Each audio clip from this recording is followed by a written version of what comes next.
Welcome.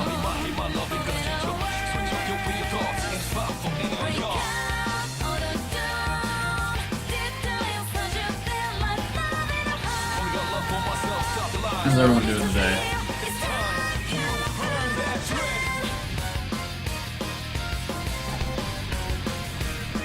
Jesus. It's a little loud. Is it? I haven't adjusted the volume since yesterday. I think the menu's just loud. I can lower it a little bit more. Dropped it another half decibel.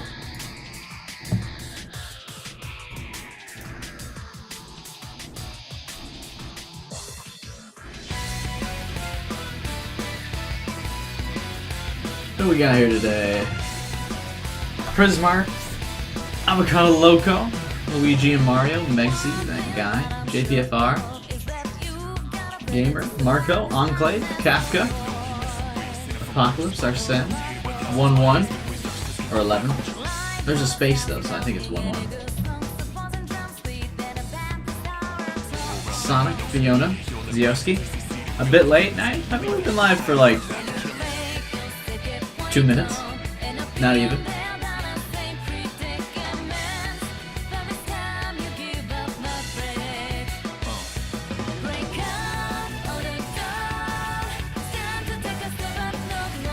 We got some story to catch up on today. And do Lady Mitsuru's Lady Kurijo today.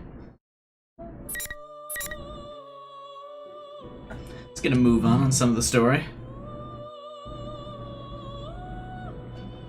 I think we'll do the investigation team. I'm imagining Chie and Yukiko's is rather short. Or something we can skip a good portion of, considering we kind of know their story already.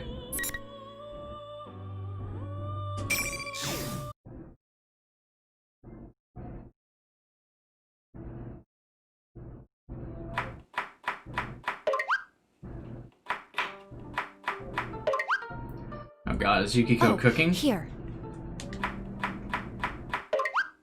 You want me to make a Makoto reference? I mean, I'll try. Are you okay? Do you need any help? Huh? No, it's okay.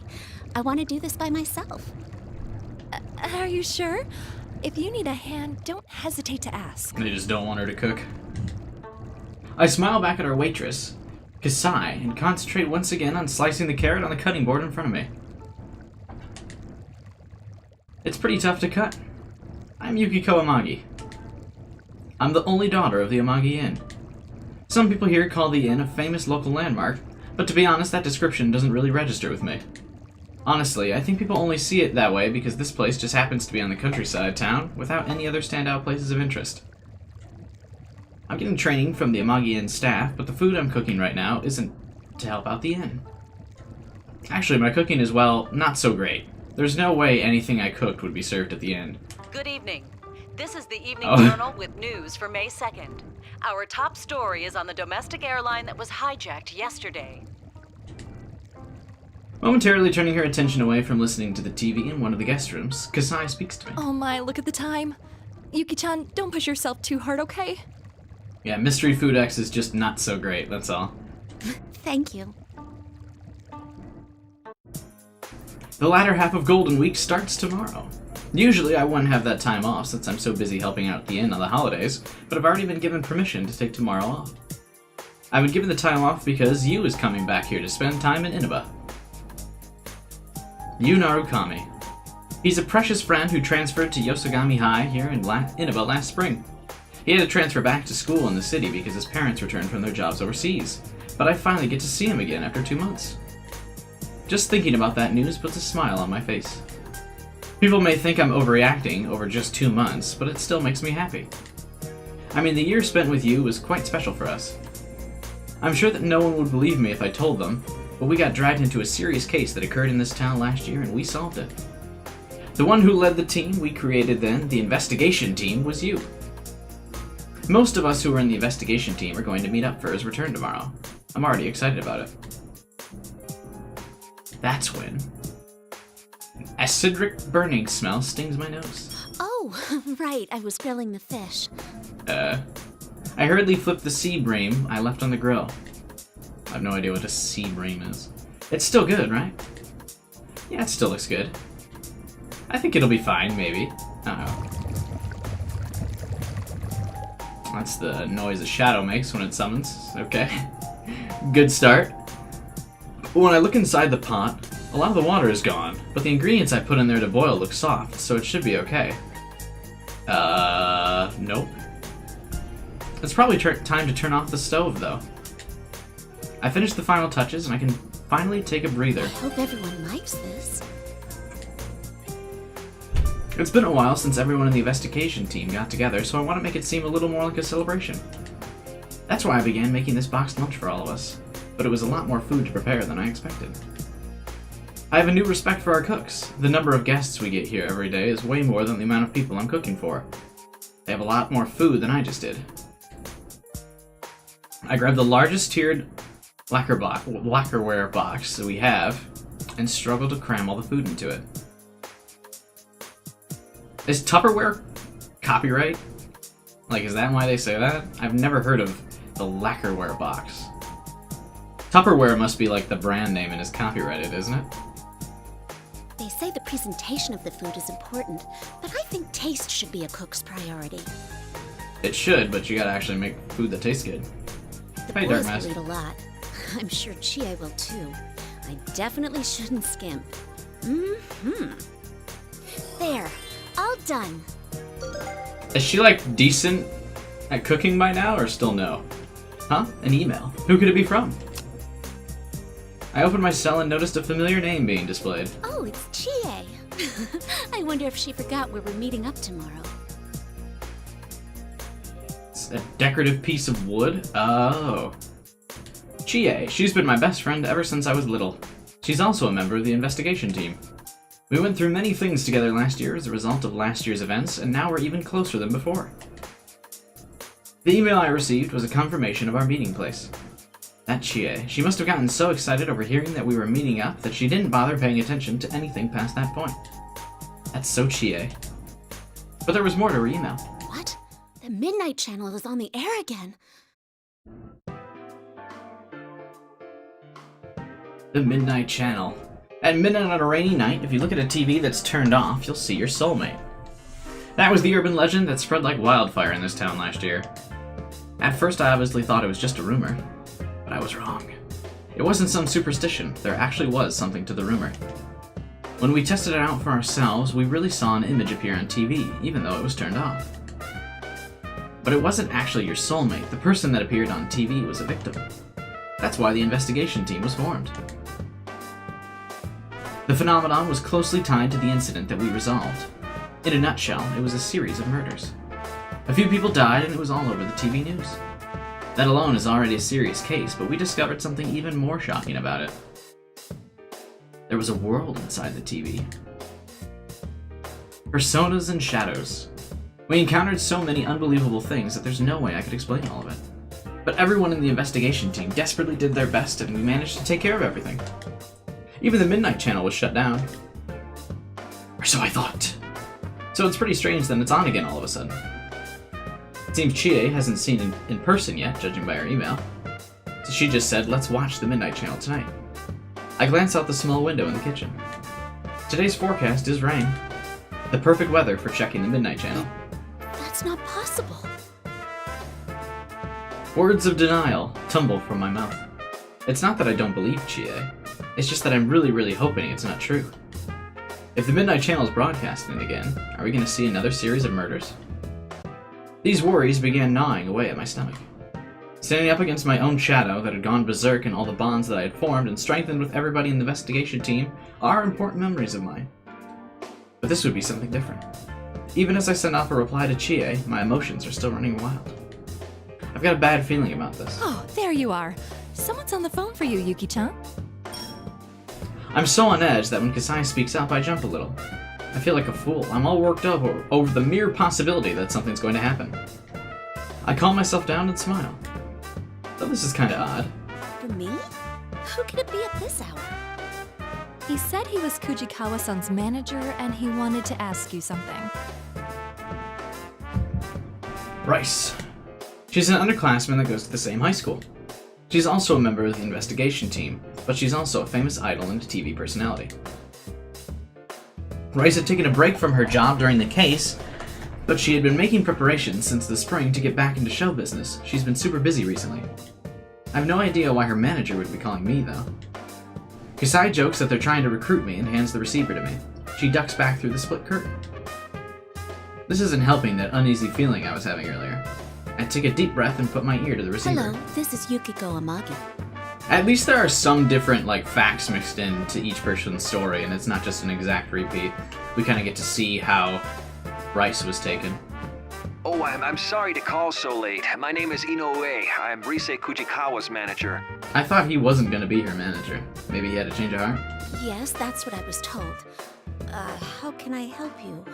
Well, you see, I can't reach Kujikawa. I was hoping you might know where she is. Huh? They don't know where Rice is? Apparently she won't answer her cell and isn't at her grandmother's place nor at her parents' home in the city. Her exhausted manager told me that he was at such a loss that out of desperation he looked up our inn's number and called me, since he knew that we were friends. I really feel bad for the poor guy, but... I'm sorry, I don't know. The manager on the other side of the phone replies with a downcast "I see." After, he apologizes for calling me out of the blue like this. He ends the phone call, but not before asking me to keep Rice's disappearance under wraps. Even setting aside work, he must be worried sick about her. At least that's what he sounded like to me. The world of showbiz is pretty tough. This must be especially tough for Inoue-san, because Rice also went missing last year when she took her break, so the fact that she's done this before must have them even more nervous. However, the only reason I was able to become acquainted with her was because of what happened. Don't tell me. The airing of the Midnight Channel again, Rice suddenly disappearing, my mind is swirling masama? What the fuck? Of depressing ideas and worst case scenarios. Could Rice have gotten dropped into a TV again? I know that my tendency to immediately gravitate towards the worst possibilities is a bad habit of mine, but I can't stop myself. I open my cell and bring up my list of most called contacts. But my finger stops when I see the name Yu Narukami on the display. No, I can't go running to him with everything. Everyone has the same weird instinct in this game of oh shit, I shouldn't ask you about stuff. He's not even here yet, but I mean, he would be the one that would want to know right away. That's kind of like his thing. There's no proof that it's happening again anyway. I shouldn't make him worry. Masma is a poisonous fog. How fitting. There isn't any reason to be concerned about anything yet. You will be returning here soon enough anyway. After being away for so long, I want to welcome him with joy, not with unnecessary burdens. There's a reasonable explanation for everything so far. I don't feel like miasma. Okay. Miasma. Interesting. But, to be fair, I mean, I don't think you would be the type that finds that an unnecessary burden, like, yo, our friend's missing, the Midnight Channel is back. I think he would snap to action. I need to keep my wild thoughts to myself until I have real confirmation. Risa-chan's number is... I look for Rice's number on my cell and press the call button. 1 ring, 2 ring, 3 ring. No response. With each unheeded ring, my anxiety grows. Why isn't she picking up? I mean, she didn't pick up for anybody else. Maybe she's in an area with bad reception. Or maybe she's in a dangerous situation where she can't pick up. No, I have to stop thinking like that. Maybe I should call Yosuke-kun. I can't run to you, but I can run to Yosuke. I pressed the button to end the call, as if trying to similarly end all of my worries, and began looking up another number. Yosuke Hanamura. He's another classmate and member of the investigation team. and also apparently Yu's partner. I like that she said, apparently, as if it's not obvious. At first, I thought that Yosuke was just calling himself that, but it seems like Yu feels the same way now. Ah, she must be jealous about it. Considering that he gets along with everyone pretty well, and he's got more friends than I do, he might know something about Rice. Since he's probably the best choice to go to as long as I don't have any real information, I call up Yosuke.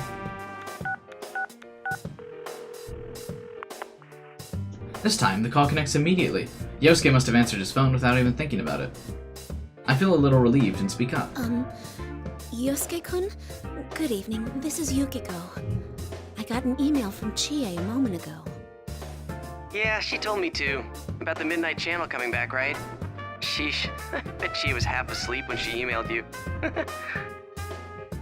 Hearing Yosuke's cheerful voice takes a bit of my worries away.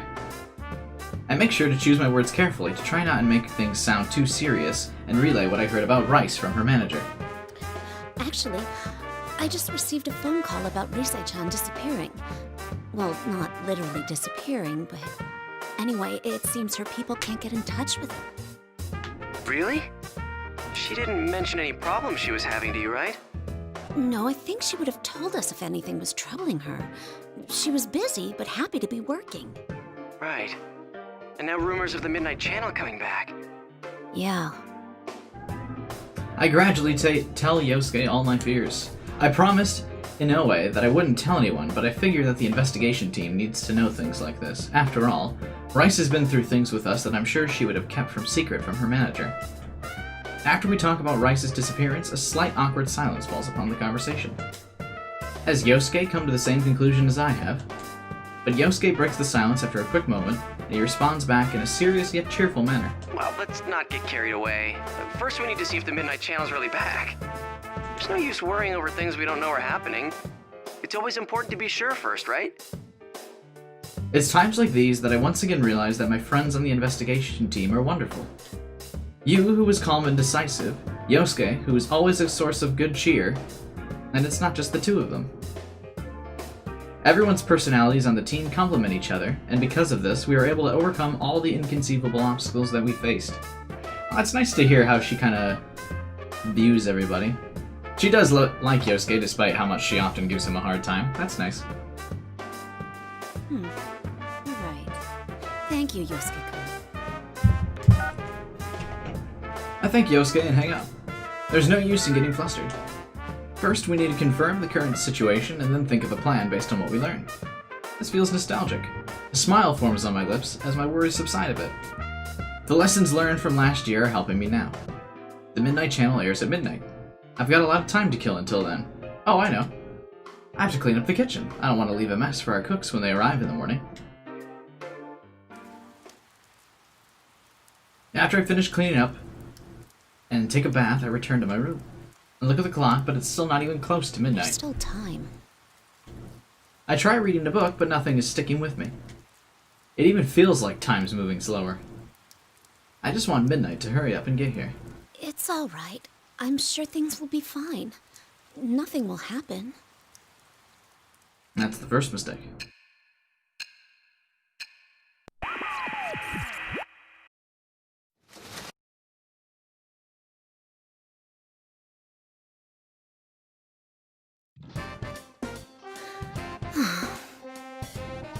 I sit at the Junes food court with the big box lunch I made yesterday and a heavy heart. Until yesterday evening, my only concerns for today were cooking enough food for everyone and worrying about whether Junes would be too crowded. Lots changed in these few hours. So instead of coming here early to reserve space for my friends, now I'm here even earlier because I'm worried about the events of last night. On a side note, sitting here right now makes me realize that there are a lot more people in this town than I imagined. And with that many people, quite a few of them probably saw the Midnight Channel broadcast last night. Why is this happening? I know that I'm not going to get an answer to that question, but I can't help but mutter to myself as I sit and wait. This is the first time a group of us appeared on the Midnight Channel. Chie and some of the others were on it last time, but this was my first time seeing myself on it in person. No matter how hard I tried to deny it, there's no doubt that it was me. They even gave me a ridiculous title. The Unconquerable Snow Black. What's that even supposed to mean? Everyone else got nonsensical names too, but it was no laughing matter. Actually, I can't even remember what my friends were called. The only thing that registered was that all of them were pretty awkward. I was too stunned to catch anything more than that. When Chie called me afterwards, I finally came to my senses. The situation just seemed to be more serious than I had imagined earlier. Especially considering that Rice isn't the only one that we haven't been able to get a hold of. Yukiko, you're early! Good morning, Chie.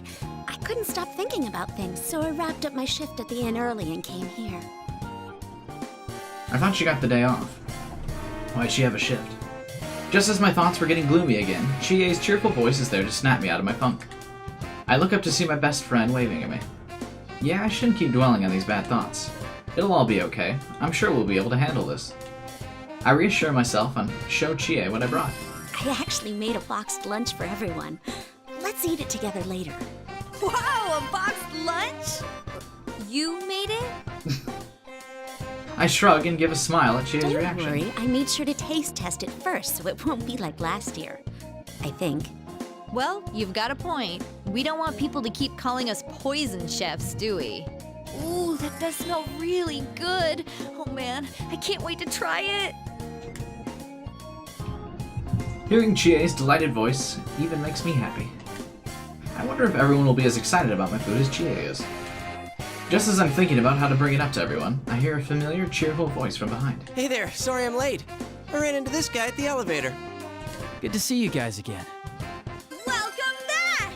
We missed you. The guest of honor's finally here. You're looking well. Welcome back. Should we... It's Yosuke and you!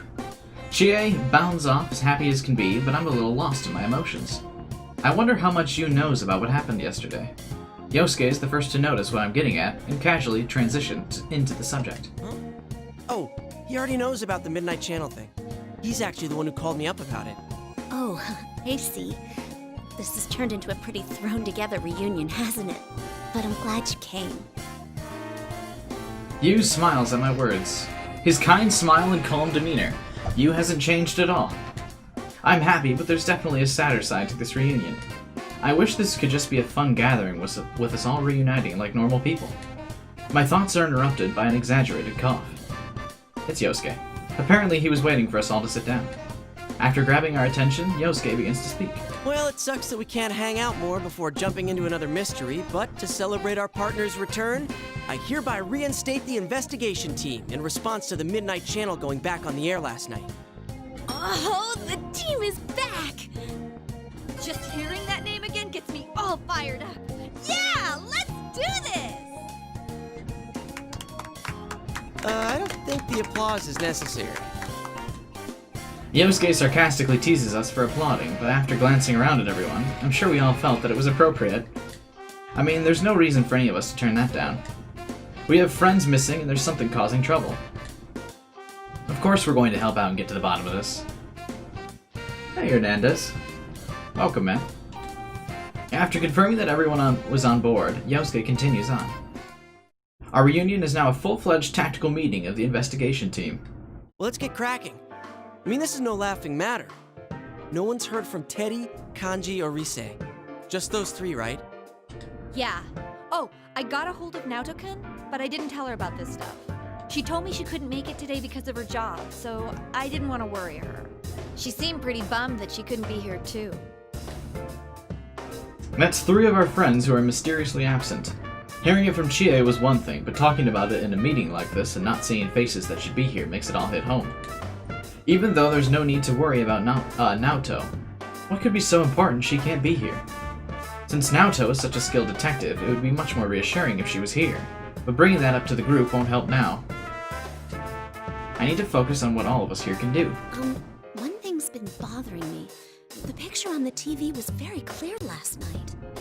I mean, there's 4 of them here. That's all you need for a full team. Yeah. Going by the pattern from last year, it wouldn't be that clear until after the victim entered the TV. Hey, isn't this the first time a big group of people was shown together? Plus, we're still here. Why us anyway? And what's up with those insulting descriptions? I can understand Chie's anger. From what she told me, she tried talking to some girls who were chatting about the Midnight Channel, but they ran away from her. Probably, no, definitely because they saw the Midnight Channel. I hated hearing the whispers of scoring Princess under people's breaths after the Midnight Channel aired last year, so I can empathize with Chie's feelings. But I feel a little better about it this time. Back then, I didn't see the broadcast for myself, so I didn't know what I looked like. Of course, I still hate that I was on it again, and it's really embarrassing. What bothers me most is Teddy. He was acting like the host of that show. Yeah, we can't find him. This smells fishy. Then again, I doubt he would play a prank like this for no reason. I guess we'll just have to go inside the TV and find out what's going on. Yosuke has a point. In order to investigate the reappearance of the Midnight Channel, it'd be fastest to just go inside the TV. But Won't we be stuck in there without Teddy to give us an exit? exactly, we can enter TVs because we're Persona users, but without Teddy preparing a TV inside the world for us to exit through, we'd be trapped. Yosuke laughs proudly in response to our shared word. Not so. I've had Teddy keep the exit TV out on that side. Look at you, all prepared. I mean, think about it. What if we were half asleep and fell into a TV when Teddy wasn't over there? Isn't that a scary thought? Like anyone would be that clumsy. Anyway, it sounds like it's safe for us to go investigate. F, Kanji. Yeah, there's no doubt that something's going on in there. Is everyone ready? We're all good to go. To tell the truth, I had a hunch that this was going to happen. Everyone nods at Yosuke's words. Oh, I forgot to mention the food I made. What should I do? Should I bring it up after we go inside the TV? Oh, we're in the middle of a serious situation now, so this is definitely not the time for a boxed lunch. I'll bring it up afterwards. Well, I'll eat a great meal together after the case has been solved. It'll be the perfect motivation for us to solve the case.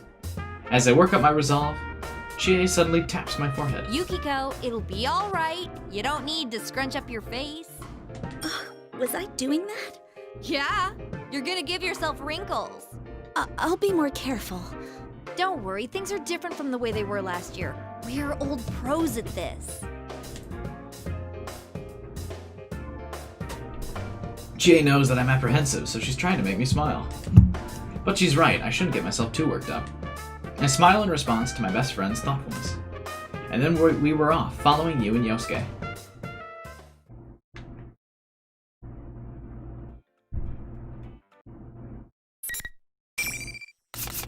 Oh, I'm finally gonna have to overwrite a save file.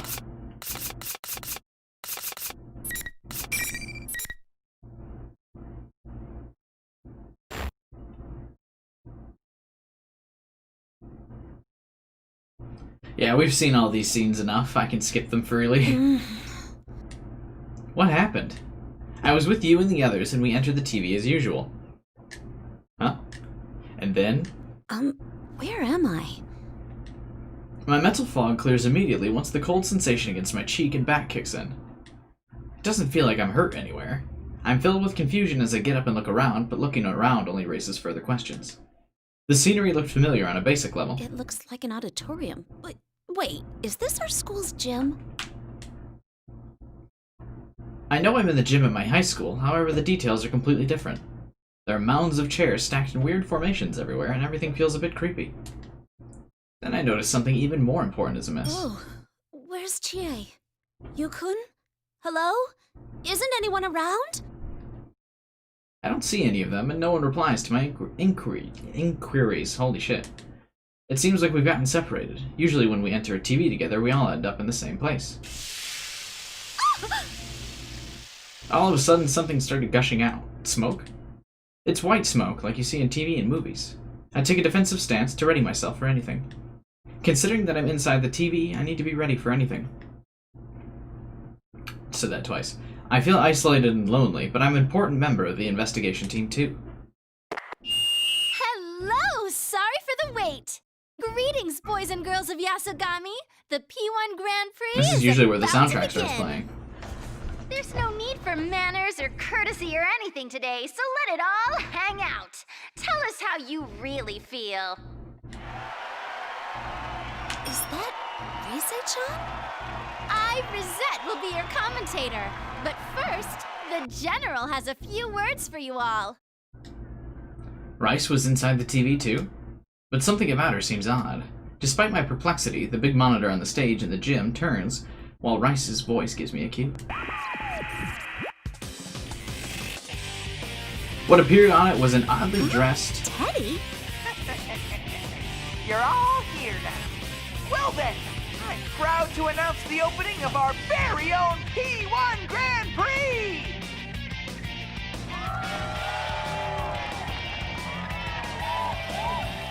Grand Prix.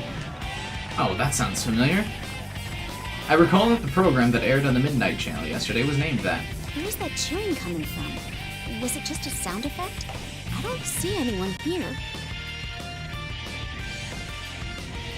But ignoring that for the moment. Yuki-chan, you still haven't figured out what's going on?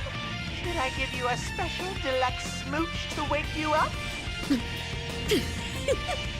Huh? Daddy, those clothes! Teddy gonna be real mad. I'm sorry, but every time I look at you, that hat, it fits you. I saw it once already on the TV yesterday, but still, can't stop laughing. I'm dying here. I've never seen a gigantic hat like that sold anywhere. Just too funny. What's so funny? Are you sure you want to keep laughing like that? If you keep it up, you won't be able to reach your most cherished thing. It's just that outfit. My most cherished thing.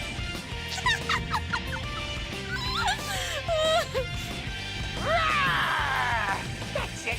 I'm angry now. So is this broadcast different for everyone? I guess if it's an illusion, you can make a separate illusion for everybody, right? You won't listen when I tell you things. You'll have to find out the hard way. Bring out the next opponent. It's no use. It's still funny. I'm gonna die. My eyes are tearing up and my abs are hurting from laughing so hard. But then smoke starts pouring out again.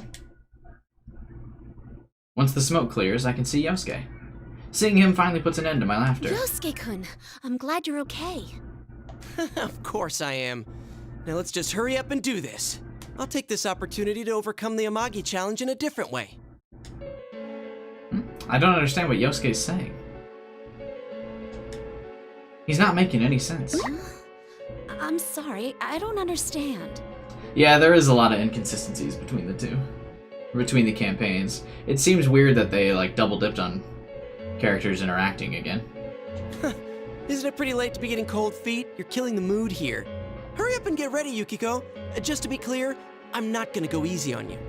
Yosuke-kun, what's gotten into you? Don't tell me you really want to fight. The piano is not as good as the Dark Hour song, I've officially decided after hearing them both in several situations in the same game. Can't you see what kind of mess we're in? We really need to get our act together. Upon hearing my words, Yosuke contorts his face as if he thinks I'm being a wet blanket. Seeing that face gives me goosebumps. I've never had Yosuke make a face like that at me. Yikes! Yep, sure enough, Miss Goody Two-Shoes ruins a moment again. You're always like that, you know? Always just going with the crowd. Huh? Oh, sorry, that wasn't it. I meant to say you just jump on whatever the easy way out is. That's not true. You said you thought things over and decided to take over the inn, but I bet you came to that conclusion the same way. I can't come up with a response to Yosuke's words, saying I'm jumping on whatever the easy way out is. It's true that that throughout last year's case, I realized that there was a part of me that just wanted to escape from everything, and despised always being seen as the only daughter from an upstanding family who ran the town's traditional inn. But I was able to finally make up my mind to succeed in my family's running the inn because I was able to defeat those inner thoughts, thanks to you and everyone else. Yosuke should know that. He was there. So why? You tried to act all high and mighty by saying you were determined, but you were just trying not to rock the boat. It's too much trouble thinking on your own, so you closed your eyes to everything. Isn't that right, Miss Goody Two-Shoes? I feel like this situation would affect Yukiko the most. That she would be too vulnerable to the criticism. I don't think she would realistically make it very far in the tournament. This isn't reality, this is the TV world. I thought that Yosuke's shadow might have come out again, but what's standing before me doesn't look like a shadow. His voice and eyes are the same as usual, and even his smile is the same. It's the same Yosuke, the same one who's always chatting and always cheerful in our classroom. But that's...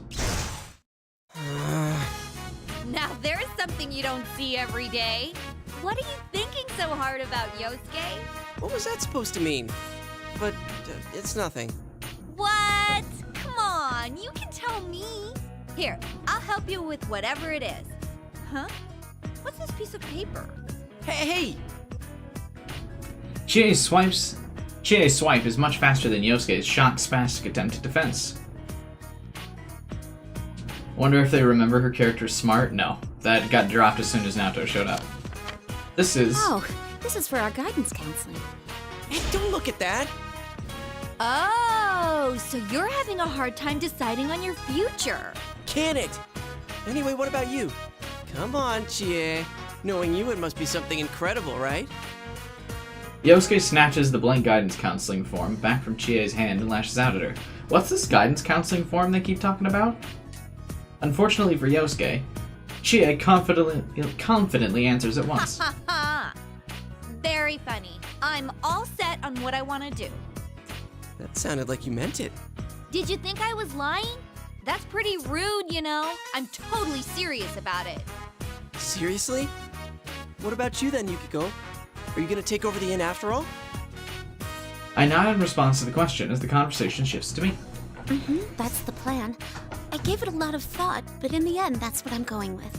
No, gamer, I know what a guidance counselor is. I mean, what's the guidance counselor form? They have to decide their future? What the fuck is that? Does that make me the only one still undecided? It's impossible. But man, that's amazing, Yukiko. Next to Chie and her whatever pops into my head, I can tell you're set on this. Hey, what did you just say?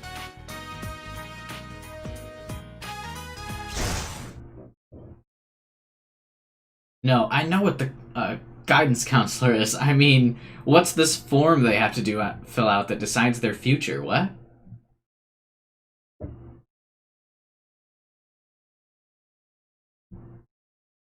Because I had fond memories of Yosuke approving of my decision so enthusiastically, my shock right now is even greater. Is that how you really feel? That I'm just taking the easy way out? No, it's not an easy way out. Sure, fine. It's useless talking about it. An idiot like me wouldn't understand what a goody two-shoes like you thinks. Let's decide this with an easier way. Come, Jiraiya! Yosuke summoned his persona. A persona and a shadow are one and the same, so they cannot exist at the same time. In other words, what stands before me is definitely the real Yosuke. Any possibility that this isn't Yosuke has just been shot down. The words hurled at me a moment ago bury themselves even deeper into my chest. I want to talk things out with him, but it doesn't seem like Yosuke is willing to listen right now. Then... Come, Konohana Sakuya! She's much less passionate about her summoning her persona. I'm not just going to stand here and take this. I need to figure out how the others are doing, so I need to fight and win for now. Well, here goes the first battle. Captain versus Snow Black is about to begin. She didn't call him by his full name. Ressentiment. Who will Lady Luck smile upon? I'm as curious to find out as you are, dear viewers. This is the first time she's had, like, in-between match commentary.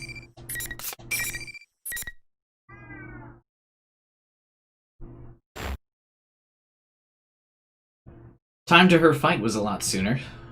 Only like half hour for the first build-up.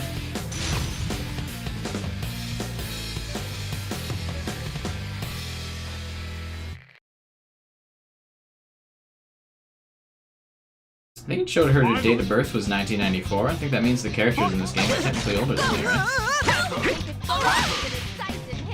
Still up!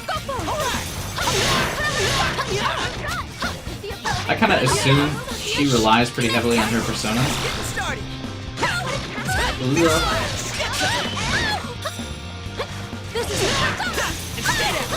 Yeah. The AI seems pretty consistent on being able to persona break. Jesus!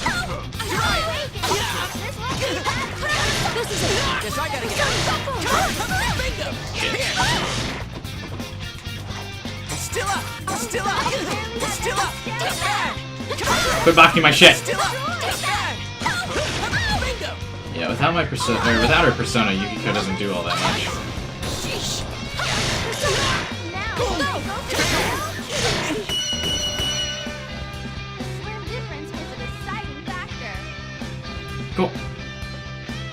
Thanks for the critique. Her triangle seems to be really powerful.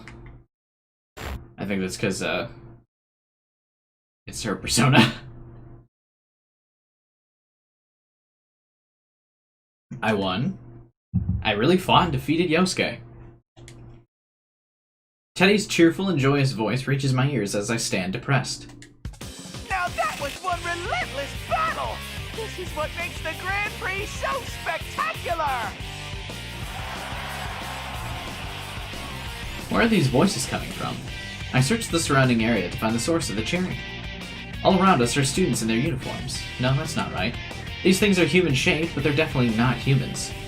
We're surrounded by them, and they're all cheering. That reminds me, I think these things were there when I was fighting Yosuke as well. Is this some kind of special effect that Teddy is using? Or considering that this is the TV world, are they shadows? They're just watching and cheering, but they don't seem hostile. Nothing is staged or worked, folks! Yuki-chan, make sure you let your fists do the talking in the next fight, too!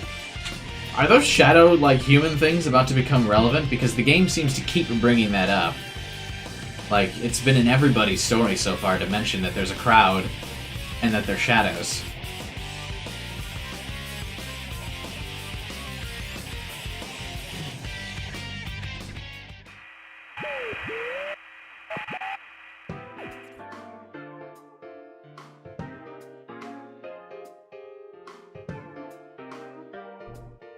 The strangely dressed Teddy makes his weird announcement and the monitor turns off. Rice announces a 10-minute break over the PA system. I try talking to her, but she won't answer no matter what I say. Everyone's acting so oddly. Yosuke stirs and gets up. Oh, Yosuke-kun. I'm sorry I didn't go easy on you.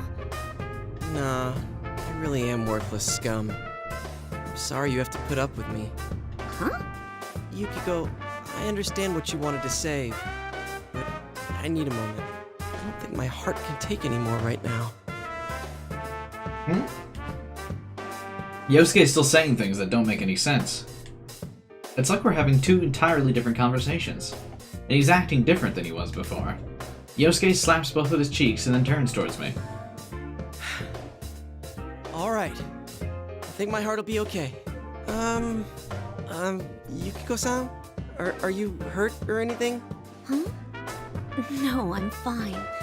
But Yosuke-kun, are you sure your heart's okay? You look pretty shaken up. That ain't... I mean, that's not true. Huh?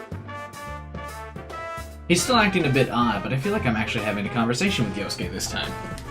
I suggest that we talk about what's going on, and Yosuke agrees. What exactly happened just a moment ago? After some talk, we both agree it was strange that the world inside the TV had changed from the beautiful scenery it had when we were here last.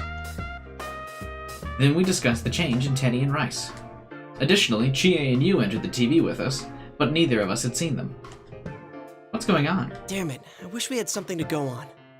I did notice that there were some shadowy people around us while we were fighting.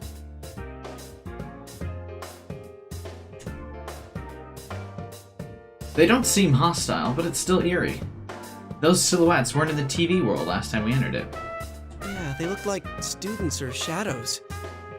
Though they were too well behaved to be the kind of shadows we're used to. Well, if they're not going to attack us, we can leave them alone for now. Oh, another thing. Teddy said that if I don't fight, I won't be able to reach my most cherished thing. Most cherished? Like something that's really important to you?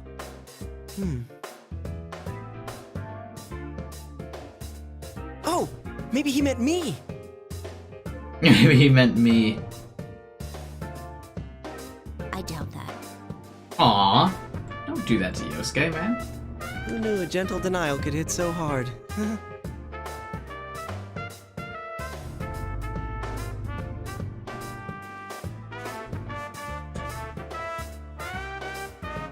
But seriously, what was Teddy talking about?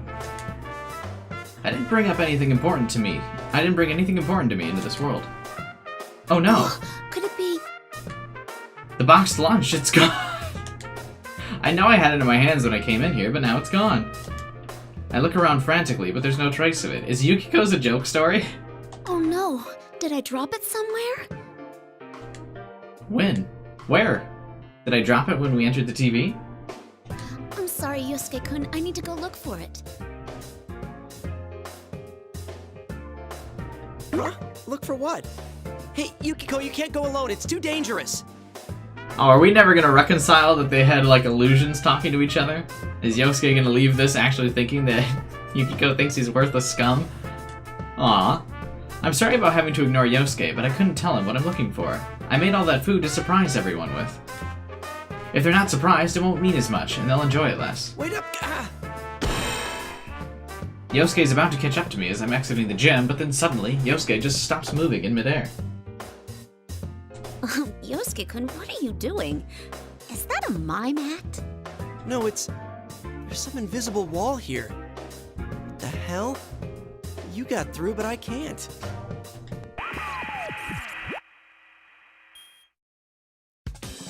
As Yosuke makes herky-jerky weird poses, the monitor behind him came on.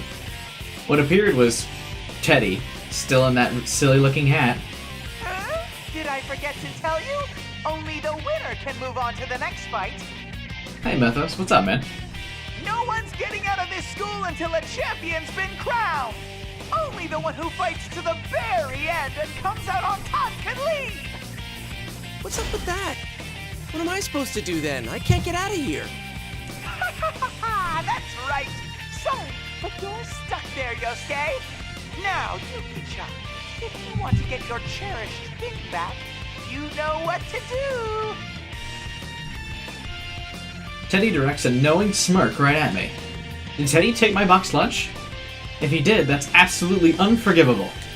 To the others, it may just be an ordinary boxed lunch, but I was proud of that food. I wanted to show everyone how much I've grown since last year, and have them enjoy the fruits of all my hard work. I put my heart and emotion into making that boxed lunch. If all that work was taken away from me as a joke, there's no way I can just let that slide. I'm sorry, Yosuke-kun. I have to go. Wait, you're seriously ditching me? Yukiko! Yukiko!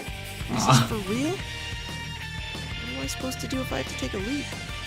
Or Yosuke, man.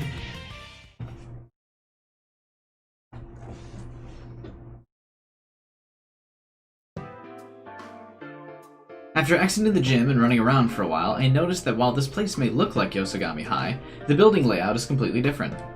Occasionally I bump into walls like the ones Yosuke ran into, and I can't continue on the path I was taking. It doesn't look like I'll be joining up with you and Chie. I can't believe I lost my boxed lunch in a place like this. Where in the world could it be?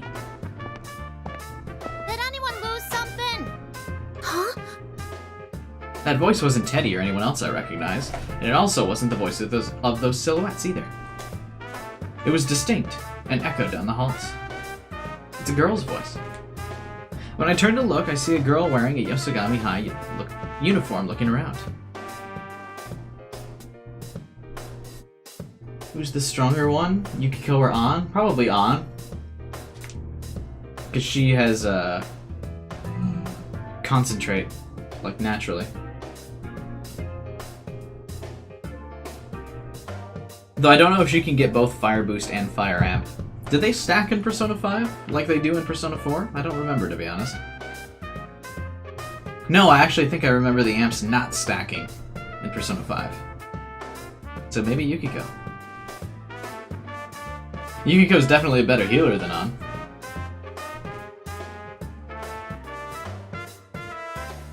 I don't recognize her, but I recognize the bundle she has in her hands. Oh, excuse me, that's mine. You dropped this. You're a careless one, ain't ya? You ought to be more careful. Huh? Oh, thank you. She got a serious tone to her voice and a very distinct intonation to her words. I don't remember anyone like this at our high school. I'm curious as to who she is, but there are more important things to attend to.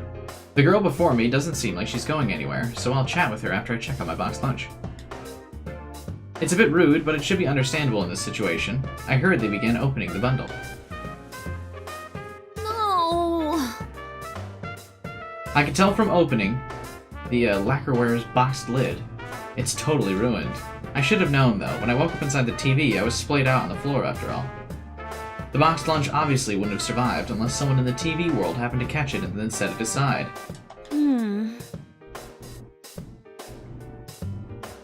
You can still eat it. Maybe. Both Yukiko and An were pretty much responsible for me taking out all of the big bosses, so they were both my big DPSs of the two different playthroughs. I try to reassure myself. The flavors have gotten mixed up a bit, but it's all the same in your stomach, right? It's still good. It's still good. I can still give it to everyone. No, I can't. Even though it's still edible, there's no way I can make this look anywhere near presentable. Yikes. That was a boxed lunch? Yeah. It's all jumbled up now, so I can't give this to anyone. Aw. Give it? Oh, were you gonna share it with your friends? Yeah, Yukiko, my food was actually edible, right? And no one's gonna believe her that she worked so hard on it. Oh, I feel bad. That's right. Wow, that sounds great. You made it so you could enjoy it with everyone, huh? I'd love to do something like that myself. You gotta enjoy your youth while you can, right? Is this girl trying to cheer me up? Even though we're in such an odd situation, it picks up my spirits just to know that someone else here understands the emotional process that goes into making a boxed lunch like this. Labrys is great. Oh, of course, even if she didn't have any interest in boxed lunches, I'm just glad that I found someone that I could actually talk to in this place. By the way, what are you... Oh, I'm sorry. I'm Yukiko Amagi. So, what are you doing here? Clever to not ask for her name, knowing that it spazzes her the fuck out. Well, I'm the student council president. It would be weird if I wasn't at school. Student council president? Huh? I think I remember elections being held back in April this year. I didn't quite remember who got elected, so she's the one. Wait, what? Something's not right. I mean, this is... Oh, no. That's not what I meant. Are you, a Persona user? Oh, I forgot. Yukiko has no filter about the Persona stuff. She just kind of blurts that shit out, right? What? What are you talking about? She can't use a Persona, but she's here in the TV world? In other words, that means Miss President doesn't notice my confusion and continues right on. There's that wackadoo event going on right now, ain't there? They can't pull stunts like that on campus. That's why I'm looking under every rock for him, so I can shut the whole shebang down. Shut the whole shebang down. Excuse me. Wackadoo? Does that mean it's not good? Are you looking all around the school so you can put a stop to this tournament? Well, that's what I said, ain't it? I can't believe they didn't run this by the student council first. Not that we ever would have approved a cockamamie event like this. This is the most Brooklyn she's sounded of any of the campaigns. Anyway, I gotta go stop this tournament. You too, you know? You're that, what was it? Snow Black? Huh? Wait a moment. I'm not participating in it by choice. That's a complete misunderstanding. Oh, this is so embarrassing. Miss President seems quite surprised by my words. Is that true? Well, you do look like a serious student. I can't believe they're even roping normal students into this. You should get yourself home and leave the rest to me. Huh? Oh, wait! Why does nobody just summon their persona while talking to her so she can understand?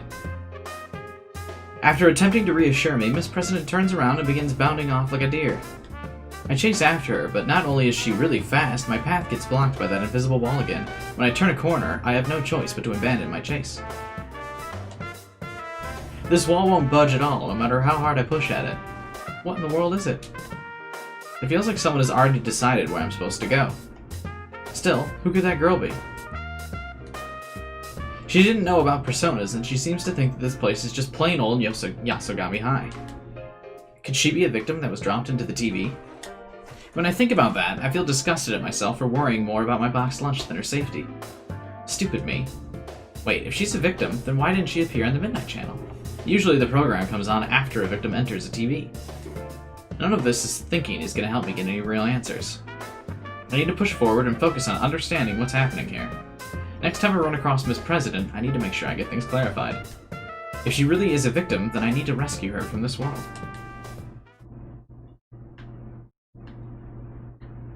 I think we can do Teddy's campaign after this one. Finally gets maybe some answers.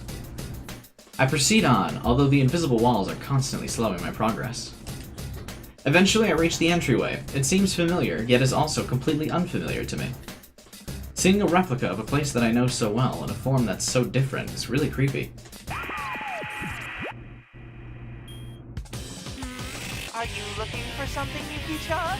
Oh, I bet you miss me so much that you're looking high and low for me. Teddy appears on the monitor, hanging from the ceiling, still wearing his strange outfit. I don't think it's funny anymore. I'm pretty angry. Teddy, you better stop this right now or else. Oh, are you in a bad mood? I was looking forward to you trying to score with me. But no matter how mad you get, the battles won't stop. Your fate is to fight and fight and fight to the bitter end, Yuki-chan. So you'd better make up your mind. Now bring out the next challenger.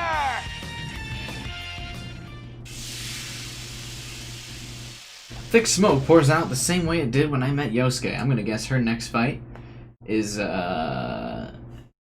Chie.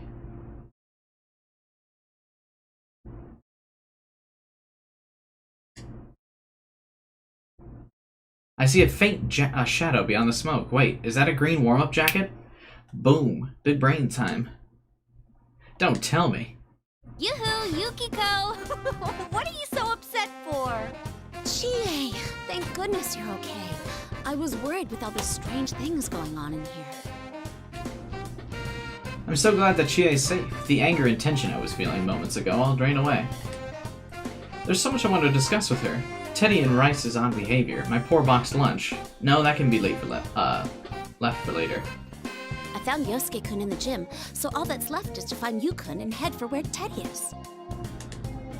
Right now, we need to think about joining up with everyone. Just when I'm about to say how reassuring it is to have Chie with me. What?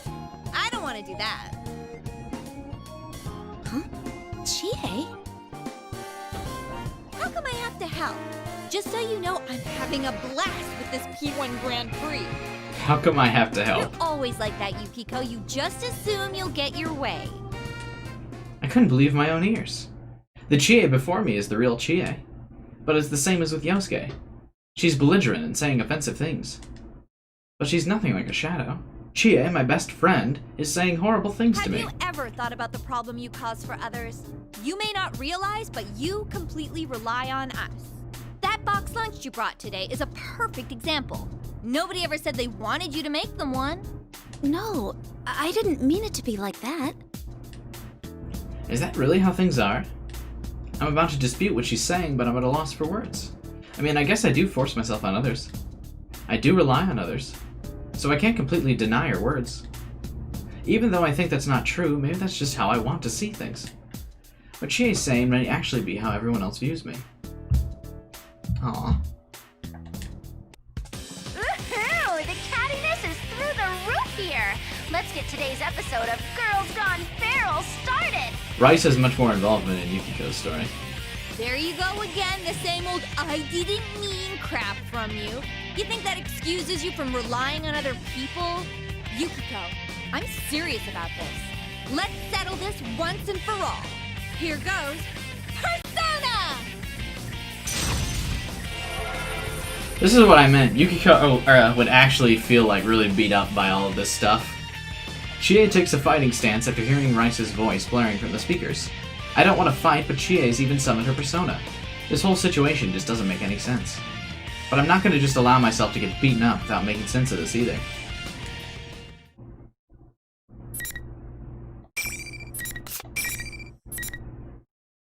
Gun can defeat all, Dark Mask. The power of gun too strong.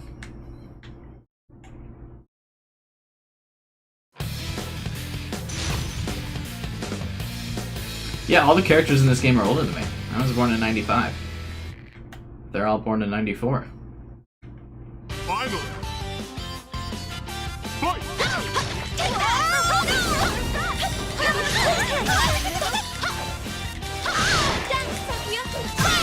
Ooh, You cannot combo triangle into circle. I think you have to do it the other way, right? Yeah.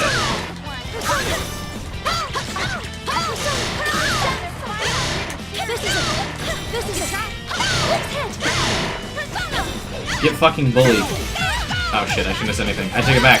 Wait. It was a joke. Shit. Shit. Okay, good. Yeah, I mostly use Yukiko's persona. I assume that's kind of how you're supposed to play her.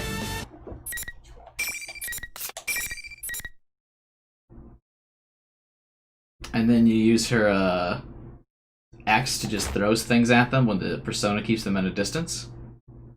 Yukiko seems pretty good. I can't imagine she's high tier though. Whatever you might have said, you were going for the throat in that fight, weren't you, Yuki-chan? I didn't lose to Chie? Impossible? Yeah.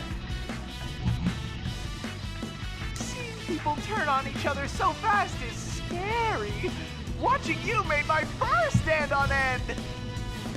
Oh, you were totally enjoying it. Was it that obvious? Thanks for the ugly battle, Yuki-chan. Keep it up for the next fight, too. This may be what people call burning with rage. What's so entertaining about Chie and I fighting each other? I can't believe that Teddy would do something so amazingly cruel like this. As I'm starting to tear up, Chie regains consciousness. My heart stops for a moment, but then Chie turns towards the monitor and starts yelling at Teddy. What in the world's going on?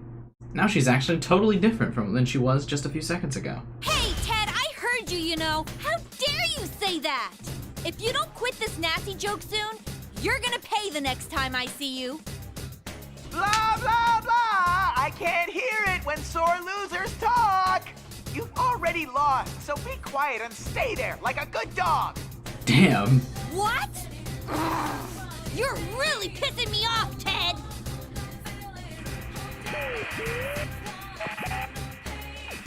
Teddy completely ignores Chie, who's about to jump at the monitor, and kills the broadcast right before Chie can get a satisfactory comeback.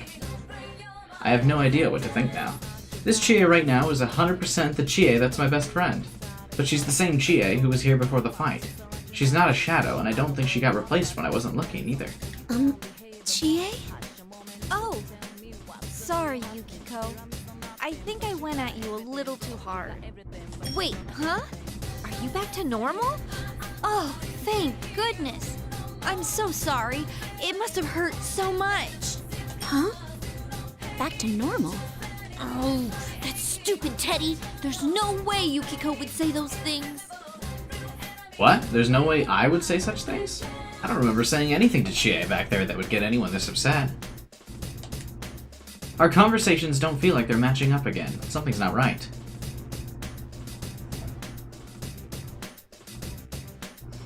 I guess that's the trait of the Priestess Arcana? Yeah, maybe. I'm sorry, too. Huh? Oh, no, you don't have to apologize. It's Ted's fault for setting up the tournament, not yours. Yeah, Makoto wasn't just dependent on Joker, but also, Sai. Actually, what is this Grand Prix thing? Teddy and Risa-chan are both acting so weird. Never mind why they do it, I don't even know how. There's no way those two could pull it off themselves. Chie's right. This situation's too complicated to be a practical joke that Teddy and Rice are playing on us. The only time a new place would be created inside the TV world is when a person gets dropped into it, right? After thinking for a moment, I decided to tell Chie about the girl I met earlier. Everything from how she found my boxed lunch, how she hasn't realized that this world is inside the TV, and how she had not appeared on the Midnight Channel. Really? Huh. I guess we'd better keep an eye out for her. A ponytail and a Yasugami High uniform. Okay, I can remember that. Hey, Yukiko. Is that your boxed lunch you're holding? We had a pretty intense fight back there. Is it still okay? Aw, she knows it's ruined and she can't serve it to people, but she's still hanging on to it. About that. Oh man, what a tragedy. When I show her the ruins of the boxed lunch, Chie's shoulders sag. Yes, it truly is a tragedy. My creation is now the embodiment of a pitiful boxed lunch. You're not getting away with this, Ted. You'll learn firsthand how vicious I can be over wasted meat. But she said she doesn't consider fish real meat. There's before. actually not much meat in it. There isn't? Anyway, let's hurry up and find him, so we can get revenge for your boxed lunch. The moment Chie yells out defiantly, the sound of familiar footsteps reach my ears. Chie notices too when we both turn towards the sound of the footsteps. Come on, let's hurry! Let's go! Whoa, Teddy, quit pulling! A familiar form with vibrant red and blue fur. That's... Teddy? And that's... The girl that Teddy's tugging along is definitely the girl that found my boxed lunch. The two of them don't respond to my voice, and they rush off towards the practice building. What are they doing together? Don't tell me Teddy really is behind this tournament. Hang on. I will be back in 30 seconds. Possibly less.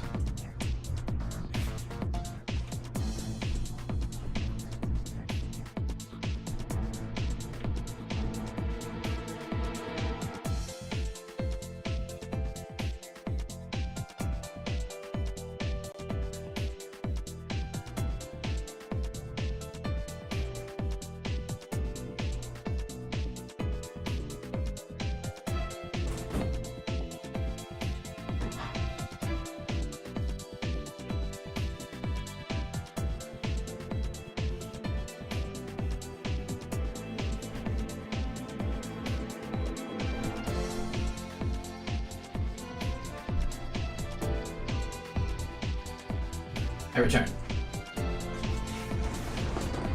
Her whole arc was becoming independent from overbearing people in her life.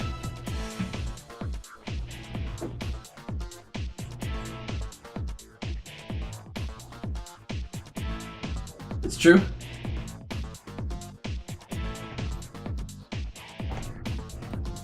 Yukiko, you gotta hurry after them! Wasn't the girl with Teddy the one you were telling me about? Yeah, let's go, Chie.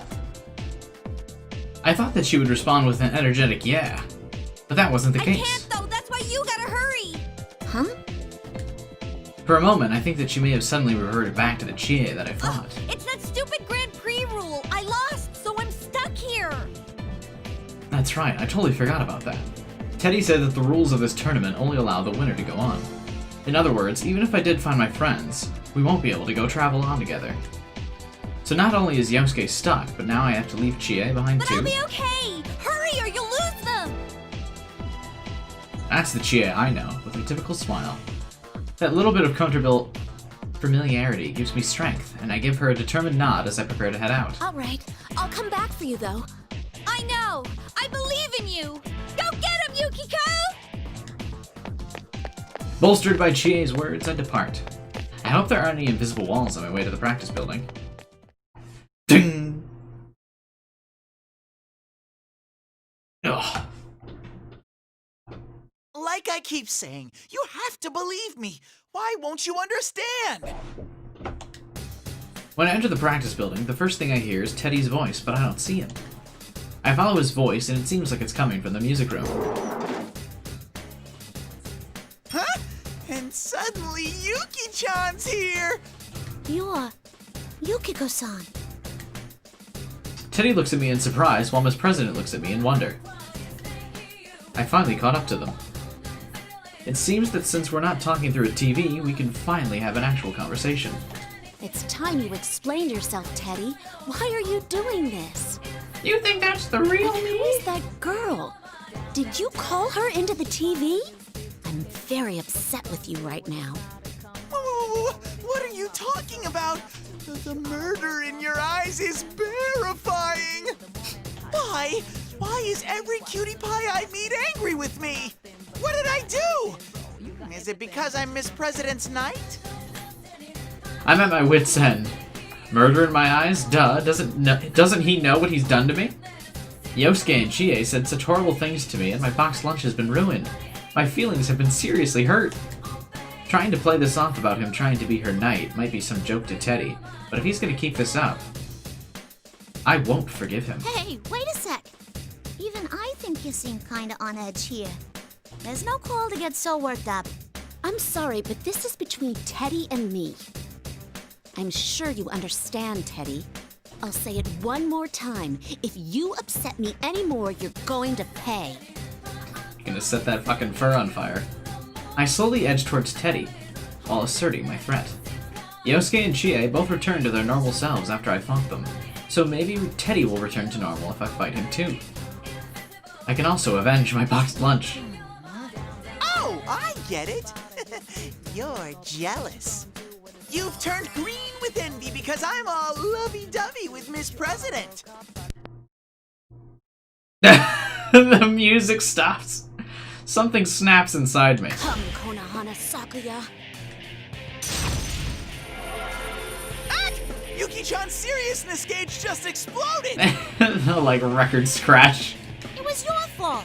But I'm Miss President's knight. I can't lose. Kintoki Doji! Teddy summoned his Persona 2, then that means I guess there's no choice but to fight. Well, she summoned hers first, what? It's not like I was just going to let him off the hook anyway. Teddy needs to be punished. Huh? A direct challenge against the General himself? We're joining this shocking turn of events already in progress. Now, who will win?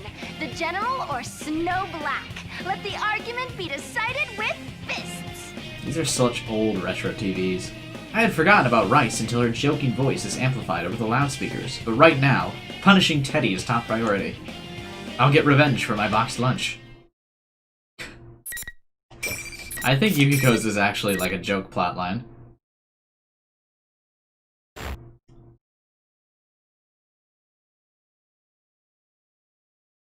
Like Kanji had the joke ending, but hers is just seriously a joke.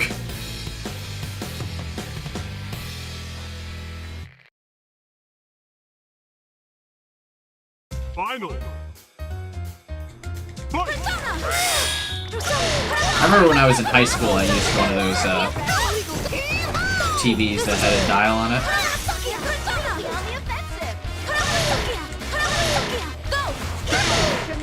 I had a converter, and that's how I plugged up my Xbox 360.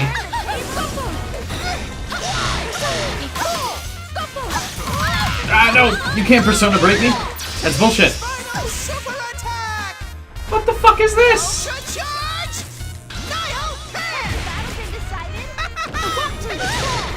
Dude, I'm getting so close and then I choke. Okay, there we go. Dude, I'm not too bad at Yukiko. Her Persona combos are pretty easy.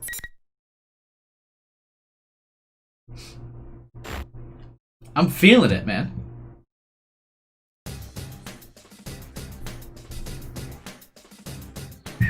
I feel a little better now, I think.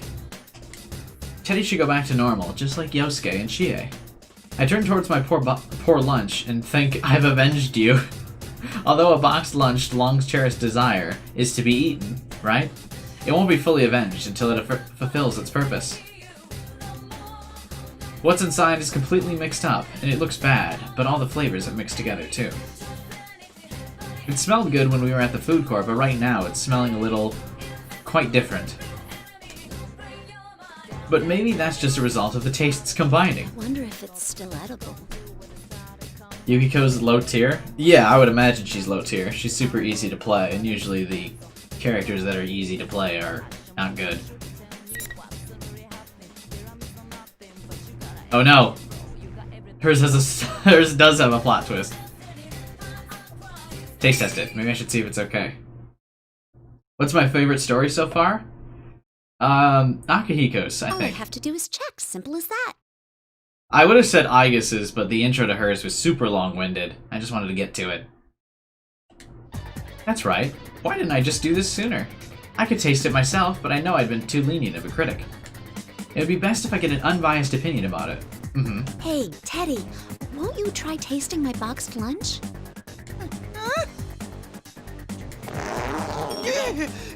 Yuki-chan?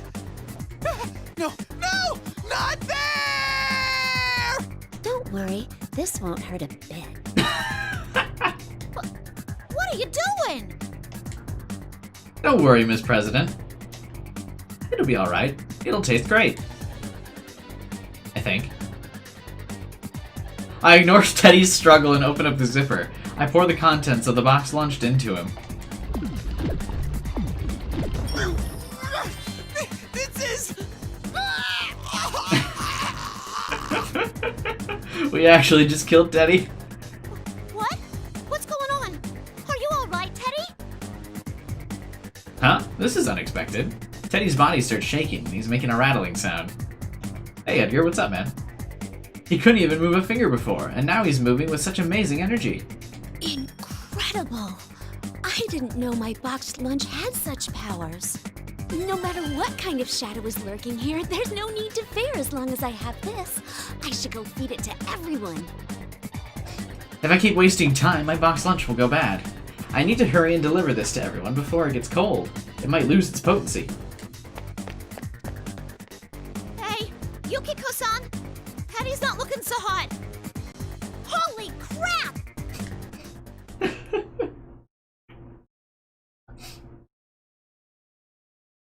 I thought we were about to get the to be continued there. Does Yukiko's have like a switch, a split route? Oh, this is new music. After I left the music room, I feel bad for being so rude and not letting Miss President have some of my food. She did find it after all, but oh well. The ones I really want to give this to are everyone in the investigation team. I figured that I should go back to see Chie, but those invisible walls got in the way and I couldn't make it back to her. As I plod forward in the only direction I'm allowed to proceed, I rejoice after peeking into one of the open classrooms and seeing the back of one of the people I've been looking for. Yukiko, are you alright? Mm-hmm. I'm okay. I'm glad I found you. Yeah, something's not right here. It's too dangerous to wander around separately. Yu seems to be seriously troubled, but everything will be okay now if he just eats my boxed lunch. Here, eat this. It'll cheer you up. The moment I present my boxed lunch, Yu jumps far back with incredible speed. On top of that, he's even drawn his sword. Huh? Don't tell me, has Yu gone crazy too? You could... No! Yukiko, calm down. You need to snap out of it. Just as I thought, our conversation isn't matching up. It's the same as when I first ran into Yosuke and Chie. All the more reason to heal him with the boxed lunch. When I try presenting the boxed lunch to Yu again, he slowly backs away from me, with a tense expression on his face. This isn't like Yukiko. If she was in her right mind, she wouldn't be putting her friends' lives in danger like this. There's no way around it. I'm sorry, Yukiko. Yu raises his hand to the sky and summons his persona. It's no use. Yu won't return to normal until we fight. I don't want to fight him, but I have no choice. Don't worry, Yukon. My boxed lunch will help bring you back to normal. I'll make sure to heal you, Yu. I had to place a separate bookmark because this is a split thing. We can come back and do the other side later.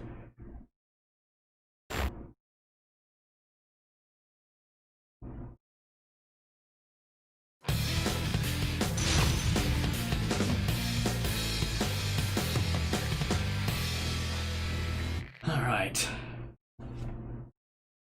Finally! God damn it. Oh no.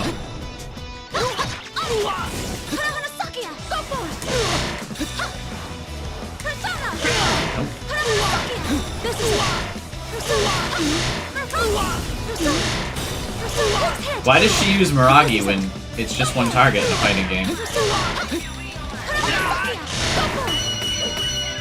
I just noticed that. She uses Miragi. Shouldn't she just use...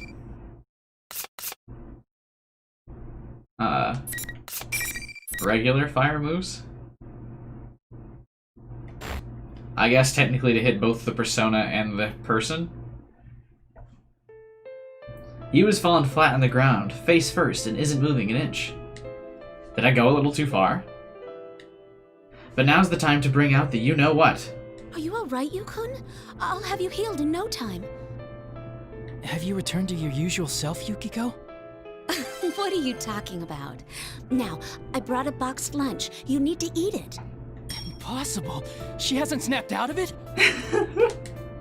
Oh no, has he not returned to normal?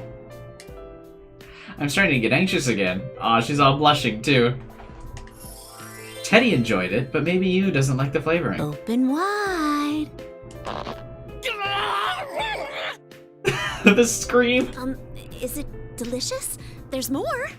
For some reason, Yu doesn't seem to have returned to his normal self after the fight. He's still flailing around. Since the TV world has him under its spell, I use my elbow and force in as much food from the box lunch into his mouth as I can. This should return him to normal. To think, I was all worried about the food inside the box getting all mixed up. Instead, it tastes even better.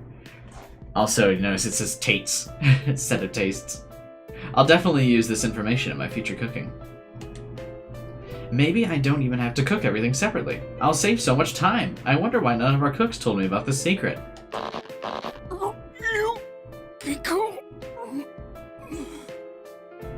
Yukiko must be real strong if she can hold you down.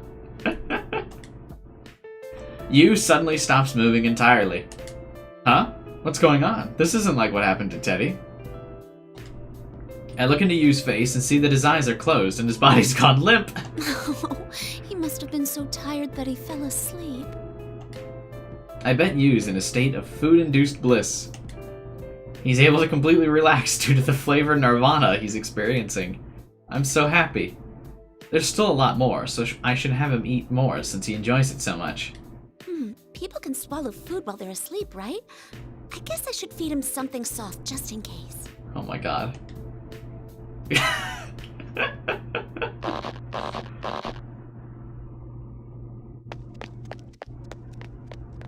Imagine spending a month spell there checking. She is. Huh? Yu's with you? And the mistakes still pass? Yeah, I know, right? That's probably gonna bug some people. Why are there no patches for text fixes? Huh? Yosuke? Wait, yeah, how is Yosuke allowed to leave the thing? I thought he couldn't leave the gym. Yosuke couldn't? And everyone else too? What's going on? Sheesh, what are you talking about, Yukiko-senpai? The case has been solved.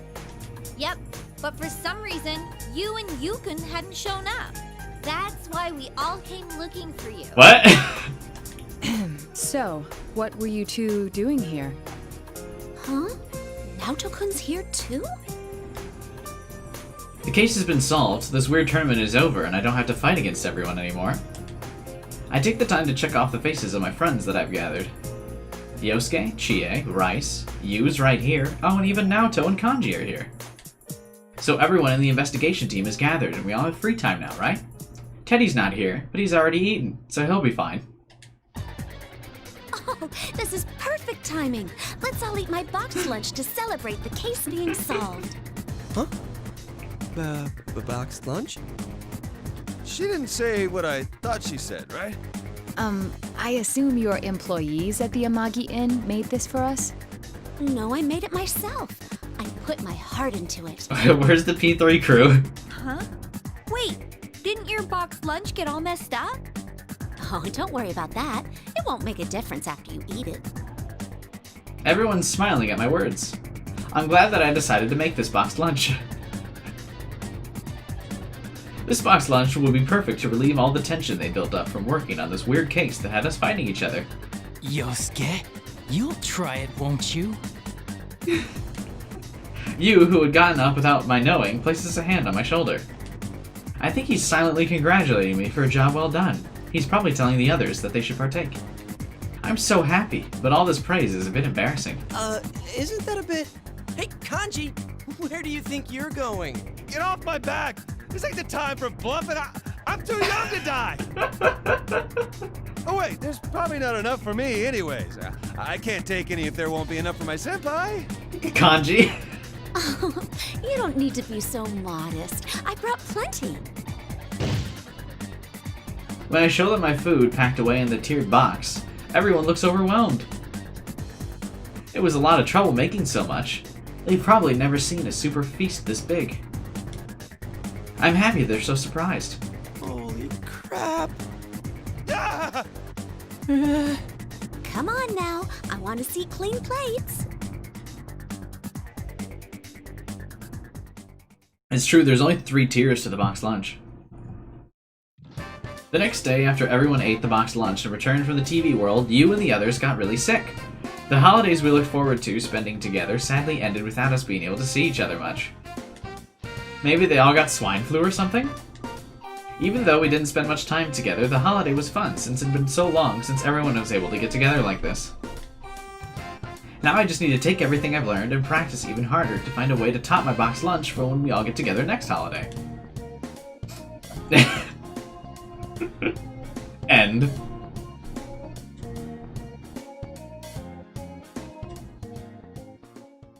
That's hilarious.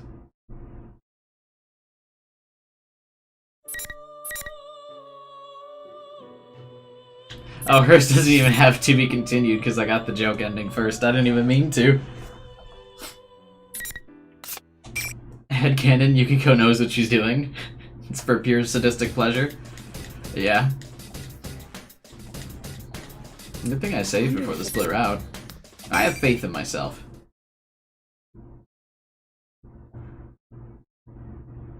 That was really funny. I think that was the best one yet. No, now's not the time for that. I've been allowing myself to get caught up only thinking about myself and worrying about my food this whole time. I need to focus on more important things, like saving Miss President. Are you okay, Miss President? Are you hurt? Teddy didn't try anything funny, did he? Yukiko-san, you... Miss President's voice trails off as she stares at me. What is it? I wonder how these conversations would seem to Labris when they're both having illusions. Would she hear what both people are really saying and the conversation just wouldn't match up to her? Oh, I used my persona in front of her. I was so furious at Teddy that I didn't even think before summoning my persona. From an outsider's perspective, that fight must have seemed like I was actually participating in that fighting tournament thing. How can I explain this? I get that you were angry, but you just had a huge fight right in front of me.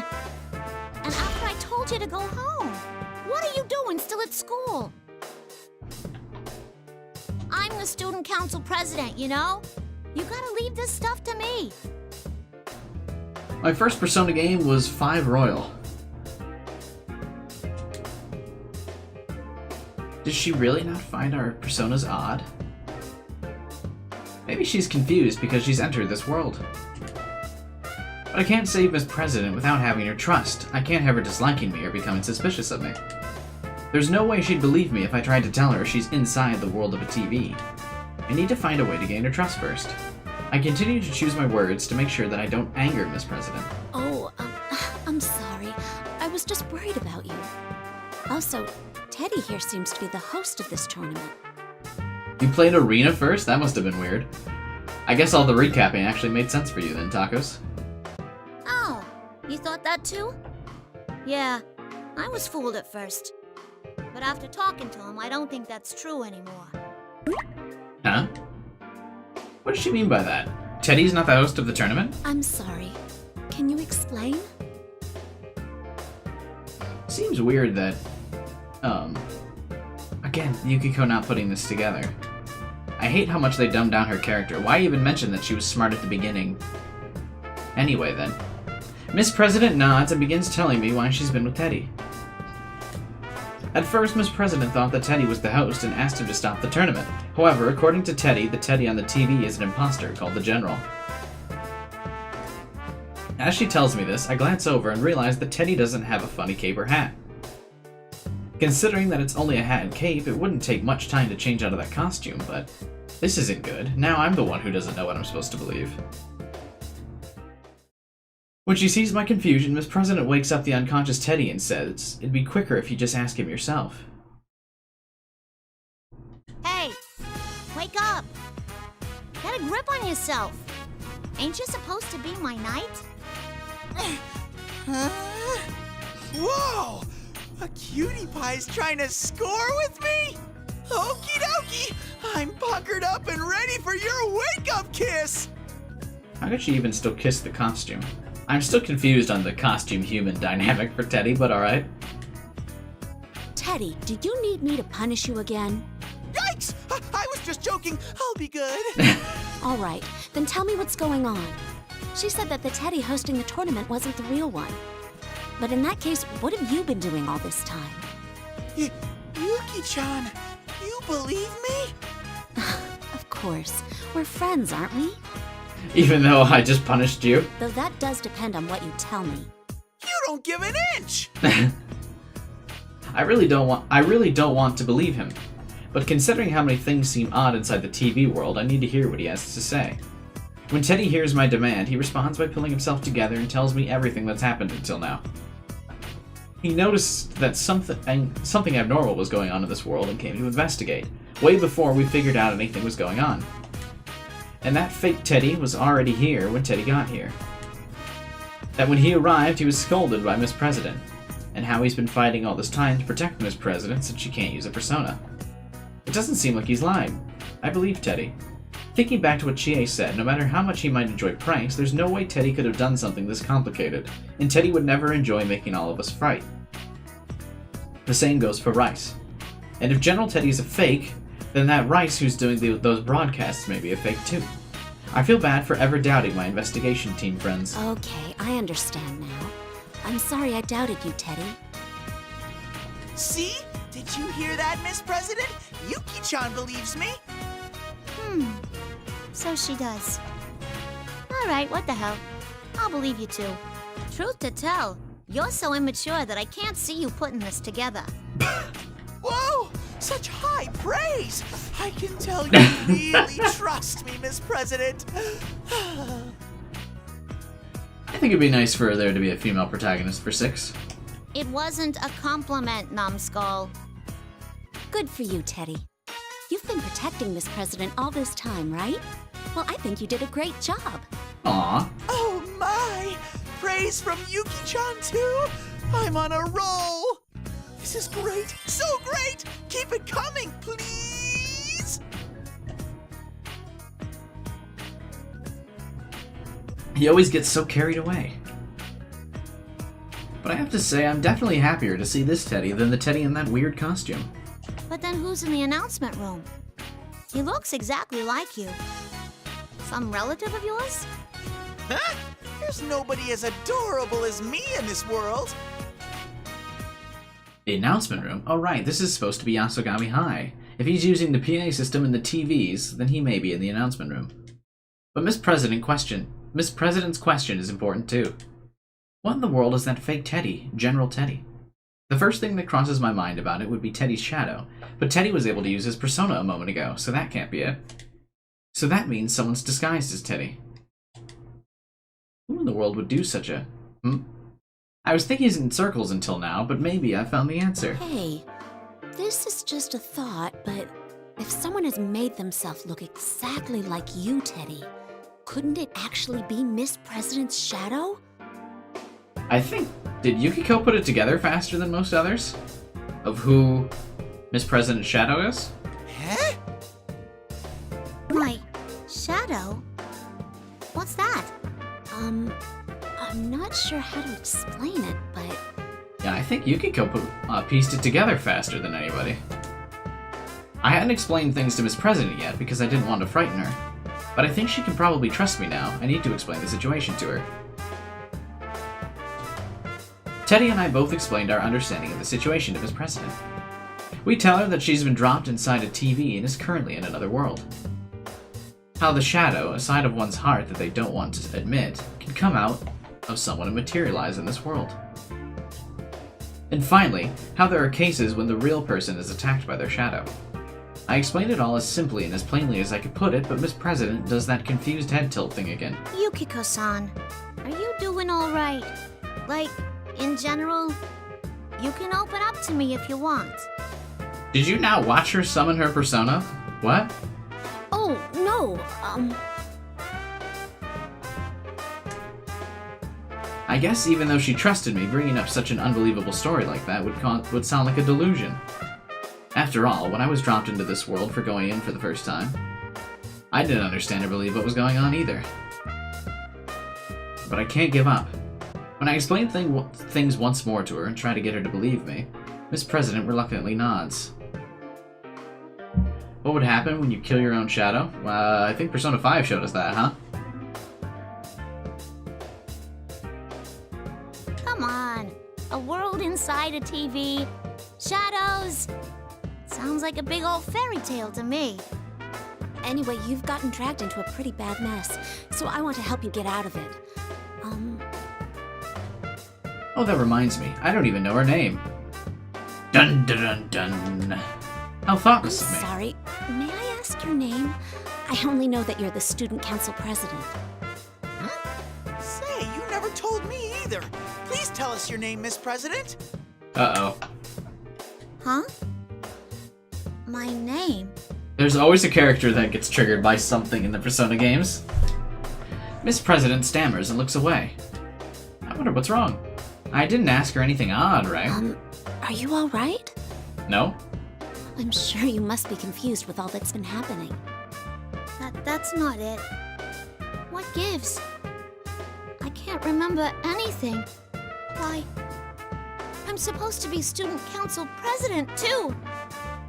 Miss President, please, calm down. It's okay. You know what they say. Less talk, more action. Teddy and I tried to calm Miss President down. It seems she doesn't remember anything other than being the student council president. Apparently, she was so caught up with the situation, she didn't even realize that she had forgotten about everything else. I don't get it. Could something this bizarre really happen? Don't worry. I bet you just can't remember now because of the shock of being dropped inside a TV. Ah, what a bizarre adventure this has been for Labras, hasn't it? The same thing happened to me last year. I couldn't believe that it was reality either. I think that her jumbled up memories are only natural considering how abnormal the situation is. A TV, huh? It's just so hard to swallow. I'm sure you'll remember everything once we get back to the real world. Let's go look for that fake Teddy for now, okay?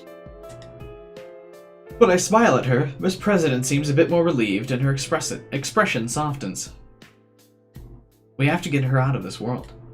And to do that, I need to stay strong too. Yukiko also has the only plotline where Labras gets calmed down after panicking over her name. In everyone else's timeline, she freaks the fuck out and runs away. Yukiko was able to calm her down. A blossoming friendship between two cuties. This is great. I'm so touched. In honor of the occasion, I request that Miss President try to score with me. Score? Teddy, if you continue mentioning that, I'm going to get angry again. Oh no! Is the scoring princess becoming truly enraged? Uh-oh. That joke's a year old now. How many times are you gonna keep making it? Sheesh, we're going on ahead. Whoa, hey! Yukiko-san! I take Miss President's hand and begin walking briskly. Sheesh, he still brings up that stupid joke even though it happened a long time ago. That was what my shadow said, that wasn't me. Oh wait, my shadow is how I truly feel. In any case, that's not what I'm really like. I would never try and be a scoring princess. Yikes! Wait for me! Uh-oh. Yukiko's shadow is about to hear in a second. Miss President! I don't want to be left alone! Oh. I forgot. This tournament's rule dictates that only the winner can move on. So much has happened that I forgot that I just beat Teddy in a fight. He'll be fine. Plus, knowing Teddy, he won't stop hitting on us or bringing up the scoring princess stuff, and I don't want Miss President giving the wrong impression of me, so I ignore Teddy and head to the announcement room.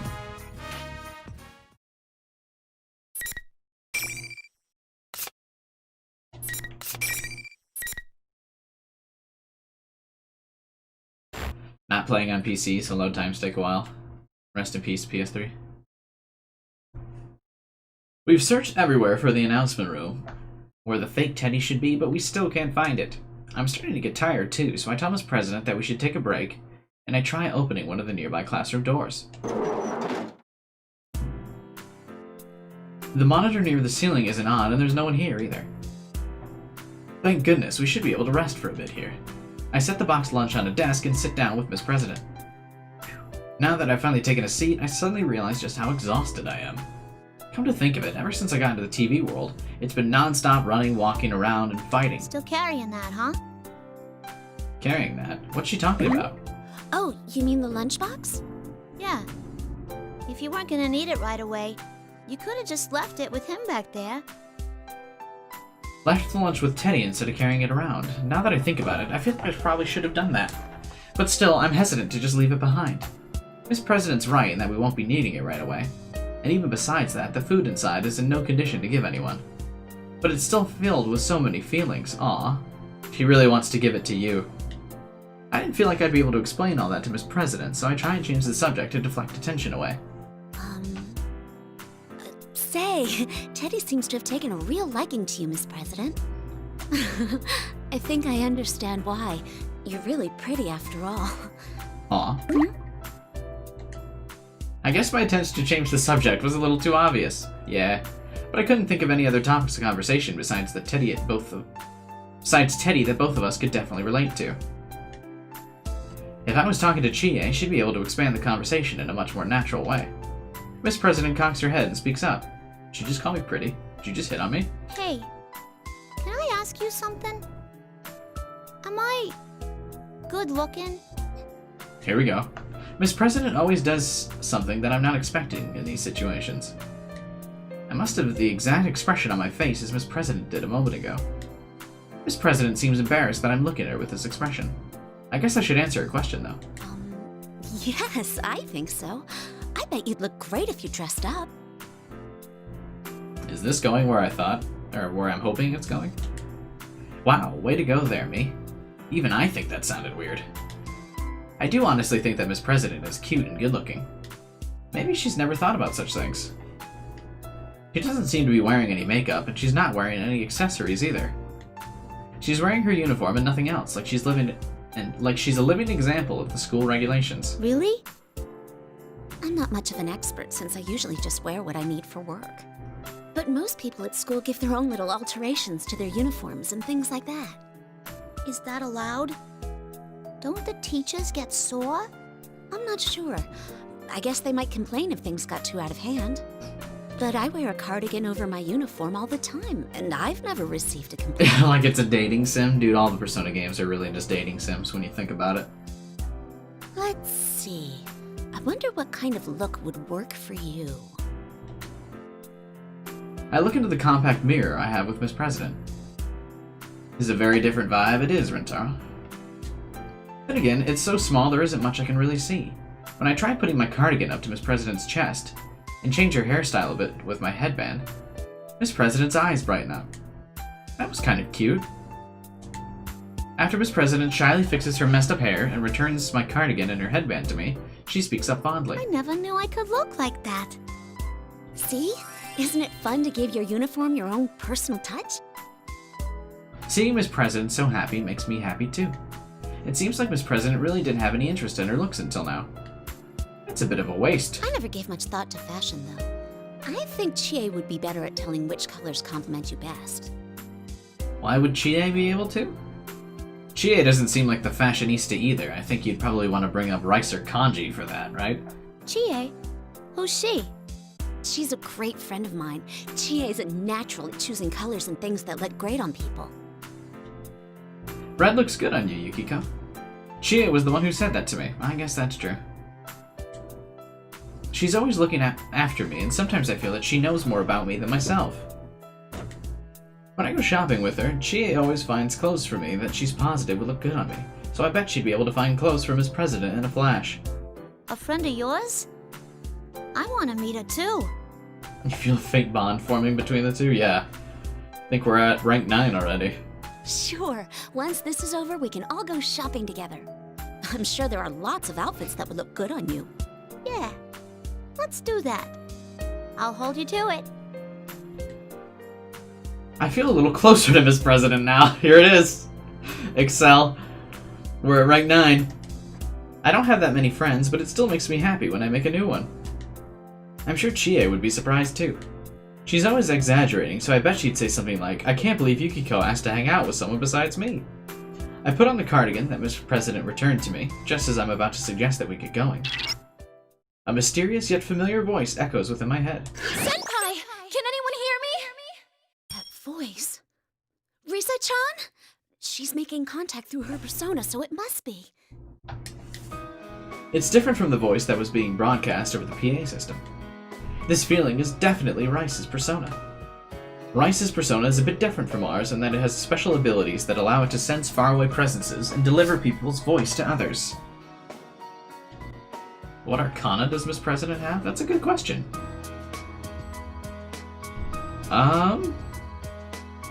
Maybe Aeon, right? That would make sense. Aegis is Aeon. Usually that's the arcana for game-exclusive characters.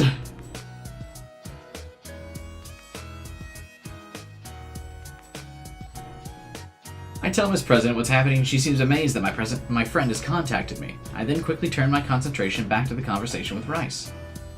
Yukiko-senpai! Thank goodness! Sorry, I was so relieved that I started tearing up. Are you alright, Yukiko-senpai? Mm-hmm. I'm fine. What about you? Are you okay? You were doing these weird broadcasts until a moment ago, but you're back to normal now, right? That wasn't me! A fake Teddy was saying those things in my voice. She's Fortune.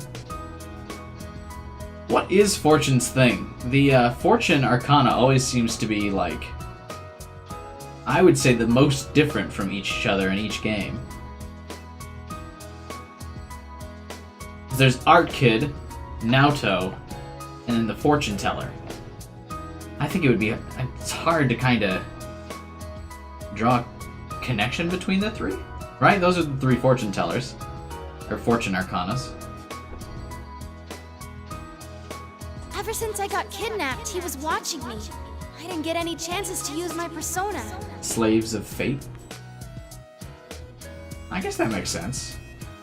Art Kid's supposed to be a doctor, Naoto's supposed to be a detective, and Fortune Teller's supposed to be, is stuck with whatever her fortune decides for her. Okay, alright. I can see that. Michael? Yukiko-senpai, where are you right? Huh? Wait a sec. Are you with someone right now? Probably don't need explanation on Labrys's Fortune Arcana right now, though. Don't want to spoil that. I'm sure we'll get there. I see Rice doesn't know about Miss President. I quickly tell her about Miss President and what's happened. Weird. Something's not right about her. I can't put my finger on it, but she's not normal. That's offensive. Not normal? Well, I start thinking about what she could possibly mean by that. Rice continues on. So based on how things went last year, you think that girl's the victim and the fake Teddy's her shadow? Can Rice also read their thoughts? I don't know yet, but it's possible. Rise-chan, you say you were with the fake one all this time. Are you okay? Oh, sure, don't worry about me. The fake's gone off somewhere. That's why I was trying to contact someone. Thank goodness, Rice safe then. It must be so scary being held captive by the fake Teddy. That fake Teddy was using both Teddy's form and Rice's voice. What reason would he have to do that? Oh, that reminds me. I should tell Rice that her manager was worried about her. Oh, this might not be worth mentioning now, but your manager called me in. Huh? Inoue-san contacted you?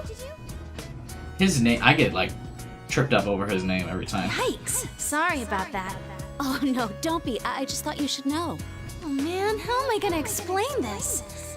I seriously have no excuse. I'll just have to lie and say I ran away from home for a few days. I'm gonna get in such trouble for this. Ugh. But one thing at a time. We have to deal with this situation first. Yukiko's is pretty significantly different from the rest of the investigation teams. Don't worry, the others are here too. We'll rescue you in no time. Yeah, I'm sensing them now. Cool. I'll be waiting, so hurry and come get me. Oh, but be careful. Rice answers energetically, but I know there's no way she's alright after being captured by the mastermind behind this case. I bet she's scared and worried. I have to hurry and rescue her. Rice ended the communication after telling me she was going to try and contact everyone else. I told her where Yosuke, Chie, and Teddy were, so hopefully she'll be able to contact them. But my objective now is clear. I have to go to the announcement room, rescue Rice, and then do something about that fake Teddy. Now that the goal's in sight, I can more thoroughly focus on reaching it. Well, that didn't look weird or nothing. Were you talking to your friend inside your head? Oh, yes. Sorry. I bet it's hard to believe, but... Nah, I could tell from watching you. You didn't look like you were faking it. You must really get along with him. Huh? I could see on your face that you didn't doubt him at all. And I'm sure they trust you right back, huh? After thinking for a moment, I can't help but smile. They sure do. We've been through a lot together, you see. I feel like Miss President's acting a little off. Because I've been having a full conversation without paying any attention to her, I thought she might be feeling like she was out of the loop, but it seems like something else is in her mind. It's like she feels awkward. No, apologetic. It's as if she's bearing something she can't say to anyone else. Am I overthinking things? Don't worry. We're behind you, too. I'm sure you'll get through this just fine. I reassure her, try to cheer her up, but Miss President only nods ambiguously and doesn't smile back. I want to help her, but what should I do?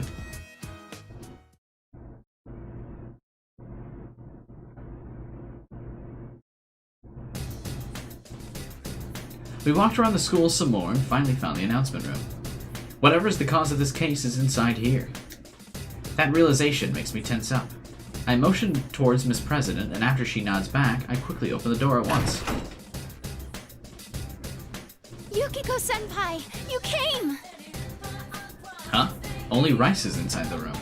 I thought that the fake Teddy would be like, "Mwahaha, you finally made it this far. Now let me tell you my master plan," or something like that.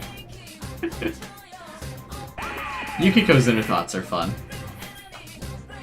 That's when the fake appears on the monitors in the announcement room. Welcome, Yuki-chan. You must know already, but this is the stage for the final battle. You brought your own strange audience with you, but I'll overlook that for now. You seem to love attention so much that I'm sure you'll do better with an audience.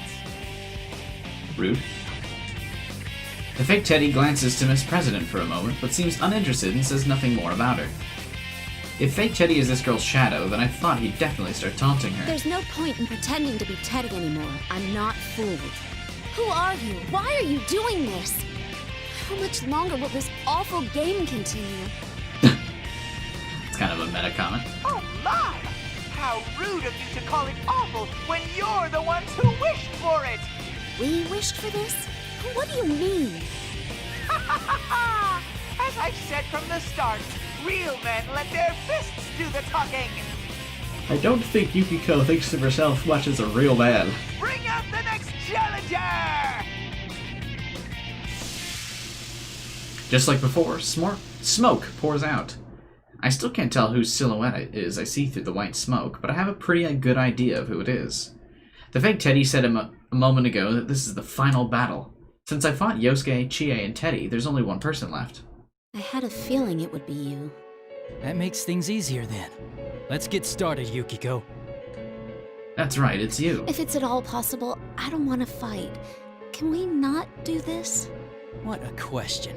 You've been fighting against your friends this whole time, haven't you? That's true, but... I don't want to fight, huh? You always just wait for things to happen. You can't do anything until someone makes the choice for you. You haven't changed at all.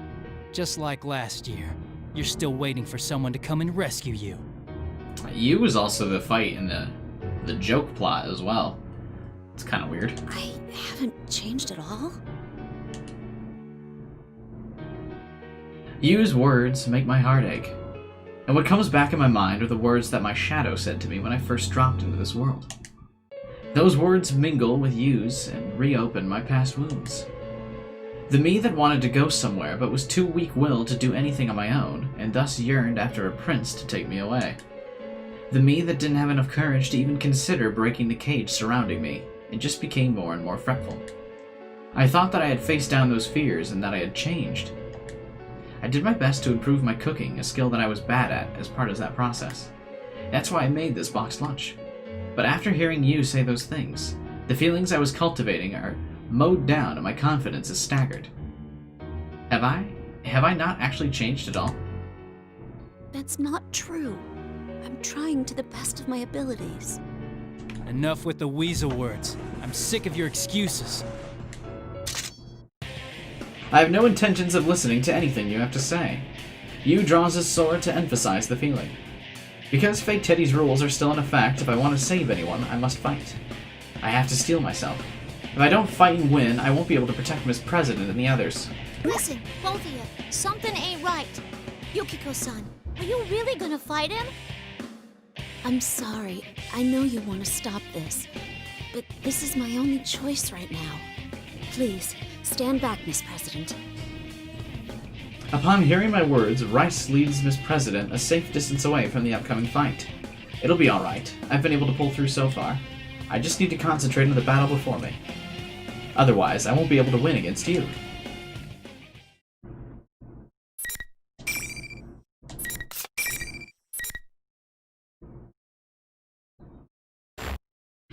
Kinda weird that hers has like an extra fight.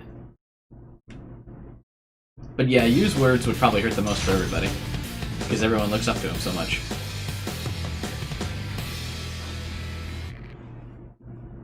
The game, or P4 really makes everyone kind of dependent on you.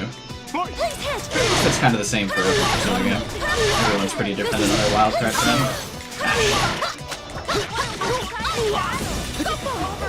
Oh, I missed! Fuck!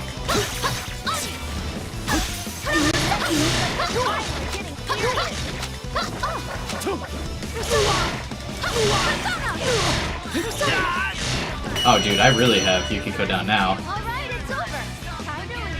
Her combos are super easy, which makes her probably a really good beginning character.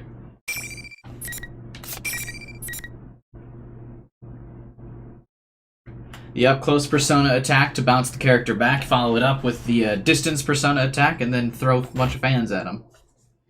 Don't let him close the distance. I really just beat up Yu. He finally came to visit us after all this time and we end up fighting? How'd this happen? The same with Yosuke, Chie, and Teddy, too. That reminds me, everyone said the same things to me before I fought with them. Maybe I really haven't changed at all. You're pretty strong, Yukiko. Oh, I'm sorry. Are you hurt anywhere? I ended up fighting you anyway. I try to excuse myself to Yu, who's just gotten back to his feet. Yu looks puzzled. Huh? I knew something wasn't right. You've done a complete 180 from how you were a moment ago. I was just thinking the same thing about you. If you doofs don't mind me butting in, something wasn't right with either of you. Oh, is this about to actually answer the question I was thinking of the whole time? Of like, wouldn't Miss President hear like 2 different conversations? It was like neither of you could hear what you were saying. The way you answered each other didn't make no sense. Now there we go. We didn't hear what each other was saying. It was like this after each of my fights. After we finished fighting, it seems like our conversation before the fight weren't matching up at all. I didn't have time to check and was also scared to confirm this. But what if we were hearing each other? But what if what we were hearing each other say wasn't actually what we were saying at all? I see. Was that the fake Teddy at work too? You think he's doing it on purpose to make friends fight each other? That's crazy. Why? Because Yu's power lies in his social links, and if he sever the power of his social links, and his wild card power becomes significantly weaker. It's the ultimate strategy to beat a wild card. How could anyone do something so horrible as making someone fight their friends?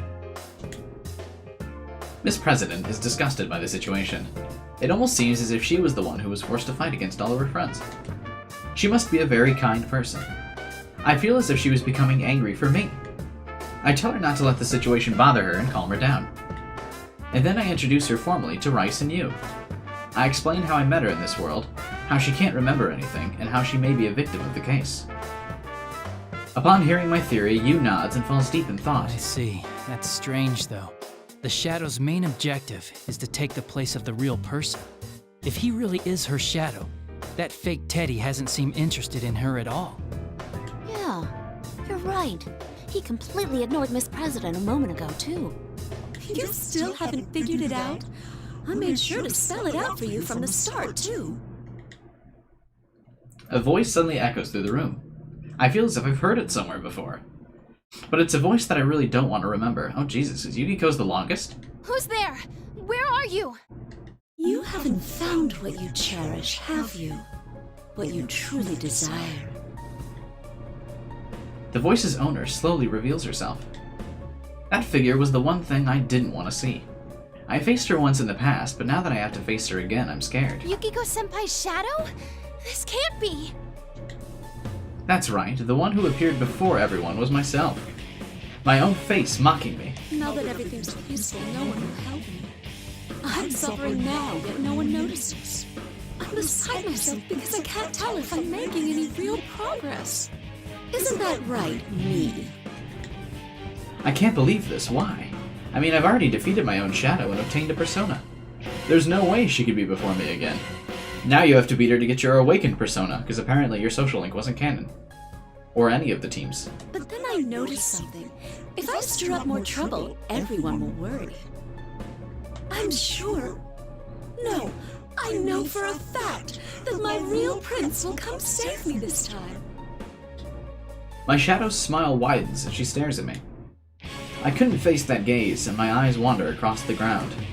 My boxed lunch slowly came into my field of view. My shadow seems to have realized what I was glancing at, and she intensifies her verbal assault. I mean, take that boxed lunch. I said that I made it for everyone, but I'm not at all confident about it. I could have given it to her, but I didn't. I was so scared inside that I couldn't. Yet I can't throw it away either. That boxed lunch is just like me. I did my best, but I don't know whether or not it came out good. Just like poor, pitiful me. That's not true! Come, Konohana Sakuya! Huh? I can't summon my persona? Nothing happens. It's as if I've never had the power to fight to begin with. No, why? How can this be? No! This isn't happening! I look so pitiful. Did you think that just because you gained your persona that your shadow would never appear again? I like for the shadow people, they just kind of add, like, more shadows to their face to make them look sketchier. Did you think you'd never meet me again after you accepted yourself?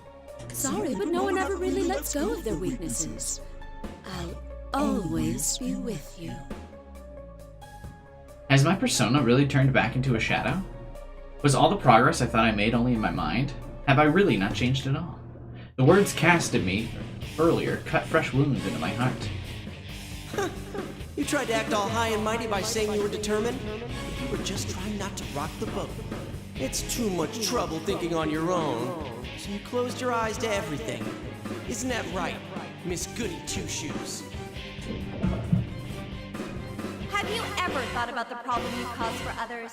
You may not realize, but you completely rely on us. That box lunch you brought today is a perfect example. Nobody ever said they wanted you to make them one. Yeah, but nobody ever wants to turn down a good homemade lunch if it's actually good. You always just wait for things to happen. You can't do anything until someone makes the choice for you. You haven't changed at all. Just like last year. You're still waiting for someone to come and rescue you. I'm gonna switch my headphones.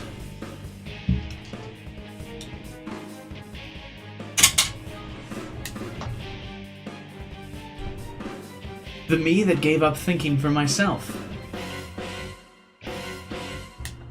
The me that ignores the feelings of others and is only thinking about myself.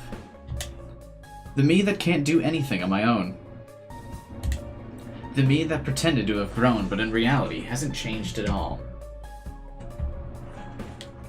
My weakness caused this case, and dragged everyone into it. The shadow continues the verbal barrage as I stand trembling. I've always been by your side. You were just tuning me out for a while. Isn't that true? Poor, pitiful me. Please stop! I catch myself covering my face with my hands. I don't want to see or hear anymore. I'm scared. You and the others are getting a full view of my pitiful self. I'm scared. I'm so scared. I can't even stand. Please, stop! You're not me! Have I not changed at all since back then? Did I actually know that deep down, but I was just trying to ignore it? Please, no more. I just want to let go. I want to let go of everything. Yukiko-san! Yukiko! Don't let it fool you! He's right, Yukiko-senpai. Look up at us! Ah. What am I doing? Why was I so frightened? You, Rice, President? I can hear all their reassuring voices. I'm not alone.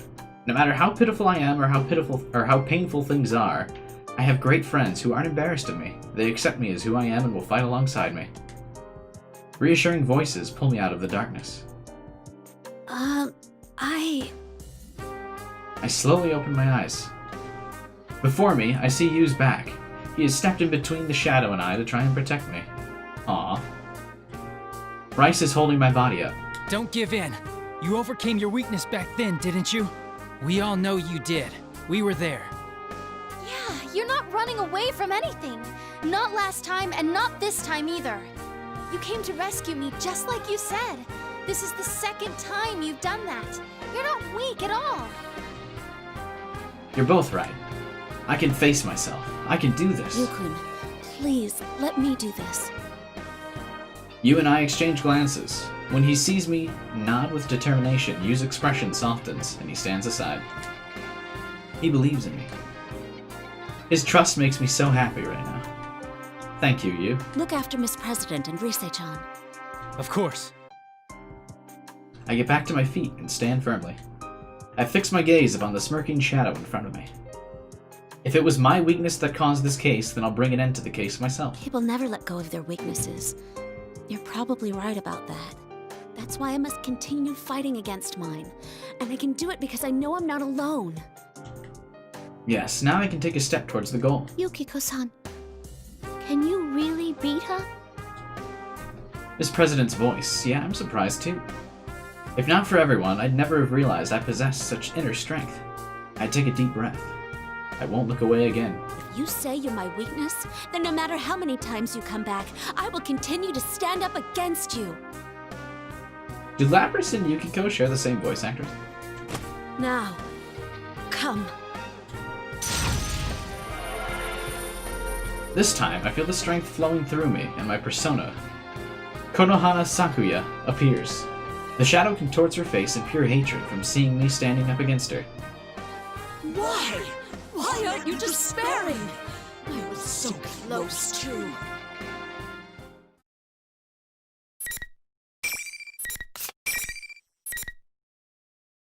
They don't. Oh, okay. They kind of sound similar.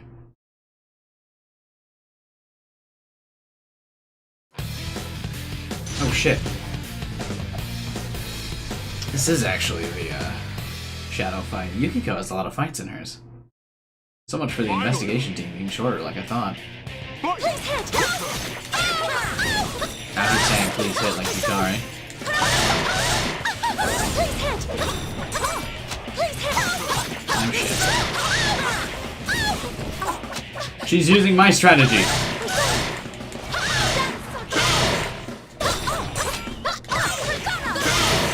This is it! Ah, This damn is it. it! Get rid of you! This is it! What did you just do?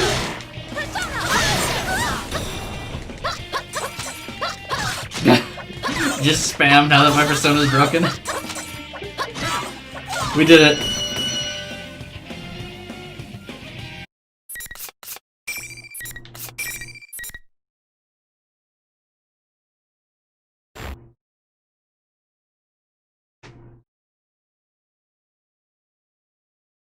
With my final strike, the shadow stops moving. I've won. I've defeated her again. You did it, Yukiko. Thanks. I truly feel horrible that my weakness was what caused this case. I'm sure that everyone will still accept me, though. And this time, I know for sure that I'm not just pretending that I've overcome my weakness. I'll be alright now. Even if I go astray again, I'll be able to stand against it. Huh? Senpai, be careful! Something's not right with the shadow! We all turn towards Rice, and simultaneously all the lights in the announcement room turn off. What happened? They repeatedly suffered the pain of fighting their friends, but they still didn't lose heart. A voice echoes in the darkness. An ominous voice that makes me feel like insects are crawling all over my skin. But still, the voice is somehow familiar. No one can understand you after all. What a shame. The lights come back on, and the one standing before me was the fake Teddy. But why? Just a moment ago, I was positive that my shadow was there. What are you talking about? Miss President knows it's talking to her. The fake Teddy looks straight at Miss President and is addressing her. The air about him and even his voice are completely different now. Who are you? I thought you were my shadow. No, that's not true, Senpai. We all thought it was, but... I couldn't tell until now, but the one this thing's based on is Miss President. Huh? What are you talking about, Rice? That's impossible. I mean, just a moment ago I thought something was odd. Yukiko used her persona in the fight. Personas and shadows are one and the same. It's impossible for both to exist at once. You was right. How could I have forgotten that? The power of personas can only be obtained by accepting one's shadow. The reason I'm able to use my persona is because I already faced my shadow. But I was fighting that thing with my persona. It couldn't possibly be my shadow. Plus, we've never seen a shadow take on someone else's appearance. Maybe that's why your conversations with each other got all jumbled up. Either way, this isn't like last year. Hey, would you stop treating me like I'm some kind of freak? But you are. This wasn't my power originally. It's hers. Her power? What's that supposed to mean? Miss President cradles her head and denies the shadow's words. No! No! I'm not like that! Uh-oh. Why so desperate all of a sudden? Isn't this where you should be like, no! It's about time you remembered. Stop deluding yourself! This story's slightly different this time, though. Snock. Barely, but slightly.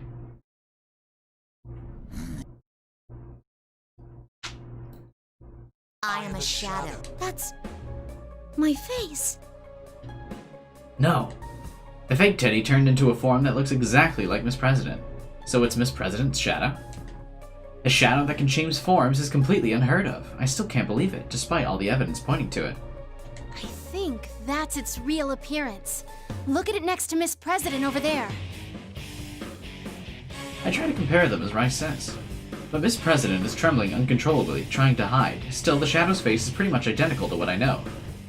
Although, the Shadow's body is covered with all kinds of metallic parts, and she looks like some kind of robot. The real Miss President is acting like I was. She shut her eyes tight and is shaking her head. I'm not deceiving myself! I don't know you! Huh. You're still trying to look away? Then how else do you explain me? The power to scramble other people's senses? Those people there must be aware of it. Ask yourself, why do I have such powers? Because you, the real one, have them too! The power to scramble other people's senses. I get it now. That's why everyone wasn't making sense when we fought. I see. If I'd lost my mind during those matches, I should have realized it. But I never did. Neither did the others. So we didn't really lose our minds, we just seemed that way to the other person. Which means no matter what the other person really said or did, we perceive it as being something completely different. So that was the reason why everyone's attitudes and conversations didn't match up after the fight was over. We were both hearing things that neither of us said. But why does the Shadow keep saying the power is Miss President's own power? What could that possibly mean? Is that Miss President's persona ability? Or is it something else? Maybe that's like her robot deception powers? Instead of getting a whole bunch of guns, she was designed differently. That's a pretty good guess. I was born with this ability. More like a weapon, designed for infiltration. There it goes. Infiltration? Weapon? That doesn't make any sense at all. What are you talking about? No! No! I don't want to remember! You don't? Hey, fine with me. Then you can die as you are.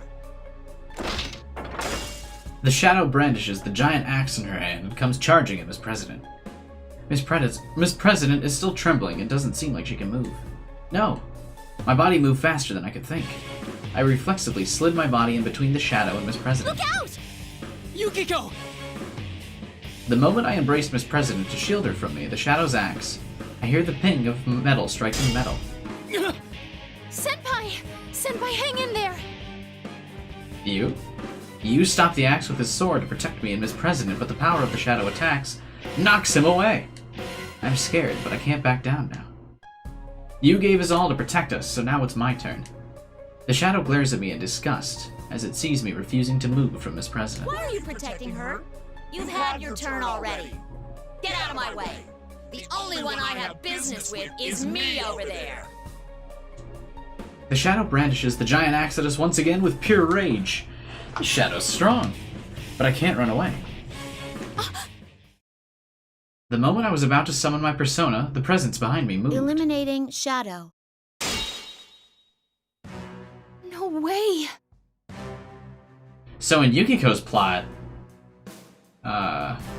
Labrys wakes up on her own. Wow, this is totally different. She's even got the I guess line, huh? Huh? I have absolutely no idea what happened. I hear sounds of machinery wiring, whatever. It's not from the shadow, it's coming from Miss President. Target confirmed to be a shadow. 5th generation anti-shadow suppression weapon Labrys, initiating elimination process. What in the world is Miss President? I normally don't have a thing for the schoolgirl uniform, but Labrys out here rocking it. Alright, respect.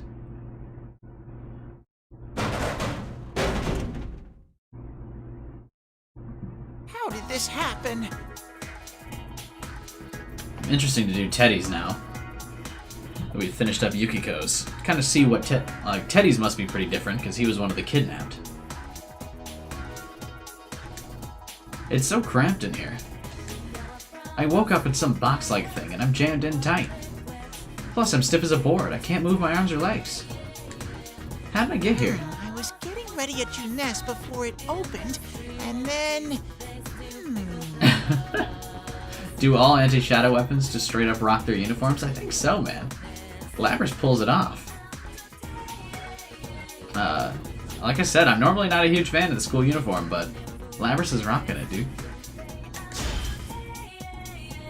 Every day is Customer Appreciation Day since I work at Juness. I wish sometimes I was the one getting waited on. That's what I was thinking while I was cleaning the store. The lady in the electronics came over and asked me to clean up there too, so I gladly agreed and... Oh, now I remember. I was passing in front of a big TV and stopped for a sec. That TV helped us out a lot last year when we solved the case together and made my world peaceful again. That's why I got lost in thought thinking about those days. I wonder how Sensei is doing back in the city where he's from and stuff like that. Oh, my world is the world inside the TV. I used to be all alone there, but last year some other people fell into it, and I joined the investigation team. Well, the details don't matter. The point is, I helped solve a murder case.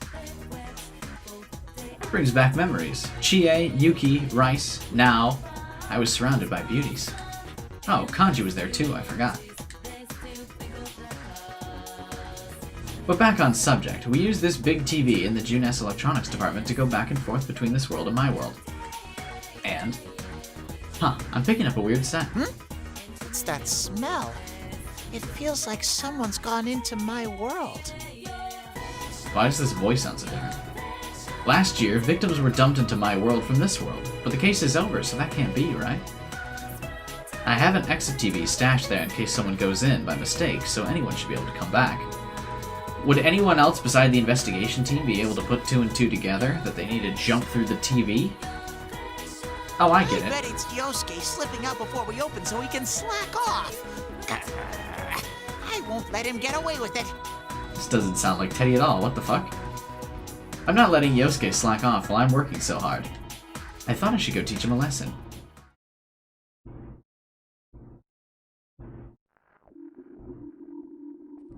And that's why I jumped into the TV.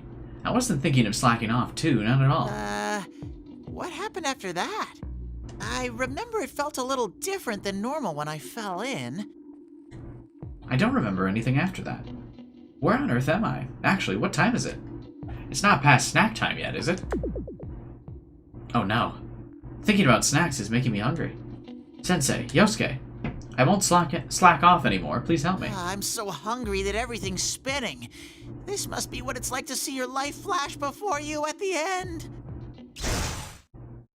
It's weird. Teddy sounded normal in the other conversations, or in the other campaigns, but in his own, he sounds totally different.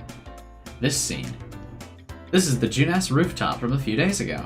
If I remember right, we all got together after Yosuke and I were off work. Chie-chan! Yuki-chan!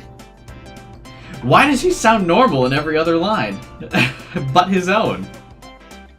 Like, if you were gonna get the voice actor, you think you'd have him do his own campaign first. There he is. You look like you were working hard, Teddy. Here, Teddy, you can sit with me. Don't mind if I do. I'm so tired. They're working me like a slave. Pet me, Yuki-chan and Chie-chan. What are you blabbering about? That was totally in your job description. Here. I squeeze between the two ladies, and Yosuke sets up with the cups he's holding in front of me. Oh, I smell melon soda. Is Yosuke buying? He must be feeling generous today. Woohoo! Thank you very much, Yosuke. The sweet scent that fills my nostrils, the torrent of refreshing soda, the sweet taste against my tongue. Ah.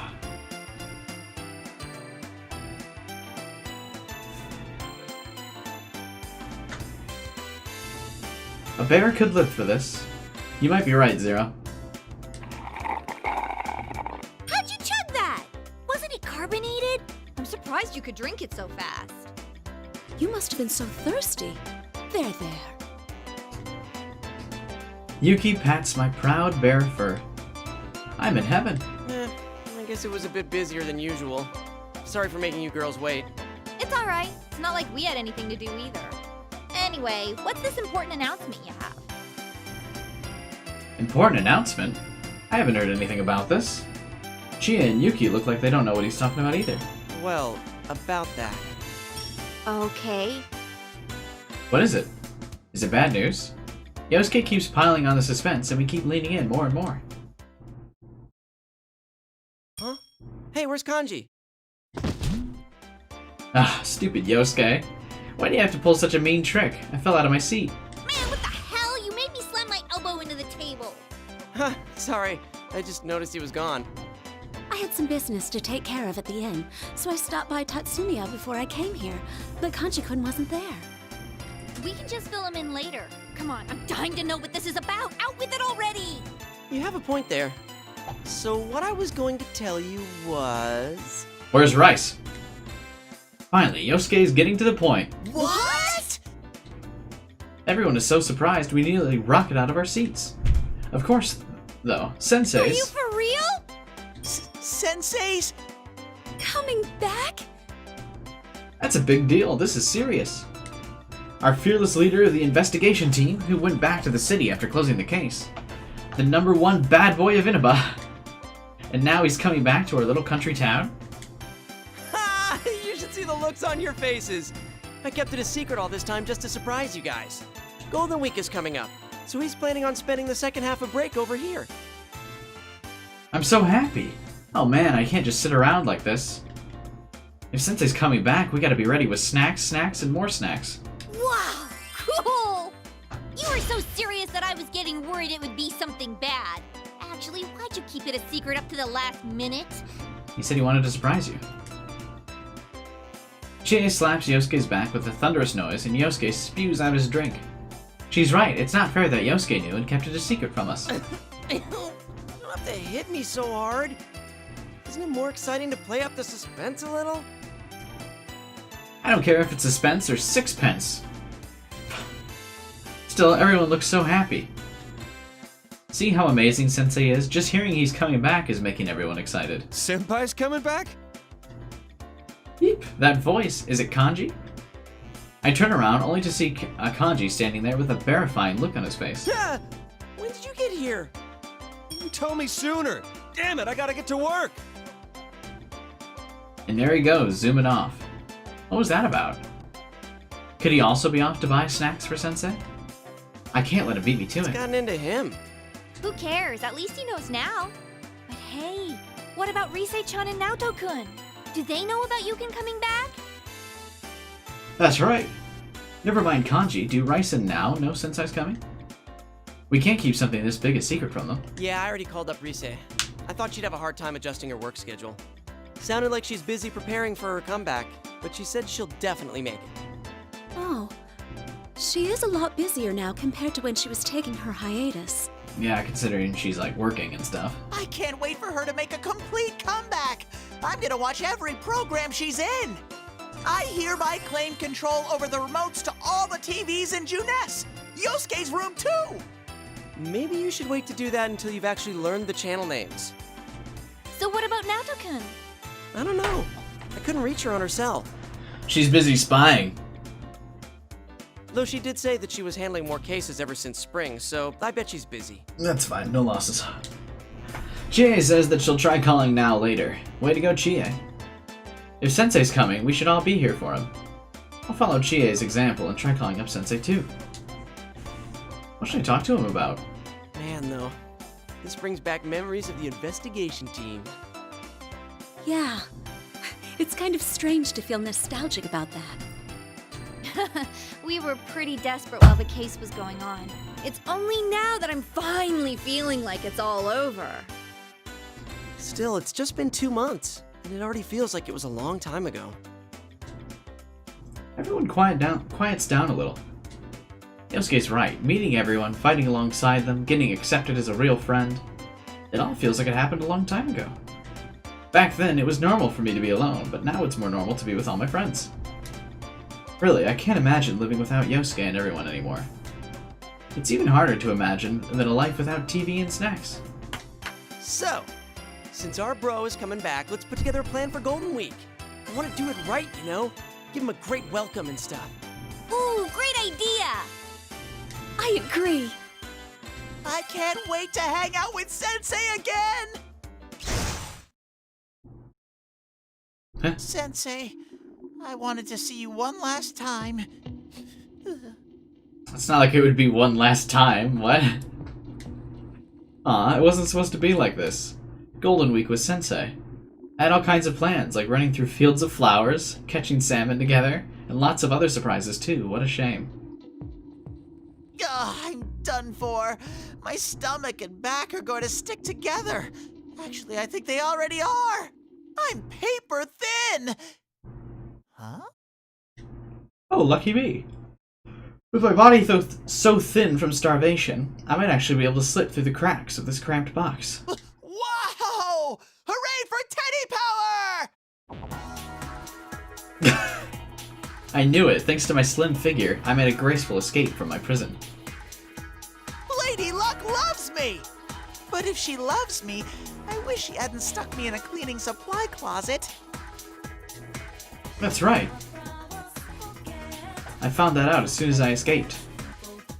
It turns out that the box I was in the cleaning supply closet, I've seen at school. Oh, Jesus.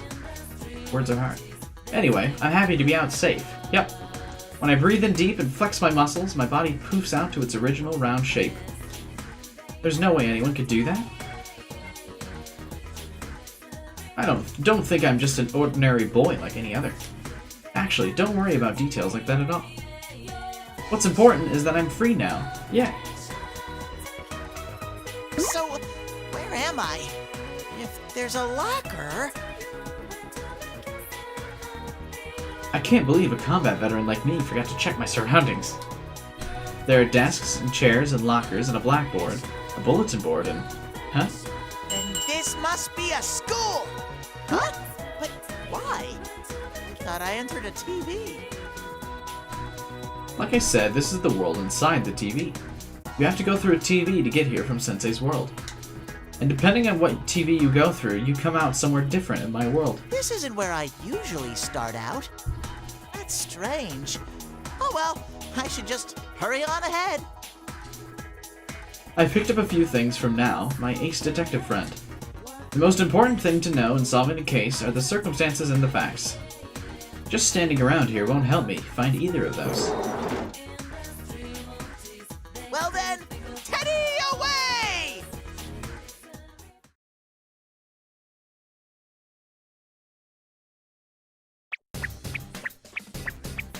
This makes no sense. There ought to be someone else here.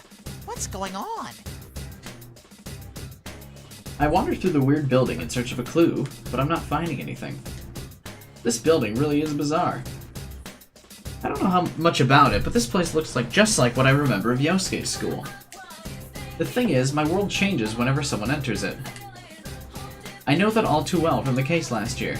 When someone gets dumped in here, that person's hidden feelings affect the world around them. Does that mean whoever it was goes to the same school as Sensei and Yosuke?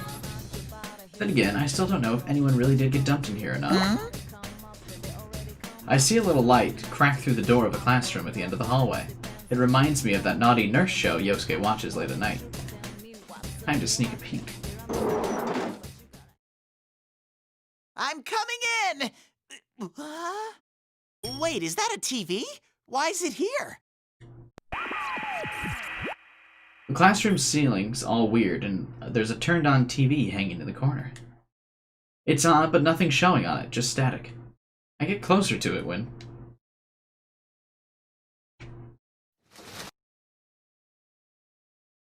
P1 Grand Prix? What the heck? Sensei! Yosuke? Chie-chan? Even Yuki-chan? And who was that bear in the funny clothes? What's going on? When did those guys record this cool commercial? There was someone like me on it too, but it wasn't me. Those taglines were pretty funky, but that's not the biggest problem. Who's this General Teddy? I don't remember making this video, but it looks exactly like me. Exactly. You looked exactly like me. In my shadow? Did it spill out again just like last year? That still doesn't make sense. I'm positive I would have noticed if my shadow came back out. So he's a no-good faker out to cash in on my popularity. How dare he impersonate me and mess with everyone with that neat-looking tournament. I like that Teddy stumbled upon the correct answer faster than everyone else.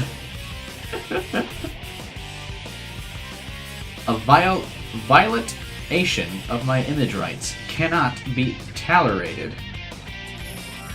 Oh, I made a joke. Looks like I'll have to punish this barefaced liar and win the P1 Grand Prix.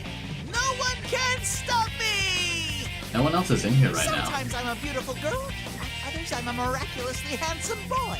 I am the alluring, fluffy Prince Teddy.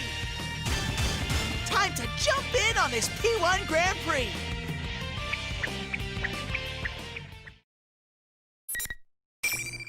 Alright, good for you, Teddy.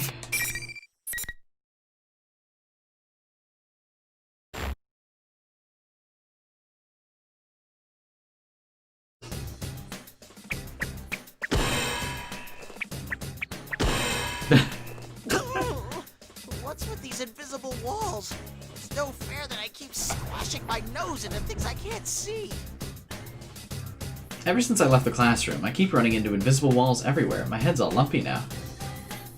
Who put these things in the middle of the hall? I'm having a hard time getting through them.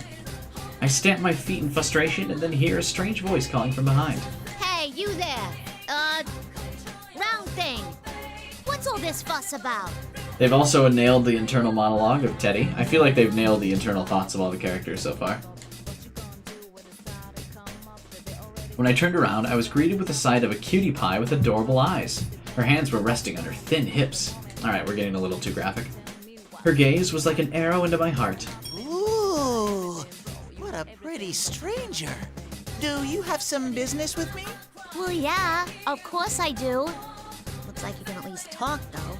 Anyway, I'm gonna need you to stop all this horseplay at once. You're hosting this event, right? Sheesh, how rude. That's just a huge misunderstanding, baby. Teddy's pretending to be me. Can't you tell how much better my coat of fur is? Pretending? You seriously think a lame excuse like that is gonna fly? What if other students got hurt in this crap? You didn't even run it by the student council. Oh no. Teddy! Yikes, she doesn't believe me? Can't she tell the difference between the adorably genuine article and a cheap fake? My teddy fur has truly lost its sheen. Actually, who is this girl? She's got this weird way of talking and, oops, it's starting to brush off on me. Like I keep saying, you've got it all wrong. Who are you anyway? Normal people shouldn't be here. Who am I? I'm this school's student council president. Why wouldn't I be here? President? Those clothes are the same ones that Chie-chan and the girls wear. So, cutie pie, are you a VIP at the school Sensei and the others go to? Well, just being president don't make me anything special. The students picked me, so I gotta work to repay the favor, right? And stopping this craziness is part of that. I feel like you would be picked because you're special, though, right? Why would they just randomly pick you? My, how modest. A pretty girl chosen by her peers who works her fingers to the bone for the common people. She's a goddess. I've just met a goddess. How moving. I don't care who she is anymore. I'm gonna support whatever Miss President does all the way. If she wants to stop this mess, then I'll roll up my sleeves and get to work. Miss President, I'll follow wherever you go. Whoa, what's the deal? What's this all of a sudden? Sorry, but it's been decided. From here on, Miss President, I will protect you. If you're a princess, then I shall be your loyal knight. My knight? But ain't you the one who caused all of this to begin with? Also, she said president, not princess, but alright. I keep telling you, it wasn't me. I'll save the princess from the evil imposter. And at the end, a kiss. How can Teddy be so pure and impure at the same time? Dude, who knows? There you are, Lapras. Whoa, who said that? When I turn around, I see a weird red-caped guy standing there, staring at Miss President and me. When did he show up? Hmm? Who's this weird-looking guy in a cape? How does he know that's Lapras right away? What gives you the right to call me weird-looking? You seem pretty suspicious yourself. How rude! I could turn that back on you. All half-naked with only a cape on? It's you who's suspicious. Yeah, but if you had abs like Akihiko, why would you ever wear a shirt? What a rude dude! How dare he insult a knight like me? I get it now. This red-caped guy is the one who made this weird school and the TV and dragged us into this. No. That must be it. Never mind that. You there. You must be Lapras. I'm Akihiko Sanada, and I've come to retrieve you. I'm sure you'll understand if I say that I'm working with Kiricho. And you, in the bizarre costume, are you the one who stole her? Seems weird that he recognized Lapras right away. I don't recall him recognizing her right away in his playthrough. Or in his campaign. Lapras? Kiricho. What's he talking about? Is Lapras Miss President's name? Stole? Wait, stole? Why would I do that? Could this Aki whatever guy be the kidnapper? This is a big deal, holy moly. The red cape guy looks mean, but I'm Miss President's knight. I gotta protect her. Miss President, he looks dangerous. Stay back. Huh. So you're gonna fight back. You've got guts. I won't let a half-naked kidnapper steal away Miss President. Kidnapper? Actually, before we go any further with this, you should take off that ridiculous costume. So you don't deny that you're half-naked? You're seriously suspicious, Buster. How could he deny it? He is half naked. Plus, we've just met and you're asking me to strip? Are you in league with Kanji? Yes, that certain look you have. I definitely sense some similarities. What are you raving about? Look, if you're gonna get in my way, I'm not gonna show any mercy. Why is Akihiko's chin stubble not the same color as his hair? It's like black, but his hair is white. The moment my gaze meets the red-caped guy's, my animal instincts goes wild and warns me of danger. This guy must be really strong, but still. I'm Miss President's knight now. I can't let you beat me. I admire your determination, at least. What are you, anyway? Me? I'm a bear! I've crossed paths with them many a time. Bears are very mysterious animals. Why? Although none of the ones I've ever met can talk like you or have such strangely colored fur. Oh, God! Those are real bears in the forest. What kind of life do you lead? Yeah, wait, what? Wait, before that, are you saying I'm not a real bear? I don't need a lecture on my lifestyle from a freak in a costume. Enough with all the talking. Come at me. When the red cape guy breathes out, oh man. The silhouette behind him. Can this guy use a persona? Now I'm really confused about who he is. What's that? Never fear, Miss President. I'll stay true to my word and protect you. You just imply he's fought multiple bears? It kinda does. I push the scared Miss President behind my adorable back and glare at the red-caped guy. I don't know who he is, but it's time for me to step up to the plate and show I can do it. I had a feeling you wouldn't be fazed to see a persona. Alright. This is the P1 Grand Prix, right? If you want to see it that bad, I'll show you what it means to be the manliest of all men. That sounds like something Kanji would say. I don't like this. Is there any way I can turn down your kind offer?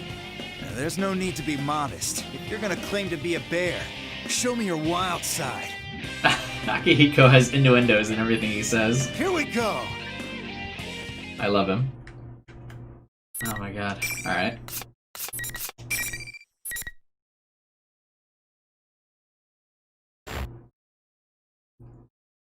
Now it's time to figure out how to play Teddy.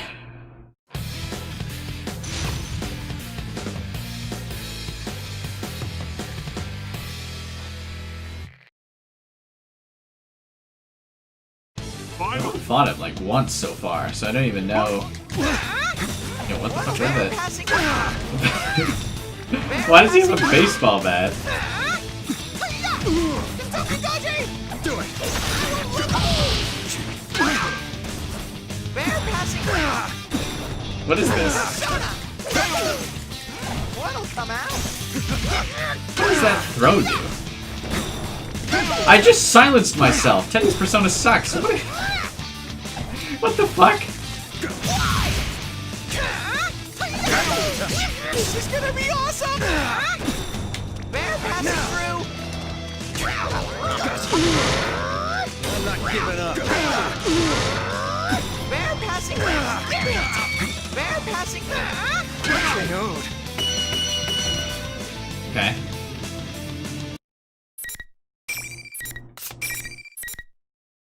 Teddy's fucking weird.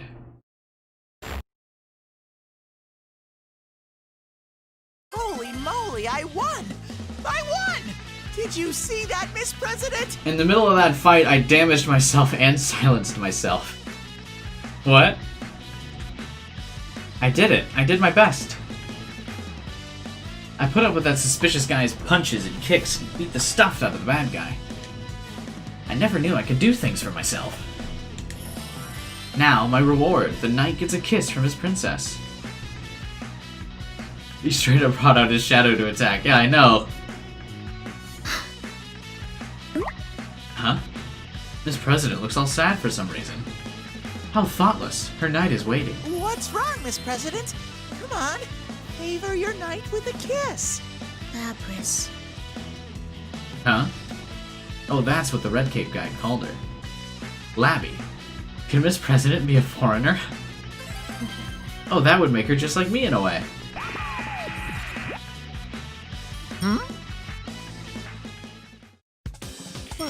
What's going on? Why is there another one? The TV attached to the ceiling turns on and... What the? It's the fake Teddy again. Huh? What's going on here? I thought I disposed of that filthy bear costume. Hey! How dare you call the adorable real Teddy filthy, you faker! Very sneaky, trying to capitalize on my popularity. I'll rip off that bear hide in no time. Huh. It's too troublesome to have you running around. I need to figure out how to deal with you.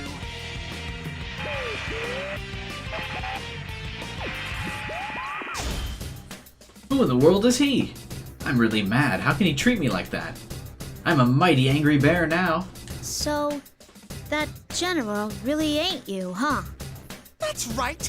That imposter is using my name to play tricks on everyone. Arr, Sensei and Yosuke are my best friends. He's not getting away with this. Now that I think about it, this might be good for me. I wasn't expecting this, but thanks to the fake Teddy, I think Miss President believes me now. Miss President, you're not still doubting me, are you? Nah. After what I saw just now, I'm willing to believe that ain't you. Gotta say, I wasn't expecting to see someone else who looks just like you. You're telling me? So, you really were gonna try and protect me, huh? Thanks for that. Whoa. Could this be my chance? I know this part. In dramas, Miss President would slowly close her eyes and we'd have a sweet kiss. Man, he's really trying, But huh? what's the fake you trying to pull here? Is it all just a big prank on your friends? Huh? The subject's changed already? Why is Miss President such a tease? But now that she mentions it, she's right. What could the fake want? If that's the case, he must be after my fame, seeing as how I'm a national idol. Nah, that's impossible. What? How cruel, how humiliating. She brushed me off like a piece of lint. Guess we'll just have to go ask the fake you what his deal is, face to face. Come on, we should get going. Wait a sec. Did you just say we? I can go with you? You're my knight, ain't ya? Then we ought to stick together. Aw. Dude, is Akihiko just dead? Oh! A cute girl asking me to stick with her? Or is she asking me to be her companion for life? Sensei! Yosuke, this is a big deal. This spring, Teddy finally ascends to adulthood. I'll jump up to the top of the ladder, all the way. Yes, ma'am! I shall jump into fires and battle shadows for you, Miss President. I'd stake my life to protect you. Now you're getting goofy. We're just gonna go warn that fake Teddy is all. You're getting goofy. That's fine. I'm still your knight, for a knight must protect his princess. But there was something I didn't know as I took off after Miss President. I didn't think I'd have to sacrifice myself for real to protect her. Yo, Akihiko just died. We didn't even check on him.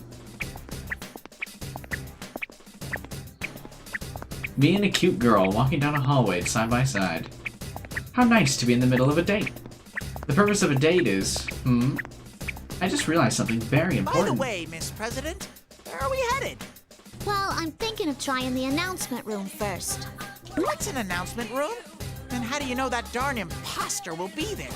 Remember how that general guy showed up on TV? The only place in the school you could broadcast from like that is the announcement room. Oh. This president really is amazing. She's so smart. I wonder who's smarter, Sensei or By her? the way, I wanted to ask you something. What was that thing you let out during the fight? I let something out? Was it my potent pheromones? No. It was like this weird thing I saw behind you. I always pictured that personas were summoned in front of them, not behind them.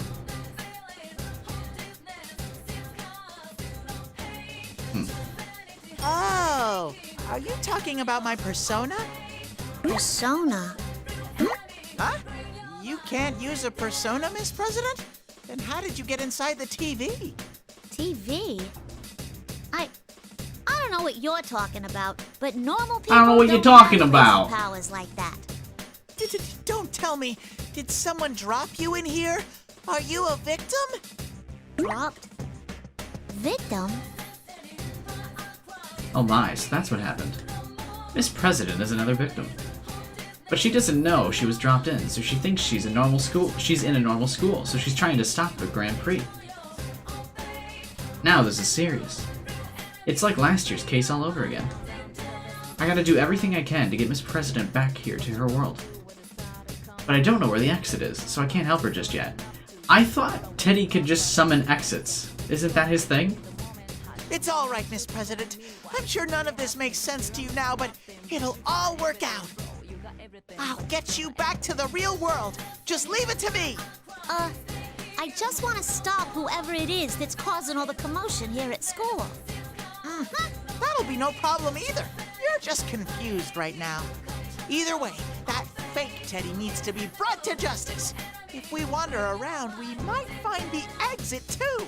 2 birds with 1 stone. The exit, huh? Well, okay. If we don't get moving, we might be attacked again. Only if he knows how they got in. Okay. I thought when they first went into the TV world, Teddy just kind of popped TVs out and was like, hey, go. Like that half-naked Mr. Red Cape? He was obviously some kind of pervert. Don't talk about Akihiko this way. He was calling you lovely or something. Is that your real name? Oh no, she's gonna get triggered.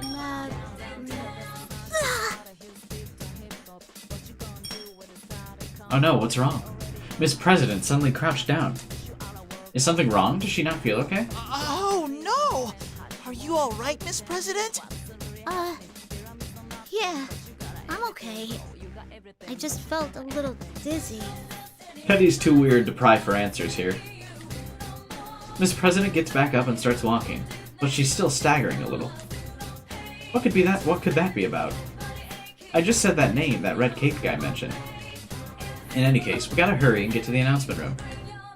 If that fake Teddy is behind the Grand Prix, he must have dropped Miss President in here. To get Miss President back out, I gotta go face to face with the faker and give him a piece of my mind. That hurt. Ow! My unstoppable nose met an immovable object. Sheesh! Another invisible wall? What's up with these things? I couldn't help but fall on my behind. Is this another one of the faker's tricks? Seriously, what a mean thing to do. What are you doing, falling over like that? Huh? Miss President walks right by me on the ground and looks back at me. There should be an invisible wall there. What's going on? Miss President, didn't you feel anything?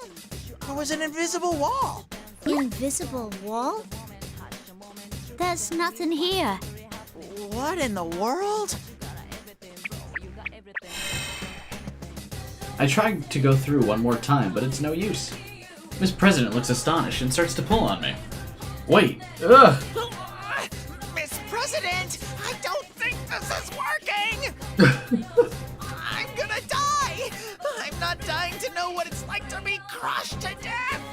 Oh no! I didn't mean that as a joke!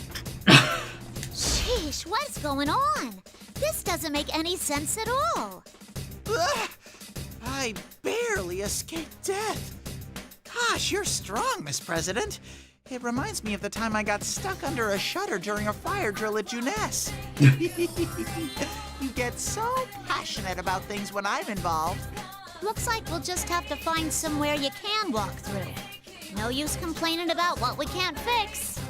Such dedicated ignoring skills, just like Yuki-chan. Awkward. Miss President is a rare beauty, sure, but when I'm with the investigation team, someone always pipes up, no matter how good my jokes are. That's how I honed my skills as a comedian, you know? Though it ain't like I'm a pro comedian or nothing. Her accent's rubbing off on me again. Anyway, I'm just trying to say that I'm lonely without everyone here. If I keep thinking about it, I'll make myself sad. I pull myself together and look for somewhere else I can go through, but... Would Teddy even feel pain? Huh?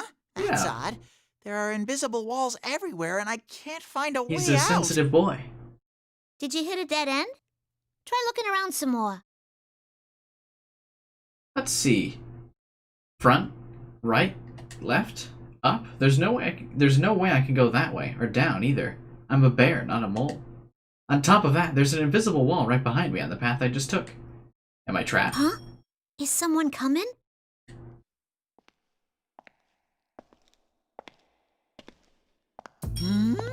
That's... Just as Miss President said, someone's coming from up ahead, just around the hallway corner. A white fluffy coat, long flowing hair, beautiful slender legs. Oh my! Ladies and gentlemen, it's time for a celebrity special guest! I mean, he's not wrong. That awesome fur, that amazingly slender body, that luscious form-fitting attire. You know, usually I roll my eyes at Teddy's explanation of some of the women, but I mean, he's not wrong with Mitsuru. My babe sensors are off the charts! I finally sensed another's presence, and this is what I'm met with? Why is he fighting all the P3 characters? Actually, what are you? She's even got a good sense of humor. I'm a bear, obviously.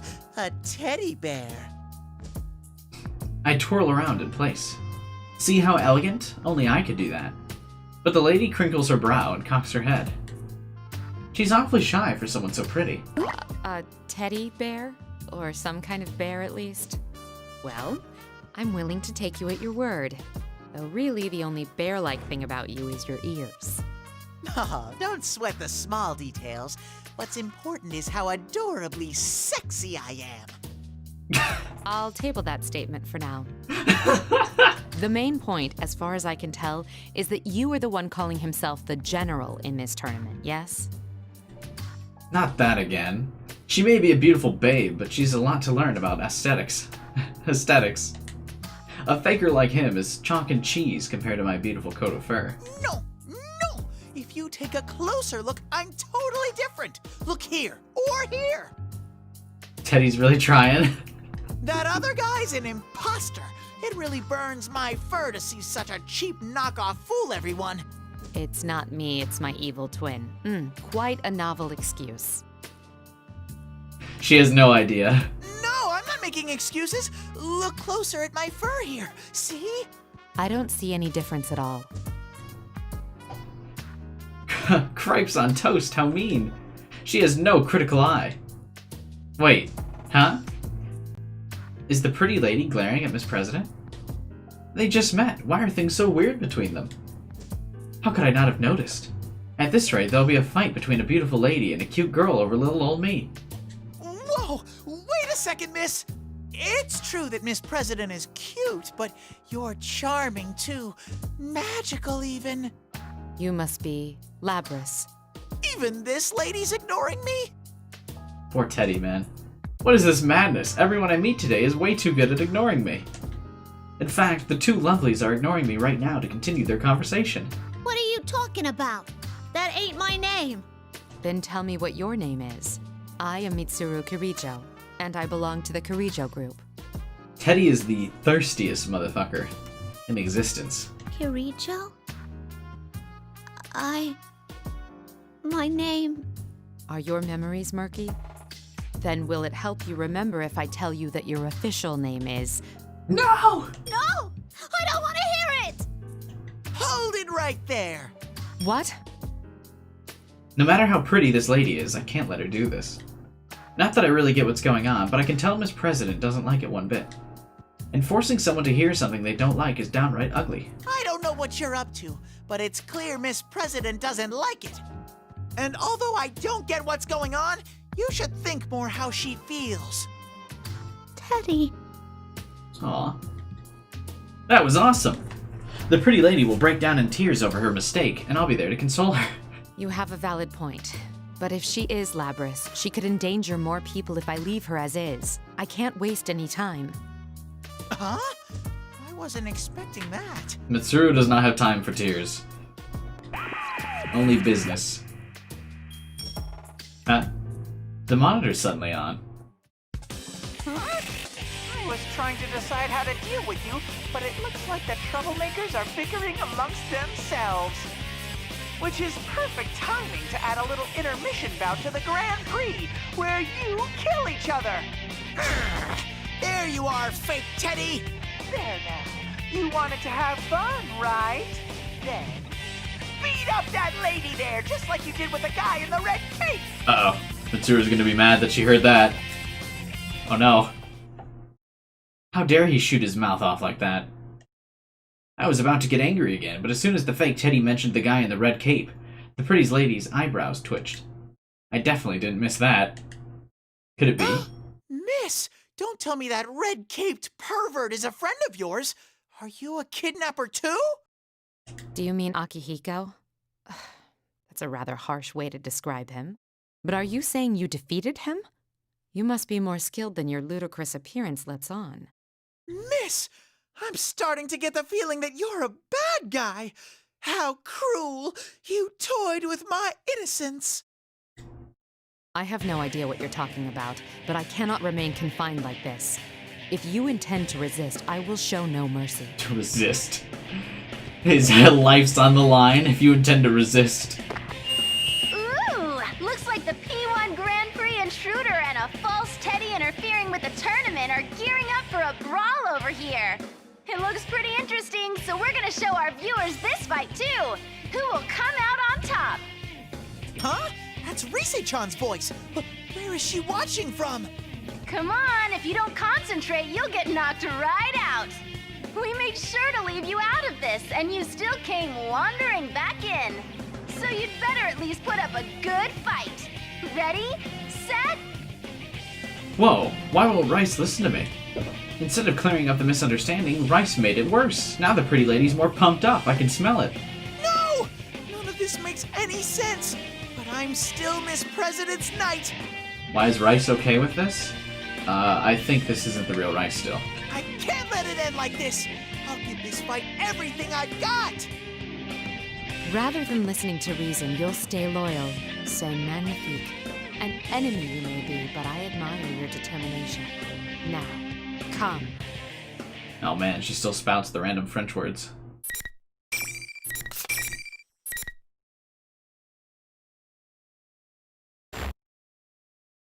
Alright, I'm ready to get my ass kicked by Mitsuru. And I have zero idea how to use Teddy.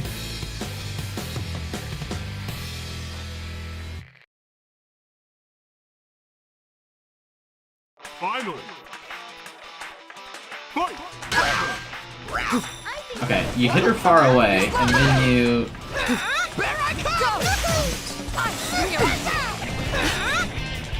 Bear passing through, bear passing through. I've had enough of this. Bear passing through. Bear passing through. I know, there's a bear passing through.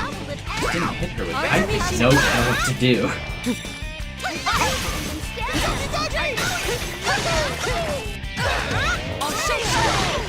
Bear passing through. Kind of combo going on. I'm coming for you. Gotta get out of the corner here. Mitsuru fucks you up in the corner.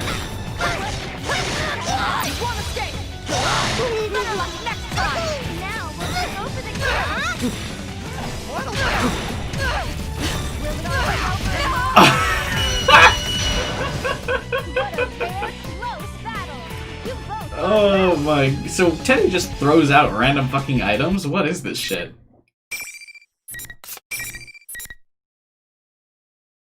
I can't believe that random ass barrel killed her though. I thought that was about to explode and do some damage. What a fucking victory. It clearly erred in my estimation of his strength. He was just as powerful as a real bear. Oil killed her. That was so frickin' scary. I never want to fight this lady again. I know that every rose has its thorn, but she was covered in them. What a scary lady. She's out cold on the floor, and I'm still freaking out. The intruder lost? I guess that means the general's still strong, even if he's an imposter. Teddy's like a Looney Tunes character? Yeah, dude, I don't know how the fuck to, like, I kind of assume because his, like, his short-range attack knocks them far away, that his persona would, like, follow up. Like, you would knock them far away and then throw the persona at them, but that's not what you do. I guess I don't know what you're supposed to do with them. You did well for yourself. I guess even a fake general is pretty strong. Just kidding! Oh man, even your jokes are funny, General! Alrighty then, everyone. Keep your eyes peeled for the next match. Did Rice just think Teddy was funny? That's... She is mind-controlled. That's it. I've had it with that faker. I'm so jealous he gets to have Rice joke around with him. Usually Yosuke no-sells my jokes and Rice hardly ever responds to them. That's not the only mean thing about Rice. If she just used her persona to look around, she should easily be able to tell that the teddy next to her isn't the adorably genuine article. So why are they so friendly and... Why is Rice talking to us over that PA system? Usually, Rice just sends her voice directly into our heads. Something seems strange. Oh man, is Teddy putting it together? Out of the corner of my eye, I see Miss President come out from behind the invisible wall, where she had taken cover during the battle.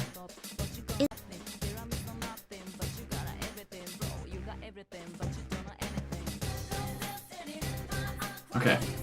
Weird connection things. Is it okay to come out now? That looked like one hell of a fight. My lovely Miss President. It's all right now. I totally won the battle.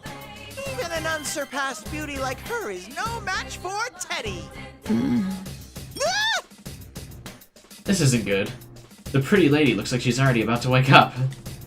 I beat her a second ago, but I get the feeling that I get creamed in a rematch. Miss President, in which case... I say we ditch this joint. Huh? What? We're just gonna run from... There's no time to explain. I grab Miss President's hand and away we go. Alright, so Teddy's just running through, beating up the Persona 3 crew and ignoring them. Then again, running away because I'm scared is no way for a knight to behave, so I can't tell her that.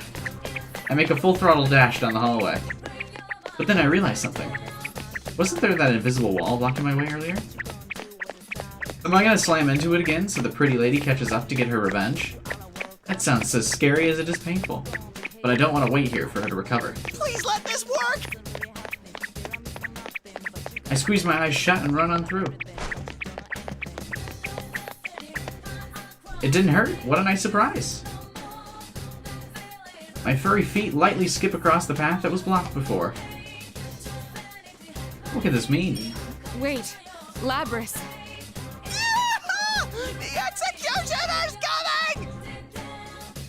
It's good that I can pass through, but on the other hand, that means she can too. Feet don't fail me now. Wait a second. Halfway down the hall, around where I got stuck, the executioner lady hit something in midair, just like I did. She doesn't come any closer to us than that. Looks like he didn't run very fast then, if he can still kind of see her move and hear her. Did she get stuck on an invisible wall? But why? I didn't get stuck this time, right? Well, fine with me. What's important is we got away from the scary lady. Gotta keep going. What a disaster! Now there are adults here who don't even go to this school. I don't need this headache. Why would there be adults that go to your high school? Obviously they're not. Not only can't I stop this madness, all this stuff about personas is making an even bigger mess. What am I supposed to do? It's true that there are still a lot of unanswered questions. Miss President was probably dropped into a TV, so of course she wouldn't know about personas and stuff. But what about that red cape guy I met first? And that brunette bombshell? Who are they? Brunette? Isn't Mitsuru a redhead? And what's this Labrys thing? Is that Miss President's name? It sounds pretty foreign. She didn't seem like she liked being called that. Well, anyway. If a cutie like her is worried, then it's time for her knight to step up. I gotta do something to help. It's okay. There's no need to be scared, Miss President. Things look rough right now, but I'm sure everything will work out in the end. Didn't he say that last time as well? You're a real glass-half-full guy. Where do you get all that confidence? Where does Teddy get all that confidence from? Nothing's going right. I mean, you've been dragged into this too. I'm just here because I want to be with you. You're trying too hard to do everything on your own. You need to think of me as a friend and let me do some of the work. A friend? Aw, Teddy out here finally being smooth. He's been dropping the ball the whole time, but look at him go now. That's right. No matter how hard she tries to solve it, she can't do enough on her own. We only solved last year's case because we had everyone working together. It's the same right now. Rice is acting weird and everyone else is fooled by the fake Teddy, but if I get to explain things in person, I'm sure they'll believe me. Miss President's worries will melt away too once she meets the gang. At least I think so, but... We haven't met any of my friends so far, have we? Sensei! Yosuke! Hello? As I call out to them, hoping someone will hear me, I hear a cute laugh from behind me. Oh, did that tickle Miss President's fancy? Thanks. I'm glad you're with me. Huh? What did you say? That I'm super reliable and amazing in a pinch? Close. I didn't say that at all. That I'm such a handsome boy you get flustered just by looking at me? That ain't what I said either. Look, Teddy, you'd have a chance if you popped out of that costume, man. You gotta just go for the killing shot. This is what I was hoping for. The bliss of someone taking digs at my jokes. Things are looking up for me. Oh, so he's into it when they think his jokes aren't funny. That explains a lot about his character, actually. I feel like my sweet life as newlyweds with Miss President will be a smashing success. Miss President! Just as I'm about to coax a kiss out of Miss President to seal the deal, I see a crowd outside the window. Could someone besides me be fighting it out too? Oh yeah, that P1 Grand Prix thing is still going on. That means... Whoa! That's Chie-chan and Yuki-chan! I rush over to the window to see for myself, with a great big teddy bear eyes. That's Chie and Yuki, alright. Huh? If they're in the Grand Prix, were they going along with the fake Teddy's plan from the beginning? Was I the only one left out of the loop? That can't be! Hey, isn't there something weird here? You were all signed up for this tournament, right? Well, I was left out of the loop, but I think they're having fun. I don't know. Those two look so sad to me. Huh? Now that she mentions it, Chie and Yuki both look like they'd rather be doing something else. I get the feeling watching them that they hope it ends soon. But never mind that. Both of them just brought out their personas like bam. If they go that far, it's not fun and games anymore. Someone's gonna get hurt. This doesn't make any sense! Isn't the P1 Grand Prix good, clean fun for all? The Culture Festival and the booths at the shrine were more fun than this. This is wrong! Why is it like this? First I get beat up by that red cape guy, then almost executed by that lady. It's also scary. But everyone's been going up against friends. Looking at Chie and Yuki's faces, they seem like they're being forced to do this. They're not happy about it at all. If I had to do something like that, oof, just thinking about it makes me hurt inside. It makes me want to cry. Festivals are fun, huh? That's right. Didn't you take part in the Culture Festival? I entered the cross-dressing pageant and totally won the whole thing! Because you was robbed! Really? That happened? Huh? Why did Miss President look away? Did she not have fun at the cultural festival? Maybe she didn't get to go to the festival at the shrine. Why does she look so sad? It must be because of this miserable event. And that gives me an idea. Enough's enough! This is one sorry excuse for a festival. We must hurry to the announcement room, defeat the fake Teddy, and put an end to this tournament. Come on, Miss President, cheer up!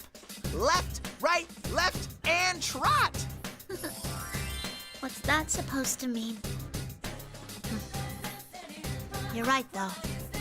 He's doing a pretty good job of keeping Miss President happy and high spirits. I'm the student council president of this school. This ain't no time for me to mope. She kinda likes us flirting, look at that. All right, then. Let's get moving. I pump my paw energetically in response. Though over-the-top flirting like that will get you nowhere in a serious fashion, but she'll at least think he's her friend. We're gonna put an end to the Grand Prix right now.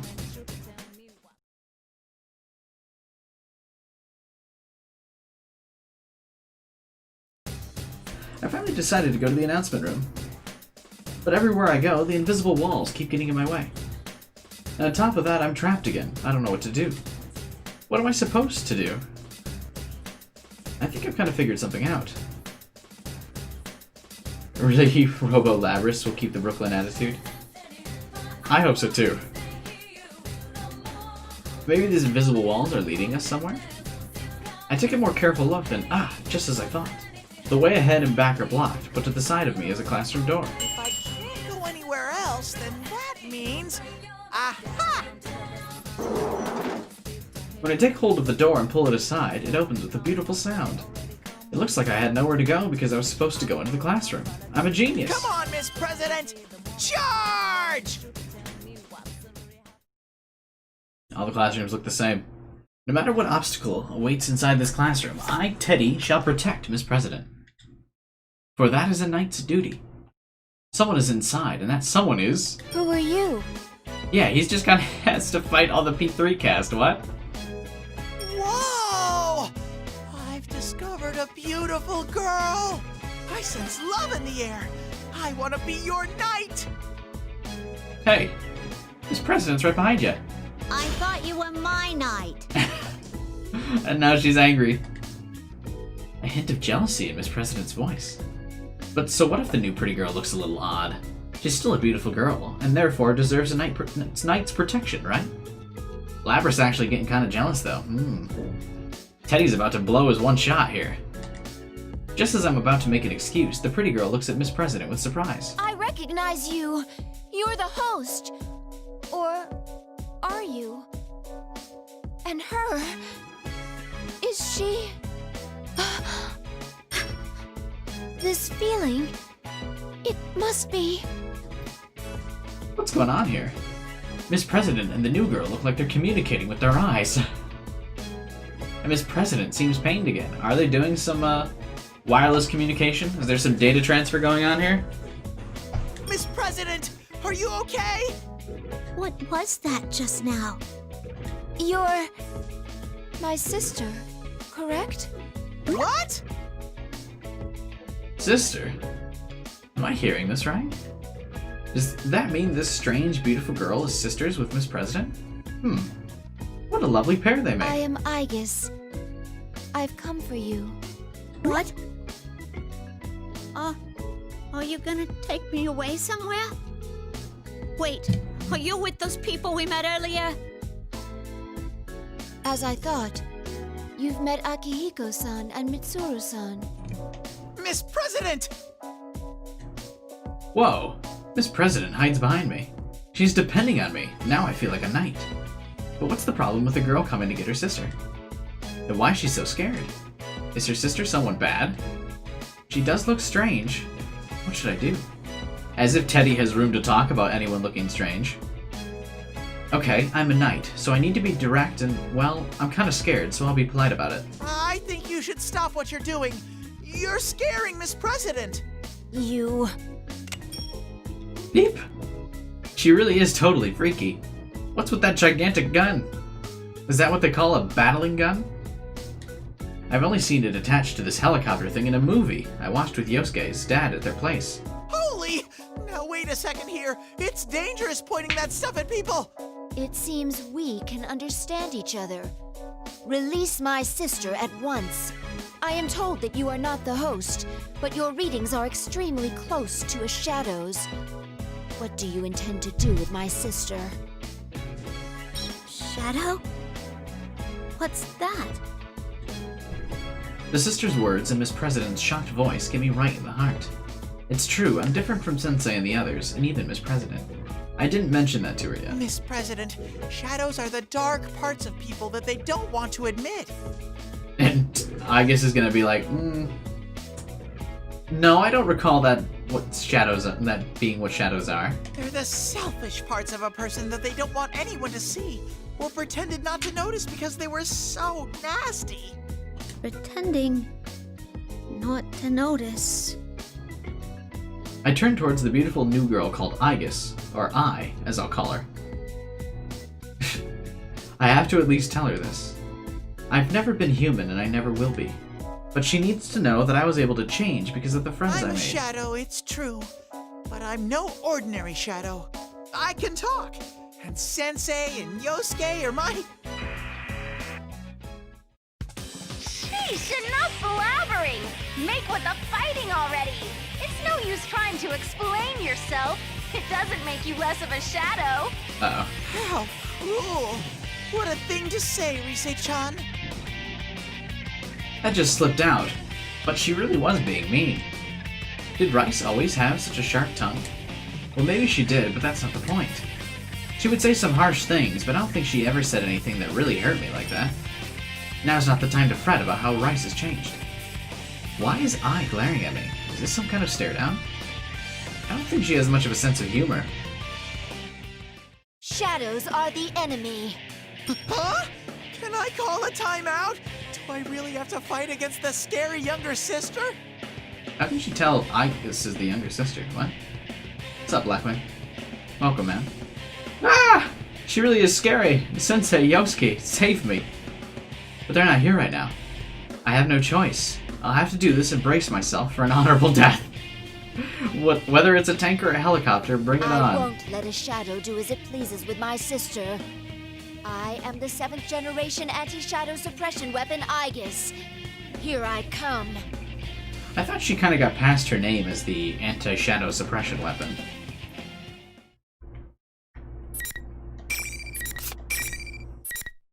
And wanted to just refer to herself as Aegis.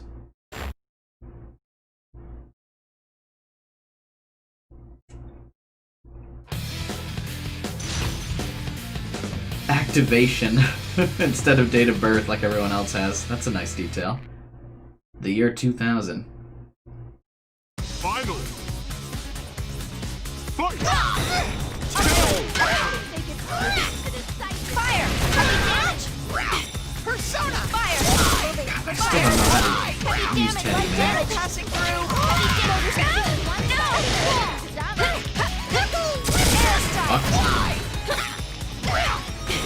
What'll come out? They're finally on a Bear roll! passing through! Bear passing Please hit! Please hit! Guardian! Stop saying please hit.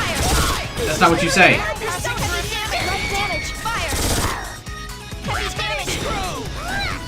Please hit! No! Heavy damage! Ready! Bear passing through! Severe impact! Light damage! Bear passing through! Bear passing through! Move down! Super hit! No! The slim difference was an exciting factor. Nailed it.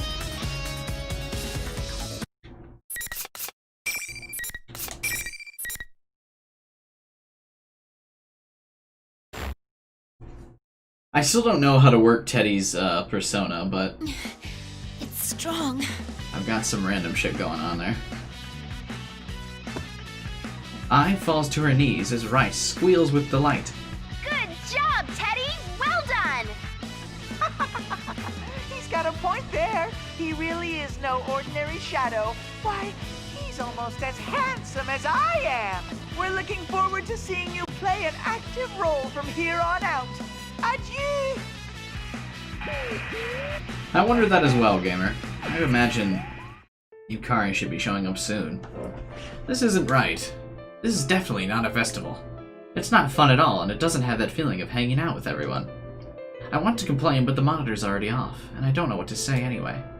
I may have hurt Ai, too. I'm going in circles in my head. What I said, what Rice said, is it unnatural for a shadow like me to be with everyone? Miss President, it's okay now. I won. Ever since Miss President met Ai, she's been acting weird. But telling her it's okay seems weird too. It's like I'm reassuring myself and not Miss President. I won't let you go. I won't let a shadow take my sister. I must really like Miss President. I don't know anything about Ai, and she doesn't know anything about me. So to her, I'm just an ordinary shadow. I'm Miss President's knight, but she doesn't know about that.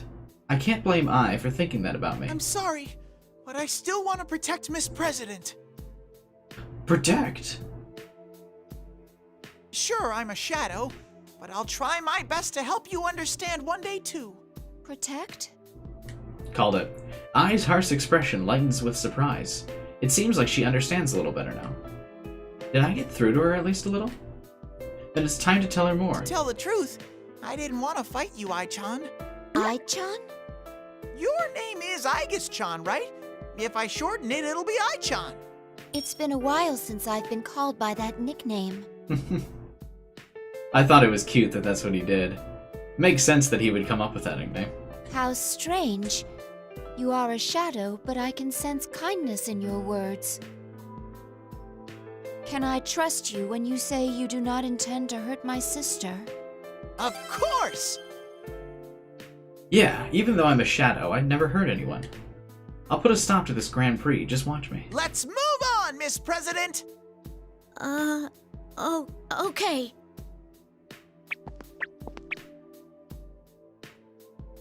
I take Miss President, who finally seems to have cheered up a little, and leave the classroom. Teddy doesn't really spend much time with the P3 crew. He kind of just ditches them right away. I doesn't say anything, and doesn't come after us. She probably understood, right? Yeah, that must be it. Off we go, marching towards the announcement room. We go on for a while, but Miss President suddenly stops. I turn around to ask what's up, and I see a troubled look on her face. I lead her to a nearby room so we can take a break, and I wait there while she searches for the right words to break the ice. Finally, she speaks up. Hey, what are you really? You're not just an ordinary person in a costume? She said something about a shadow. Yeah, I knew this was coming. I'm ready for it. I nod enthusiastically to Miss President. It's all true! I won't look away from what I am! Aw, he's grown so much. Isn't it hard accepting something like that? Well, even if I didn't, that wouldn't change anything. Yep, I'm not human. It's a little sad to admit that, though. Whew. I decided during last year's case to never hide my eyes from things, but that can kind of be a painful practice. It's nice to see that Teddy, despite how immature he is, has a little bit of growth. That's pretty nice. I'm not human. I'm different from everyone else. But I was just an ordinary shadow back then, and there was nothing underneath my fur. But after I met everyone, I changed. I grew something inside me. a human. Inside you? Here, Miss President, take a good look.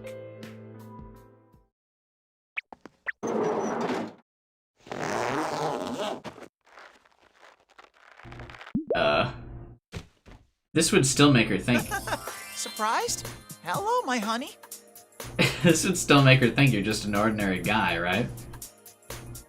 I take off my head to show her the rosy-cheeked, beautiful boy within. As I expected, Miss President stares, goggle-eyed.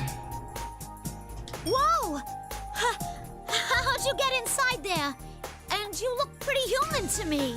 Teddy finally going for the kill here. No woman could resist these charms after all of this. Yep, I became a man of substance. I became a man of substance. But do you have a question? There really was nothing in there in the beginning? Does that mean you were an empty costume walking around? No. Oh, the painful memories. Empty. That's right, I was empty. It's all true, but hearing it now gets me down in the dumps for some reason. Maybe what I gained this past year was just that good for me. Don't be so sad. You do look weird, but I believe you. Aw, you're such a nice girl, Miss President. I know Yosuke's is supposed to be the canon story, but this one feels pretty good. Anyway, just trust me on this. I will always be your friend. You, Sensei, Yosuke, I really like all of you guys. I don't want anything to happen to any of you. This feels really good. I feel like Labris and Teddy would have a lot of similarities too, both coming to terms with who they are. Sensei and Yosuke, huh? You must have really got along famously with them. It's so strange. You're not human, but you have human friends, and you're trying to protect humans? Whether I'm a bear, a shadow, or a beautiful boy, everyone says they like me. The only way his would be better if he had a little bit more interaction with the P3 crew, but other than that, I actually really like Teddy so far. And I like everyone, so what does it matter? Even if you're not like the others? Not like the others. But that's not a bad thing at all. I get ready to answer her with a big smile. Even then, there's only one Teddy, and I'm the best there is at being me. I still don't really understand. I can't be so optimistic like you. Huh? I thought it was a pretty good line. What doesn't she understand about it? She's looking at the floor again, all quiet. Miss President, what's the matter? Do you like the fluffy me better? Miss President just shakes her head ambiguously and doesn't answer. It's like the third time this line has popped. Is she so surprised by my pretty face that she's embarrassed now? A knight that protects a princess should be cool. But I'm the best because I'm willing to be a clown, too. I put on my head and boom, I'm back to my original adorable look. Hey, Miss President? Miss President finally turns my way. My head starts pounding a bit, seeing that she's about to start crying, but I give her my best smile. Miss President giggles a little at that. Cute girls like her look their best when they're smiling. Let's hurry and put an end to this so we can go have fun together. Fun? Sure. I'll introduce you to my Fun? friends, too. There's a guy who's a total disappointment when he opens his mouth, and a meat-loving lady. There's even this total knockout who was away in the city coming back to visit. Lucky you! Oh, I'm getting all excited now. If we solve this fast, it'll be Golden Week, so we'll have lots of time left for fun. Working shift hours? What are those? Are they tasty? I'm starting to get fired up. I actually feel like Lapras likes Teddy more than Yosuke. Just when I was ready to and barren to go, I hear something.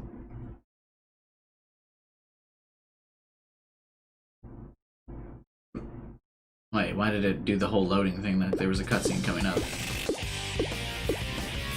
Grr, I knew it'd be that fake Teddy again. How dare he clap like it's no big deal. That awful smirk on my adorable mouth just makes me madder. You were a great help in getting rid of those troublemakers. Looks like even a bear can be useful in the hands of a clever man. Troublemakers? Who's he talking about? There were 3 people here that we weren't expecting. You don't need to know the details. They had no place here at a school anyway. Everything's so much better now that they're gone. What a mean thing to say. His shallow, fake cuteness can't cover up how terrible that was. Well then, I accept you as an official challenger in the P1 Grand Prix! I don't need no acceptance. I agree, Flurkin. That's why I think I liked the Teddy Lapras plot a little bit better. Your Grand Prix thing isn't fun at all. You obviously don't understand what a festival is supposed to be like. People are supposed to have fun at festivals. All this talk about them having no place here at school. Who does he think he is? What's even more annoying is that the fake Teddy doesn't even care how mad I am. He just keeps talking. You're jumping to conclusions, though. Whoever said the Grand Prix was supposed to be fun? I need to see you suffer too. Bring out the next opponent! It's gonna be you. Suddenly a big cloud of smoke comes up. I can't see anything, not even the nose in front of my face. When it clears up a little, what I can see is a thin young person in uniform. Oh, I know who that is, and never mind, is it Yosuke? Now-chan! Oh. Zonger/Core, thanks for subscribing, man. And welcome to the channel. The Ace It's Detective. all right, Miss President. Now-chan is a friend of mine. Miss President must be nervous, getting chased by a bunch of strangers. I gotta let her know that Now is a great guy who's on her side. I like that he still thinks that Naoto is a dude. Oh, except Nao's not a guy. Oh. She's a pretty girl. How can I make a mix-up like that? Yoo-hoo, Now-chan! Did you finish up your work and make it back in time? Jeez, in that case, you should have told... Huh? Why did Nao take a step back? Normally she'd open her arms and say, "Come get me, big boy." Well, maybe not, but she'd be happier to see me than this. That's quite an amazing shift in appearance. So much so that I'm disappointed in you. Now-chan? It's me, Teddy. Something seems scary about her. Is she exhausted from work? So I say hi to her like normal, but that seems like it just puts her in a worse mood. I've never seen her look so grim. I had thought that your prank was harmless fun, but you were a shadow through and through. A shadow? It's because I'm a shadow. That's why she's looking at me like that? You took advantage of people's innocent desires to better themselves and dragged them into this tawdry tournament. It's almost impressive in its way that you could stoop so low as to make friends fight one another with that silly grin on your face. Did you think you could become a different person just by putting on a hat and a cape? You didn't even attempt to disguise your voice or mannerisms. You betrayed us. Why are you saying all this? I would never do those things! People have been known to change when you haven't seen them for a while. Ah, but I forgot. You're not a person at all. This would probably hurt especially bad considering Naoto has already made one or more claims like this. That only people have human rights. This can't be. Is that how Nao thought of me? No way. Nao understands me, right? I muster up my courage and look at her face. But she's not smiling at all. Nao-chan, what's happened to you? The Nao-chan I know would never say such cruel things. No, I don't want to hear this from you. I don't want to hear anything from a shadow like you. In fact, I would prefer if you remained silent. And then, Nao pulls out the gun she uses to fight. Is Nao really seriously going to get rid of me because I'm a shadow? Nao-chan... Ah! She's as serious as ever. Is she actually going to eliminate me? Sure, I wouldn't mind getting beat up by a cute girl, but I'm President's Knight now. I feel like I could cry, but I can't stand here and let myself get eliminated. Now, let's get this fight between friends underway. Go for it, Teddy. She's always thought of less than you. I'm already on the verge of tears, but Rice is just making it worse. I can't deal with this.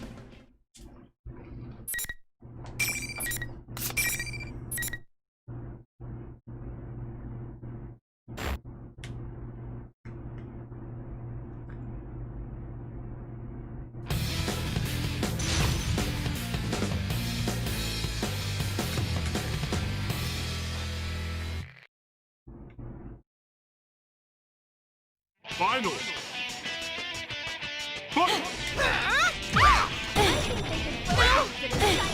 Aim! I see you. Okay. What do I throw out when I use circle? I really don't know.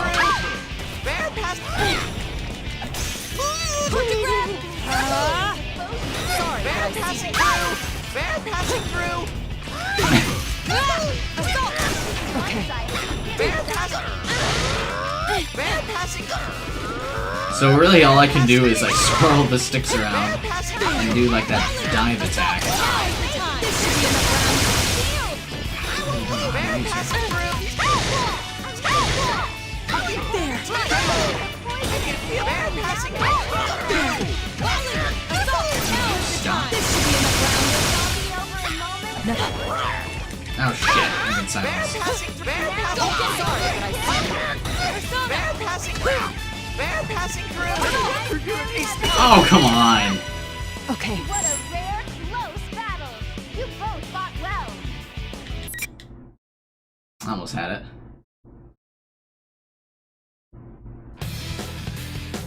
That's our first loss of the stream. Man, I really don't get Teddy. Final. I figured out how to do that little spiral combo, though. That seems to do a decent amount of damage.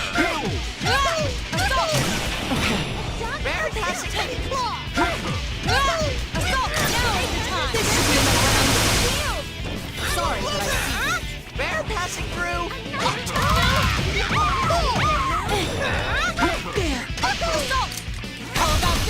Okay, sorry. Yeah, I was way closer last time. What'll come out? What? He just does that random attack. What'll come out? I don't know, dude. Bear passing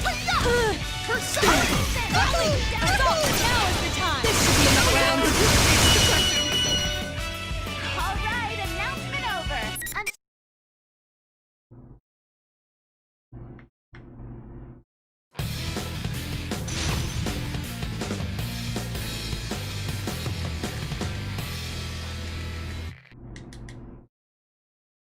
Final. Fight! Teddy Claw! Teddy Screw! Teddy Screw!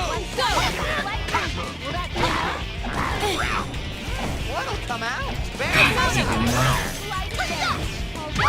Bear passing! I don't even know what that's supposed to do when he goes, "Wow, come out!" Like, what is that? That doesn't combo with anything, and then it does nothing. Sorry, Bear passing.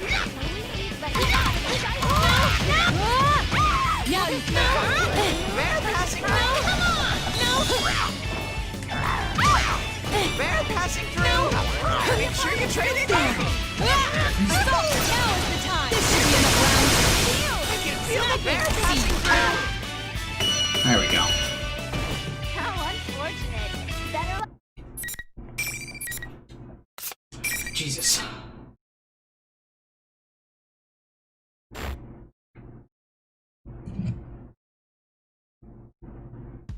Awesome! Thrilling! What a great match! Okay, you've got a short break until your next match. Rest up so you can wow the crowd with your skills later. The general can say whatever he wants, but none of it reaches my furry ears. My heart's at the bottom of a deep, dark well. I won, but it feels so hollow. Why? Why won't anyone believe good old, trusty, adorable Teddy? Risei-chan, Nao-chan, and I went through good times and tough times together. We were all friends. Why would they say that? Ugh. Thinking about that makes me feel even emptier. That's right, in other words... Everything about this tournament is unbearable! Are you depressed or goofing around? Pick one. So cold. Now is normally so nice. I mean, wow. I can't believe she tore me apart like that. How do you mean? You two were just talking to yourselves. What? Talking to ourselves, huh? What's Miss President saying? Now took me apart with her usual logic every time I said anything. Crud. If I keep thinking about it, these big teddy bear eyes of mine are going to leak like faucets. That's the enemy's special power. I rub my eyes to make it look less like I'm crying as Now gets back to her feet. I want to rush over and make sure she's not hurt, but I'm a shadow, so... Seeing me stop myself, Now speaks up uneasily. It seems to be capable of interfering with our cognition. What we're saying becomes warped in the listener's ears. Though we bear each other no ill will, our speech sounds abusive. Our cognition? Abusive? I don't think I know what she means, but there's something I pieced together. If I'm right... You don't hate me? Perish the thought. You're a precious friend of mine. I'll always like you. Oh. That gentle Now smile. There we go. That's the Now I know so well. No, John! Whoa! I can't hold back my overflowing passion anymore and dive right into her bosom. To my surprise, her arms wrap around me.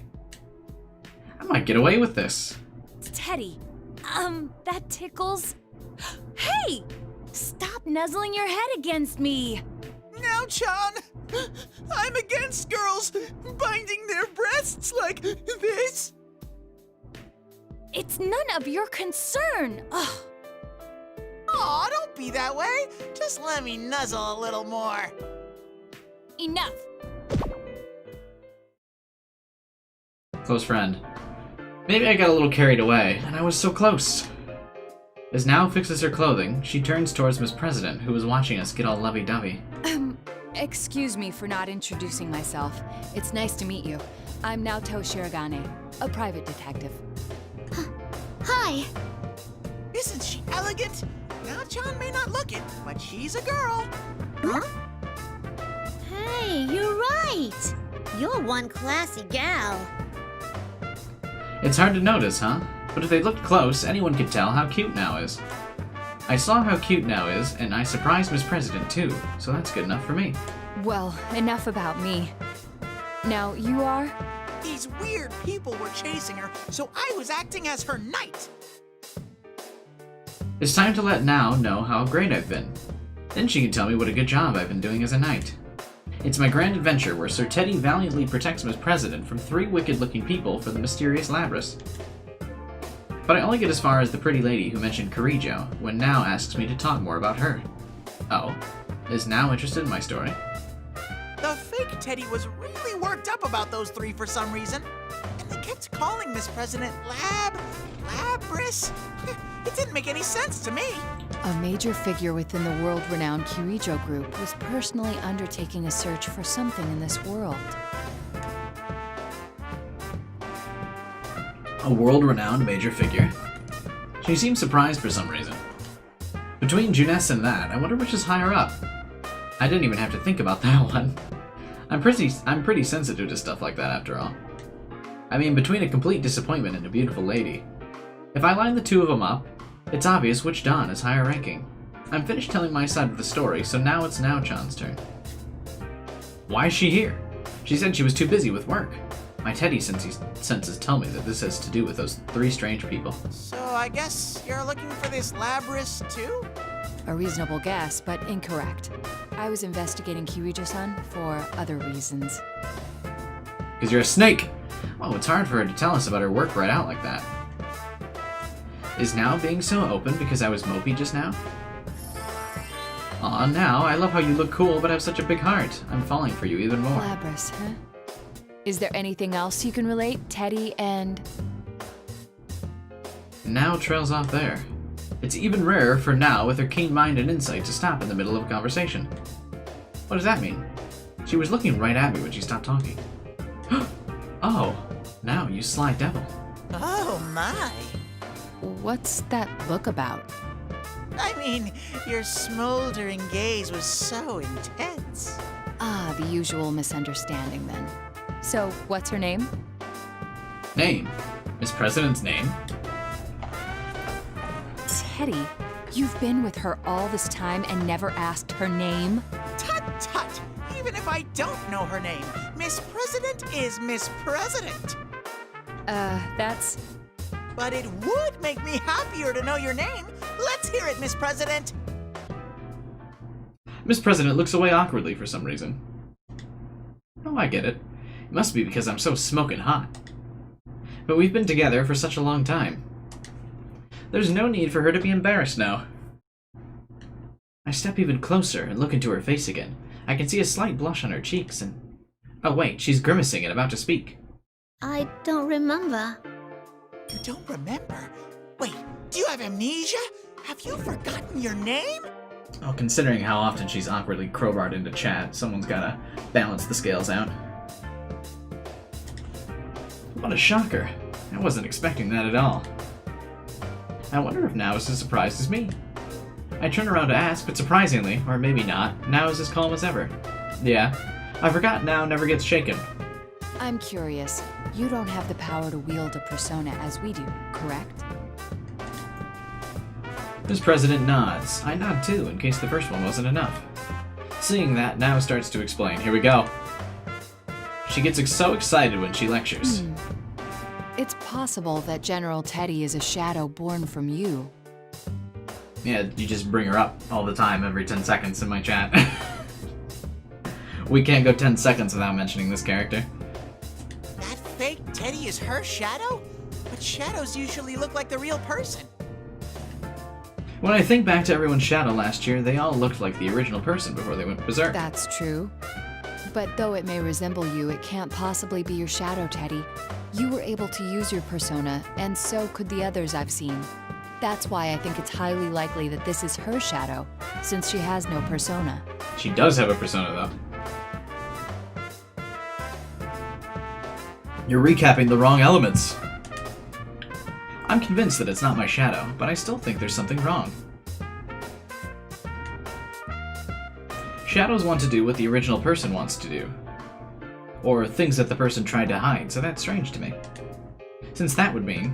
Does that mean Miss President wanted to be me? Yeah, no. I knew you would say that, but it still cuts like a knife. No, that's not what I meant. The General looked like that even before I met you. Though it's still not like I want to be you. What an honest answer. That's fine. I'm the best there is at being me, after all. What if we ignore its appearance and think more about its role? Instead of wanting to look like me, Miss President wanted to hold this Grand Prix like the General? That can't be!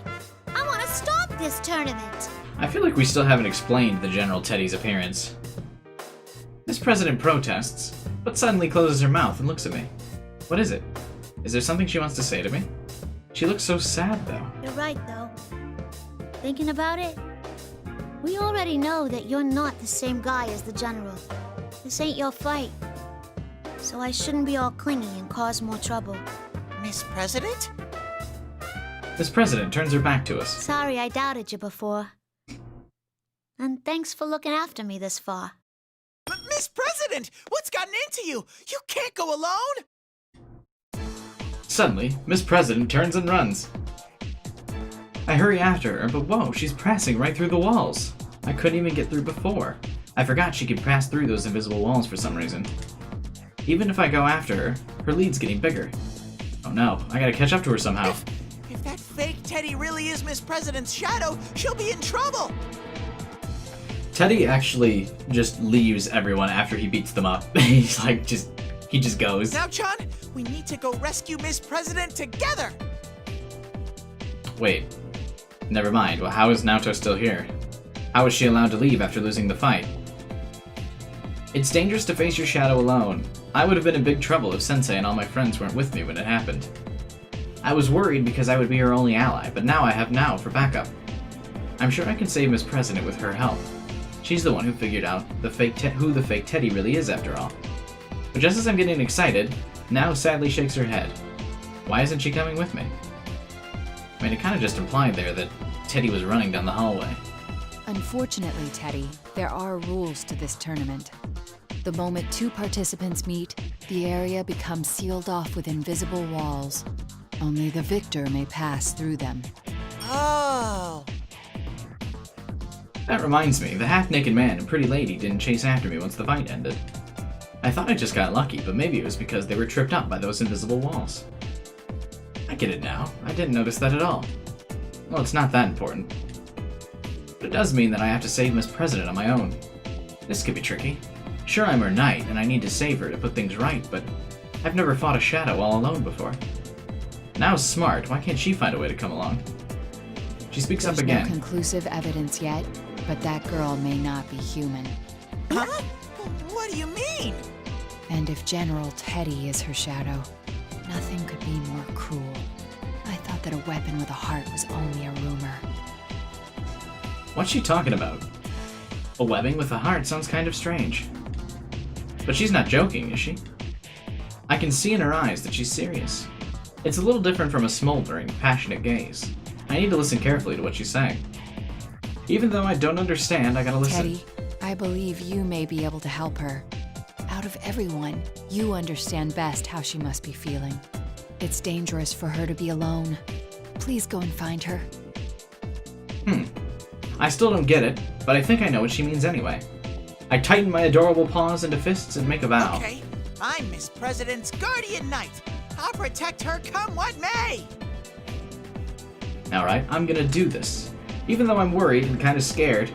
But if only I can save her, I'd be no true man if I didn't make up my mind to do it. I wave to Nao and get ready to go. Oh, I got so fired up I almost forgot. You be careful too, okay now, John? Even though I can't stay here with you, I worry about you. The good thing about caring for people is you're not limited to just one, so I can help Miss President and still always be with you. Thank you, but don't worry.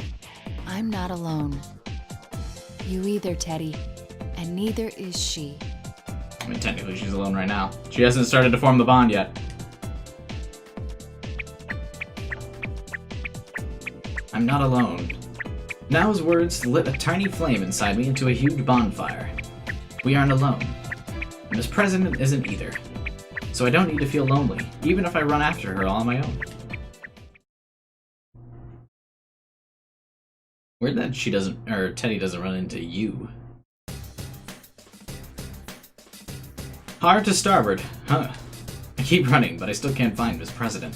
I just keep running into those invisible walls. I've never run into so many of them now that I feel like they're my real enemy. Going face first into one really hurts. Even if I go slow with my hands in front of me, my face hits it first. It's just how I am. I think I'm gonna cry if I run into one more. But then...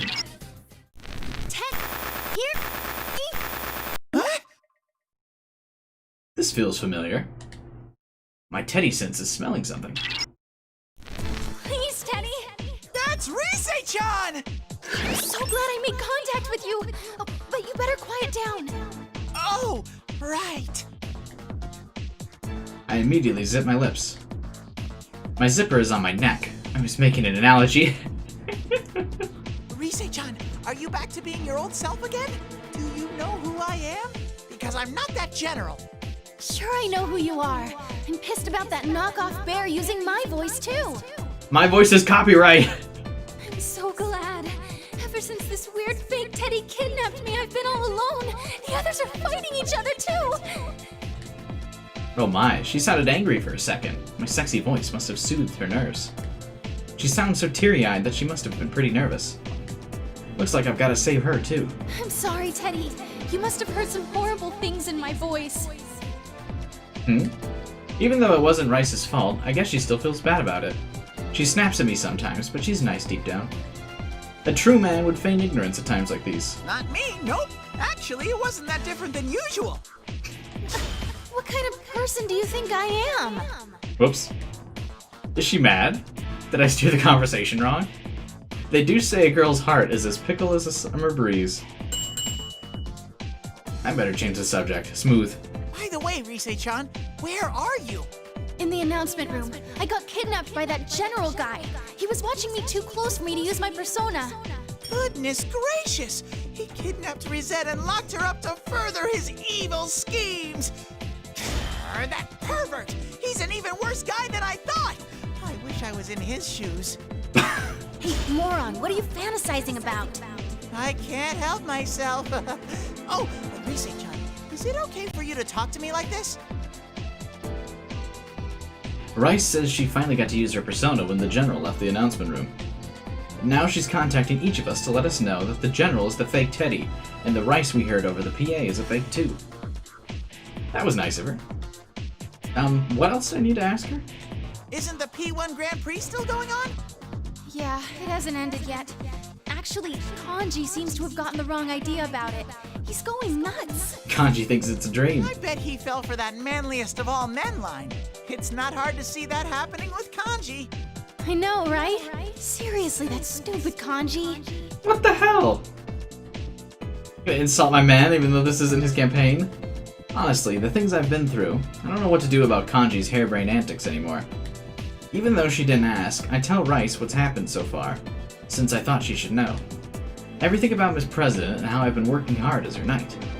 And now I'm on my way to the announcement room to protect her too. Now that I say it out loud, I sound pretty cool. I am pretty cool, huh? Cool as a cummerbund. Wow, sounds like you've been busy. I can step up to the plate when I need to. Yeah, it's because that girl is cute, isn't it? Anyway. It's because that girl is cute, isn't it? She knows Teddy all too well. Are you alright? Rise-chan! The communication suddenly cuts out with a scream. Did the General come back? I won't forgive him if he does anything to Rice. Wait, does this mean I'm the hero? I can't stand around like this. I'll save Rise-chan and Miss President. This looks like a job for Teddy Man! This fucking announcement room? Yeah, I know, right? I'll protect Miss President and save Rice like it's no big thing. A sweet life with girls fawning over me is just around the corner. Time for this knight to do his thing. Sorry for the wait! I'm here to save the day! Oh shit, Teddy gets the scary announcement room. What? This is a first. Oh, damn. Teddy's has got to be the canon route. Holy shit, his seems to be the most serious so far. Other than his, like, joking around. I slam open the announcement room door like a hero, and with a colorful puff of smoke, or so I imagine anyway, I give a one-liner for my entrance. Whoa! Why is it all bloody and disturbing in here? Yeah, what the fuck? Teddy gets the horrifying... Teddy gets the horrifying one. This is the first time we've seen the scary announcement room, other than Kanji's joke ending as the battlefield. Yeah, some of these are shadow weapon bodies. But there's definitely at least one human body there, against the wall. Isn't this the announcement room? Or a place where you make announcements? What in the world would this be? Well, I'll put that aside for now. I needed to take care of Miss President and Rice. Oh, I can see their hearts were captivated by my amazing entrance. Ah, there's another girl. Teddy! She's that girl's shadow! Oh, we actually don't have to see the cutscene in her going, I'm a shadow, the true self again. We missed that part. Rice points to a girl who looks a lot like Miss President. She's pretty, but oh, I remember now. She reminds me of I. Is that what Miss President wants to look like? Oops, gotta save that for later. I bust a cool move and point to the shadow. So it was true! Miss President's shadow was the culprit. I take some fancy steps and stand between the shadow and the girls to protect them. That was cool even for me. I'm so awesome. Now all that's left to do is say my signature line. Well, now that I'm here, you're not gonna lay a finger on these girls! Come and get... No! You're not me! That's the signature line that was about to be said. Whoops. Huh? What? Things are that far gone already?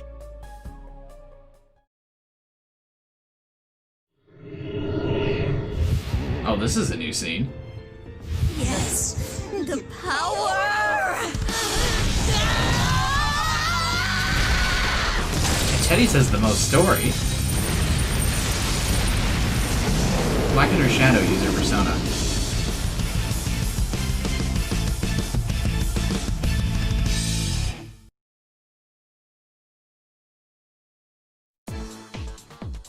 The shadow gains more and more power from Miss President denying it, and it turns into... Holy moly, a gigantic bull? It's huge! It's ginormous. Aren't I kind of small next to that? That thing looks pretty strong!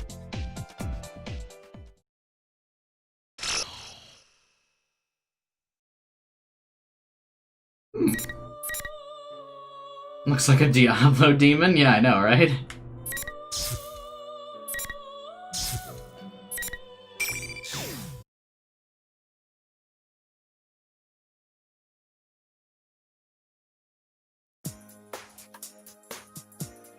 This figures this would be Chie's room.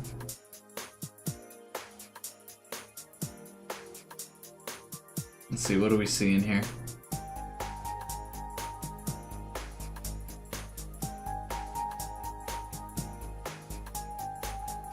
The flower on the top shelf has the joke sunglasses, or the joke glasses on them. May 2nd. It's cloudy today. The wind's a little chilly for May, but it's the perfect weather for my daily run. Is that Kermit the Frog? Yeah. And Pac-Man, directly above me. That's Pac-Man. His, like, human form. I always knew she was a red-blooded, stick-eating American.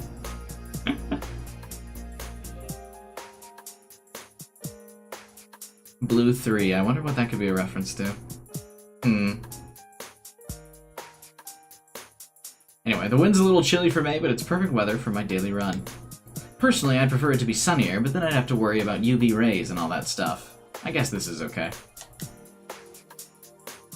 I got my favorite sneakers on, and I'm ready to go. Oh, I should tell my mom I'm leaving. I'm taking off, Mom! You've been going every day lately. I'm surprised you're sticking to it. The body is the temple, you know. I gotta start training now. Now? Oh no, it's nothing. Well, don't forget to train your brain, too. Whoops. Yes, Mother. Yeah, I know, Boy Super. That was a joke. I was being sarcastic. I mutter response to my mom's casual remarks as I rush out the door. My name's Chie. I'm a third-year student attending Yosogami High. After a certain series of events that occurred last year, I finally found what I want to be in the future. I want to become a police officer. I'm gonna make myself strong and protect everyone from bad people. I know that's kind of a childish reason, but I'm serious. But because I'm so serious about it, I haven't been able to tell my parents about it yet either. Huh? I've already talked about it with my guidance counselor, and I want to go to the police academy. And although it's only May, I'm a third year. Considering that a lot of people around me are still troubled about what they want to do after they graduate, I feel like I've got a slight lead over them. Well, even so, I still need to make sure I study a lot too. But to be honest, that's not going so great. I mean, it's so much more fun to go out for a run like this instead of sitting at the desk all day. Feeling good. I take a deep breath of the damp air and start my run down the road at my usual pace. Inaba is, and let's be honest here, out in the sticks. It takes a couple of hours switching trains to get here from a real city. Some people hate that there's nothing here, and others think that it's a bother how everyone knows everybody else. But to tell the truth, I like it. She just keeps saying about the truth, huh? There's so many places to run, and I like greeting the people I meet along the way. I wave to a man that I usually bump into near the floodplain. He notices me as well and waves back. Hey there, Chie-chan. Did something good happen? Oh, can you tell? Is it that obvious? I mean, Golden Week starts tomorrow, after all. That in itself is enough to amp me up, but even better, you's coming back tomorrow. Is it what I think it is? You finally caught yourself a boyfriend? Jeez, you always have to bring that up. Be careful on your jog. Sounds like a nice guy. Yu Narukami. He transferred here from the city last year, and he transferred out again in the spring. Though it was fast, he became a great friend. When he left, I prepared myself for the thought that I wouldn't get to see him much anymore. When I learned he was coming back, I was ecstatic. Well, he'll only be back for a short time. He's just spending the holiday here. I look up at the sky. The light gray clouds are a bit gloomy, but the weather doesn't bother me at all. I'm too busy looking forward to tomorrow. I pick up my pace and quickly pass through the shopping district. After continuing down the road, I eventually come out to the floodplain that flows through the center of town. I want to run a little more. Just as I was considering going all the way to the park at the top of the hill, I heard something I never expected to hear again. Did you see the Midnight Channel the other night? The Midnight Channel? Whoa, wait a sec! Hey! Did you just say Midnight Channel? Excuse me? The two girls seemed startled that I suddenly jumped into their conversation. Actually, one of them backs away like she's scared or something. She doesn't have to freak out that much. Chie-senpai? What? Do you know her? No! I don't know anything! These girls are wearing Yosogami High uniforms, so they have to be first years, right? One of them seems to know me, but why is she so freaked out? Did I come on way too strong? I try speaking in a softer tone of voice and continue on. Sorry to barge in, but well, I'm kinda interested in the Midnight Channel. Sounds like a totally different character in that line. And I overheard you talking about it, so you mind telling me what you were saying? That's more like her. What was it you told me? I heard that this time it's like a fighting show and that the people on it were fighting each other. I didn't know who was on it. I couldn't tell anything at all. Rumor-loving female student makes a dramatic return, I see. Huh? But you just said... Well, please excuse us. Come on, let's go. Hey! One of them pulls on the other's arm until the two of them run off towards the shopping district. They completely ignore me when I try to stop them. Even if I was coming on too strong in the beginning, didn't that girl's attitude suddenly change when she learned my name? Huh? What was that?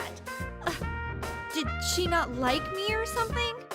But I've never even met her. I didn't do anything wrong, did I? Rumor-loving female student is best girl. Can I think of any reasons? Well, I kinda can. My friends tend to stick out in this rural town for one reason or another. Sometimes people can dislike you just for being part of a crowd that stands out. It was especially bad when I entered the school beauty pageant last year. I was forced into it just for the record. I heard a lot of talk behind my back. Then again, it only came from very few people. I wonder if it was part of that. I don't let it get to me, but seeing someone react like that to my face does make me a little upset. Still, the Midnight Channel. A fighting show. People were fighting. I wanted to ask more about what she meant. Would they not have run away if I had just gone up and talked to them like a normal person? Can't I do something about this habit of doing stuff without thinking about it? I need to get better at getting information, or I'll be one lousy police officer. I sigh to myself, then get back to my run.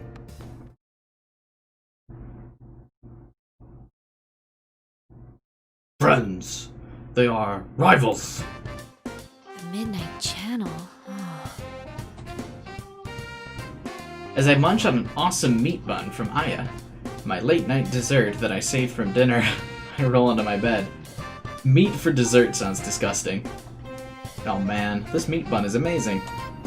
You just heat it up in the microwave for a minute and the outside gets all fluffy. Then the juices get all over you and you bite into it, like a meat apple. I take my time to savor this wonderful meat bun while I look outside the window. Now I'm hungry though, fuck. It's still cloudy, but it's not raining. I wonder if it'll start raining before midnight. The weather forecast did say it would start raining tonight. I think it'll be okay. I can't watch the Midnight Channel unless it's raining after all.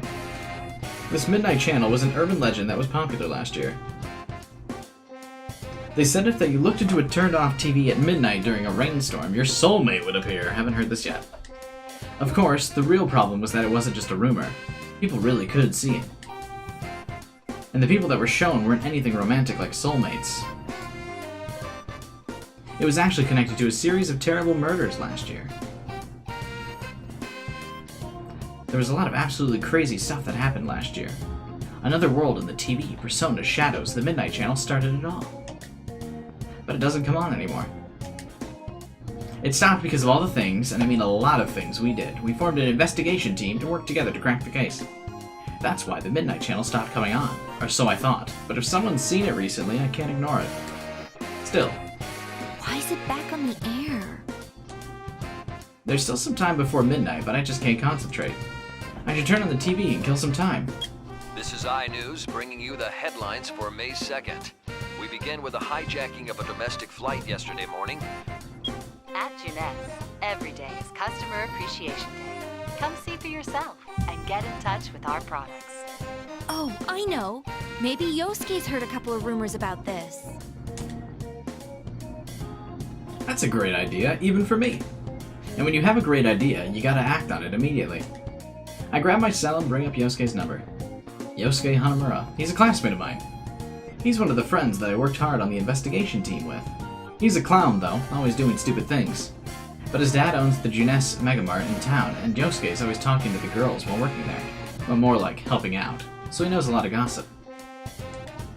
I bet he'll know something about this. Oh wait, is he still at work at this hour? What should I do if he doesn't pick up? Having to leave a message makes me more nervous than when I talk to a real-life person. Same. I wonder if I'm the only one who feels that way. Nope. Yo, Chie, what's up? Oh, I'm glad you picked up. Are you free to talk right now? Yeah, I just got off work. Didn't I already email you about tomorrow?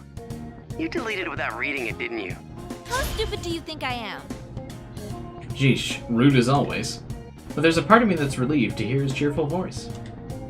I hadn't noticed it until just now, but it seems that part of me was a bit shaken when I heard the Midnight Channel starting up again.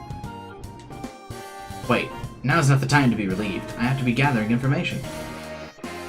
When I think that to myself, I find myself talking lower, like I'm sharing a secret. Anyway, I heard a sort of disturbing rumor.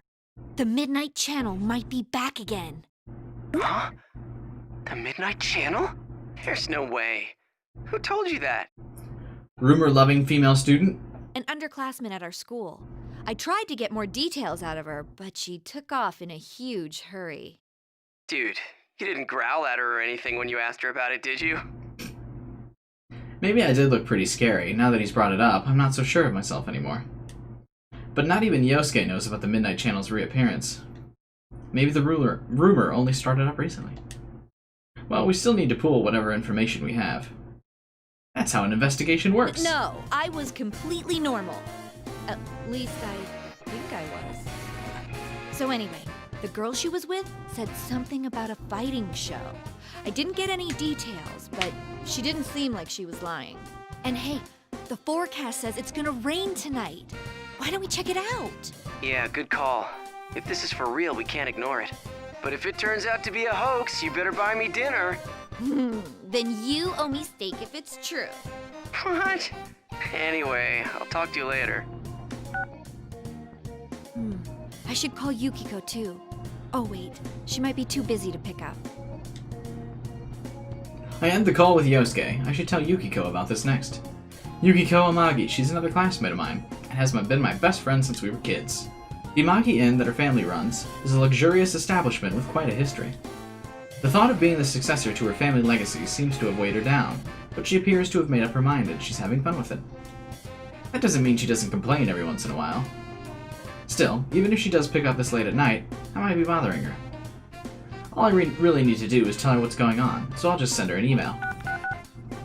Oh, I should ask her when and where we're supposed to meet up tomorrow. I mean, I remember it. I totally do. But to be honest, I checked my inbox and couldn't find Yosuke's email. Looks like I erased it when I cleaned out that expired Juness mailing list. Sometimes I just associate the words Yosuke and Juness together without thinking. I'm actually a little shaky about when we're supposed to meet. And the more I think about it, the less sure I am that I remember it right. Maybe I really am that stupid. Jeez.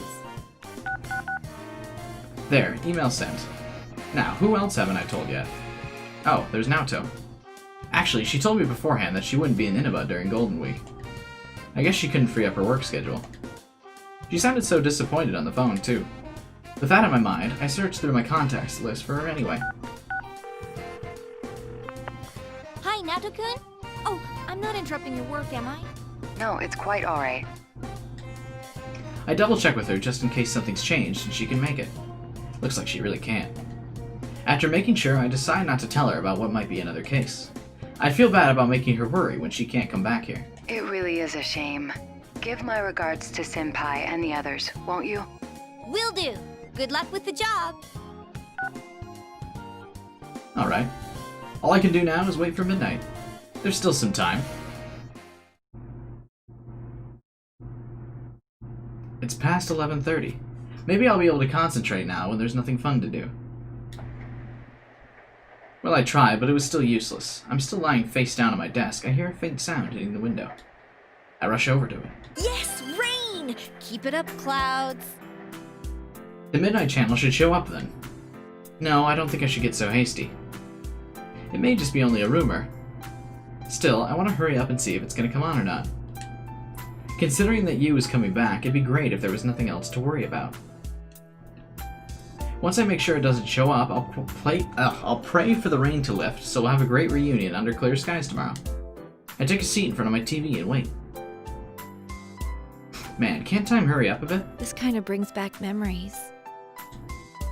Waiting for the Midnight Channel like this, it's as if the investigation team has picked up right where it left off.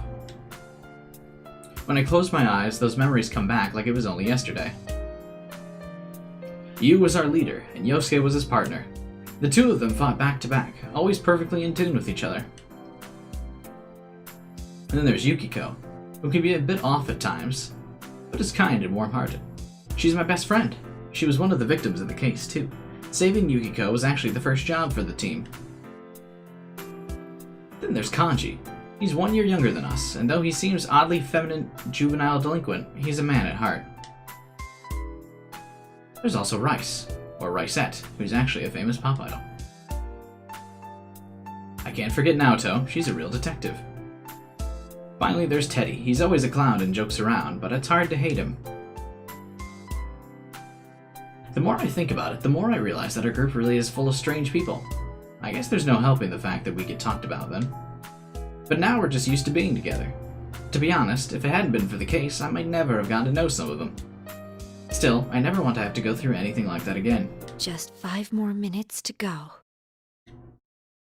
When I swallow, the sound is amazingly loud, my hands are cold, and I've unconsciously curled them into fists. Please don't show up. I mean, if it does, then there might be another victim. I just want to laugh about this tomorrow. If Yosuke just laughed it off, thinking that I tricked him into staying up all night for no reason. I really don't want someone to get hurt again.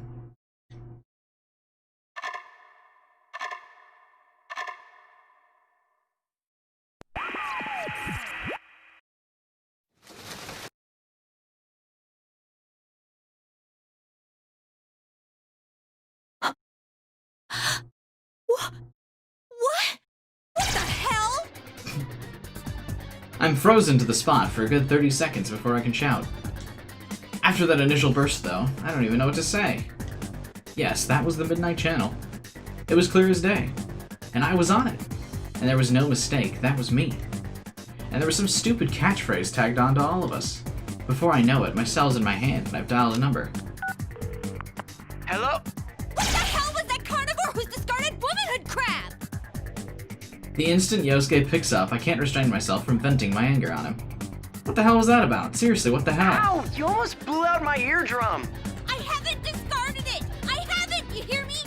I eat vegetables too, you know, and I haven't discarded my womanhood! Alright, just calm down. What was that about? Is that what everyone's been seeing?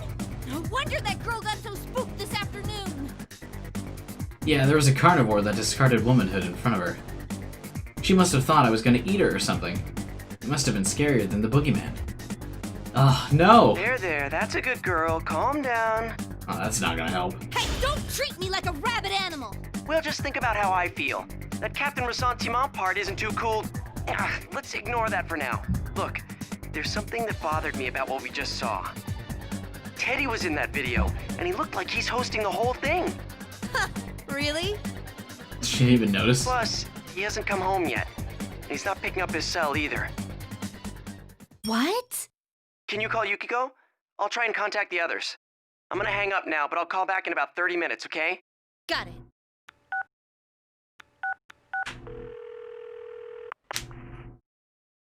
I hurry up and call Yukiko. She seems badly shaken up too, and her voice is trembling. I think so, Apocalypse. Why not just resentment? It makes no sense. I was about to try and console her about it, but the reason she was so shaken up was a little different. It wasn't because of what was going on the Midnight Channel, but a phone call she received earlier. Huh? Rise-chan's gone missing? Yeah, her manager called the Amagi Inn to ask if I knew anything. Could it be related to the Midnight Channel? I don't know about that, but... Even though that's what I said, I was convinced otherwise. The Midnight Channel must be related to how Teddy and Rice have gone missing. I don't have any proof, but think about the timing. There has to be some kind of connection here. In any case, I checked with Yukiko about our meeting tomorrow before I hang up. Later, though, another troubling tidbit was added when Yosuke called me again. Looks like Kanji's missing too. His mom told me that he was sleeping in the living room, but then he disappeared. Then Teddy, Rise-chan, and Kanji-kun. Yeah, this might be serious. I'll see you at the food court tomorrow.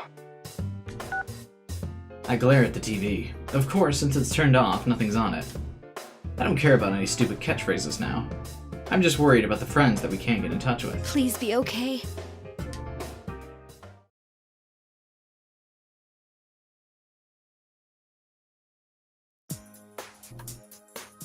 I didn't manage to get any sleep that night, so I got to the meeting place much earlier than I was supposed to. This is the food court on the Juness roof. It's where the investigation team usually meet. The light clouds from last night have blown away, and a nice breeze is passing through the area. Now where should I wait for everyone? Just when I was convinced that I was the first one here, I see the narrow back of my best friend. Yukiko, you're early! Good morning, Chie. I couldn't stop thinking about things, so I wrapped up my shift at the inn early and came here. Yukiko smiles. Man, she's so pretty as usual. Just seeing her smile makes me feel a little embarrassed. But Yukiko's not just about looks. On top of being trained in etiquette at the inn, she's elegant and smart. Obviously, she's insanely popular amongst the guys. There are times when I'm honestly envious of her for having those things that I don't. But I'm proud of her, and I'm always happy that she's my friend. A woman's mind is complicated, yeah, I said it, a woman's mind. I haven't discarded my womanhood, damn it. I actually made a boxed lunch for everyone. Let's eat it together later. Wow, a boxed lunch? You made it? Don't worry, I made sure to taste test it first so it won't be like last year. I think. Well, you've got a point. We don't want people to keep calling us poison chefs, do we? Ooh, that does smell really good. Oh man, I can't wait to try it. It smells so good, I'm sure it'll be okay. Yukiko's really been doing her best lately, after all. As Yukiko blushes shyly, I notice two people entering the food court from behind her. That's Yosuke and Yu. I like that she still says Yu-kun, but just Yosuke. Hey there, sorry I'm late. I ran into this guy at the elevator. Good to see you guys again. Welcome back! The guest of honor's finally here. You're looking well. Welcome back. Should we... Huh? Oh, he already knows about the Midnight Channel thing. He's actually the one who called me up about it. Oh, I see. This has turned into a pretty thrown-together reunion, hasn't it? But I'm glad you came. Once Yu takes a seat, Yosuke clears his throat in the exaggerated way and looks at all of us. Oh, is this going where I think it's going? When I glance towards Yukiko, our eyes meet and we can't help but laugh. Well, it sucks that we can't hang out more before jumping into another mystery, but to celebrate our partner's return, I hereby reinstate the investigation team in response to the Midnight Channel going back on the air last night. Oh, the team is back! Just hearing that name again gets me all fired up. Yeah, let's do this! I don't think the applause is necessary. But it gets us all hyped up. Yosuke smiles to himself and looks at Yu, but Yu is about to start clapping along with us. Yosuke just shrugs awkwardly. Everyone laughs at this, and the mood lightens considerably. It's like we've never changed. I feel like in a brief time we've completely filled in the last couple of months that we'd been away. It's like Yu never went back to the city. Well, let's get cracking. I mean, this is no laughing matter. The relaxed air suddenly tightens with Yosuke's words. With the Midnight Channel airing, we all understood what that means. No one's heard from Teddy, Kanji, or Rise. Just those three, right? Yeah. Oh, I got a hold of Naoto-kun, but I didn't tell her about this stuff. She told me she couldn't make it today because of her job, so I didn't want to worry her. If Naoto wasn't, like, spying and stuff and getting involved with the case anyway, how bad... Naoto would be devastated if, like, they all just died and, like, Shadow Labrys won. She, like, comes back to Inaba and, like, everyone's gone. Jesus. Probably should have let her know. I mean, even if she worried, at least she would have an idea. She seemed pretty bummed that she couldn't be here, too.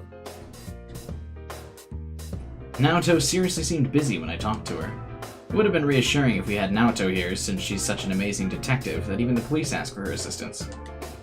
She has to be doing something really important right now. One thing's been bothering me. The picture on the TV was very clear last night. I think about what came on last night.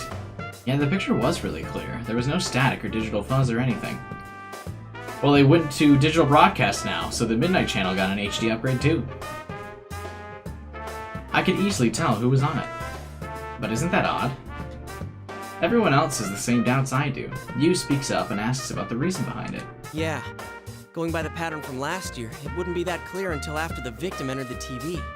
Hey, isn't this the first time a big group of people was shown together? Plus, we're still here.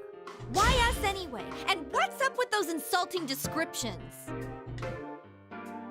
I look over to Yukiko after that. Crap, she's angry. She still has a beautiful smile on, but I can tell she's seriously mad. Hey, don't get mad at me. Your nickname wasn't that bad. At least the unconquerable Snow Black is still feminine. That's just a joke about Snow White. I got stuck with Carnivore. Yeah, I know that's not the problem here, but still. What bothers me most is Teddy. He was acting like the host of that show. You said the same thing Yosuke said yesterday. Now that's our leader. Even though he's been slapped with some insane label like the Sister Complex Kingpin, he's as calm as ever. Yeah, and we can't find him. This smells fishy. Then again, I doubt he would play a prank like this for no reason. I guess we'll just have to go inside the TV and find out what's going on. Won't we be stuck in there without Teddy to give us an exit? Uh-huh, not so. I've had Teddy keep the exit TV out on that side. Look at you, all prepared. I mean, think about it. What if we were half asleep and fell into a TV when Teddy wasn't over there? Isn't that a scary These thought? conversations are all the same. I plan to do Mitsuru's after this one. And I bet you that starts off the same as well. Like anyone would be that clumsy. Well, there is someone who almost fell in like that. I suddenly remember back to when we simply brushed off his claims that he could go into a TV. I remember that Yu had said that he had gotten stuck because his TV screen was so small or something like that. He had been so serious. It feels like that was a long time ago. Anyway, it sounds like it's safe for us to go investigate then. Yeah, there's no doubt that something's going on in there. Is everyone ready? We're all good to go. To tell the truth, I had a hunch that this was going to happen. Everyone stands up excitedly, ready to show that we're all prepared. We headed for the electronic department. We know that the big screen TV there will allow us to enter that other world. Actually, we could use other TVs, but there's no way to know where we'd end up, so we just stuck with that one TV. I feel myself getting more fired up with every step I take. If the friends we couldn't get in touch with have been dragged into something, then I have to rescue them. My fingers are still cold as I curl them into a fist. It's been a while, so I'm nervous. When I glance at Yukiko, she doesn't look very enthusiastic either. Yukiko, it'll be all right. You don't need to scrunch up your face. Was I doing that? Yeah, you're gonna give yourself wrinkles. I'll be more careful. Don't worry, things are different from the way they were last year. We're old pros at this. What's up, Knight? That brings a smile back to Yukiko's face. When I see her relax, my nervousness unravels along with hers. Yeah, we'll be okay. I'm sure we'll be able to save them.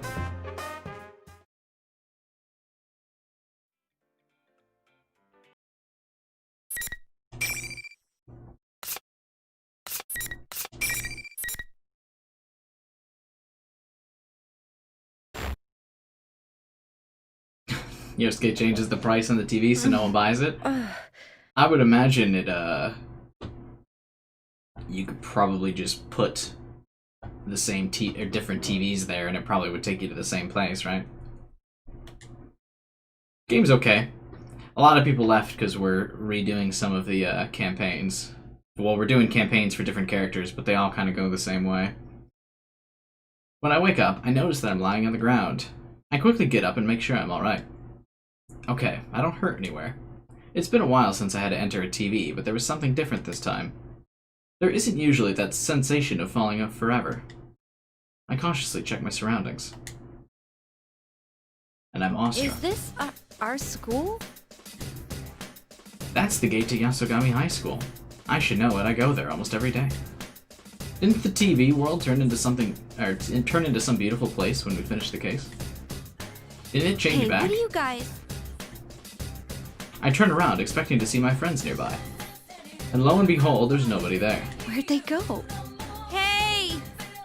Is anyone there? I call out, but there's no answer. There isn't even an echo. My voice just disappears, as if the sound is being sucked away. Usually, we'd come out together when we went into the same TV. You, Yosuke, Yukiko, where'd they go? I anxiously look around, but there's no one. Where is this? I know I'm in the TV world, so why does it look like Yasogami High? And there's all these weird decorations all over the place. It's like the week before the cultural festival, but different. Huh? That reminds me, what was on the Midnight Channel? Not the people, What was it? The P1 Grand Prix? Just as I say that, smoke suddenly gushes from the sides of the big monitor set up near the gate. What is this? Ladies and gentlemen, it's time to get our program started. And Mitsuru's always a good choice. Risei-chan? A loud cheer accompanies her voice. Where's that coming from? There shouldn't be any people here. I look around wildly while Rice continues on the screen.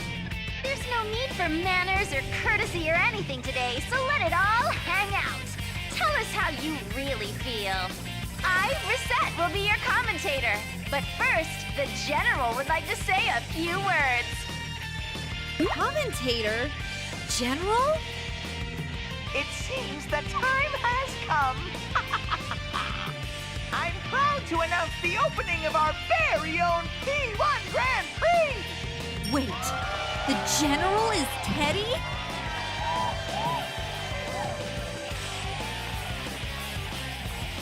Now Teddy's on the monitor, and he's dressed all weird.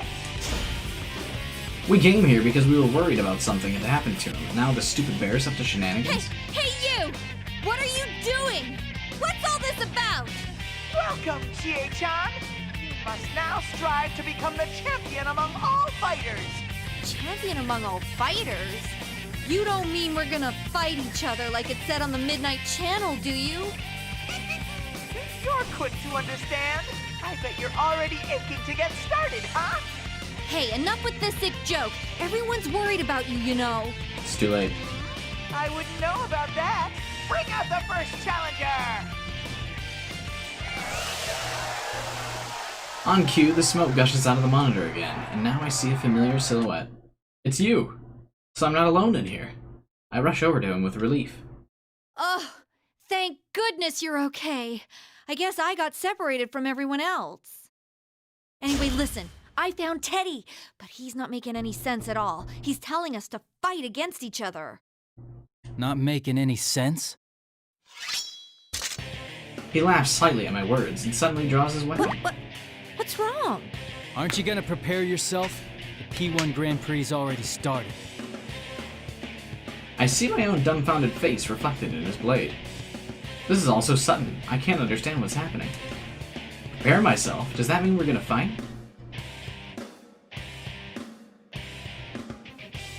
Hey, well, what's gotten into you? Seriously, I can't fight you. Why? Why? You're naturally violent, though. That's not wrong. That's why you want to become a police officer, so you can be violent on the job. The serving and protecting thing is just a cover. What are you saying? Wait, that was Adachi's reasoning. But no, they're working. I just haven't had time. His words are even more of a shock. Is this really you? I look at him over and over again, from the top of his head to the tip of his toes. But that's him, our leader. I'd know him anywhere. When I can't say anything in response to him, he sneers coldly at me. You just want to act strong, no? So you don't have to face yourself. The real you is weak. You can't protect anyone. You're so pitiful, it's a struggle to protect yourself. You're so pitiful. Everything I'd been worked up to over the past year all comes rushing back to me. Before, I'd wanted to be strong to protect people who were close to me, but at the same time, I was using that strength as a crutch. I was depending on that power to keep people from seeing my inner weakness. It was a painful truth about myself, but I learned it over the course of the case. And I wanted to turn away from it. But I'm different now. That's not who I am anymore. I thought you would understand that better than anyone. So why is he saying You that? always think that about me? Even though you were with me when I faced my shadow? Or did he change when he went back to the city? Did he forget about us? Did that year we spent together not matter anymore to him? I don't get it. It makes no sense at all. Looks like things are heating up. Well then, let's get this show started. You heard her. Face me, or die. Jesus. Yu slowly raises his hand.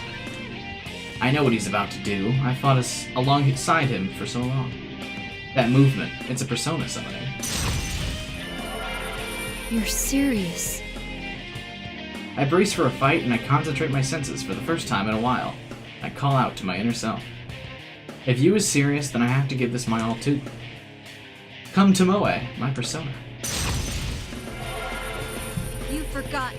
Then I'll make you remember. Here goes! Alright. Chia consistently kicked my ass in every other character's playthrough, so maybe now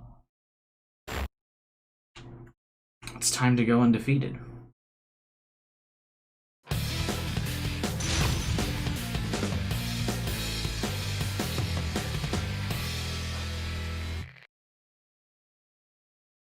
Finally!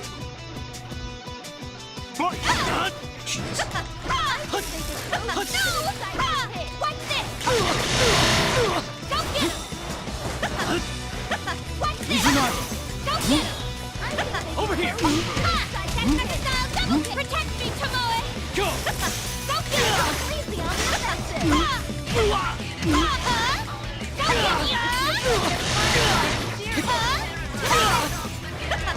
Take it! Over here!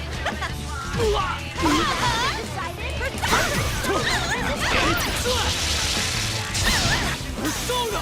The opponent's still standing! Sorry, guys.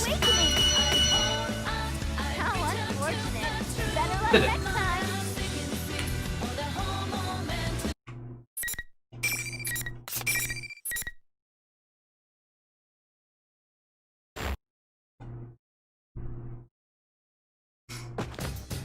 I beat you?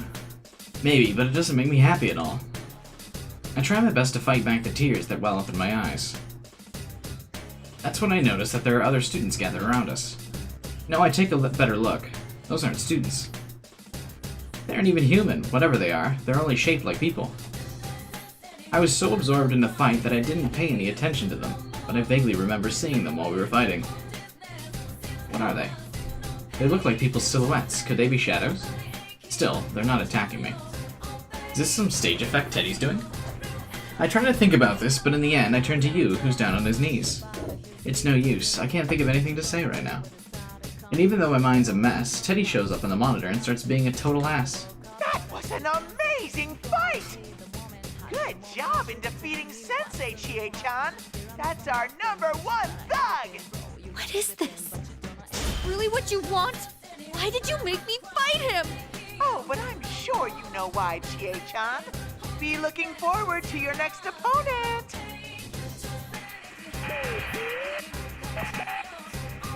The monitor turns off. The students around us seem to have lost interest. They leave the area too. What does he mean I know why we're fighting? Ow! I almost rush over to help him stand up, but my feet stop. I still don't know how to deal with what he said earlier.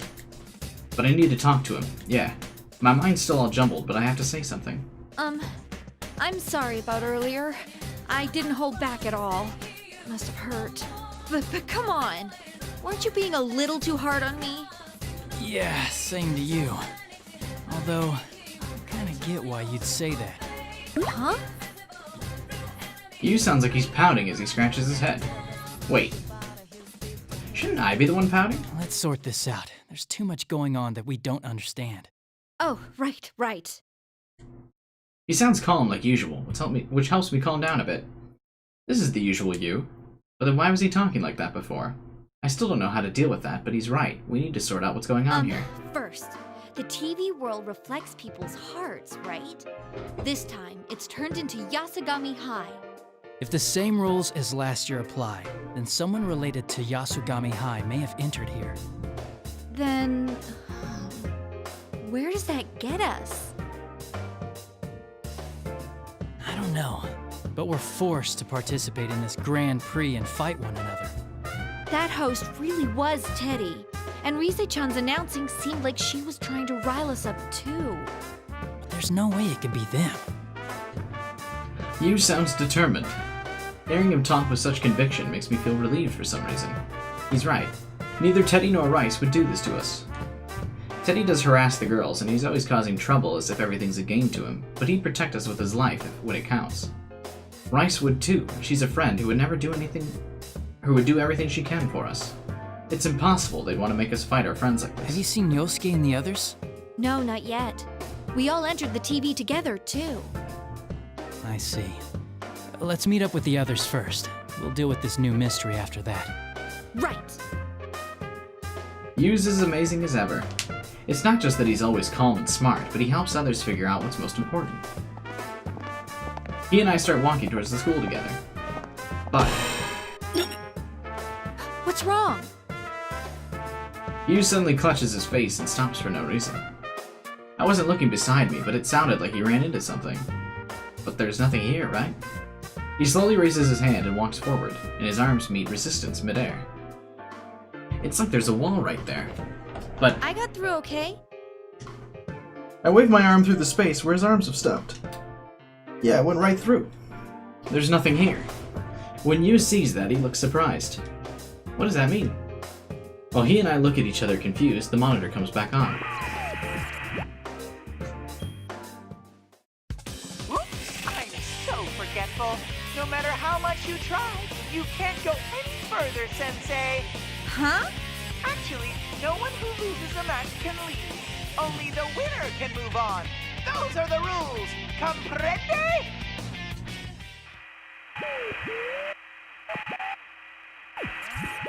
The monitor turns off just as sudden as it turned on. Oh, hey! He's watching us, but he doesn't care to listen to anything we have to say.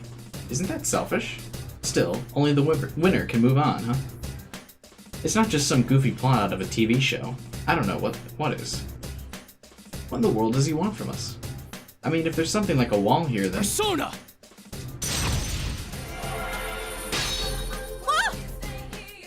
Yu summons his persona and has it slash where he couldn't pass through.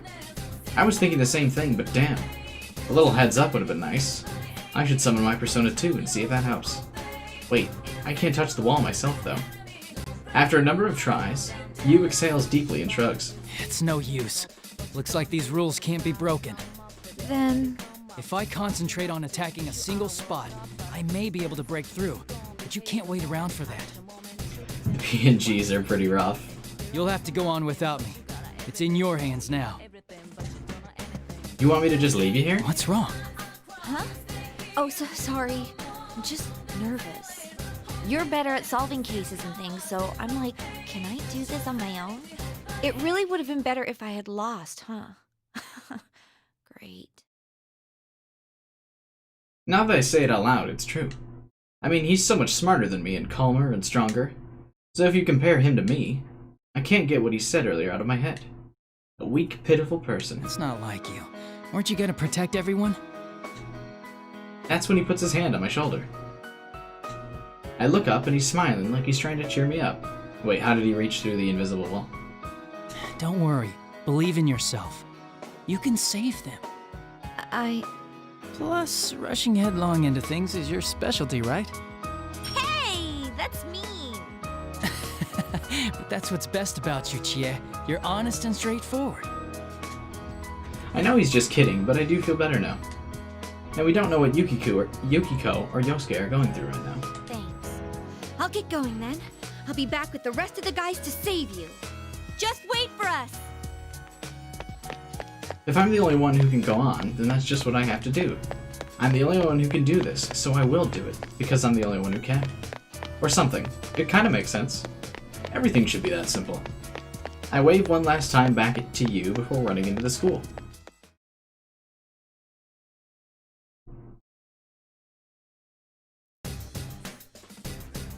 No problems getting inside the school, but where do I go now? Running around aimlessly may be dangerous. I stop and think for a moment. Let's see, the clues I have right now are how Teddy shows up on the monitor sometimes. That means he's being filmed live somewhere, right? Where could he be doing that? As my mind's running flat out, I catch a familiar figure out of the corner of my eye. That eye-searing combination of blue and red, it can only be. There's that bear! What the? He didn't even notice me. He just went up the stairs like I hadn't said anything. And he wasn't alone. There was a girl in a Yosogami High uniform with him. But who was that? Bryce? No. Anyway, I need to go after him. Hey, get back here! Third year, class 2, Chie Satanaka. How are things going? What was that weird doo-doo-doo? Sounded like the fucking Danganronpa alarm. I have a message from the General. Your next battle is about to begin, so don't go anywhere. Huh?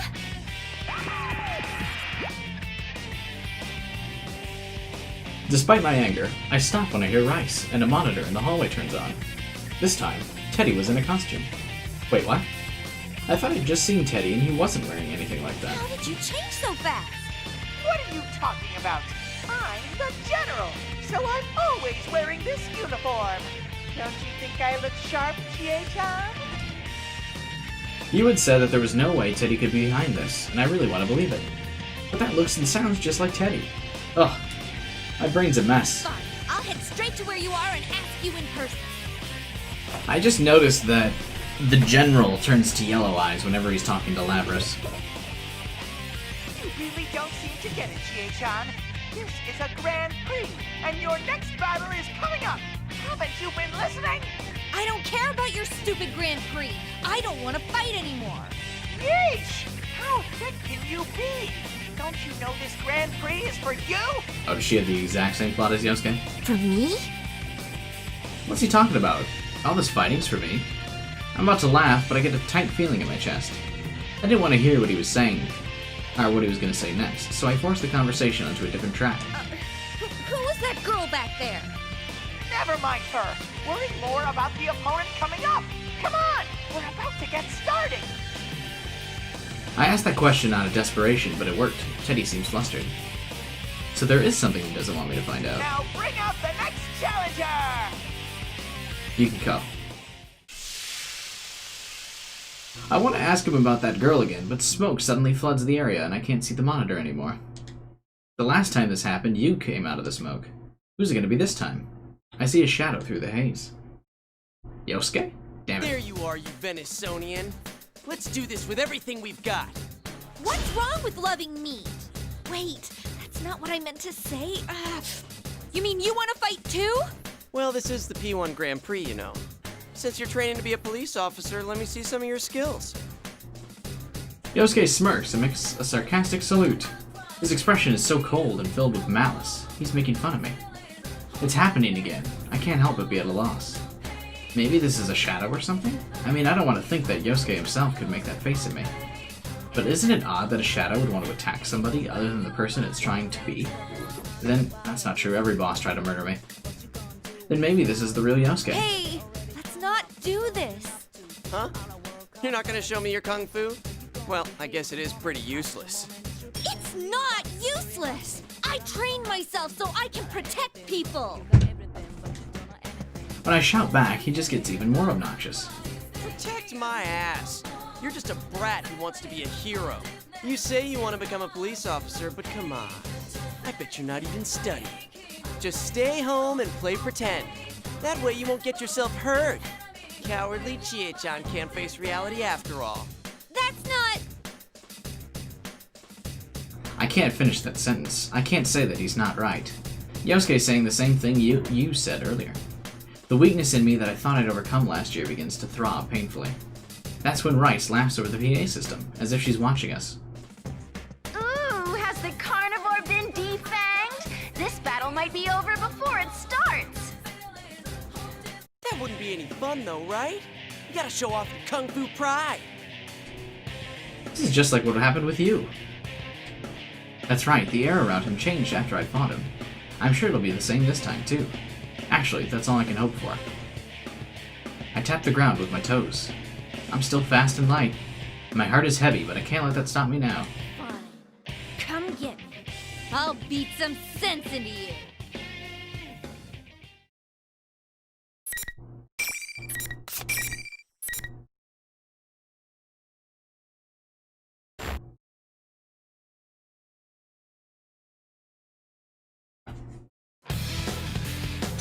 I miss PC loading times.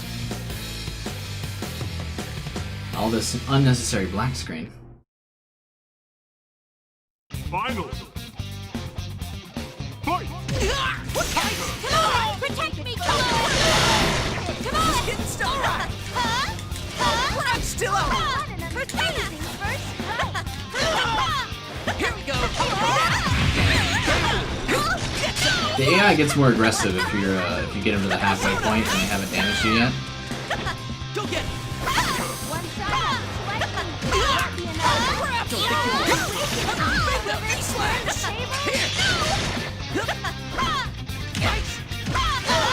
Protect me,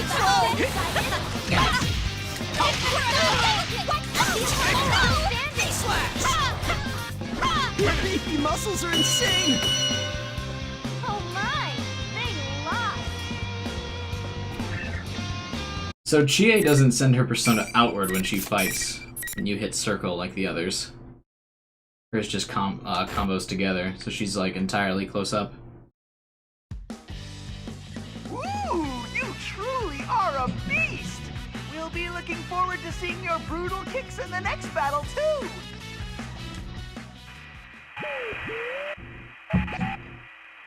The monitor turns off before I can say anything. But before I deal with that bear, I need to deal with Yosuke.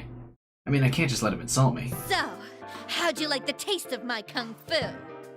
Oh, shut up. You just had to keep going on and on about how I've got no convictions and stuff, didn't you? Sure, sometimes studying's a pain, but I still do it. It's not about wanting to be a hero. I'm serious about this. And why'd you have to bring up stuff about Saki-senpai? That's driving the knife in too far. What are you saying, Yosuke? When were we talking about your convictions? Dude, what are you saying? Why did you start this hero talk all of a sudden? Huh? We both look at each other and cock our heads, confused. This happened last time, too. After you and I fought, we were confused about what had happened before the fight. What he said afterwards didn't make sense either. It's like we were having completely different conversations before. I feel like something's been casting a spell on me. My anger drains away when I have that realization. Yosuke just shrugs it off and suggests we talk about sharing about what we found out so far. But Yosuke just acts surprised. I wasn't expecting him to be this clueless. This isn't Yasugami High? Really? You thought this was Yasugami High? Hello?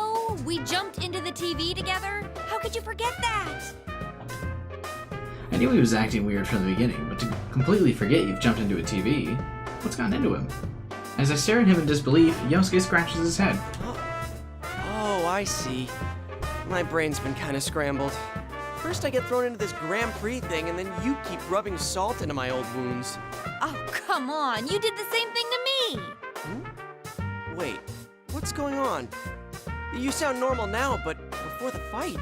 The same thing happened a little while ago. Yukon started saying weird things, we fought, and then things were back to normal once it was over. Could this be another one of those rules in this world? That may be it. I snap my fingers when the idea hits me. It's a rule that we have to find each other. Another rule is that only the winner can move on. Then maybe there's another rule about how the situation changes to force us to fight. But who would make rules like that? Well, who makes the decisions around here? Teddy, who's calling himself the General, Rice, the announcer?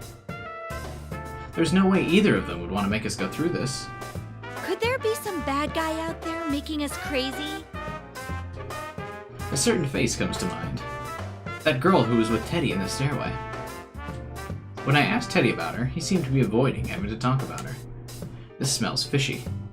Oh, yeah. Hey, Yosuke. I tell Yosuke about the girl I saw. It appears that he knows who I'm talking about, too. I met that girl, too. Our ponytailed student council president, right? Student council president? Oh, we must be talking about different people. Our president is a guy. I like that Chie is the only one who knows who the president is. Seriously? Dude, the elections were just last week. You can't even remember their gender? Oh, I slept right through all that. But if that's true, then is she lying about being the student council president? Why would she do that? I don't know. But I'm positive she's not the real president. And isn't it suspicious that she's inside the TV? Good point. Let's go see what's up, Chie. Yosuke jumps up and starts to rush away. Yosuke! Ouch. Face first into an invisible wall. That's gotta hurt. Sorry. I forgot to tell you, but it seems like only the winner gets to go on. Why didn't you tell me sooner? My nose is all flattened now. Gah, it's fine. But, man, I can't get through. Damn it. Guess I'm stuck waiting here. Wait! Oh no. What is it? Yosuke suddenly looks extremely serious. Is there another problem I haven't noticed? Yosuke can be surprisingly perceptive at times. Maybe there's some new danger. What am I supposed to do if I need to use the bathroom? That again. Now I feel like an idiot for assuming the best of him. Well, that's the kind of guy Yosuke is. Oh well, the rest is up to you, Chie. You're the only one who can solve this case and save my bladder. Huh? Oh, right. I don't think that second thing's an actual problem, though. Well, in any case, I'll be counting on you. Sorry, I wish I could help you. But I'm sure you can save the others. Yeah. I'll do my best. Make sure you think before you act, okay? Going with your gut isn't that bad, but you tend to lose control pretty easily. Shut up. I'll solve this in no time. Even I know that. When I yell back at him, Yosuke gives me a bright smile. That's the spirit. That president girl was headed to the announcement room. I'll be waiting to hear good news from you. Oh yeah, the announcement room. I finally have to answer the question. I was thinking about that before the fight interrupted my train of thought. You have to be able to broadcast an image if it's going to show up on the monitors. So they have to be in the announcement room. I thank Yosuke and start running. You, Yosuke, Teddy, and Rice, too. The reason why everyone's acting all weird has to be because there's some bad guy pulling the strings. When I think about it that way, my spirits lift and my footsteps get much lighter. Of course, that girl's on my list of suspicious people, too. It's better to have an objective in mind when going into things, after all. Announcement room, here I come! If there really is a bad guy in there, I'll catch him and get my answers. about this world, why we're being forced to fight, and what this battle for being me for stuff was supposed to mean.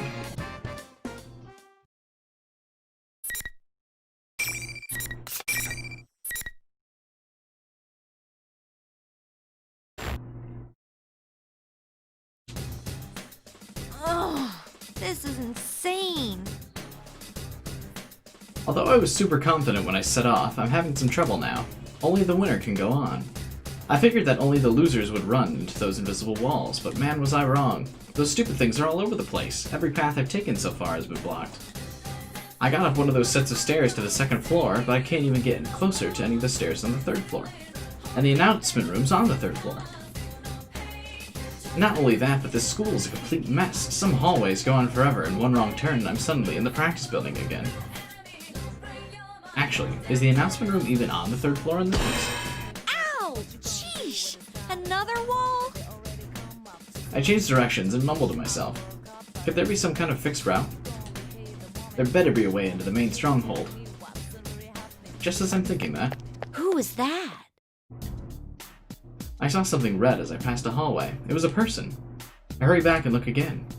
For a second I thought it might be Yukiko, but that wasn't her height. I'm pretty sure it was a man. And the way that red cloth is billowing. Was that a cape? Really? A cape. I must be seeing things. Nobody would really walk around outside dressed like some cheesy superhero, right? Wait, this isn't outside, we're in the TV world. Maybe that was a shadow. If he's human, then that means there's another mysterious person walking around, along with that fake student council president. What's going on? I gotta check this out. I cautiously head back to where I saw that red thing a moment ago. I peek around the corner and see. It is a person. Oh man, and that is a cape. He's actually wearing a cape. Seriously? And a red cape even? Wait, so who is he? To be honest, he's way too suspicious. As I'm debating whether to call out to him or not, the guy takes a fighting stance and strikes out at nothing. That was insane. Is he punching the invisible walls? That looked like a crazy strong punch, but even that didn't do anything. The guy in the cape stops and thinks to himself for a while, then looks around while muttering to himself. I knew it. Whoever set this up only thought about blocking people's paths. Anywhere there already was a real wall got overlooked. Hey, he opened a window. I didn't know they opened. I'll just go another way. What? The cape guy suddenly jumps out the window. Wait! How'd you? I mean, you can do that? I hurry over to the window the guy just leaped out of. I look around to see where he must have landed, but he's nowhere to be seen. Actually, I can't see the ground from here. Is there even anything to land on down there? I wonder if he's okay. Oh. A fragrant, irresistible aroma flows in from the land outside. This smell. Steak! Oh, I breathe deep, letting myself feel the steakiness in the air seeping into my body. That smell. Not just steak, a steak bowl. The special version of the steak bowl served at Aya with freshly cooked rice and that juicy meat that I love so much. There's no way my nose could mistake the aroma of the Aya special steak bowl. I'm so hungry. That reminds me, all I've had to eat today was a rice ball for breakfast. I didn't get anything at the food court, and I forgot that Yukiko had made us all lunch too. Then again, I'm not sure if I would have eaten it then. I'd sure eat it now. I'd scarf it down with both hands. I'm not kidding, that's how hungry I am right now. Jeez, I'm practically drooling. Should I try jumping down from here too? I mean, Akihiko went this way. So Chie has a split path too, huh? I make up my mind and jump out the window. I feel like I'm floating. It's sort of like how it feels when I enter the TV. Everything goes dark. When I wake up, I'm lying on the ground. Where the hell are we?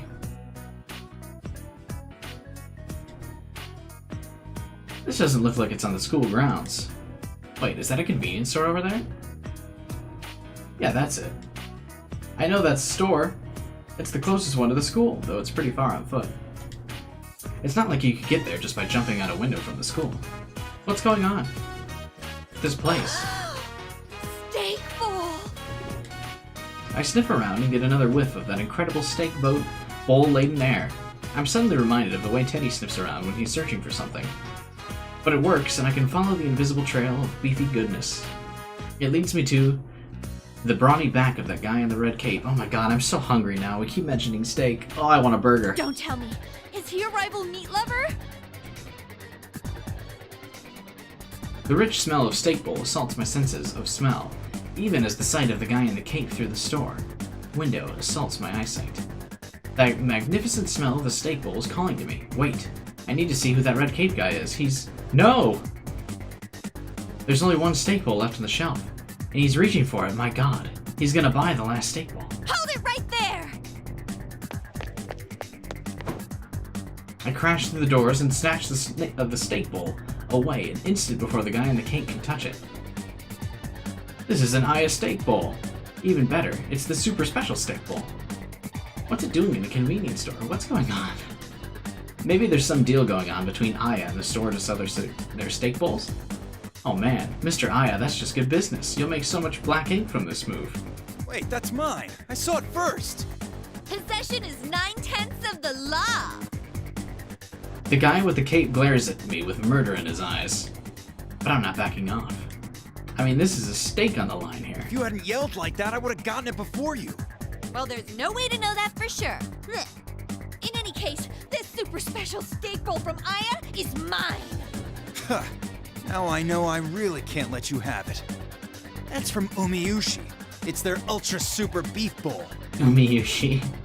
If you can't even tell the dishes apart, you have no right to steal my meat. What? Excuse me? This is from Aya. Why would I mistake it from somewhere else? So, you think you know your meats, do you? The guy smirks at that. A smirk, or the dangerous smile of a shark. I almost flinch from the aura of danger that this guy's given off. But this guy knows nothing about meat. His muscles have to be all show. I glare back at him without giving in. The guy eventually makes a decision. Alright, let's take this outside. We'll see who's more worthy of that bowl. Wow. This is the first time in real life I've been told to take something outside.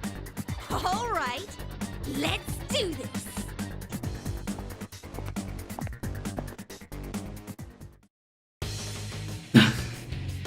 The guy in the red capes throws some money on the counter and then puts the food in the bag. We then leave the store and hang the bag from a nail on a nearby telephone pole. It hangs there, tempting me. A prize like a championship belt, but made of steak. Only the victor goes to bask in the true glory of Aya protein. I'll teach you a true appreciation for meat. Are you ready? I'm ready. The question is, are you? I'll pound you. I'll tenderize you.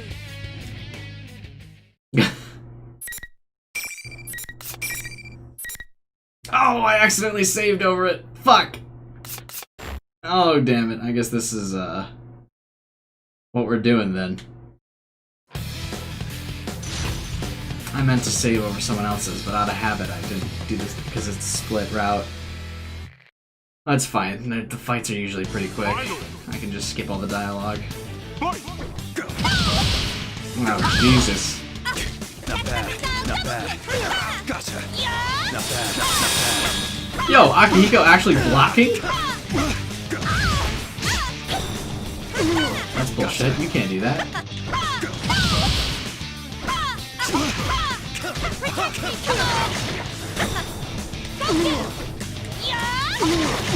I'm not giving.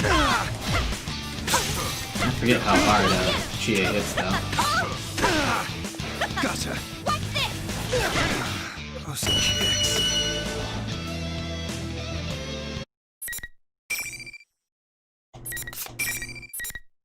There's a button to just skip dialogue. I can just get right back to where we were pretty quickly. All right! You're mine now! I won!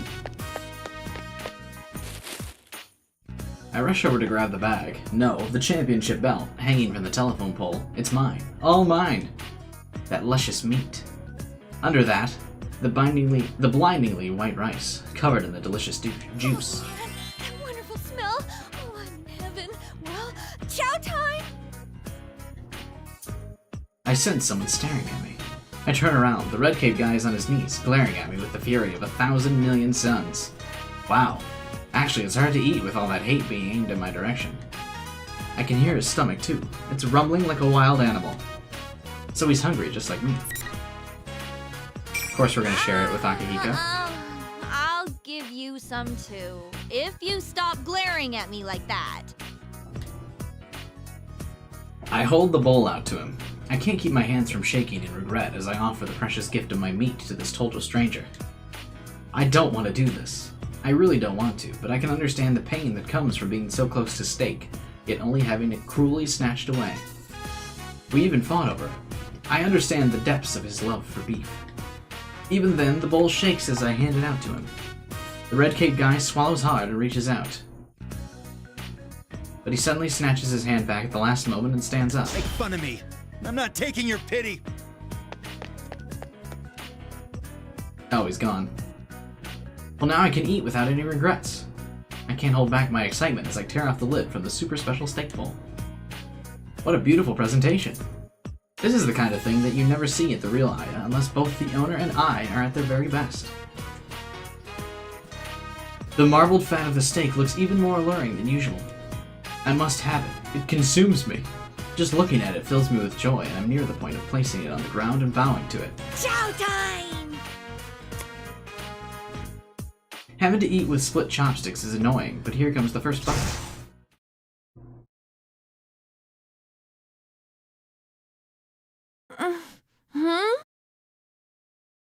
Dude, why were you passed out on the floor holding a convenience store bag? Huh? Is this Junes? Yosuke? Wait, what's going on? A convenience store bag? Where's my steak bowl? Steak bowl? You mean that crushed food packet you had? We threw it away, duh. You were gonna eat something you found in the TV world? You're really brave. I realize that there's more than just Yosuke and Yukiko here. Yu's here too, and Kanji and Rice and Teddy. Even Naoto's here. When did they all get together? Oh, so the case... It's solved. Yes, thoroughly. Huh? Wait a second. It's solved? All of it? While you were chasing your steak, we were hard at work. Chie-senpai, you really are a carnivore. Well... Job's over. You can go get some steak now.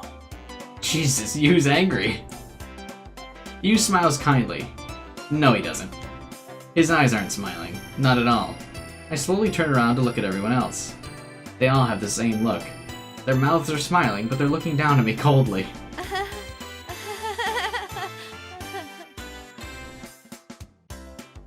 I look up at the sky to escape their glaring and laugh painfully to myself. Ah. I'm so hungry. Steak. End. Good lord.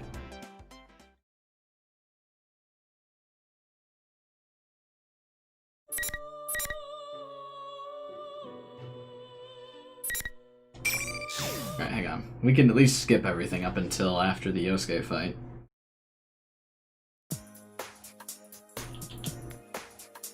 Oh shit, yeah, if you hold this, it just goes by immediately. Is there another way to... Is the control guide pause menu on? No.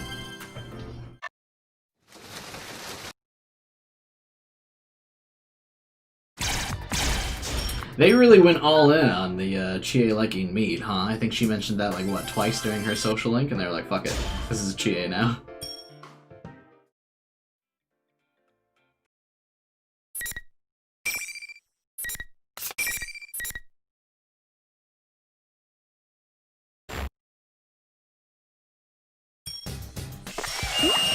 I don't know if anyone gets... I guess Akihiko kinda does in this, but not as bad, I don't think, right? And that was kinda Akihiko's thing in Persona 3. He was always eating meat in the dorm and always talking about protein. And when you talk to him in the dorm, he was always talking about training and working out and pushing himself and challenging himself. I feel like Akihiko was a logical extension of his character, but not as much for Chie.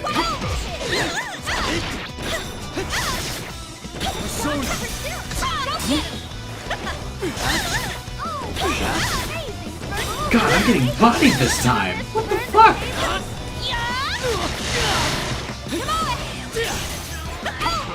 Take it!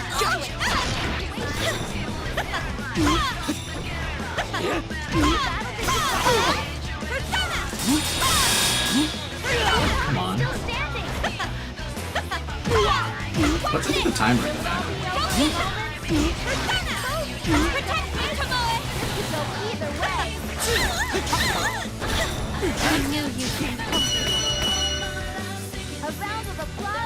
That was the joke ending, to be fair. Well, yeah.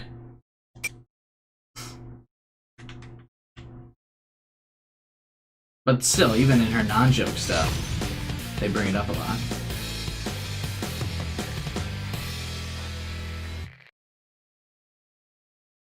Finally!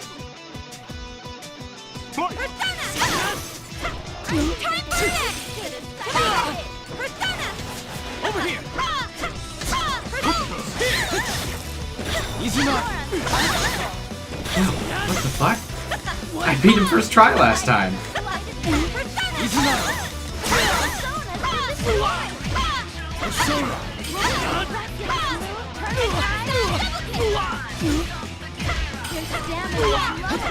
Well, I don't have my persona, so I don't know what I can do right now.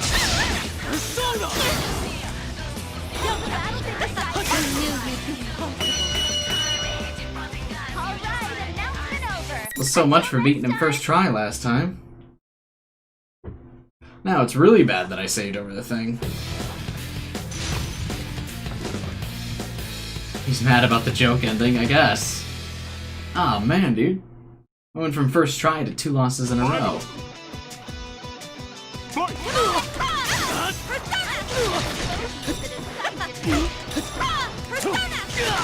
There we go. Hey, don't shoot stuff at me. Mistake has weakened you? Yeah, it's actually used like real disappointment in Chie, now he's mad.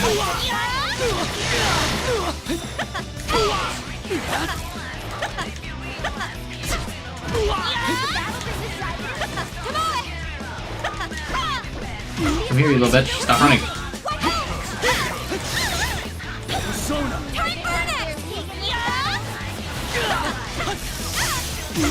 Sorry, guys. Good lord.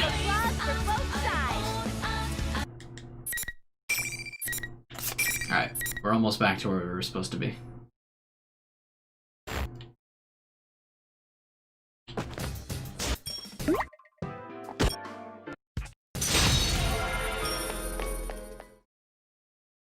We fight Yosuke, and then we make the decision not chase after the girl. Or to chase after the girl. God, I am really hungry now, though.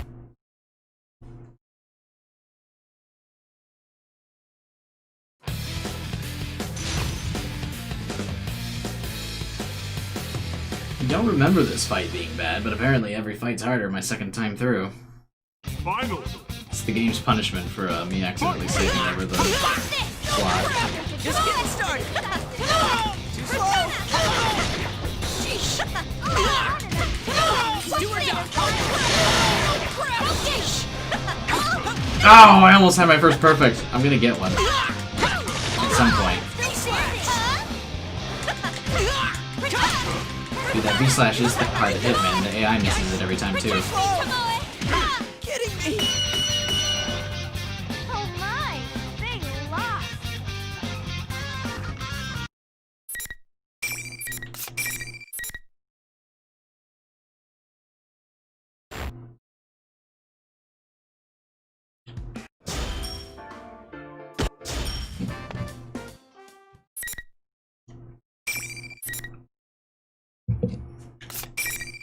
Alright, we're back.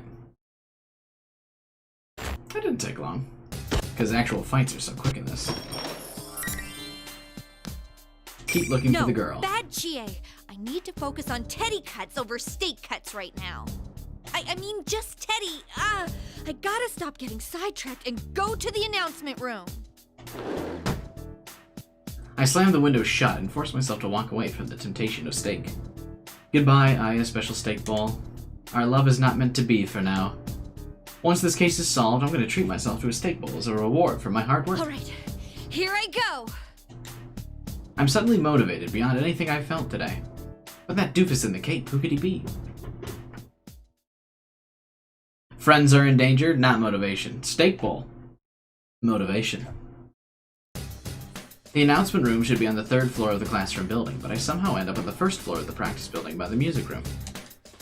How'd I go downstairs when I was trying to go up? This is all because of those stupid invisible walls. I have to go all the way around this stupid school to get anywhere. It makes me mad. Whatever the reason, I have to go into this room now. I swallow hard. I bet there's another one of those monitors in there, and another fight waiting for me. My next opponent. While I was running around, I had calmed down and come to a realization. I've been forced to fight you and Yosuke. I came to the TV world with one more person. No use worrying about it. I know that she'll be under the enemy's control when we see each other. If we don't fight, I'll never be able to look you and Yosuke in the face again. They trusted me with solving the case.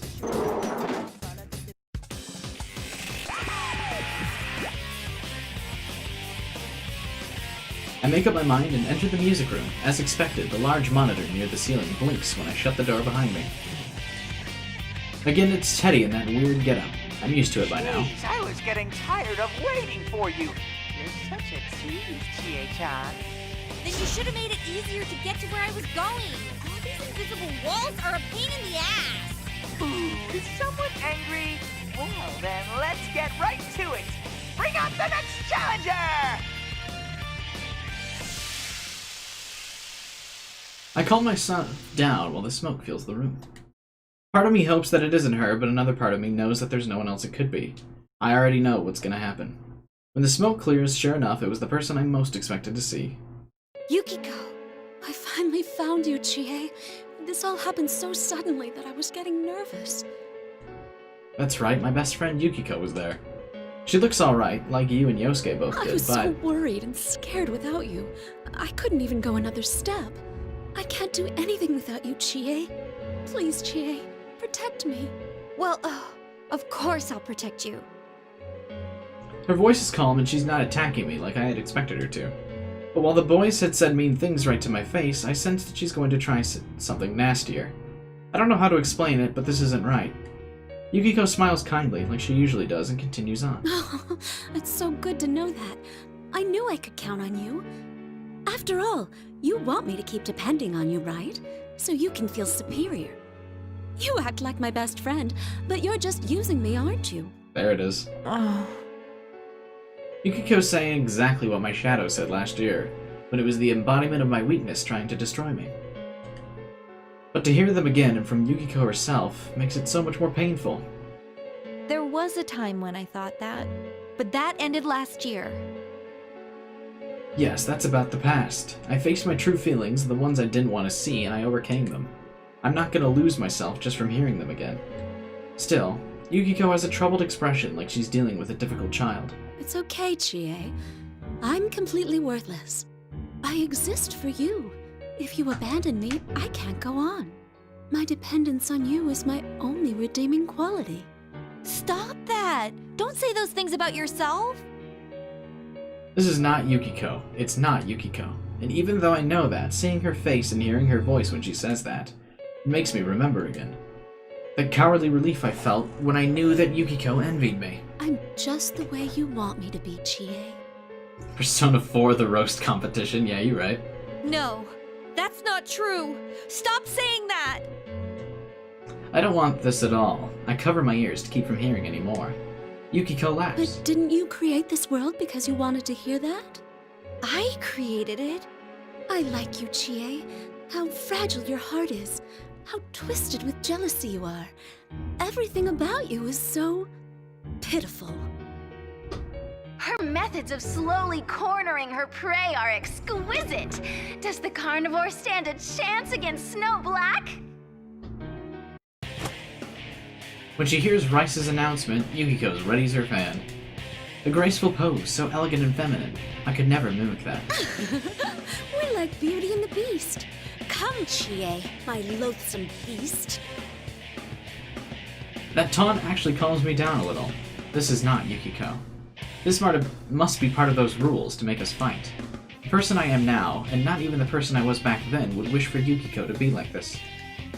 While I tell myself that, I ready for the fight. Rice's joyous shouts echo through the room. The catfight of the century is about to begin! Let's see your claws!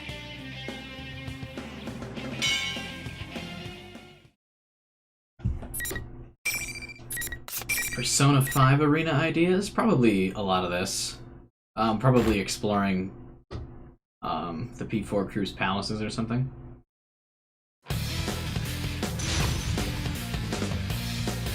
Or some bad guy's palace. It'd be interesting to see if they would do it. I wonder if they would keep the Persona 3 characters, or if they would just be 4 and 5. Jesus. Might you even be able to close the gap with Yukiko's Persona?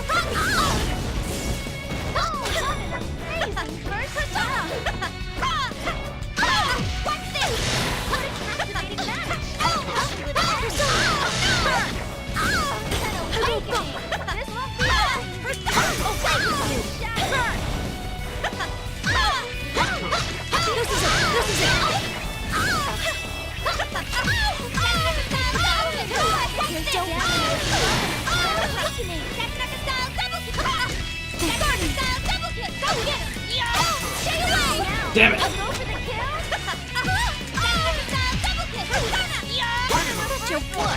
Oh, come on! I almost had to come back. It's kind of a trademark. I mean, companies always trademark their things. Like I said, Persona 6 Arena trademark is also probably existing as well.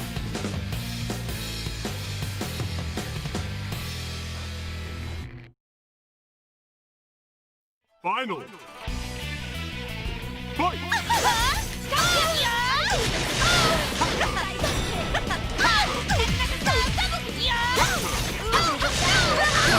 I started to learn some combos because Yukiko busted the Persona, so I was able to actually try some different things.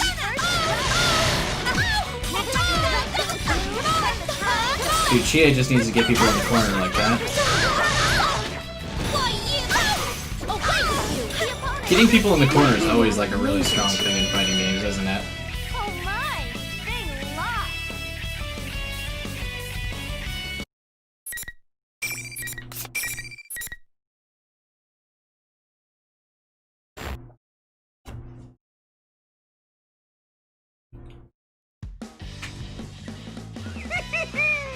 That was such a beautiful fight! Very satisfying to watch, Chie-chan. Keep striving to become the strongest.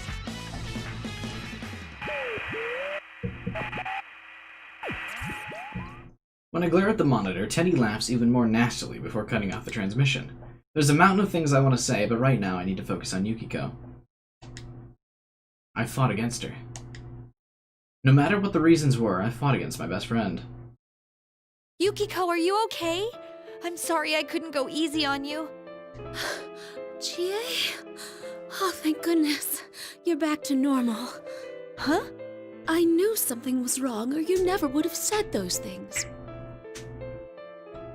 She believed in me, even though the fake me must have said some horrible things to her.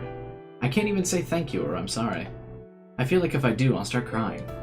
Instead, I clench my fists, the same fists that I had used to hurt Yukiko. Yukiko, hear me out. I think I'm starting to understand how this world works. Chie, like, weirdly smart in Arena? I tell her what happened to me up until now. About how the rules say only the winner can leave the area, and that you and Yosuke are both safe. And that I'm trying to reach the announcement room right now, in pursuit of a suspicious girl that was with Teddy. A girl lying about being the student council president? That does sound suspicious.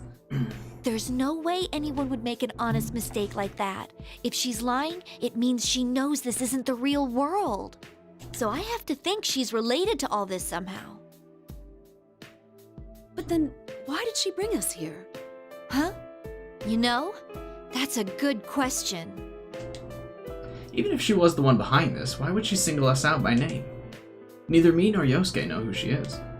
How could someone we've never met choose us for this? Assuming she's behind this, she must have some plan in mind. Something she wants to accomplish by holding this Grand Prix.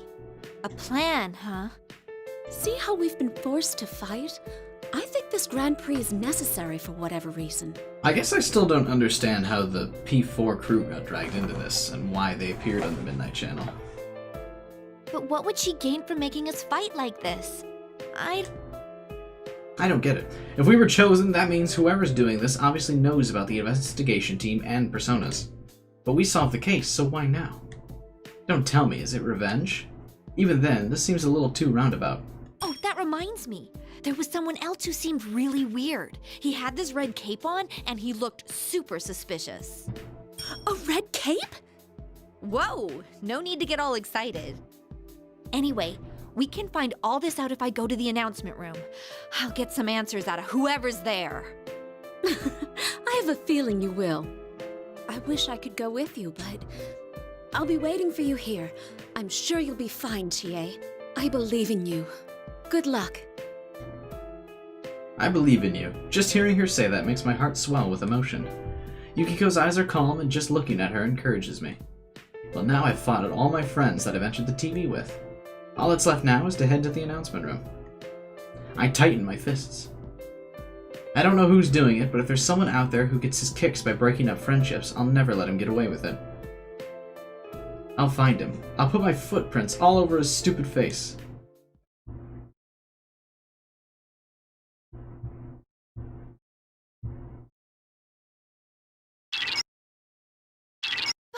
Chie-senpai, can you hear me? Senpai! Rise-chan? Is this the real one? This isn't over the PA system. This voice is echoing directly in my mind. There's only one thing this could be. It's Rice's persona. I'm so glad. Ever since this weird fake Teddy kidnapped me, I've been all alone. The others are fighting each other too. I can tell from her voice Rice is courageously wiping away tears. It really is the real Rice. She wasn't trying to insult us after all. I feel so much relief that I almost tear up too. He was watching me this entire time, so I couldn't use my persona. Good thing I got in touch with you. Are you okay, Chie-senpai? You're not hurt, are you? I'm fine, but what did you mean by being watched? Are you okay? Rice tells me what happened to her up until now. It turns out that once the first half of Golden Week was over, she came back to Inaba from the city. Something bumped into her and she fell into a TV. When she woke up, she was trapped in the room she was being kept in, and Teddy was watching her the entire time to make sure she didn't use her persona. No matter how many times she asked Teddy why he did it, he would ignore her questions and laugh. But Teddy had suddenly left the room to go look for something, and Rice finally had a chance to get in contact with someone. I guess Rice's voice over the PA system was actually Teddy using her voice too. Why Teddy suddenly left her alone is a mystery, but it's good to know that I can rely on her persona. Rice is a special persona that can communicate with others, find people, and even figure out the strengths and weaknesses of the enemies we fight. She can look into everything we can't figure out. Is that why she was being held hostage? I guess kidnapping her was a pretty smart move on our enemy's part then. I should ask her as much as I can while she can still communicate with me. Can you tell where Teddy is? Yeah, are you going to go after him? There was this girl I didn't recognize with him. She might be the cause of all this. All right, let me take a look. I wonder how much time it'll take. I was about to comment that, but the results came back in seconds. There he is. But I sense something odd next to him. What is that? It's not a shadow, but it doesn't seem human either. Are you talking about that fake president? That's gotta mean she's the culprit. All this stuff with invisible walls and making us go nuts while talking to each other, there's no way a normal person could do this. I mean, of course that's the case. And if they're in this world, then at the very least they're a persona user. Looks like she really may be the culprit. But after thinking that far, I suddenly remember someone else. There was that odd person besides the girl. Hey, Rise-chan, is there someone else besides us in this school? I saw a dude in a weird red cape. He up and jumped out of the window. Who does that? Man, she's really upset about Akihiko. Well, apart from our usual group, I only sent shadows here. But be careful. Some of them are pretty big. Are there some little ones too? Oh, those silhouettes of students were kind of like shadows.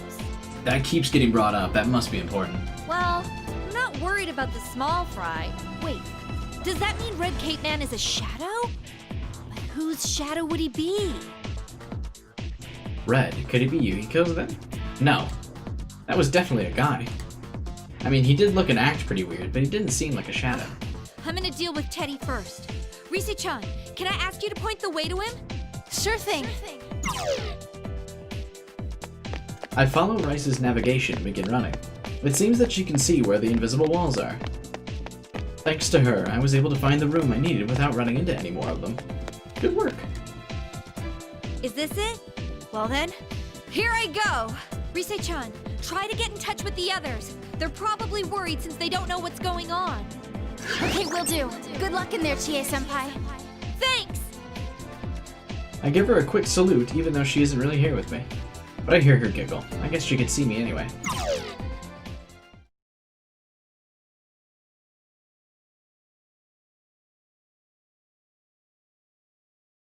Now that I think about it, does this mean I'm gonna have to fight that girl? Well, there's no point in worrying about it. I make up my mind and open the door.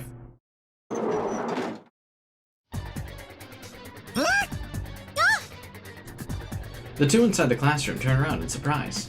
The girl with Teddy is the one I saw earlier, the one calling herself the student council president. Actually, now that I get a closer look at her, she's a real beauty. I mean, even I can see it. I finally found you! I hope you're prepared! You're that Chie-san who's fighting in the Grand Prix, right? Who are you? Why are you holding this ridiculous tournament? We've been through hell today, you know. You're gonna give me some answers right now! Ooh, you're so cool, Chie-chan. Just like a police officer. Teddy's voice is sarcastic and slimy, not like his normal voice at all. He must be like everyone else was, controlled somehow. I bet this fake president girl is the one doing Teddy, it too. you're being tricked! I know you're not really the host of this. You're just not in your right mind. Come over here and we'll go back together. It's creepy to hear you coax me like that. I'm not going with any carnivore. I bet you're after me for my sweet, delicious bear claws. Aren't bear claws like... That's just like a dessert kind of food, right? That's not an actual... Like, you eat real bear claws, right? What? I'm not interested in your meat at all! They're sweet, huh? That came from my stomach, not my brain. I didn't mean to say that. I swear. I mean, that totally made me sound like someone who kills people to eat them. And I don't, okay? Ah, she's gonna eat me! Just kidding. Actually, you're the one people are after, Chie-chan. Everyone's got the hots for you, you know. Did you know that Yosuke likes you? He said he's head over heels over you, even more than that dead girl he liked. Huh? Kanji likes you too. Of course he would though, since you're a very manly girl. Even Sensei, he told me you're the cutest. Hey, what are you saying? I was wondering what kind of insult he was going to say next, but I wasn't expecting him to try and flatter me to death. Even though I know he's not in control of what he's saying, I can't keep from blushing.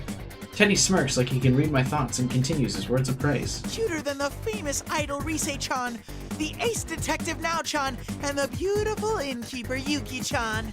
You're the cutest of them all. Everyone said so. Did you know you even have a fan club at school? Does she? Stop making stuff up! Chie-chan, you're blushing. You look so happy. There's no way that could ever be true, though. I get it now. Instead of a direct insult, he was trying to build my hopes up and then pull the rug out from under me. Ah, so is it canon that Chie likes you? That's kind of canon that all the girls like you, isn't it? Jesus, what a Chad. I knew he was going to try that, but it still hurts. Whether he can see my anger or not, Teddy looks at me with pity and frowns. Our group is full of unusual people who are all so pretty. You're the only normal one of us with nothing special about you at all. If you're getting an audio delay, Taco, I would, refresh. YouTube sometimes desyncs the, video and shit. Sometimes you gotta refresh the stream. But I think it's okay to be normal. It's like you know your place in life. You shouldn't dream of being extraordinary. You're just gonna be mediocre for the rest of your life. I've never wanted to be like that. I might not have amazing skills like everyone else, but I'm happy with the way I am. My voice trembles when I reply. Why? I'm not lying, so why is it trembling? That makes me sound like I don't believe it. Teddy senses my agitation and smirks even harder. Ooh, didn't your mother tell you not to lie? You want to be a beloved hero, and you'll step on anyone to reach that goal. That's what makes you weak. No, if I hear any more of this, I'll give in to the enemy's tricks. Teddy isn't in his right mind. He's being controlled by the enemy. Then... That's right. It's pointless to argue with you when you're being controlled.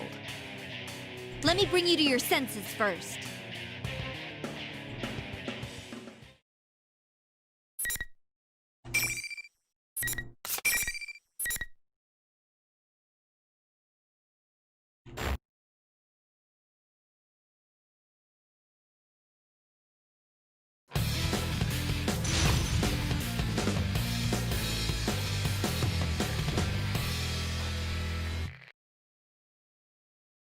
Final.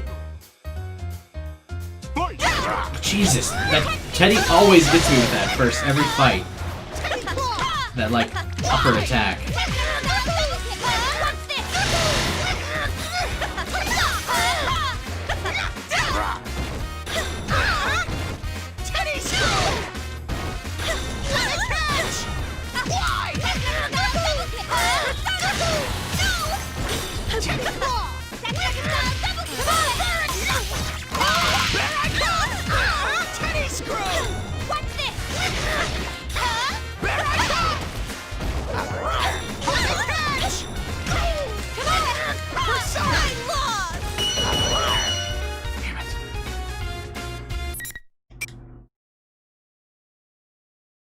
They use the piano song way too much.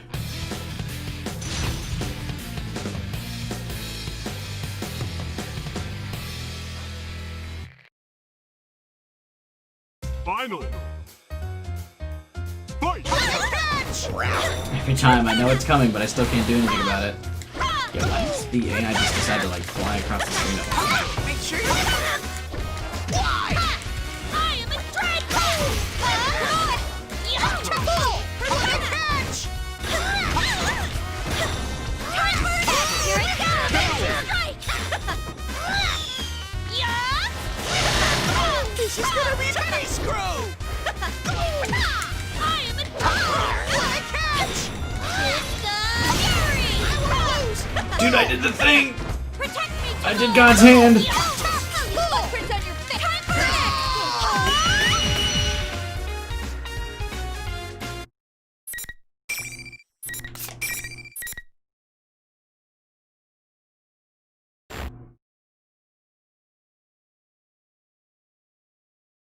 Why? Ain't you guys friends? Oh, I'm out How of can water. you fight your friend Damn it. like that? What are you talking about? You're the one who dragged us into this. I can't help but argue back at the self-proclaimed student council president. But I sounded so harsh that I surprised even myself. This isn't good. I need to calm down. What? Chie-chan, why are you picking on Miss President? Teddy, are you still being controlled? She set you up as a host of all of this. You even had to wear a silly costume. Hold it right there! You've already got it wrong! Look, Chie-chan! Take a good close look at me! Huh? He's making all kinds of goofy poses. I don't know what he's trying What to get am at. I looking at? Can't you tell? I'm a dozen times more adorable and sexy than that costumed bear! You mean that General is someone else? Bingo! Miss President wouldn't believe me, so we were going to go find that imposter and prove my innocence! Jeez, though, I can understand Miss President making that mistake since she's never met me before. But it's like totally way lame that you couldn't tell us apart. Dude, stop talking like that. You're confusing me. I can't tell if he's in his right mind or not right now. But that wasn't Teddy. There's another Teddy walking around. Well, why would somebody be imitating Teddy on Hey, purpose? I was just about to go to the announcement room to stop this Grand Prix thing, too. Honestly, even though he looks exactly like that general, I kinda doubt this one here's the culprit. But I've stuck to him like glue all this time, because I thought he must have been connected. The girl looks straight into my eyes as she says this. I can tell she's not lying, my intuition is strong. But then there's something that doesn't add up. I decide to throw it right at her and see how she reacts. Then why did you lie about being the student council president? Lie? I'm not lying. But the student council president we just elected is a guy. Are you really a student at Yasugami? What's your name? What class are you in? Who's your teacher? Name? Class? Uh-oh. Chie-chan, you shouldn't interrogate her like that. I wish I could believe her, but there's too much that seems funny here. Even Rise-chan said she didn't feel normal. There's so much evidence against her that I can't help but be suspicious. You made us fight our friends, and you made everyone say those horrible things. What are you up to? But I didn't. The girl has to be a persona user. I've been ready for a fight against her this whole time, but instead of challenging me, she turns pale and falls silent. She doesn't have an ounce of aggression in her. That certainly wasn't what I was expecting. All I can do is wait for her to answer. I don't know my name. I can't remember what class I'm in either. Huh? I don't understand it myself. Now that I think about it, I don't even know why I'm here. How could you... are you serious? She doesn't even know her own name? And she didn't realize that until I pointed it out? How could that be possible? It doesn't seem like she's lying, but I'm not sure if I can believe her or not. But seeing me lost in thought, the girl looks at the ground with a pained expression. It probably looks like I'm trying to lie my way out of this. No matter how much I tell you I didn't do this, there's no way you'd believe me. With that, she turns her back on us. From behind, she seems so frail that it's shocking. Hey, wait! Where are you going? To the announcement room. I'm gonna prove my innocence myself. Sorry I doubted you, Teddy. I'll see ya. Miss President! The girl shakes off Teddy and darts out of the classroom. I have no idea what to do. I can only stand there and watch as she leaves. Chie-chan, you have to hurry after her! She can't use a persona. She'll be in trouble if she meets anything dangerous. She can't use a persona? Wait, then how did she get into this world? Huh? Oh, you're right. I mean, she was thrown in. Only persona users can enter TVs. Since Teddy's mind was being messed with just a few moments ago, I can rule out that he's the one behind it. The culprit here has to be someone else. So far, I've seen two people so far that look suspicious. That guy in the cape and the self-proclaimed student council president. But when I first saw the guy, he was being blocked in by the invisible walls. I don't think whoever created these walls will let himself get trapped like that. And that girl's obviously lying about being the student council president. Plus, Rice sensed that she wasn't a shadow or a human. That puts her at the top of the list. But what if I'm wrong? If she's not a persona user, then... Don't tell me. It's like last year's case? Did someone drop her in here? Oh my! Then there's someone else who's mimicking Teddy's appearance doing all of this? I have a sudden realization. If that girl's just a victim, then her shadow may have come out on its own. Actually, if it did, that would explain why we've never seen a place like this before when we've been to the TV world. My entire body goes cold. Could I have made a gross misunderstanding? Then the culprit isn't her, but her shadow! Now that I think about it, I should have suspected that from the very beginning. Why didn't I think that until now? I was confused because I was being forced to fight everybody, and my friends were all saying terrible things to me. I can't leave things like this. I have to go after her! I really wasn't being myself. I didn't listen to what she had to say, and I was being harsh to her for no reason. I'm sure I said something that really hurt her. And if she meets her shadow in a state like that, things are gonna get ugly. Please, Chie-chan, help Miss President! I'm on my way! To be honest, there are some questions that just don't have answers right now. But I can think about that after I save the girl. I rush out to the hallway, but she's already out of sight. But she didn't just say she was going to the announcement room. The other Teddy, likely that girl's shadow, he's going to be there too. Please let me make it in time. I have to sprint like the wind.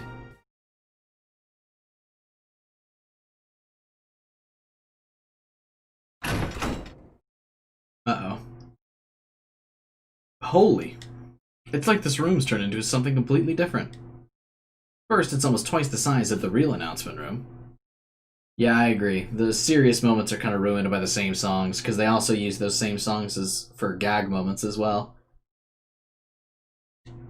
Second, the walls are now made of huge glass panels, and it's obvious that the world outside is not the school like it should be. As I had expected, there were 3 people inside. Rice, the self-proclaimed student council president, and that girl Shadow. Or not? How is this possible? Oh, you're finally here? She got here first, so I was wondering what happened. A face. My face laughs at me. This is why the tournament was for you. And we'll have the friendship moment. A mirror image of me was standing there. Why is my shadow here? I don't know. She suddenly appeared. The fake Teddy vanished and then... Another cheer song? I thought you just beat me here. Ugh. Will the outsiders shut up and be quiet? My only business here is with myself. I thought Rice could recognize that that's not her. The shadow turns its sharp, golden gaze towards me. There's no mistake about it. That is my shadow. I met her last year. But you became my persona, though. I don't get it. Why are you back again? It's because you're weak. Because I'm weak.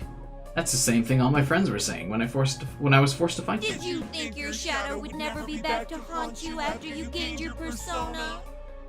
But shouldn't she realize that it was all bullshit, that they weren't really saying that stuff? Wouldn't that be nice? But no one can ever let go of their weaknesses. I'll stay inside you, and I'll keep screaming your true feelings for everyone to hear. Another way they could make the shadows weird would be if they, like, mirror flipped the images. Wait, when the general said the Grand Prix was for me, he meant... True, it appeared that my friends weren't in their right minds a number of times today. I didn't let it bother me at the time, but was this place really born from my own weakness? Even though I accepted my shadow, am I so weak that it came out again? Are all the horrible things that everyone's been going through, are they my fault? You want to become stronger? You want to be a police officer? Why did you really wish for that? The desire to protect those who are precious to you was only a cover story. What you really want is to be a hero, a shining force for justice. You're ordinary in every way, but you want to be a winner. And to get there, you'd even use those precious to you as stepping stones. No! You're not me! The face I know so well laughs mockingly. That's not true. That wasn't what I was thinking at all. Are you gonna deny it again? That you're me? I can't deny her. That's what the shadows do. They try to make the real person deny their existence, and then they try to take the place of the real one. I know that. I know that, but I can't stop my emotions. I was able to accept her as part of myself last year, but I can't right now. I mean, how can I just accept this was my fault? That I, of all people, did such horrible things to my friends. My vision blurs, my hands and legs tremble. You're not... Just then. No! Senpai, don't listen to her! This seems dramatically similar to Yukiko's. Rise-chan? I turn around and meet Rice's gaze. She's all pouty. She's looking straight at me, meeting my eyes, even though I'm so weak. The girl behind her is looking at me with worry, too. Both of them have a look in their eyes that say they have faith in me. Even though they must have heard whose fault all this is, who caused all the horrible things that they had to go through. I have to ask myself, if I deny that I'm weak and my shadow goes berserk right now, will I make these two suffer even more? Do I want that to happen? Shouldn't you show up here in a second? You're right. What? That's right, I remember now. I remember the time when my shadow first came out. At that time, I had you and Yosuke with me. I was saved because I wasn't alone. It's the same right now, too. I won't deny any of what you just said. I do still wish to be a hero. And I do feel inferior to Yukiko and the others sometimes. Part of me loves how cool it would be to become a police officer. But that's not all there is to it. Wanting to protect everyone. That's my main reason. I can't let my friends down. Not after they accepted me for who I was. I'm not amazing like them. But that doesn't mean I can't be proud of myself. That's why I'm working at what I'm good at. What's so bad about that? That's right. Everyone said so before I came here. Sorry, I wish I could help you. But I'm sure you can save the others. I believe in you. Good luck. Please, Chie-chan, help Miss President! You didn't say anything. You can save them. Oh, never mind, you did. Everyone believed in me. They trusted me to do everything because I said I could. And even though they aren't with me right now, their trust in me is helping me to stand strong. That's why I should be able to take this on. You calmed her emotions. I want to protect Rise-chan and that girl and everyone who's still at this school. Not because I want to be a hero, but because I love them. My weakness gave birth to you, right? Then I'll put an end to this right now. I'm not scared of my shadow anymore. Now I'll end this for sure. So the investigation team all gets shadow fights. Except you didn't, I guess.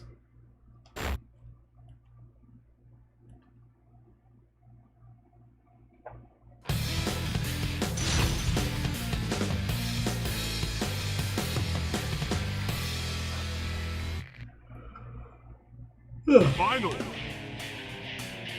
Fight!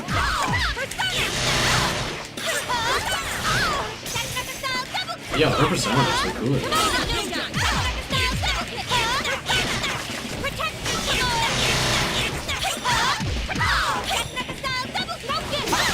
Ah, damn it. My chances are perfect. Removed again.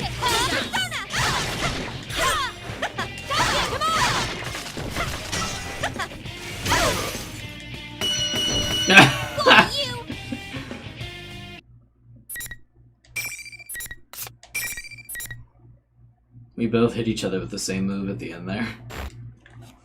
I seen the anime? Oh, with the last episode, yeah.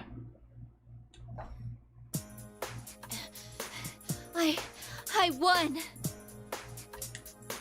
Having managed to calm my raging shadow, I turned back to the two other girls. I was able to protect them, right? What was that all about? Oh yeah. I'm really sorry I doubted you. Rice and I quickly explained what just happened to the shaken girl. How in the world your repressed inner thoughts, your shadow, separates from you.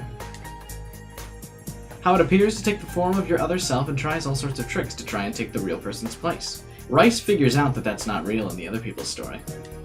Then again, in my case, I had experienced that once already, and I should have been okay. But looks like I did it again. So, the real cause of this was actually me. A shadow.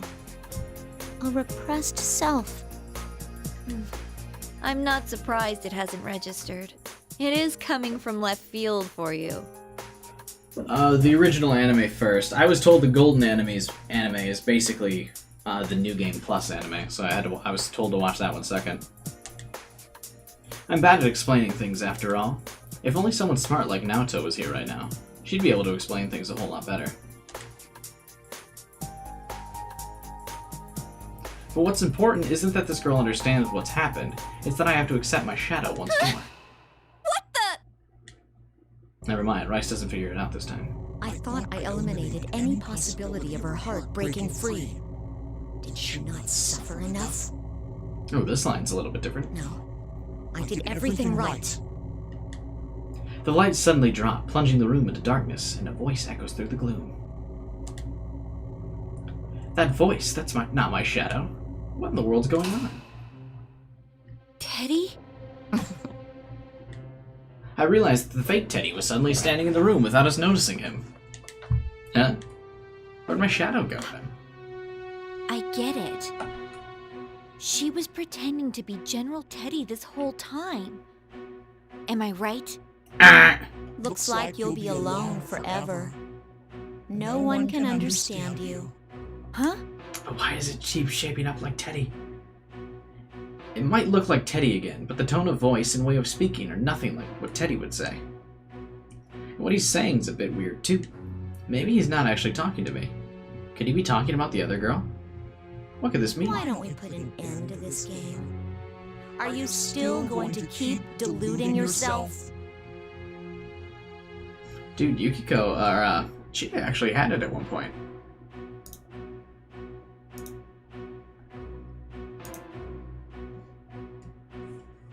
Delude? Whoa, wait a sec! Aren't you supposed to be my shadow? Almost.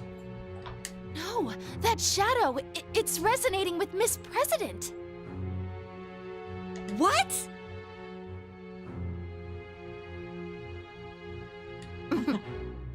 I'll show you. This turn of events is perplexing, but the fake Teddy smirks and snaps his fingers. I am a shadow, the true self. I am a shadow. No way. That's the other girl's face. That's her shadow. No! She cries out, apparently in shock over seeing that the shadow has robotic limbs. What's going on? Wait, does this mean it was this girl's shadow all along? That's right. And like you just saw, I can distort people's appearances and words. It distorted people's appearance and words. So it was just taking Teddy's form this whole time? And she was making my friends say things that they didn't Then mean? that other me just now. That was this shadow too? The shadow smirks at the perplexed look on my face. Why do you think I have such power? It's because I'm her and she's me. That's right. She's the real liar here. Don't be ridiculous. I didn't lie. Oh, please. Just look at me. I look exactly like you. No! That's not true. The shadow draws closer, making a point to show off her body. She has a mechanical body with large wing-like metallic parts jutting from her back. These wings turn into a giant axe that the shadow grabs from the air. The girl looks away, as if to try and find a way out. I take the opportunity to speak up. Don't worry, there's no need to be scared. That's just a twisted version of you. Shadows try to make the original person deny them. It'll be okay, but you need to calm down. A twisted version of her? She's the one that's twisted. You still refuse to remember? Look at me.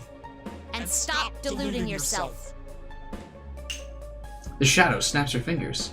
What's it going to turn into now? I brace myself for the shadow to change, but I don't expect what happens next. The shadow doesn't change, but the girl does. Her arms quickly change right before her eyes. Her hands turn pale and smooth, becoming something inhuman. In seconds, she's the same as her shadow. What the? Miss President's body? What is this? Another illusion? I don't think so. I knew something was weird when I first sensed her. That girl isn't human. But she has a heart. No! Don't look at me! She tries to hide her body from us, but she can't hide everything.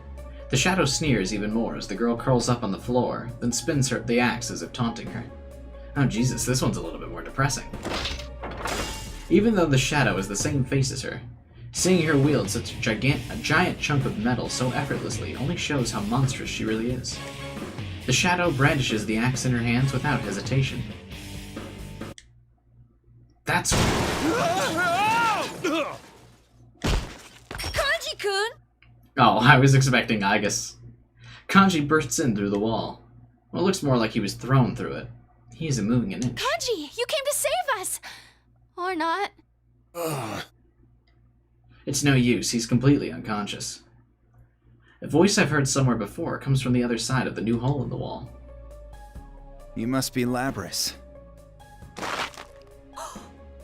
You're that red cape guy from before! Sure enough, the owner of that voice is the guy in the red cape. He steps into the room, brushing dust from his shoulders. Is he the one that blasted Kanji in here? Then is he an enemy? Real Labras always looks so vulnerable in all of these, like, cutscene images. I take a defensive stance, but he ignores me. Instead, he fixes his gaze on the girl in her shadow. Another Labras. Fine. I'll just calm them both down. He smirks confidently and raises his fists. Who's Labras? Is that the girl's name? It seems like he knows who she is. Who is this guy? To be continued. And now, the moment we've all been waiting for. The Ice Queen herself. Late November in the year 2010. The darkness fell without warning. At the same time, the previously busy examination room fell so silent that the man's ears hurt. Hey, what happened? He called toward the back of the room, but no answer came. After working for public safety for over a decade, he thought little could face him anymore, but this was uncomfortably alien. It was no ordinary blackout. If it were, the faint light from machines running on battery power such as cell phones would remain. But the silence disturbed him even more. He hadn't heard so much as a single cry. When he looked around, he saw one spot in the darkness where something was giving off an eerie glow, as if painted in incandescent pigments. We in the dark hour again. The music brings me back. Once his eyes began to adjust to the darkness, he was faintly able to make out the area around that light. The shining spot was revealed as a small, strangely decorated box that the man had only just delivered to the forensic unit. Forensics team! What the hell is... Oh hey, it's this guy again. He called out, still squinting at the shadow of a person he could see at the window before him. But as the shape resolved, he saw that it was not a person's shadow at all. Huh?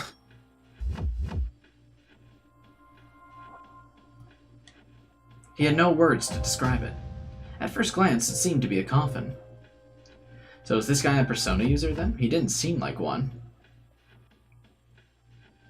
During, when he was talking to Naoto, but I guess he did know about that shit. Indeed, that is what it was shaped like. But he had never seen a coffin standing upright, tall as an adult, shining like a dark crystal.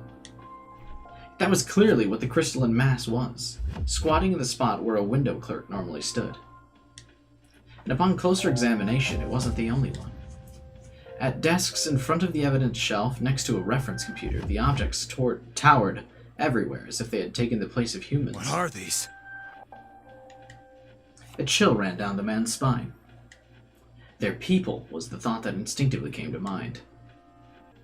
Was this the reason he couldn't hear anyone else's voice? Was it because everyone but him was the potential?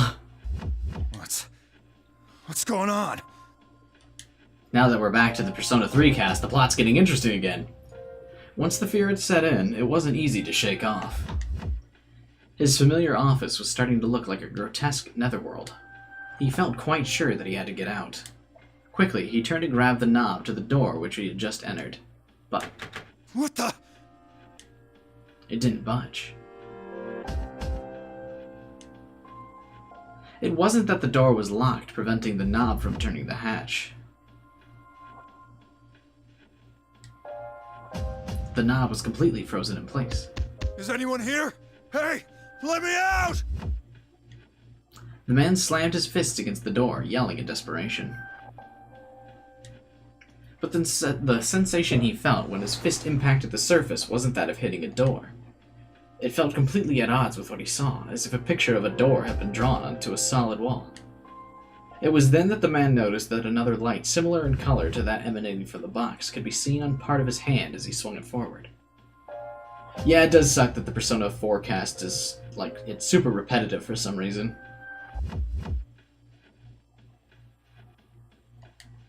It was a ring. And suddenly he remembered. When he brought in the small box, he found several bizarre ring-shaped objects within it. And technically, it's not Persona 4 Arena Ultimax that we're playing. It's just Arena right now.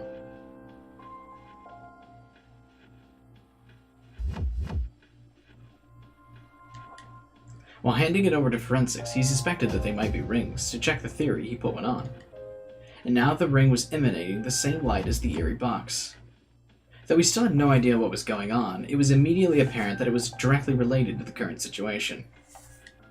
The man grabbed the ring with sweat-slicked fingers and tugged, ready to pull off his own finger if necessary.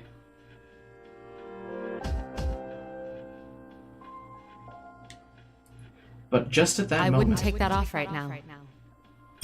What? The man can't help but gasp. He looked around, but could sense no one inside the room with him. Where had the voice come from? I'll be there to rescue you shortly. Calm yourself and wait there.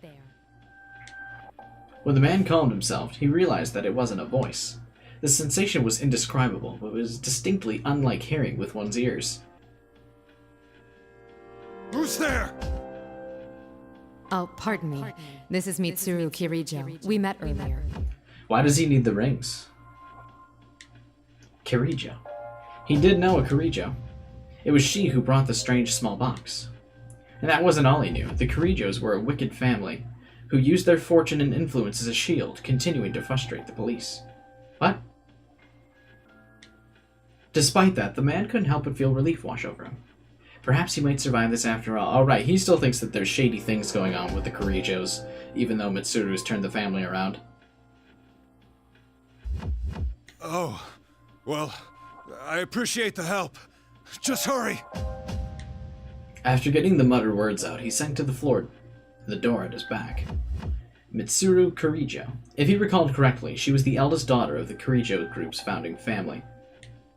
He noted that her voice had been far calmer than his, despite the situation they were in. He sensed a measure of trustworthiness from her, and to think it had been merely an hour ago that he was asking himself why such a young girl had been chosen as the head of the Kirijo group at all.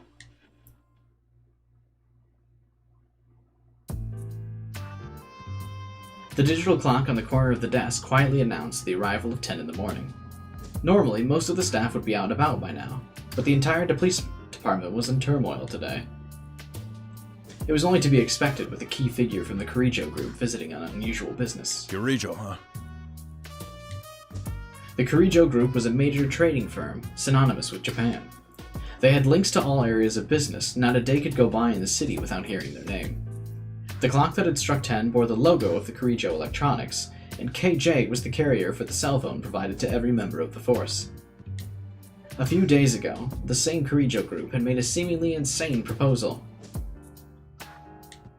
The document was hundreds of pages, but a brief summary would read, "We wish to collaborate with the police on an unofficial department for eliminating monsters." Well, it does happen from time to time. Famous businessmen end up advocating cultish nonsense in pursuit of their ambitions. This guy doubts Mitsuru, but we know she's got the story straight. Upon consideration, it was decided that the Kirijo group should be invited in to give their pitch. Of course, there was no intention of spending tax money on the outlandish proposal. The police's interest in humoring the Kirijo group lay elsewhere. The Kirijo group had offered an incentive whereby if the police agreed to the meeting, they would provide a detailed list of the ergonomic research lab's artifacts as well as actual samples. It was this that drove the official's decision. I know Mitsuru is trying to change the family around, but it makes me upset that she's bending the knee so much. For there had been dark rumors banded about the Kirijo group over the last 10 years. While still a family-run business, some said that old man Kotetsu Kirijo had delved into paranormal research and was performing inhuman experiments. The police collected enough evidence to test the rumor and had prepared many times to force an investigation. But every time the investigation came to nothing due to the group exerting hidden pressure, frustrating those working on the case to no end.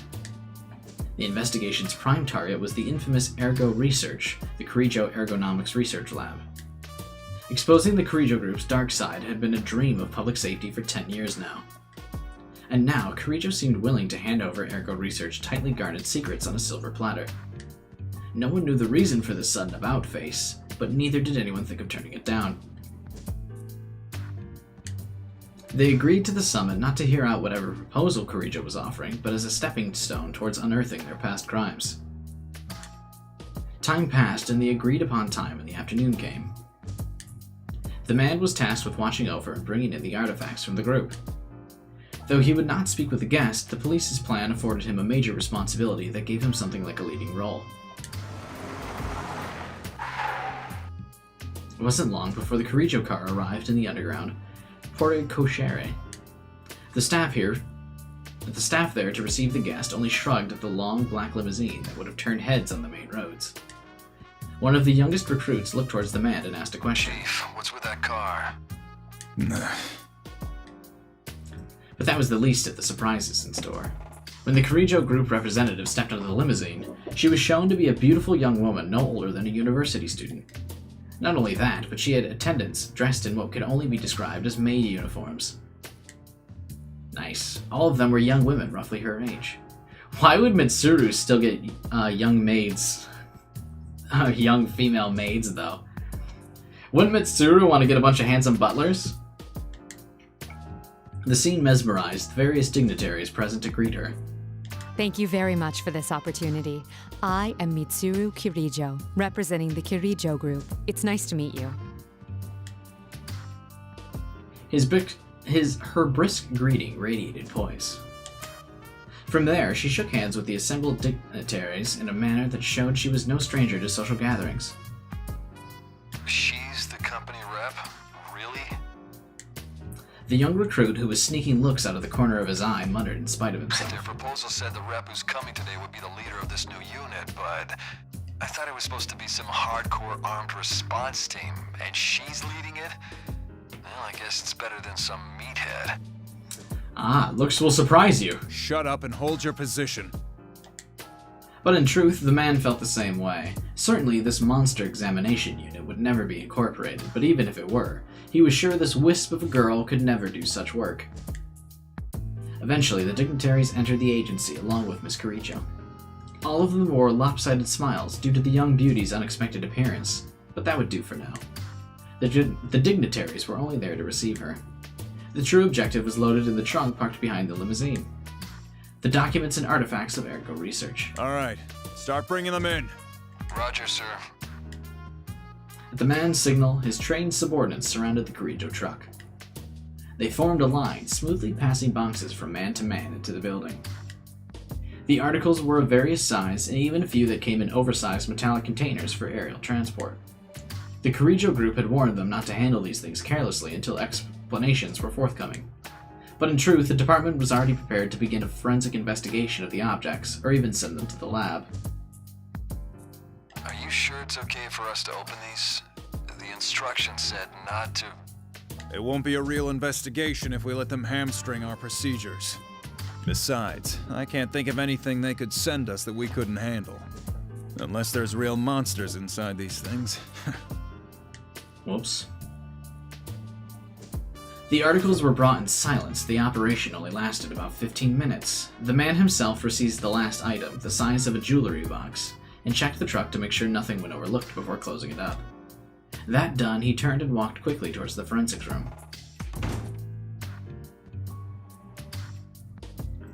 Try though he might to maintain his composure, he couldn't contain the excitement he felt. For 10 years, the darkness of the Carrijo group had been a frustrating legend, like mist between the department's fingers.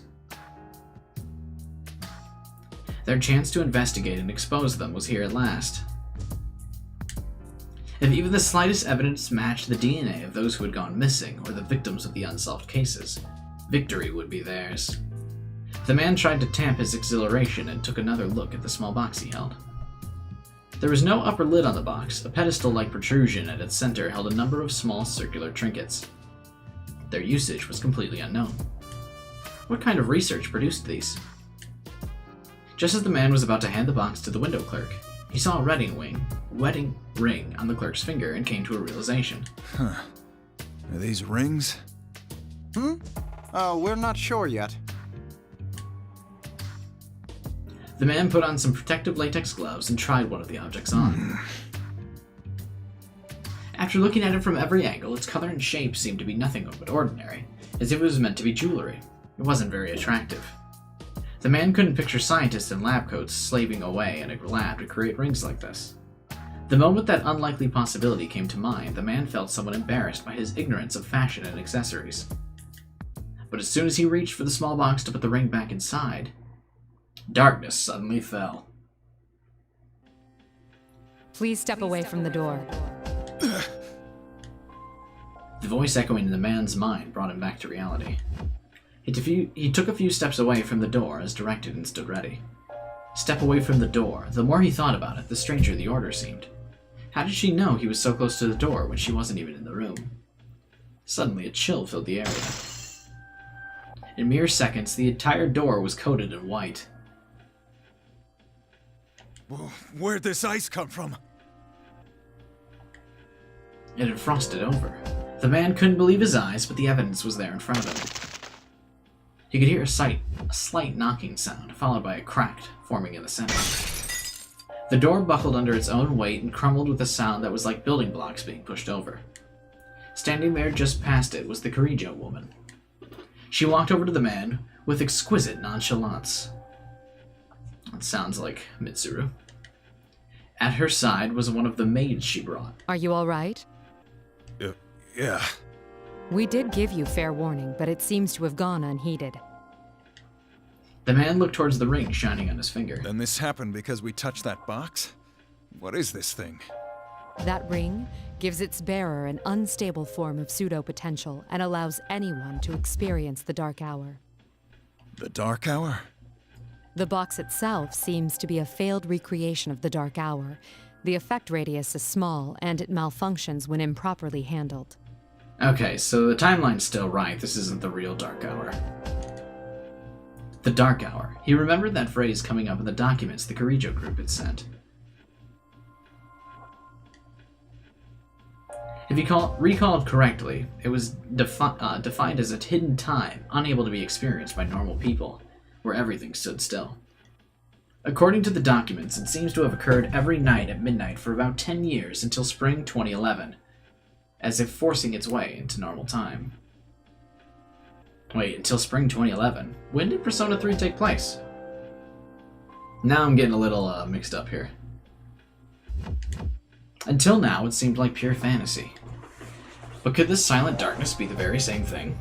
So you're saying those stories in that document, that occult-sounding stuff was actually for real? At that moment, a voice suddenly echoed from beyond the hallway, past the broken door. Who's there? The man reflexively called out an alarm, realizing that the fear had not yet died down.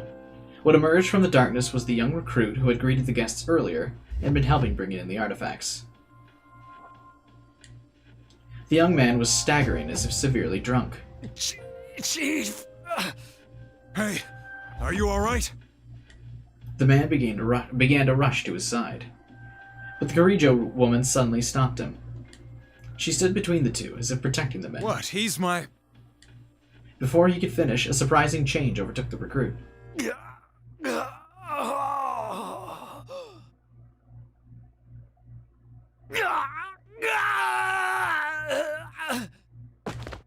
The recruit fell to the ground with an agonized scream. A black tar-like substance began flowing from his every orifice. What? The ooze spread unnaturally across the ground and cohered into a glob. It rose up like a beast raising its head, and what looked like claws began to form. Its appearance showed clear signs that it possessed some malevolent will. Oop. The man thought again about the Kirijo group's initial proposal. We wish to collaborate with the police on an unofficial department for eliminating monsters. Without a doubt, this is what they referred to. That name that came up again and again was... This is a shadow. That it is. It's a monster that dwells in every person's heart. They usually can't manifest themselves this way, but it's quite common to see it happen during the Dark Hour.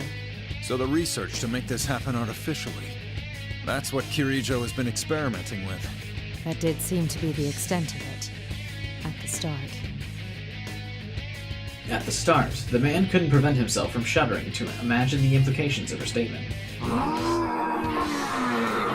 With a second roar, the half-liquefied shadow suddenly took the form of some felled beast. But where the face should have been was nothing but a mask, giving a bizarre appearance of two creatures stitched together. The young woman, for her part, seemed not in the least perturbed. Kikuno, my things, please. The maid stopped to reach something. The man wasn't sure what she had been carrying, but she placed a sword in her master's hand. I like that Mitsuru, even during the dark hour, doesn't even carry her weapons. She still has people carry her weapons. And it kind of sounds like that, Apocalypse. Yeah. The blade was specially shaped, similar in design to a fencing saber. You're going to fight it? Stay back. This will all be over soon. At that moment, as if understanding their conversation, the young shadow squared itself and leapt towards the young woman. Its speed matched its beastly appearance. In the darkness of the room, the man found it difficult simply keeping his eye on it. The young woman did not move. Her sword remained lowered in the face of the shadow's advance. Of course, thought the man. An amateur like her could never react in time. However... Artemisia! At a word from the young woman, some unseen force slammed the shadow against the wall. The man momentarily doubted his own eyes. For it hadn't been the woman who repelled the monster, but a silhouette that appeared behind her.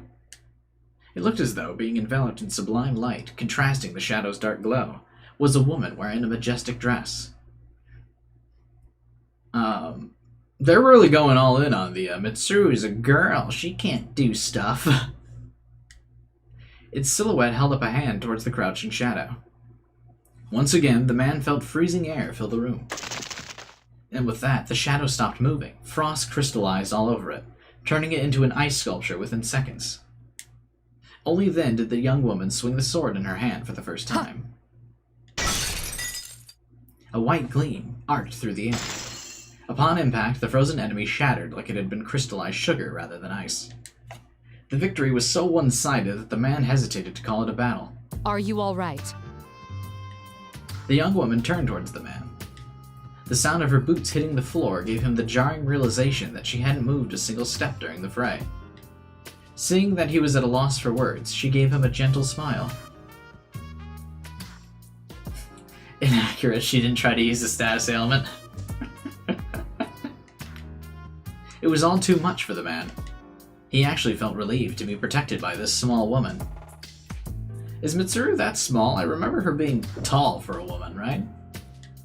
One thing was obvious. She had been through countless battles, much like the one he had just witnessed. Like, she was shorter than Junpei, but Junpei was tall. She was taller than Makoto. I guess Makoto is like 5'3", though, so that doesn't make her tall. I recall her being tall, though.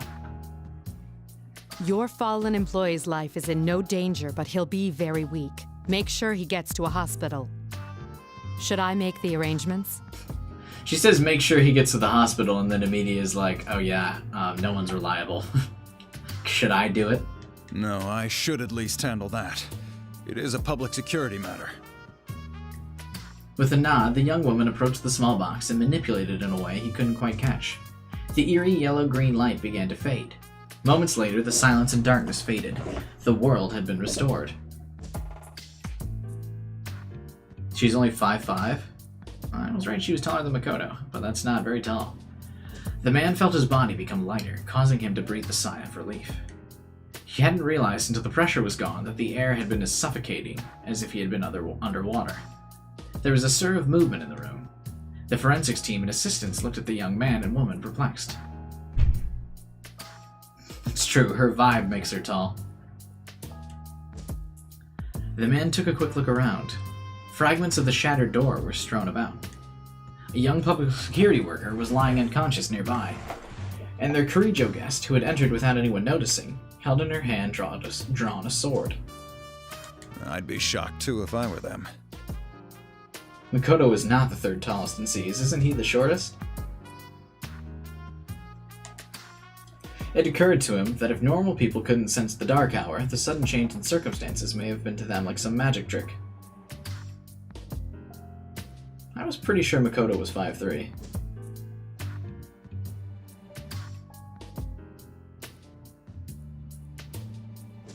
I thought the measurements were 5'3" for Makoto, Joker was Joker was 5'7", and you is 6 feet, right?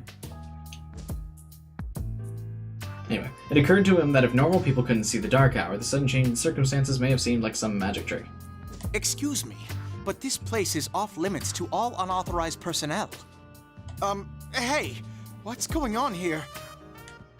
The forensic staff looked at the man helplessly. It's all right. We had a little emergency. Oh. That aside, halt all examination of the relics they brought in. We'll wait for further instructions from the Kirijo group. Huh? But you said... If there are any boxes that are closed, don't force them open. Not if you don't want to come face to face with monsters. Leaving the frowning forensics team behind him, the man quickly went into the hallway with the Kirijo woman. I have to thank you for your help. And about the conference, I'll join in as well. It's been arranged so nothing you say would get through to the higher-ups.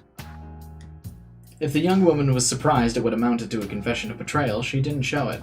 Are you saying you will reconsider your plans? I can't overlook anything as serious as this. I wouldn't be doing my job as public security if I did.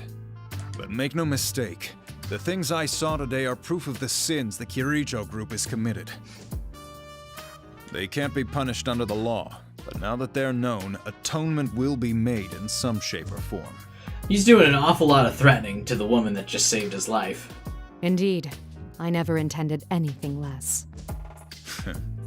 You really put one over on us this time. Hmm? Oh, there's no need to be coy. What happened today was no accident, was it? We'd never have believed the reports unless we saw it in person. That's why such a dangerous box had no lid. Am I wrong? There was no lid. That's not possible. That box was classified as risk level 3. It should have been securely fastened. The young woman fell silent, then gasped and gave the maid walking silently behind her a look. Kikuno. The maid continued without the slightest sign of remorse and left her master behind. Both the man and the young woman sighed at once. Us guys in public security have a reputation for being tough. But it seems like you guys are no slouches yourselves. Everyone who should face atonement is dead? Yeah, I know. It's really weird.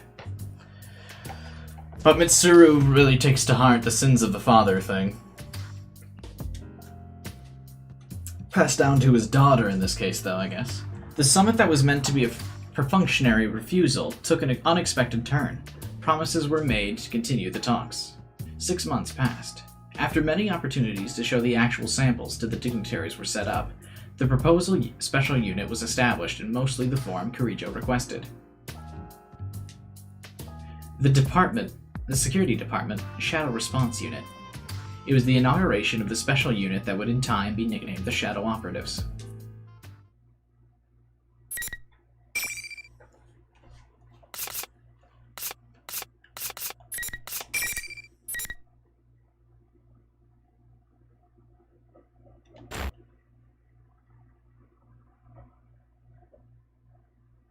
Indeed, the Shadow Operatives. I'm quite fond of the name. Not that I normally pay much heed to these things, but in this case, I admit to being pleased. It started out as sarcasm on the part of the higher-ranked personnel from the police. It could be taken to mean those who deal with shadows, but the real meaning is those who operate in the shadows. Not only is the unit unofficial, but we have the difficult-to-credit job of exterminating monsters. Mostly, I suspect it was a dig at the group that disturbed the expected peaceful years before the older personnel's retirement.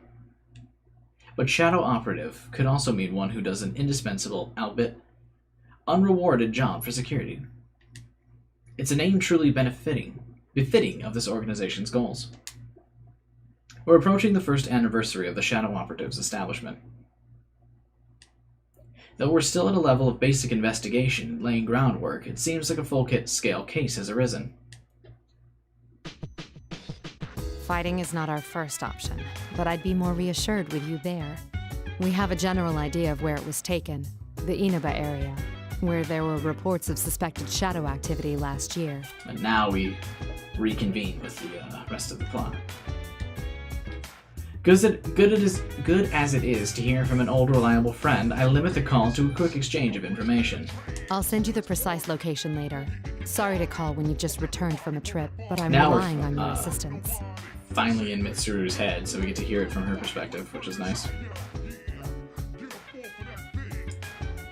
But after streaming for 6.5 hours, reading is starting to become hard. I close my cell and turn towards my colleague. He's only just returned and he's going directly to the location from the airport. Akihiko never changes. The man I was on the phone with just now was Akihiko Sanada. He's one of our non-permanent staff. Akihiko is an excellent persona user, but beyond that, he's a skilled boxer. He's a friend of mine from high school who fought the shadows alongside me. I thought they were friends before high school.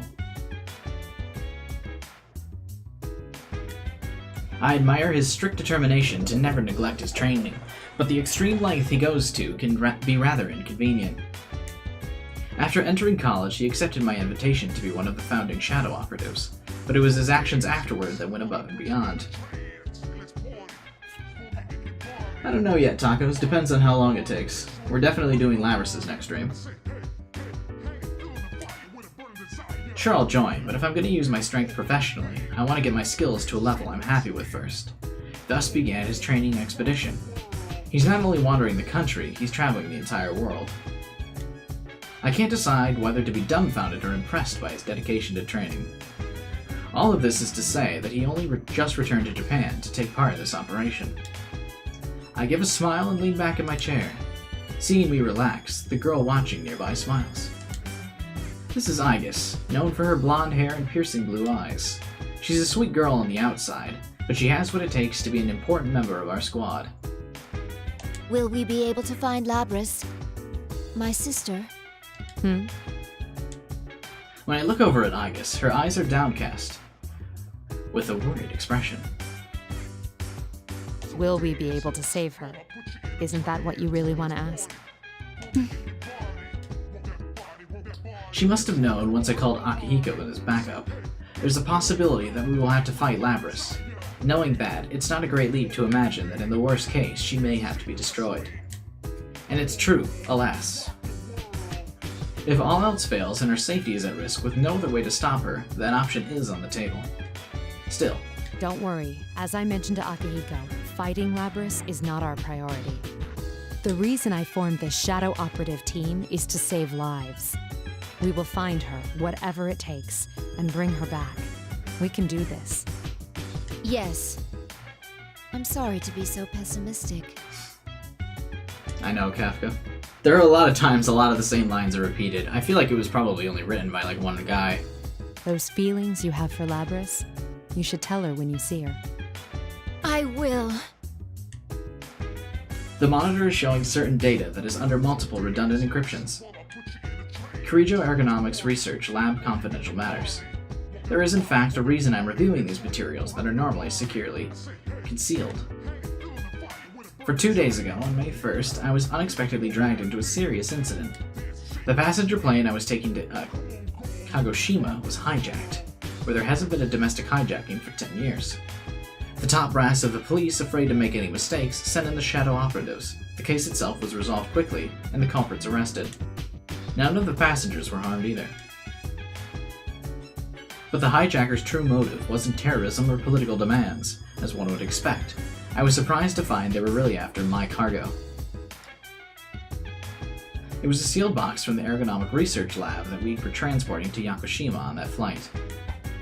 No one thought that the risky hijacking could have been in pursuit of just the cargo, and as a result, one of the objects was stolen. The arrested suspects are all in police custody, but none of them have any memory of carrying out the crime. Someone was pulling their strings, very probably using uncommon methods. Considering that the Puppet Master was targeting shadow-related cargo, I doubt they'll be easy to deal with. As for what was stolen, I just mentioned its name a moment ago. The 5th generation anti-shadow suppression weapon, Labrys, is an older model from 2 generations ago. Since shadow-related ergo research documents were lost in an accident, we know little about Labrys. She is an android, most likely a female version, just like Aigis. Of course it's female. But instead of a weapon loadout, she seems to have been fitted with some kind of experimental equipment. Because that way, it can be a cute anime girl. That's all we know. Still, thanks to our collaborators' quick wit, the escaping vehicle was traced with the N system. It wasn't easy, but we managed to pinpoint its location. It was headed off to the city of Inaba, where there have been many shadow-related incidents last year. Once the preparations to depart are complete, I'll head there myself. My mind wanders a bit. Though I was unaware of them, the shadow of the sins committed in the Kirijo name is still so painful 10 years on that I sometimes want to avert my eyes. But now is not the time to be bound by the past.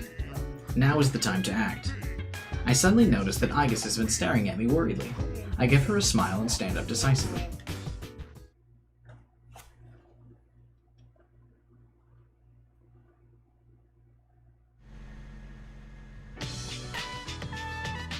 We're pulling up to Yaso Inaba, the central town of Inaba. Though it's the central town, the main street seems to be nearly deserted, and there's virtually no activity to be seen through the car windows. It was confirmed that the vehicle transporting Labras was abandoned here. Our first move would be to confirm the situation. Or so I thought. I attempt to ignore the rude stares of people trying to get a look inside the car, focus instead on the scent of my tea.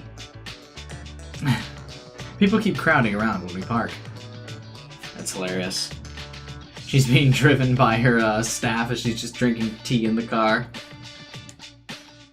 We've had to move it a number of times already. We didn't get a moment's peace until the car had reached the junkyard on the outskirts of town. As I try to keep from sighing, Aigis speaks up from her seat in front of me. Mitsuru-san, our activities are supposed to be undercover, correct? Oh god, I can't wait to hear this from Mitsuru's perspective. Yes.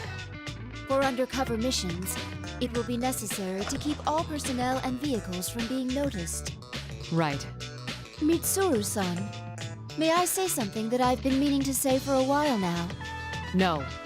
Understood. Aigis' poker face is a perfect blank, though I understand what she's getting at.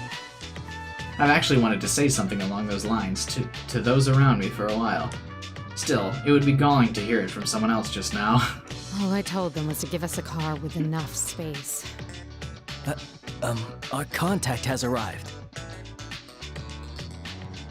The man approaching us is someone whose cooperation I've specifically requested. His name is Detective Kurosawa. Before I can welcome him, Aigis speaks up. Oh my. This was not our designated meeting area, yet he has discovered us. You want to know how I did it?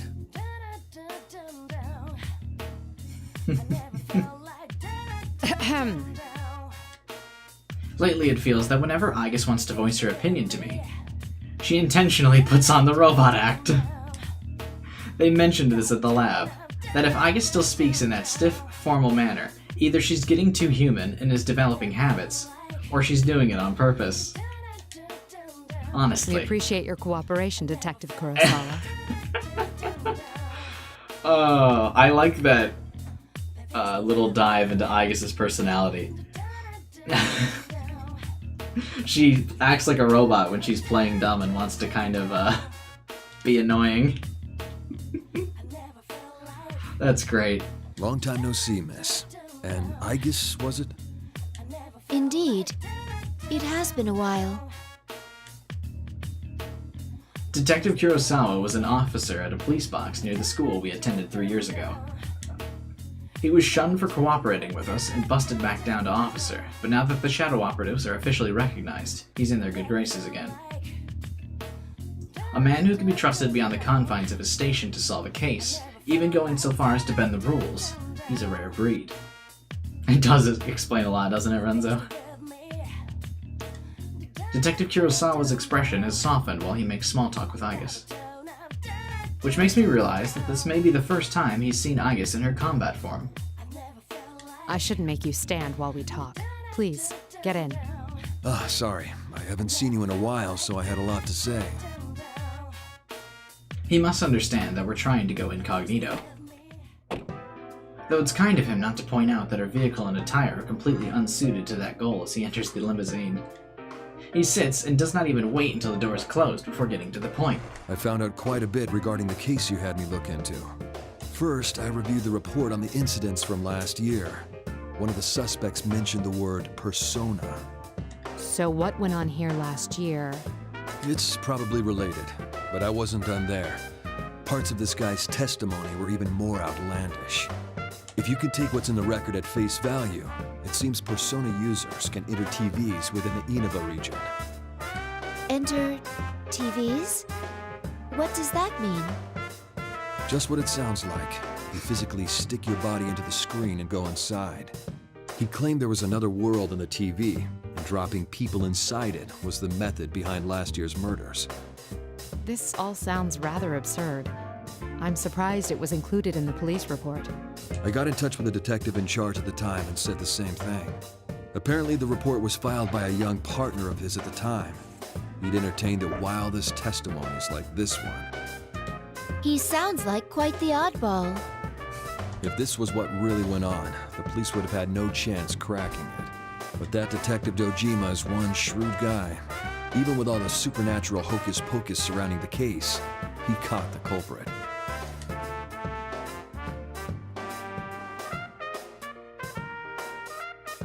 Agus's robotic tone is back because of jokes.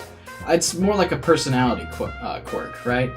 She's messing with her friends, so she drops back to a robot to be like, to mess with them, right? With that like the conversation she had with Mitsuru. She was about to make fun of her for arriving in the limousine, so she went into robot mode to joke around with her. I think, anyway, is how I took it.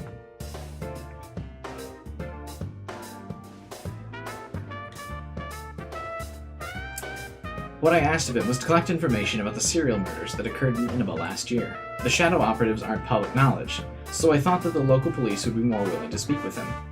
But the results surpassed my expectations. Though it's slightly frustrating to already run up against something I'm powerless to achieve myself. That's all I have for you right now. I should be going. I doubt either of us has time to reminisce over the old days. It's funny though. I thought the fighting was over, but you guys surprise me every time I see you. Thank you very much, Officer Kurosawa. Why don't we at least see you off?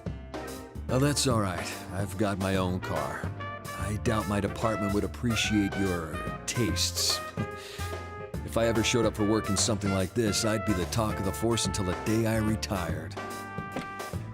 He's gotta be pretty close to retirement, right? Detective Kurosawa jokes with us before exiting the limousine, waving casually back at us. I had nothing to say to that as I watched him leave, rotating his shoulders to work out some kinks. Agus, though, felt the need to comment. Mitsuru-san, this could be bad. Our sense of social aptitude is in question. Can't deny that. What should we do now? Yes. First, we'll need to test the claim that Persona users can enter TVs. We're at a junkyard, after all, and I can see a number of consumer electronics that have been discarded illegally. Agus looks around and points to a certain pile as she gets out of the car. There is a discarded TV over there. If the environment does not matter, we can use it to test the phenomenon. Wait, Agus. Don't worry. I'm just going to touch it.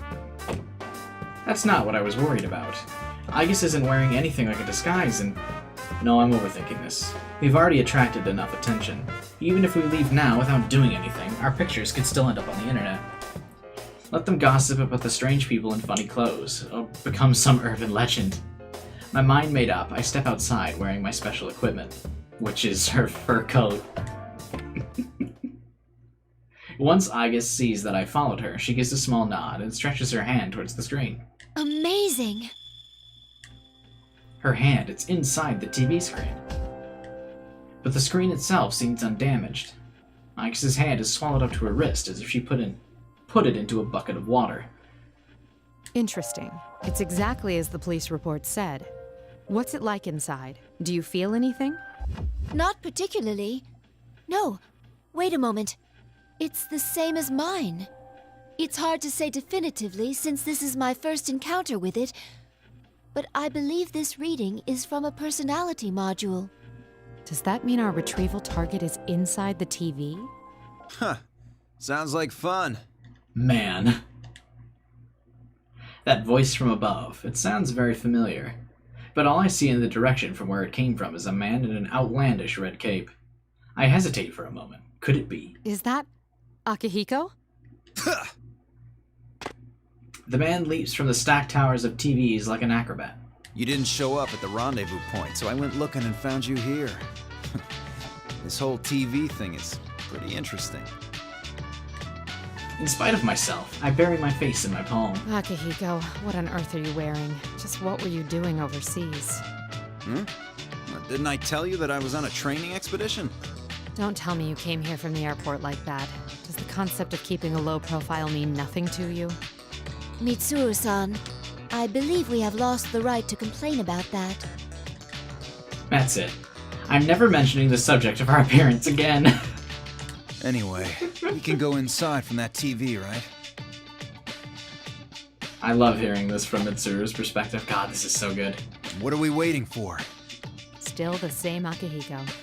We don't know the situation inside yet, and we'll need a secure means of getting out. So what?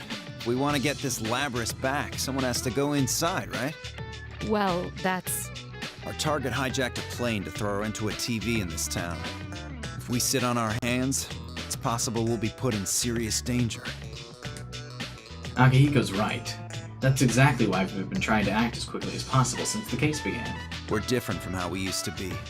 We made the choice to fight shadows as professionals. That's why I traveled around the world and trained harder than ever. And now that something's actually come up, you're hesitating? We agreed to do this. I'm ready to stake my life on the mission. Recklessly unafraid to state his honest opinion. Classic Akihiko. He must understand that this is his role.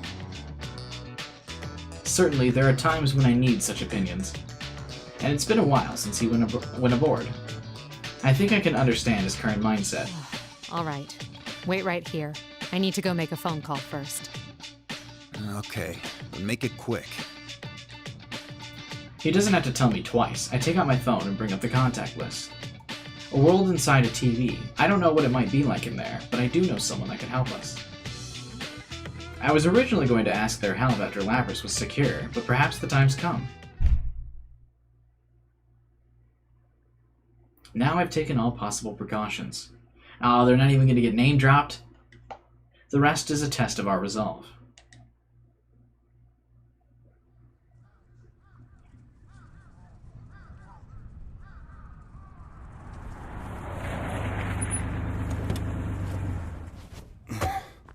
The other members will wait here in the car. Yeah, if we all barge in... Alright, hang on, we can skip this. I've seen it a lot. I know. We've seen it like 3 or 4 times now, and I've watched it every time, more than the other cutscenes, but I should probably skip it. Some people are probably have seen enough.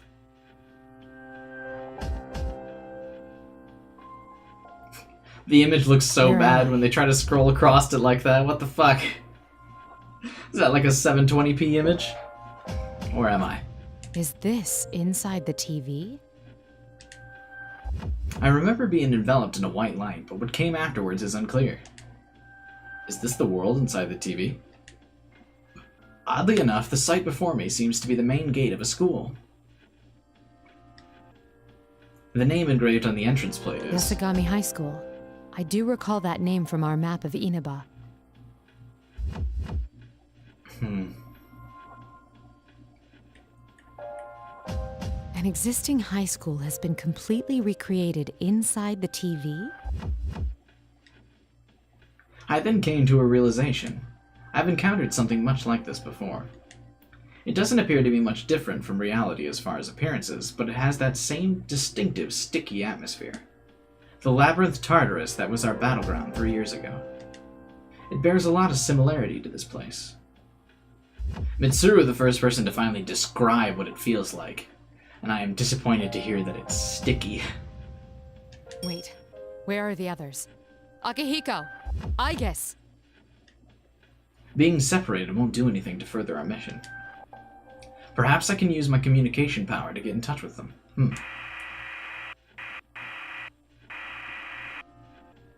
I can't reach them through my persona either. This place is highly unusual. Mitsuru always gets very self-conscious about the communication abilities of her persona. They exist, but she's like really ashamed of them. She would rather it just be combat. It's still barely functioning, but the noise here is severe. I'll need to understand this world a little better and find a quiet place to concentrate. As I check my surroundings again for any enemies, I hear the sound of footsteps. I tense, making myself ready for anything. But then I turn around, a uniformed girl stops, looking at me in bewilderment. Huh? I didn't expect to meet someone else here, let alone a seemingly ordinary schoolgirl like this. Could her age and outfit belie? That seems like a typo. It should just be a connection to the theft of Labris. But after the girl's surprise faded, she seemed confused by my appearance. It seems that even in another dimension, people are startled by my attire. At least her reaction allayed my suspicions. People reveal something of themselves when they're caught off guard.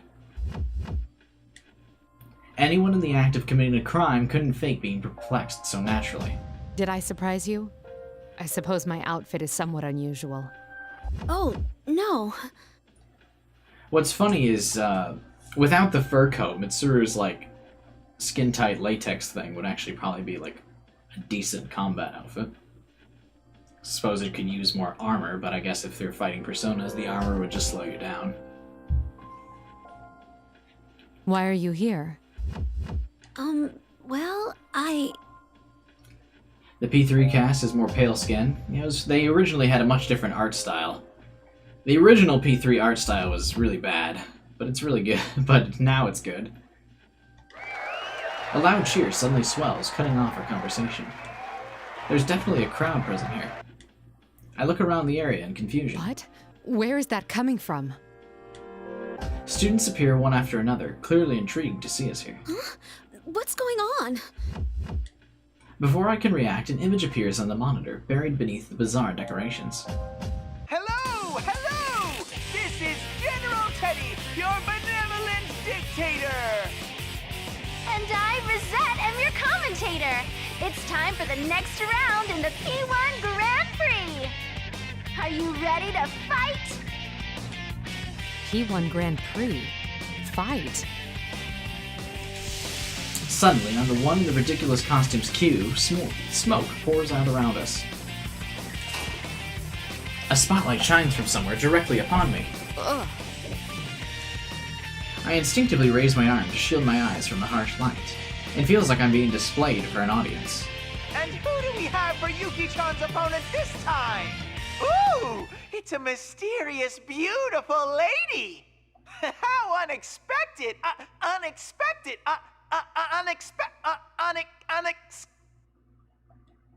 Teddy? What's wrong? She looks more and more like Say. Yeah, you're right. Do you know that bear? The monitor showing the one in costume calling himself General Teddy suddenly fuzzes over with static. The static gets worse and worse, until an eerily expressionless bear costume that looks as though it forgot how to make facial expressions appears on screen. The voice is the same as before, but his tone is harsh and mechanical now. Case 04, unintended intruder. Entering elimination process. What is that supposed to mean? Ugh. What's going on? As soon as the abnormality registers, I feel a bizarre noise that's like something scratching against my whole body. Was that some kind of attack? It didn't seem to have any effect on me, but the girl standing beside me underwent quite a change. You. Who do you think you are, showing up alone like this? I like the subtle change here that... Or maybe it's... Or just kind of that Mitsuru would be less effective than Yukiko by something like this. But I guess it still kind of works, right?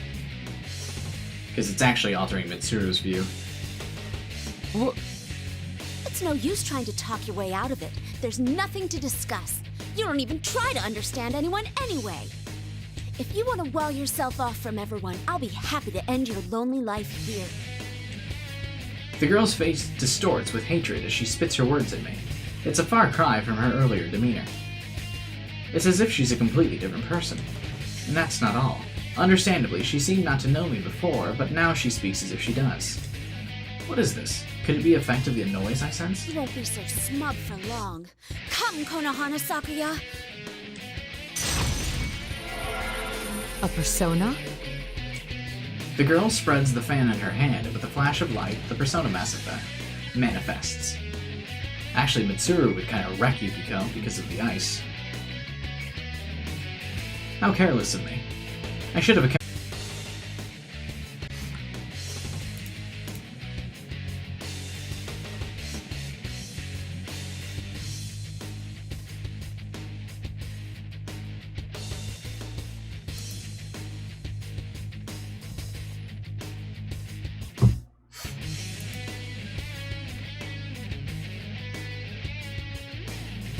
We're back, but there's 5 people left.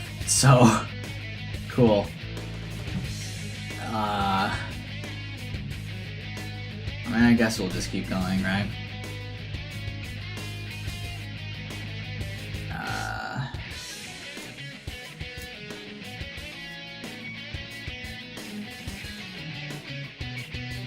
That sucks.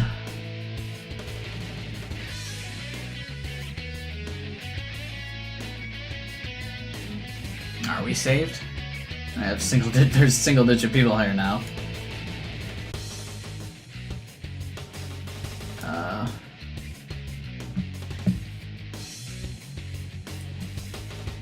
Yeah, whatever. I guess we'll just keep going. We started the campaign, right?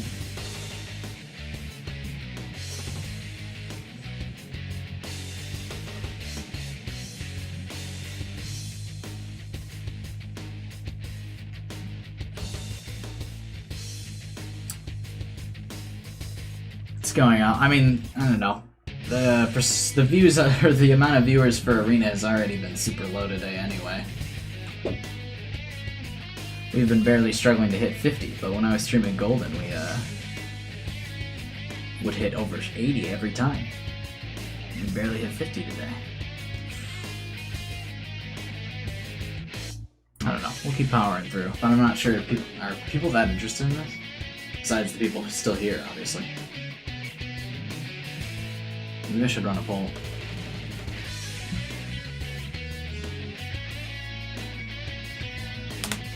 Alright, we'll see. Let's keep going.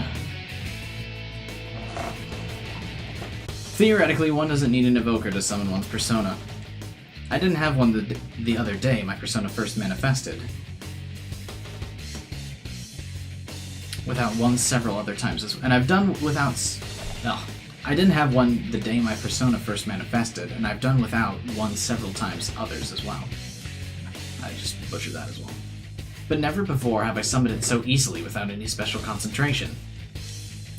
It's as if my consciousness is reaching far beyond the boundaries of my body.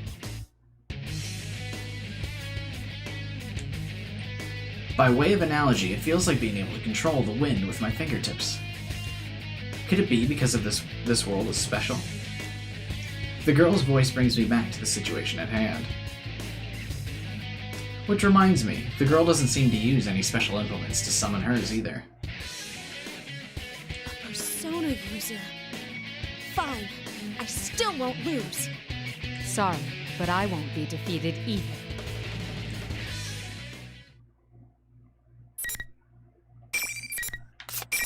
Alright, well, we'll figure out how to play Mitsuru.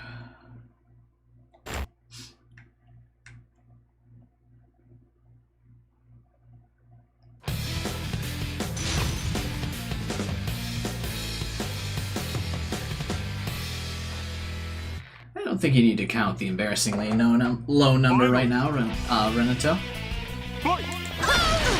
On guard! Down! Go! No escape! Marin, stay away! You're slow! To get a little tired? Marin, Of course, I was about to use Marin Karen. Whatever. not yet. You're slow. Arch retreat. I'm going. Marin, you're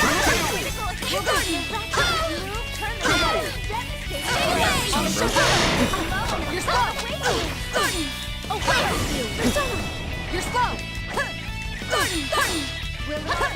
You have time to gawk? Oh, it missed. Oh, how fitting. You have time. You're slow.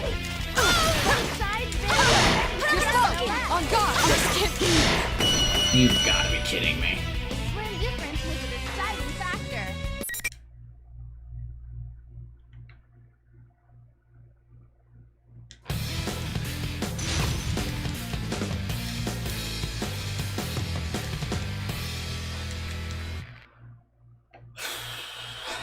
Final.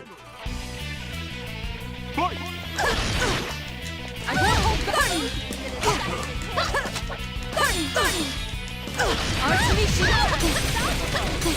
Stay away! This is your How is she able to close the gap on this so far after I'm doing this? No escape! On guard! How does that miss? She didn't even dodge, but it looked like it didn't do anything when she did it. Artemisia! You're slow! Learn Karen! Artemis, you have time to go?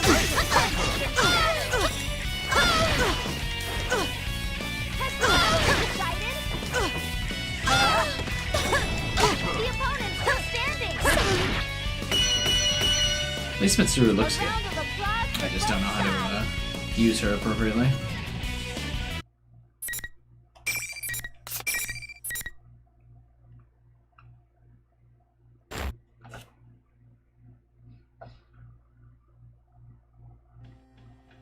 Once the battle ends, the monitor nearby switches on. An irregularity has occurred. Multiple intruders detected. Emergency. Intruders are persona users. Due to difficulties in elimination, they will be acknowledged as valid targets.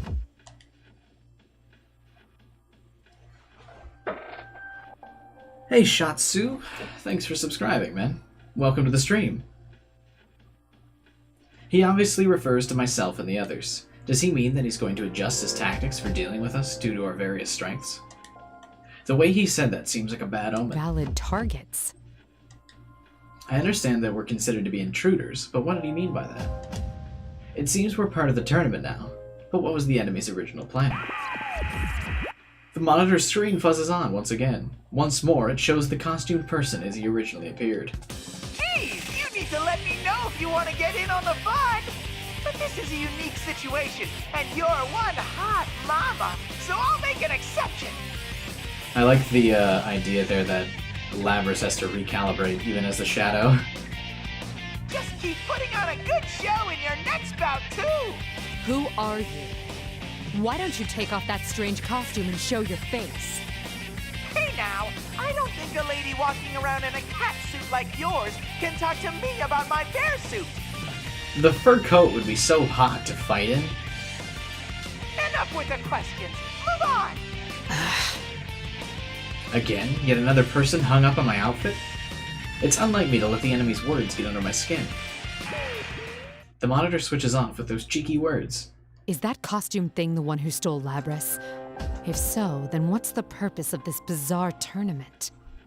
Fine. I'll get a read on your location. I quickly link my communicator and persona. Some personas are more suited to operational support than direct combat. In my case, though, that power's secondary. We normally have a persona user who specializes in that role, but with some specialized equipment, I can get by. I focus my consciousness and send it drifting through the surrounding area. The enemy must think he's keeping an eye on us, but he'll learn soon enough that he's not the only one with a bird's-eye view of the situation. But before the layout of this place becomes clear, an unexpected change occurs around me. The moment I use my power, noise runs through the students that have been spectating. In an instant, they turn into something like silhouettes that barely have human shapes. It seems their true colors have been exposed. Are they not human? What? Were they shadows? If they were, I don't sense any hostility from them. Were they just set dressing that thing in the costume prepared? Apparently this disturbance isn't so serious that the large crowd that cheered imply it was made up entirely of people who entered the TV. Which leaves it a mystery, but it may be best to consider it a blessing. In any case, it appears that apart from this girl here, none of those students were real. The girl who had collapsed on the floor is coming around.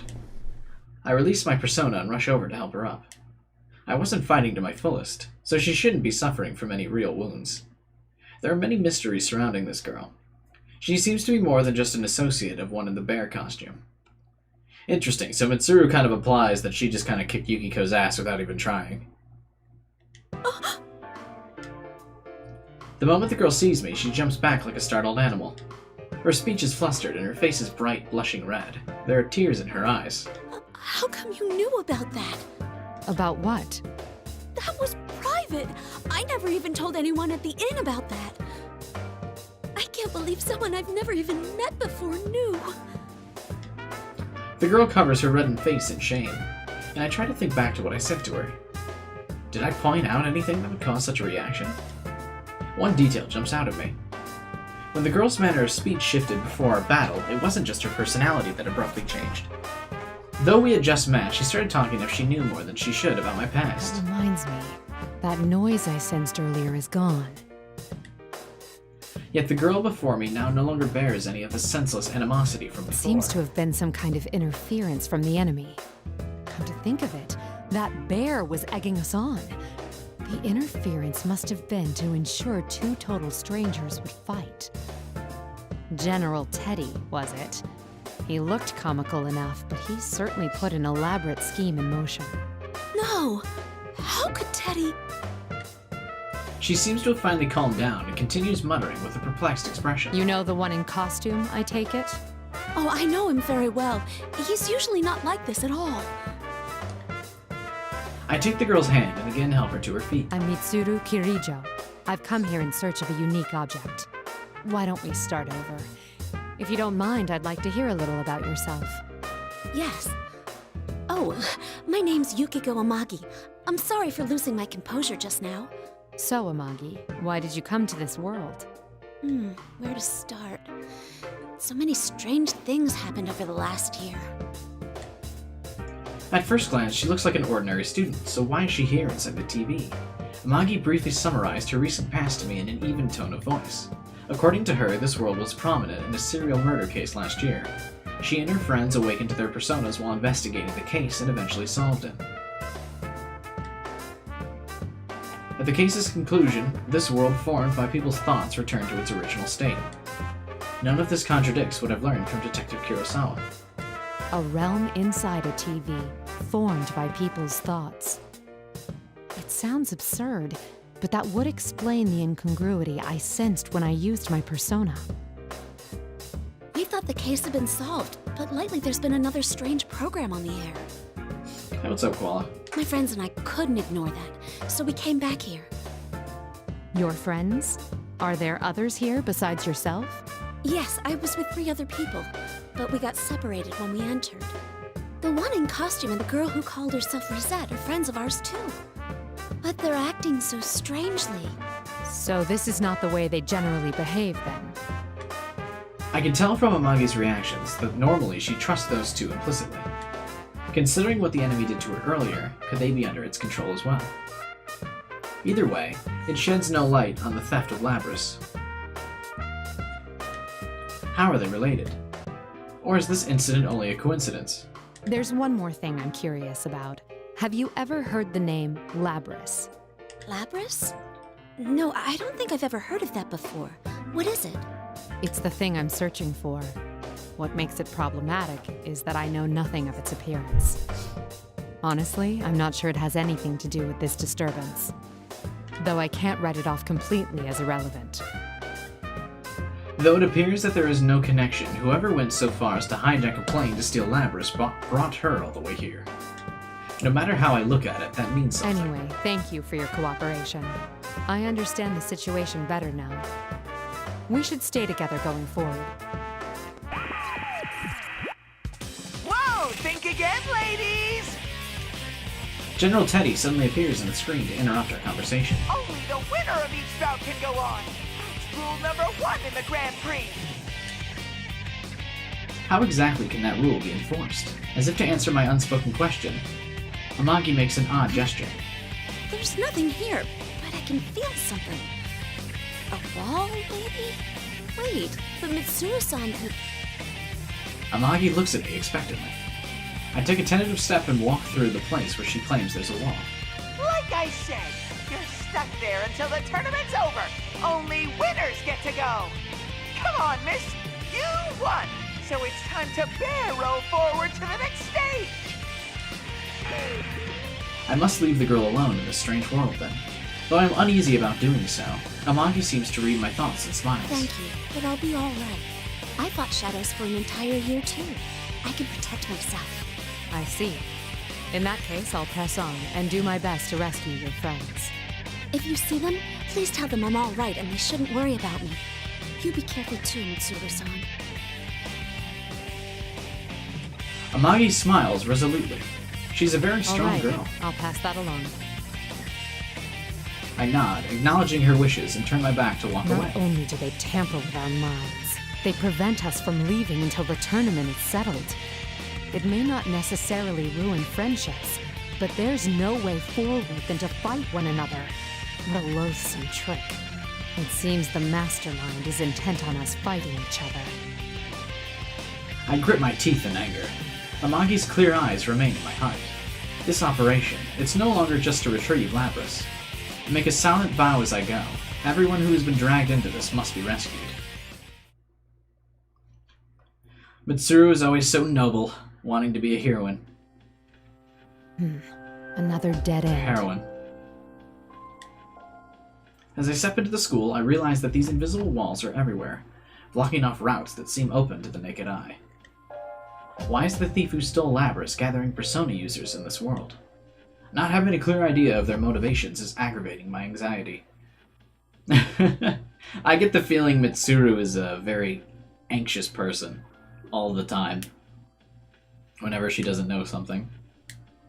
Aigis and Akihiko may have been dragged into this Grand Prix as well. If so, we need to compare notes. If all goes well, we may figure out the location of the mastermind behind this that I failed to grasp earlier. After quickly confirming that there are no shadows nearby, I link my communicator with my persona. I focus my consciousness and send it drifting throughout the surrounding area. I think Mitsuru's is the first campaign where it actually kind of explains some of the things in the plot, like how the communication part of personas work, and the atmosphere and stuff. Hurts. So lonely. What was that? The presence is faint and I can't tell where it is, yet I can definitely hear a voice. It seems I could sense it because of my secondary support capabilities, but when I focus harder, it doesn't seem that they're trying to communicate with me. It's more like the words and the intense emotions behind them are seeping out of the room itself, perhaps even from all around me. Eventually, the voice becomes clearer. I'm scared. I'm alone. It hurts. Why? Why won't anyone listen? I don't recognize the voice. Perhaps one of Amagi's friends. I didn't ask to be born a machine. How come no one understands? Wait, is this Lapras? Before she, pretends that she's not a machine? What? What's the difference between normal people's hearts and mine? A machine? Is that Lapras? Guess it makes sense that Mitsuru's plot would focus more on Lapras. I stand up and try calling to her. Lapras! Are you nearby? Answer me! Why wouldn't you talk to her with your persona? Wait, what? Why would you just start shouting? But there's no answer. It seems that it's not because the voice owner is nearby that I can hear her. It's subtly different from hearing voices with one's own ears, it's true. I focus my senses once again, but I still can't tell exactly where it's coming from. Not yet having a thorough command of the layout here makes it harder to pinpoint. Eventually, the voice fades and only silence remains. Going by what she said, that had to have been Lapras. It sounds as if her heart has developed further than we thought. Even Aigis, the latest model, required a lot of time and experience to develop the heart she has. So then why does Lapras, who's been sealed from her development up to now, have such an advanced heart? I didn't ask to be born a machine. It pains me to hear that. The anti-shadow suppression weapons. Both Aigis and Lapras were created as insurance for dangerous shadow experimentations, in case the subject should go berserk. The only thing that can stand up against a shadow is a persona, and being able to control one is an absolute necessity when dealing with shadows. Thus, they were given hearts in order to be able to induce their ability to use personas. I like that the P3 campaign makes the shadows out to be monsters, but in P4 it kind of makes it seem like shadows are really just like your persona that's angry. But a weapon that has a heart contradicts itself.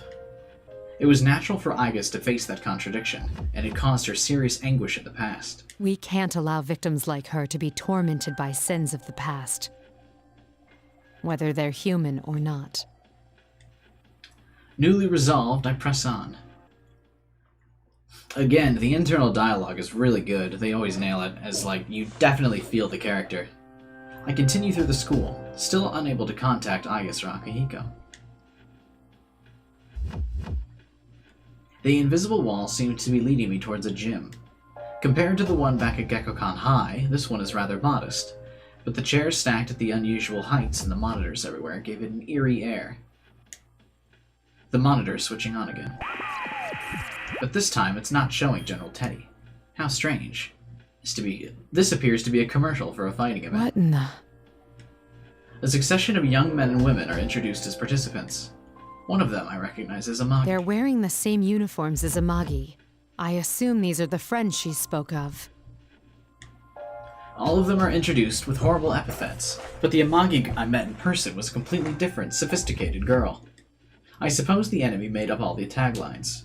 Just as Amagi's introduction ends, the video suddenly turns off and General Teddy's face appears on the screen. I like that with Mitsuru's campaign, they're like, yeah, we're not going to show that video again. I had to completely rejigger the bracket to accommodate 3 new contestants. Jeez. 3 new contestants. Myself, Akihiko, and Aigis? On the other paw, a tournament's more exciting with more people in it. But getting back on track, allow me to introduce your next opponent. When I enter, someone who had already been there turns around. His face, it was on the video a moment ago. There's people besides us here? You're... Holy crap, she's smoking hot. I think she's wearing doesn't hurt either. You were in that video just now. What was it they called you? Captain Ressentiment? How come you remember that stupid title and not my real name? Figures I need a knockout like this, and she already knows about that. God, I wish I was dead! Apparently, the epithets from the video hit a sore spot with the people featured. The nickname left more of an impression than his real name, so it just slipped out. At that moment, General Teddy appears again from one of the larger monitors. Ah, poor Yosuke. How do you like your opponent? Why are you making us fight? What benefit do you derive from this nonsense?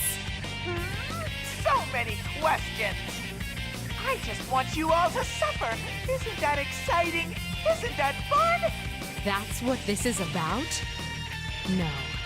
If Labris is involved, there's more to it, isn't there? Enough jibber-jabber. Hurry and start the fight. Look at your opponent. He's ready, see? I think Teddy not being in the video would even it out. The general's smirk strikes me as incongruous. It's the same as that time with Amagi. As I glare at the monitor, thinking that more interference is at work here, I unexpectedly hear bitter words. Yeah, Teddy's right. I mean, you're the one who barged in here. Man, who'd come to such a dangerous place without hesitating? You really are an ice queen. I bet you don't have many friends, huh? So these are all of Mitsuru's, insecurities. It's happening again. The moment that noise kicks in, not only does my opponent's personality change, they begin speaking of things they shouldn't know about.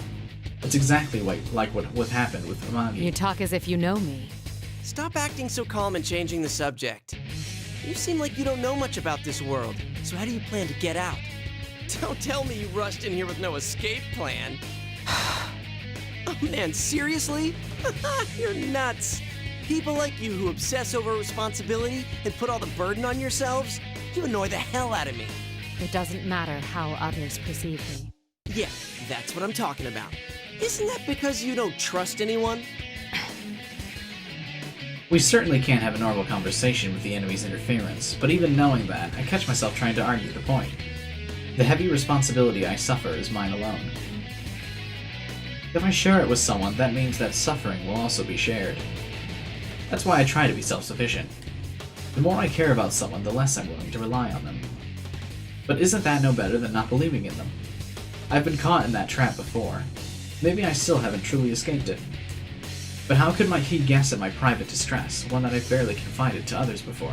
I was supposedly an unexpected intruder. What's going on? What are you mumbling about? Well, let me ease your mind. I'll end everything for you. Let's do this, Jiraiya!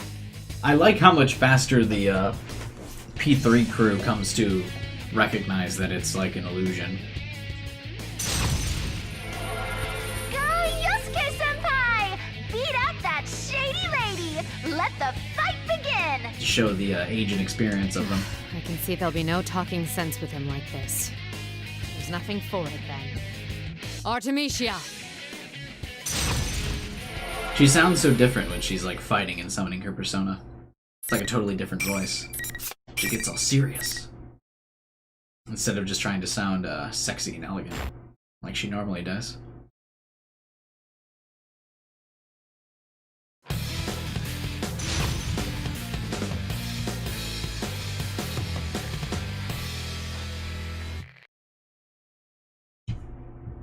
Finals. Oh, plenty of the P3 cast were idiots. I mean, they're just older and have more experience. No escape! Slow! You're slow! You have time to go. What the shit? Do you mind? Not yet. Junpei was the voice of reason in the answer, but I was at the end once he had all that experience I was talking about. Though I guess the P4 cast should be experienced by now. Oh shit, he's in my face. I really thought he'd be at the other end of the screen.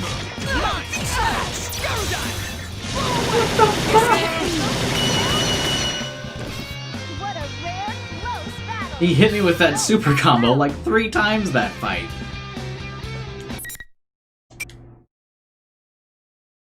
It's really the worst part of the whole game. Yeah, the P4 recap constantly is really annoying. Especially because I don't know, I felt like the Finals. I didn't feel like the killer was that hard to figure out, but the game constantly recaps it for you as if everyone's going to forget exactly what's going on. Too slow! No! But yeah, like I said, a lot of the reason why I don't like Naoto's character is they do like take a lot of the emphasis out of certain situations to remind you that she's smart.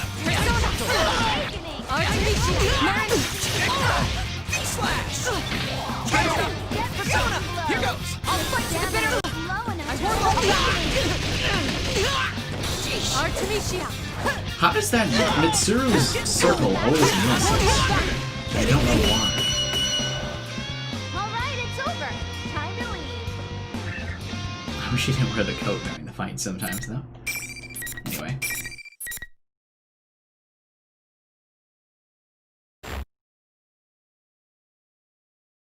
Joker not recognizing Shida was pretty explained, though. Useless, Yosuke-senpai. Unfortunately, the party crasher wins. The girl on the PA system is rather casual with her insults. Soon after, General Teddy appears on the monitor. So strong, miss. I can barely believe how gorgeous and powerful you are. It seems they're not provoking us only to have us fight one another. And their method, is it more like an illusion they're casting over us, rather than some sort of mind control? Still trying to figure everything out? Switch your brain off and enjoy the Grand Prix already. Sorry, but I'm not some savage who enjoys the suffering of others. And don't call me Miss. My name is Mitsuru Kirijo. Don't call me Miss. Kirijo? I agree, Rentaro. You've toyed with us, and I don't take that lightly. I'll make you pay for what you've done. You better be prepared for that. Kirito! The moment he hears my voice, the face of the bear costume distorts into a mask of hate. You're the one who should be prepared! I'll never let you stop me! The broadcast ends after he flings those words at I me. mentioned my name on purpose. He reacted as strongly to the name Kirijo as I thought he would. Mitsuru out here playing 4D chess. I still don't know anything for certain, but I'm increasingly sure that the General Teddy is related to the circumstances surrounding Labris. At first, I thought I'd stumbled into an irrelevant side incident, but evidently not. We were meant to come here. Just then, the young man behind me slowly gets to his feet. Ow! Oh, she helps Yukiko to her feet, but not Yosuke? Man, Yosuke always gets the rough end of the stick. Ah, you're awake. It seems that now the battle is settled. The interference causing us both to seem odd has vanished. Hanamura cringes away, frightened. I can't help but shrug. My. Magi reacted the same way. Were the things that the illusory me said that harsh? Oh, you bet. Wait, what? Illusory? Being Yosuke's pain, yeah, you were right. And did you just say Amagi? You meant Yukiko? Yes, before I came here. I was forced to fight her, quite against my will. I explained the situation to him. I also add that she shared information with me on last year's case. That should help prove that I did encounter Amagi. Just on the off chance, I asked Hanamura about Labris, but he seems to not even know the name. Once we finish speaking, he stands up and places his hand in the air, as if touching something there. Only the winner can move on, huh? I'm the only one who can feel this invisible wall thing, so I guess it's true. I'm glad you understand. I was worried you'd doubt me since I'm a complete stranger. Well, you didn't seem like someone who'd try and trick me. I mean, what's the point? I've lost now, so I can't go anywhere. Indeed. You're very pragmatic. The young man waves away my compliment. Nah, after what I went through last year, I just got used to coming smack up against insane stuff in this world. And Yukiko, my friend you met, she believed in you. So I don't mind trusting you too. I see. I can't help myself from smiling. Their bond seems to be real. I do somewhat envy the way they trust each other without a doubt. That could never have happened unless they had overcome the same trials together. I'd like your opinion on something. What do you think is the objective of this tournament? That General Teddy said it was all in fun, but I doubt it's anything so simple. I've been wondering the same thing, but I don't know. But you know, it might not just be Teddy behind it. I met this weird girl earlier. A weird girl? She was about my age, and she said she was the student council president. It was like she had no idea that she was inside the TV world. That doesn't seem very likely, does it? No, I doubt one could be unaware of such things. It's possible that she didn't come here of her own will. But yeah, that's basically it, Sinful. That's what bugs me. This may be a school now, but it doesn't always look like this. When normal people who don't have personas come in here, the world changes to reflect what they're thinking of. It happened every time a victim was dumped into a TV last year. Maybe this time she's the victim. Even if she means well, she still could have a lot to do with the tournament. Girl, huh? Judging from the state of affairs, I'm beginning to think that the girl in question is Labris. Since Hanamura doesn't know the details of my mission, it wouldn't occur to him that what I'm searching for is a humanoid weapon with a heart. What did this girl look like? Did anything about her stand out? Huh? No, not really. She wore the same uniform as the rest of us. A uniform? Considering how Aigis looks, it's possible that Labris's appearance is quite close to human. But what does it mean that she's completely able to pass as a human? Even Aigis has to wear clothes that cover her entire body in order for her to walk around town. Yet Labris even wears the same uniform as them? Chalk up another unsolved mystery, I suppose. But after talking with Hanamura, it does feel like I'm starting to understand the bigger picture here. I see. Thank you. I'm getting a clearer picture of what's going on. I'm sorry, but I can't stay and chat. I should be leaving now. That's when I had the same realization, Sinful. It was at that exact moment. I think I even made that same comment. Oh, wait a sec. Can I ask you a favor? Can you look after my other friends too? It sucks, but I can't get to them from here. that Teddy's really not a bad guy either. Sure, he eats my ice cream without asking and stuff, but he's not the type of guy who'd get off on watching people hurt each other. There's gotta be some other explanation. Don't worry. I was already thinking along similar lines. What we saw was an illusion. It may be that they're faced with the same situation. I'll save everyone who's been dragged into this, including your friends, and this student council president. Thanks. Just hurry before someone else dies in here. Hanamura's expression, which had previously been bright, albeit desperate, darkens noticeably. From all that I've heard, last year's Shadow incident revolved around serial murders. It may be that he lost someone as well. To fight desperately but lacking the power to make a difference, and being forcefully parted from loved ones. I understand that pain all too well. Yeah, Mitsuru and Yosuke would have some similarities. That must sound pretty lame, losing the fight and then making a lot of demands. Not so. Your concern for your friends in a situation like this. C'est magnifique. She said that like 7 times so far. What? I sensed it when speaking to Amagi too, but you all seem to have very strong wills. I promise to do what I can to help. The emotions he seems to view as a weakness are actually a strength. I'm sure that with a little more experience, he'll come to realize that. He'll see how difficult it is to hold on to that will, and how valuable it is to have friends he can share it with. Since I'm the one who'll be moving on, I'm responsible for the duties he entrusted to me. As if sensing my determination, Hanamura's expression turns serious and he nods.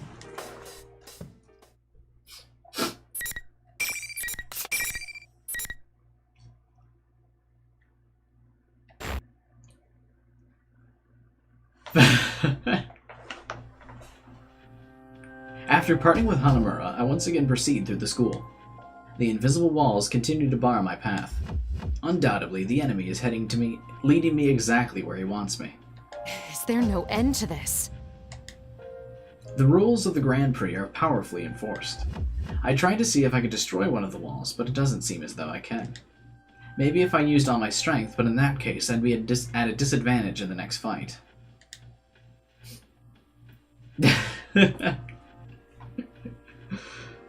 I agree, Apocalypse, I remember that. Boy. Either way, it didn't seem to be worth the trouble. I stray from the suggested route on purpose and open one of the classroom doors. I sense no enemies here, and it doesn't look likely that I'll run into my next opponent here either. It should be safe. Once again, I link my communicator with my persona. This time, unlike before, my senses cleanly and smoothly spread outward. I sense one, no 2 familiar reactions. Akihiko and Aigis. They both seem to be okay. First, I focus my senses to contact Aigis, who's closer by. Can you hear me, Aigis? I like the difference in communication power. Rice can connect to all of the persona users nearby, while also having them all be able to communicate with each other. But Mitsuru has to focus to just talk to Aigis. Mitsuru-san, I am relieved to finally hear from you. Is Akihiko-san with you? No, we were separated, but I've confirmed his safety. I'm sure he won't be defeated that easily. Aigis laughs upon hearing my words. Let's exchange information while we can. I give her a simple outline of the current situation. I mention the students that were drawn here. My suspicions that the Grand Prix mastermind is almost certainly related to Labrys, and what I've heard of a girl to whom I'm assuming to be Labrys. I saw that girl a moment ago, though I lost sight of her when the invisible walls blocked my path. I've been told she looks more human than you. Is that possible? Not only that, she was almost indistinguishable from a normal person. I couldn't believe it either. Yet I definitely sensed a personality module. I don't believe there's any mistake that she is Labrys. I see. There's no doubt that General Teddy has strong ties to Labrys and the Kirijo group. But this girl, whom we believe to be Labrys, is apparently walking around unconstrained. If he can set up this many walls, it should be easy for him to capture her, too. Don't worry about meeting up for now. Under the present conditions, we'd only end up fighting amongst ourselves. Understood. I don't know how Labrys ties into this situation yet, but be careful. How she can communicate with the team when she's the navigator? I always thought she was really just talking to Makoto, and then Makoto relayed what she was saying to everybody else.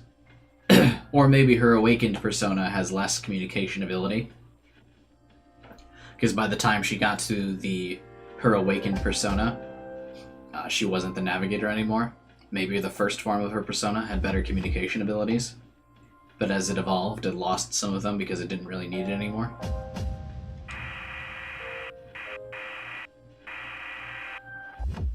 Hello? I lost her. Agus's voice trails off as my connection to her dies out again. I wonder if the enemy noticed our conversation and took preventative measures. Though the voice I'm hearing now definitely isn't General Teddy's. Ain't there some other way? If there was, then... That's the same voice from before. Labrys, is that you? It's happening again. The voice reaches me through my persona ability, but I have the strangest sensation about it. I get the impression that the voice is seeping out of the place itself. Ah yeah, the shadow did do that in Persona 4. Why are you laughing? What about this is funny? Who is she addressing? Or everyone hears the voices of the person whose, like, dungeon has been made. I don't want to fight him anymore! That reminds me. Hanamura said that the environments here are formed by the thoughts of those who enter this world. But Mitsuru so far has been the only one to pick up on those. Could these be Labrys's innermost thoughts? Is that why everything about this place radiates her feelings? What do you think we are? But in everyone else's dungeon, whenever you fought the shadow, you could always use, or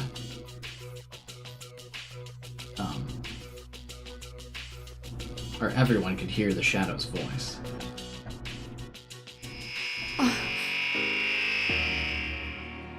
For a moment, I experienced not just the voice, but a powerful wave of emotions. They bombard me through my persona's senses. A strong sadness. Mitsuru uses a radio? Yeah, she's still using that radio here. It says she connects her persona to her communicator. The radio is specifically designed to work with her persona to, like, amplify the voice. Confusion. Despair. I can't help but fall to my knees, though nothing is assaulting me directly. How can I describe this weight? One possible explanation crosses my mind. She's not addressing anyone. These are her memories. I see. So that's what's going on. This must be what Agus felt as well. I think back to what General Teddy said. That making people suffer is fun. I dismissed it as a barbaric desire not worth thinking about too deeply. But in truth, what kind of horrors would someone have to go through to emerge with such a stunted perspective? I'm finally beginning to see the relationship between this tournament and Labrys. In any case, I must proceed on to learn anything. I redouble my resolve and begin walking again. Is Mitsuru actually about to figure out what the fuck a shadow is without even any of the P4cast explaining it to her? The monitor suddenly turns on, showing a smirking General Teddy. What are you getting so sentimental for? The Grand Prix not over yet!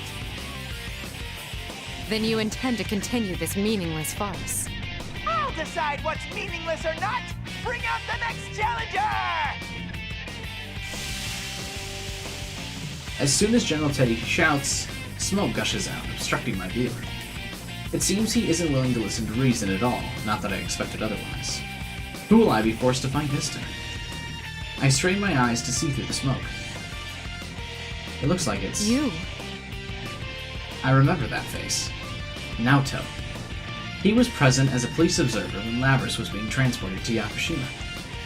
It was thanks to his quick thinking that we discovered Labrys had been taken to Inaba. If our trip hadn't been disrupted by the hijacking, he might still be with us in Yakushima. But why is he This is here? a problem. I didn't think we'd run into each other so soon. Is this another illusion? No. I can see that it isn't.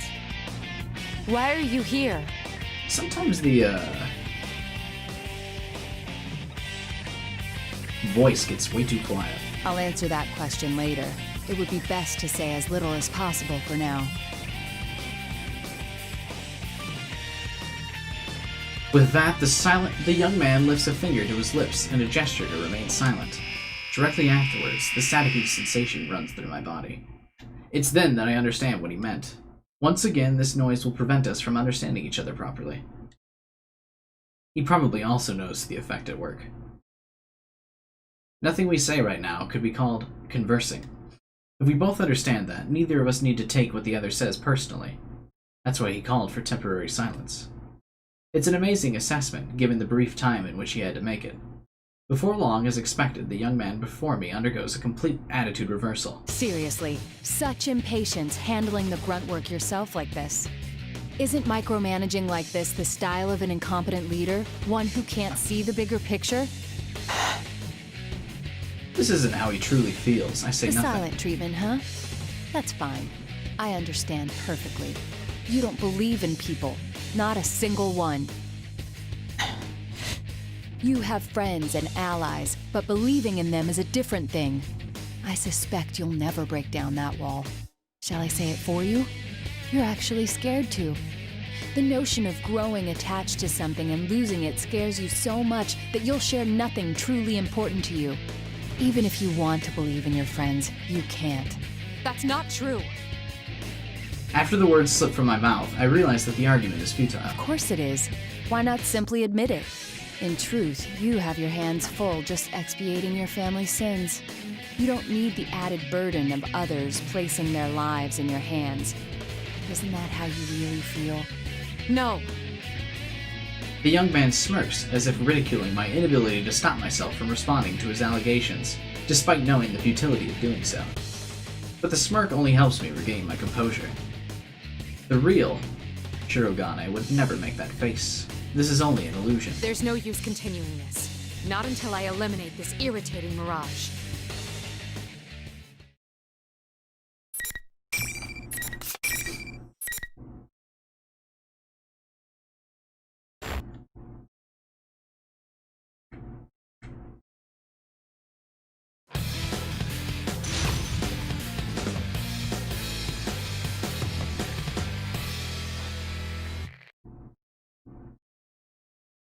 Final.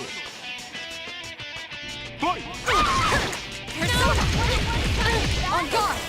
Yeah, how does Mitsuru's circle work? I literally never hit it. It seems like it would be an easy follow-up to her attack after you put them at a distance. Now you probably assault! Now is the time! This should be enough rounds. Sorry, but I not yet.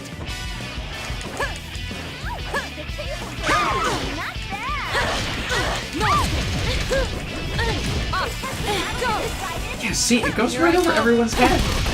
Okay. Hey, shooting's cheap. Here I go. You're slow. You're slow. No. This is a game. Learn Karen. How unfortunate. Better luck next time. Yeah, he's trying. I don't understand how Mitsuru's circle, like her range attack, works. Every time it misses. I think they must have to be like mid-jump, which is kind of a weird ability, I guess. Name a plot twist that surprised you in a Persona game? Oh.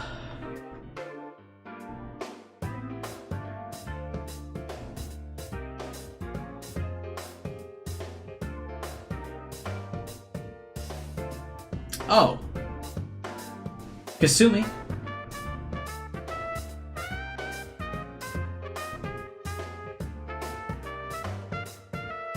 That one was pretty good. Or like the truth about Kasumi. I turned towards the monitor on the assumption that General Teddy will appear to mock us. But for some reason this time he doesn't. I'm not sure why, but it at least allows us time to calmly talk things over. I look towards the young man once again. And I guess that's true too, Tacos. I mean, once it happened, but up before then I didn't see it coming, you're right.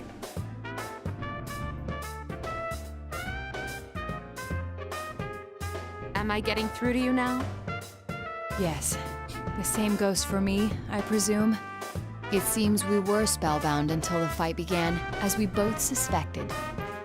They disrupted our communications to drive a wedge between us and make us fight. Though it's a mystery to me as to where it draws such personal slights for the illusions before us. I agree. He seems to bear no animosity and is willing to discuss things, but to be honest, I'm not sure where we stand.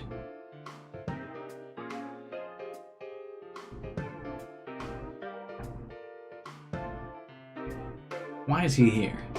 I can think of several possible explanations, but if he secretly followed us in, his canniness may prove dangerous. He gives a sudden smile, as if sensing my reluctance and trying to assagage There's it. no need to be cagey. I don't intend to dodge whatever questions you have. You were probably wondering 3 things when you saw me here. First, how did I enter this world? Second, what am I doing in Inaba? And third, if I came here looking for you, what are my true intentions? No wonder you've made a name for yourself as a detective. You're correct on all counts. I guess Izanami. I thought the Sagiri twist was super noticeable. That one felt really obvious. No, Renato, just because of Great Seal's HP requirement, that's still a plot twist, though. Like, by the time you figured, during his death, you can't be like, oh, I saw that coming. Well, yeah, he's dying. We're talking about before that. That's a plot twist. The first answer is easy. You know now that I can use a persona, allowing me access to the TV world. As for the second, there's no great mystery why I would come to Inaba. I live here. You wouldn't happen to be acquainted with Amagi and Hanamura? You've met my senpai? Your friends. I gather that you're comrades who fought alongside each other during the serial murder case last year. I assume you entered the TV together for the same reason they did, and found yourself dragged into this mess as well. Well, that's actually not true for Naoto, but Naoto's gonna keep it a secret. Whatever doubts I may have about them, it seems that they're here because we dragged them into this. I'm not very comfortable with that. So, I must apologize to you. Well, you don't need to get the game, you can just watch my playthrough of it. And you can subscribe and hit the bell button to watch all my playthroughs.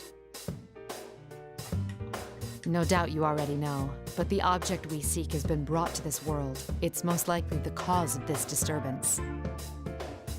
Whoever learned of this world's existence must have thought it would be useful in whatever they're scheming.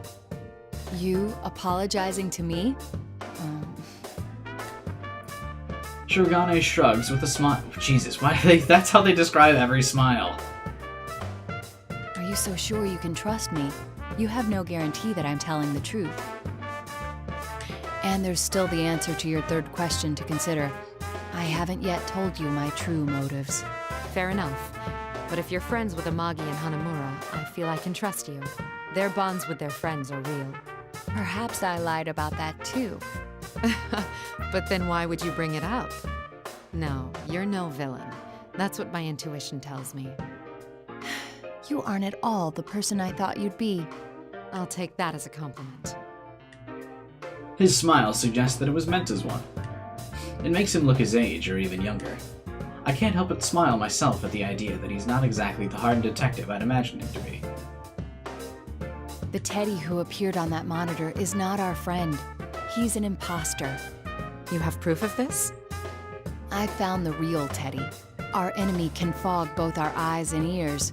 It's possible they can make themselves look like someone else. I see. But I still don't know why they chose to take on Teddy's appearance. I don't either. Upon hearing this, I sigh and close my eyes. It might be to make you all suffer. If they led you to believe your friend betrayed you, it would make this all the more painful. There's some truth to that, but it seems too simple a motive to warrant this elaborate of a disturbance.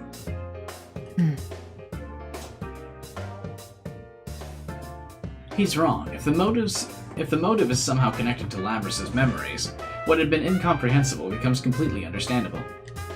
My conclusion must have shown through on my face, since Shirogane trails off in understanding.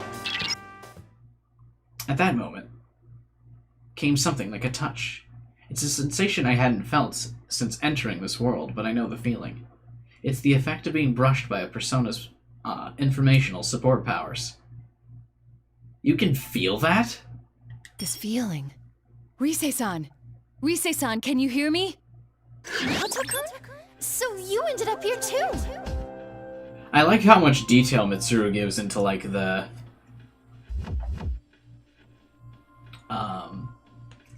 feelings of the Persona universe in her story. Like, feeling how navigation works and stuff.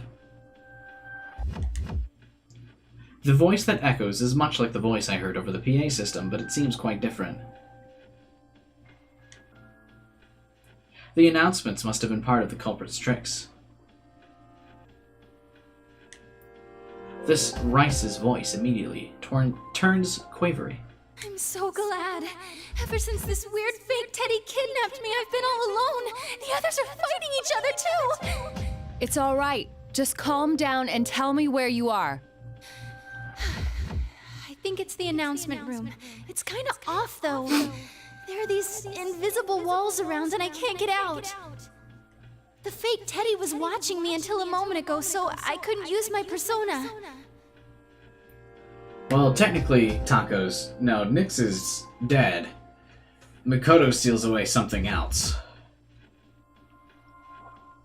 Ebrius, or however you say it. Very different.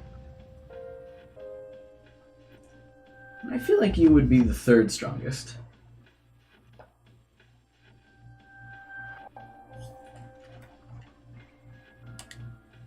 She seems to have been under the General's close watch, limiting her chances to use her persona until now. As soon as the General stepped out for a moment, she seized the opportunity to contact Shirogane. You're in the announcement room now, yes? I'm headed straight there, so stay put. Right, but Erebus, or whatever, is different than Nyx. Nyx is dead. Nyx lost. Gone.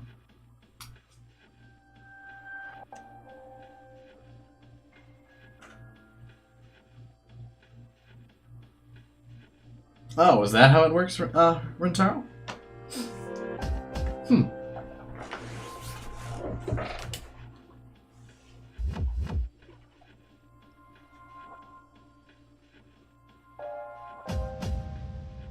I don't feel like that's how it was, though. Huh? Who's that? Why can I hear your voice but not sense you? She sounds extremely confused. I had temporarily forgotten that my equipment prevents me from being detected by persona abilities to an extent. I prepared it after facing an enemy with similar powers once before. It works by making my presence difficult to detect unless they know me well and recognize my signature. Shirogane senses her confusion as well and introduces me to her. His introduction is accurate yet concise.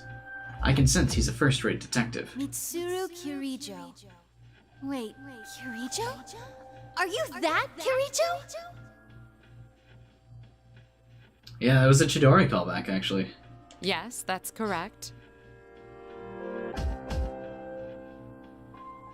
The CEO? Not quite. I am the founding family's... You hired me for a commercial before. Oh, crud. Thank you very much for your patronage.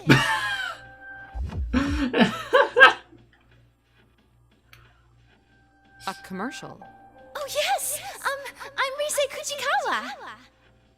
I'm a classmate of the others you met, but I'm also kind of a starlet, and, it's hard to explain. Rise-san, that can wait. There's no knowing when our adversary will return. Rice is explaining that she's an idol to Mitsuru while also fangirling over Mitsuru. Oh, alright. Kujikawa said that she was captured, but why would they treat her differently? I suspect it was to block communication. If we could speak freely as we just did, their whole scheme would collapse. Ah, so that's why Teddy and Rise-san were the hosts. What do you mean? The real Teddy has a similar power. That's why those two were taken separately. Not only that, but by acting as the two who had disappeared, the enemy thought it could portray them as traitors. Though it appears that Teddy managed to escape on his own somehow. How come I'm the only one fake Teddy is watching over personally? Sheesh. You have the most powerful investigative persona. They must have had to take greater pains with you. I think we're keeping this going too long. We've exchanged what we know already, so I'm gonna shut down the comms link. Be careful, you guys. I face him once We are again. responsible for this case. Rescuing the ones who've been dragged into it is part of our mission. Besides, she's another of your friends, isn't she? All the more reason for me to go save her. He makes a small gesture as if searching for the right words. After taking some time to make up his mind, he looks me in the eye once You're more. quite prepared for this. It would be unfair of me not to tell you everything. Please hear me out. The reason I came here was to... You're a real straight arrow. I cut him off You're very intentionally. proud to be a detective, no? I can see it in your eyes. You would never sell out your beloved justice. If you've done nothing to be ashamed of, that makes us even.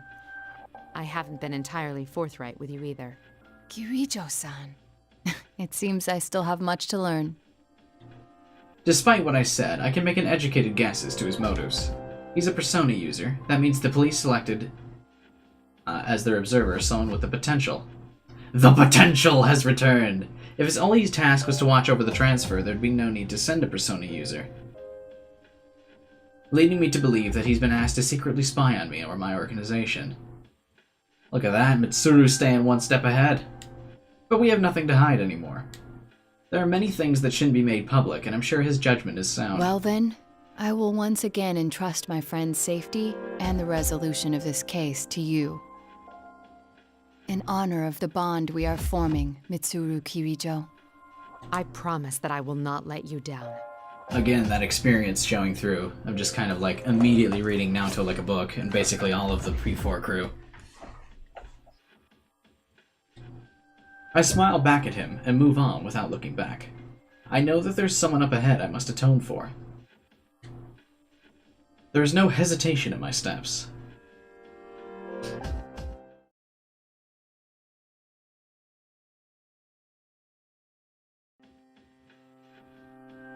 I reach the 3rd floor. After turning a corner and going on for a while, it finally comes into view. The announcement room. This is where Kujikawa is supposed to be. Are you Kirijo-san? Kirijo? As I open the door, 2 students greet me. One of them is the voice I heard through my persona, Kujikawa, I presume.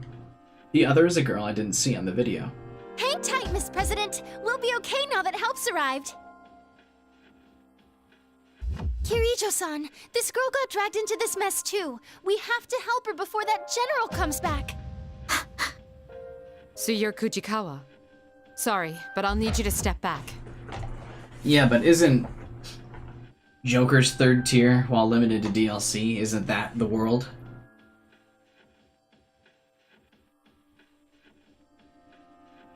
Huh? I turn to face Miss President. We meet at last. Astounding. You really do look human. But you're not, are you, Labrys? The girl jumps at hearing this. Raoul's still the fool? That's kinda dumb.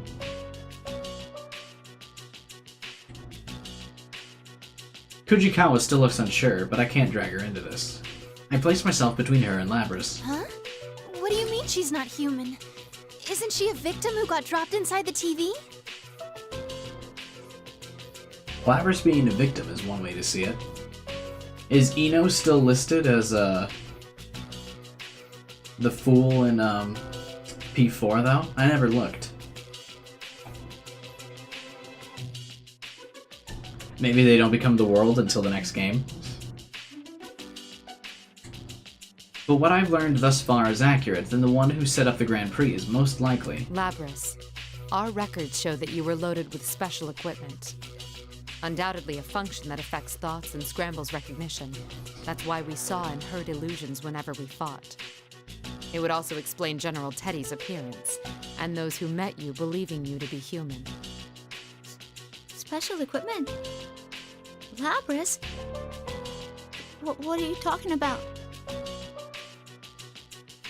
Labrys's protestations of ignorance sound as if she's in denial about something she already knows. It's tragic, hearing the desperation in her voice. I'm sure the reason why you captured 2 people with analytical personas wasn't just to keep them from interfering with your designs.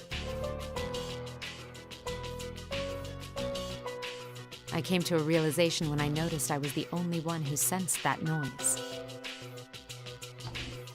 Joker's is the power of God, which is truly the strongest. An analytical persona's searches clash with your ability. They dispel illusions, so you needed to confine them. You feared that if they caught you off guard and used their persona's ability, this would happen. With that, I summon my persona. Just as expected, noise immediately runs across Labrys's body.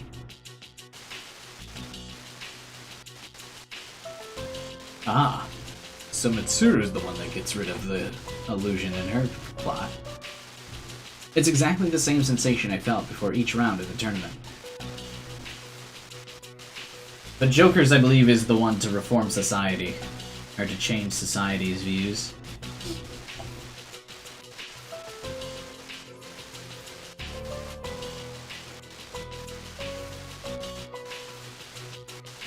Artejima cancels out the force scrambling our senses and the illusion begins to wear off. Little by little, the facade fades away, and her true appearance emerges.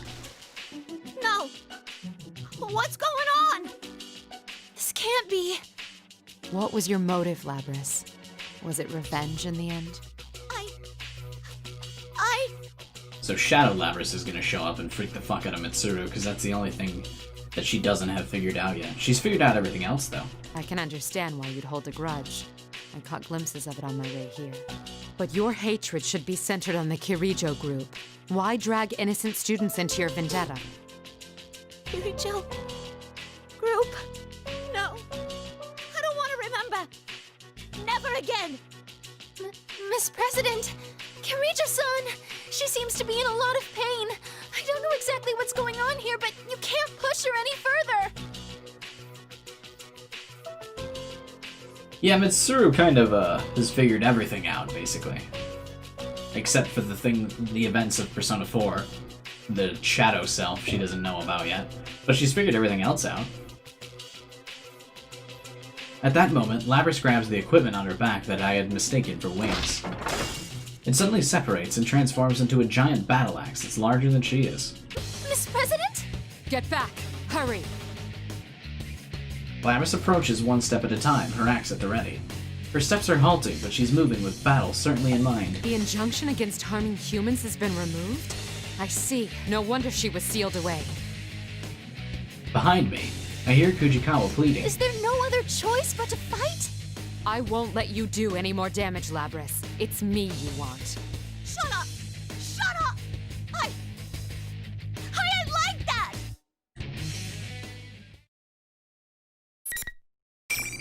Oh shit. In Mitsuru's, you actually fight Labrys. That's the only one where you fight Labrys, huh?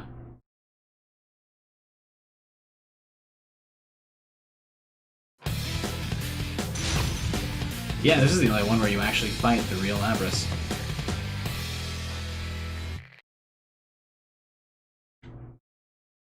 Finally!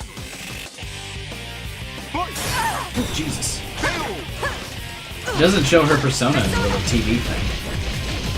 I wonder if that's a story-related thing. Is that she can't use her persona in this fight? Jesus, if she can't use her persona, then this would be a kind of easy fight. I say that though, as I get my ass kicked. No escape! No Yeah, she can't use her persona. Yeah, she also doesn't have the persona break thing. One escape! I did the thing! I did the thing! It happened!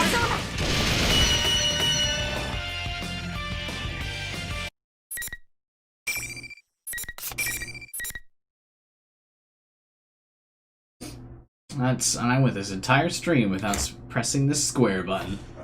Get fucked!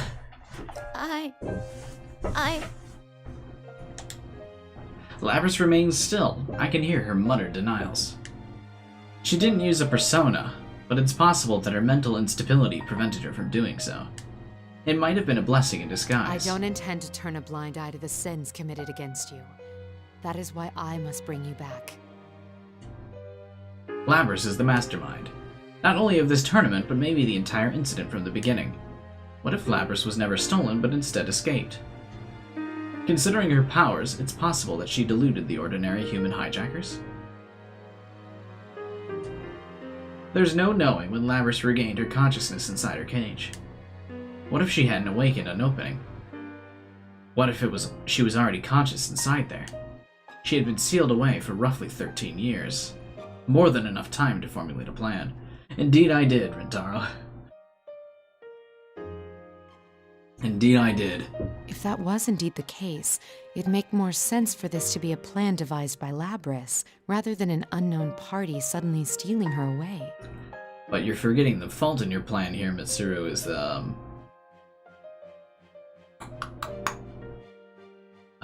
how would she know about Inaba? I can't imagine how much resentment such a small, artificial body could hold. A tragic mastermind, huh? Huh? Mastermind? You got it wrong, Kirijo-san! That girl's not... Fujikawa calls out from behind me. Just as she does, I feel an imminent threat rushing towards my back. I turn around in surprise. It can't be. Looks like you've saved me some time while I was out running errands. It is, Ice Lurker. You're... General Teddy gives an evil smirk.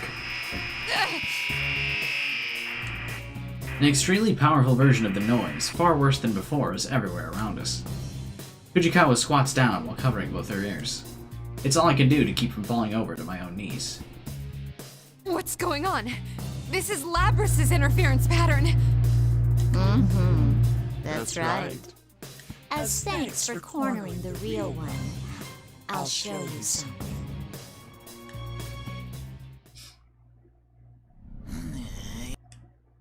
The scene we have already seen a dozen times. The noise lifts once the mimicry is dispelled. But what it reveals is something I hadn't expected. Another Labrys? Oh, this is another scene. Damn, even Shadow Labrys out here looking kinda cute.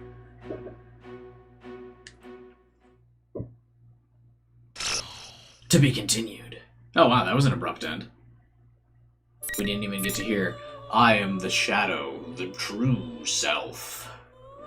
Alright. Pretty good stream today. We got through 4 stories this time, and one of the joke endings for Chie. Which means tomorrow, we'll take on Labrys, and then hopefully be able to continue the plot. And we should be done recapping everything, finally. Though, we'll see. Who knows? You would not believe the amount of fans Shadow Labrys had in her day-day? Oh, I'm sure. She's quite cute. Like I said, it's one of the, Oh, and Yukiko's joke end. We had 2 joke ends. But Labrys is one of the few girls that makes me feel some type of way about the schoolgirl uniform. Usually I'm not a huge fan of that, but she's pulling it off, man, I'll tell you what. Right, yeah, I'm sure we gotta do this story still, too. But alright, that's it for today. If you're new to the channel, please subscribe and hit the bell button so you don't miss out after we finish up all of these stories. We're going over to the Ultimax side to do that story as well, so stay tuned to make sure you don't miss out on a single stream of the full playthrough of this game. So subscribe and hit that bell button. Of course, like the video if you could, I'd appreciate it. It helps boost this in the YouTube algorithm, makes it more likely to be recommended, things like that. So drop a like if you haven't already, and also a link in the description below to my Discord channel. You can join the Pancake Pals today and chat about all kinds of things, like Persona, Pokemon, or other just general bullshit. We sometimes just shoot the shit in my chat, so feel free to join, start the shit posts, all that good stuff. But with that, how careless of me to not end it already. I'll see you guys tomorrow for Labrys' campaign. See you then.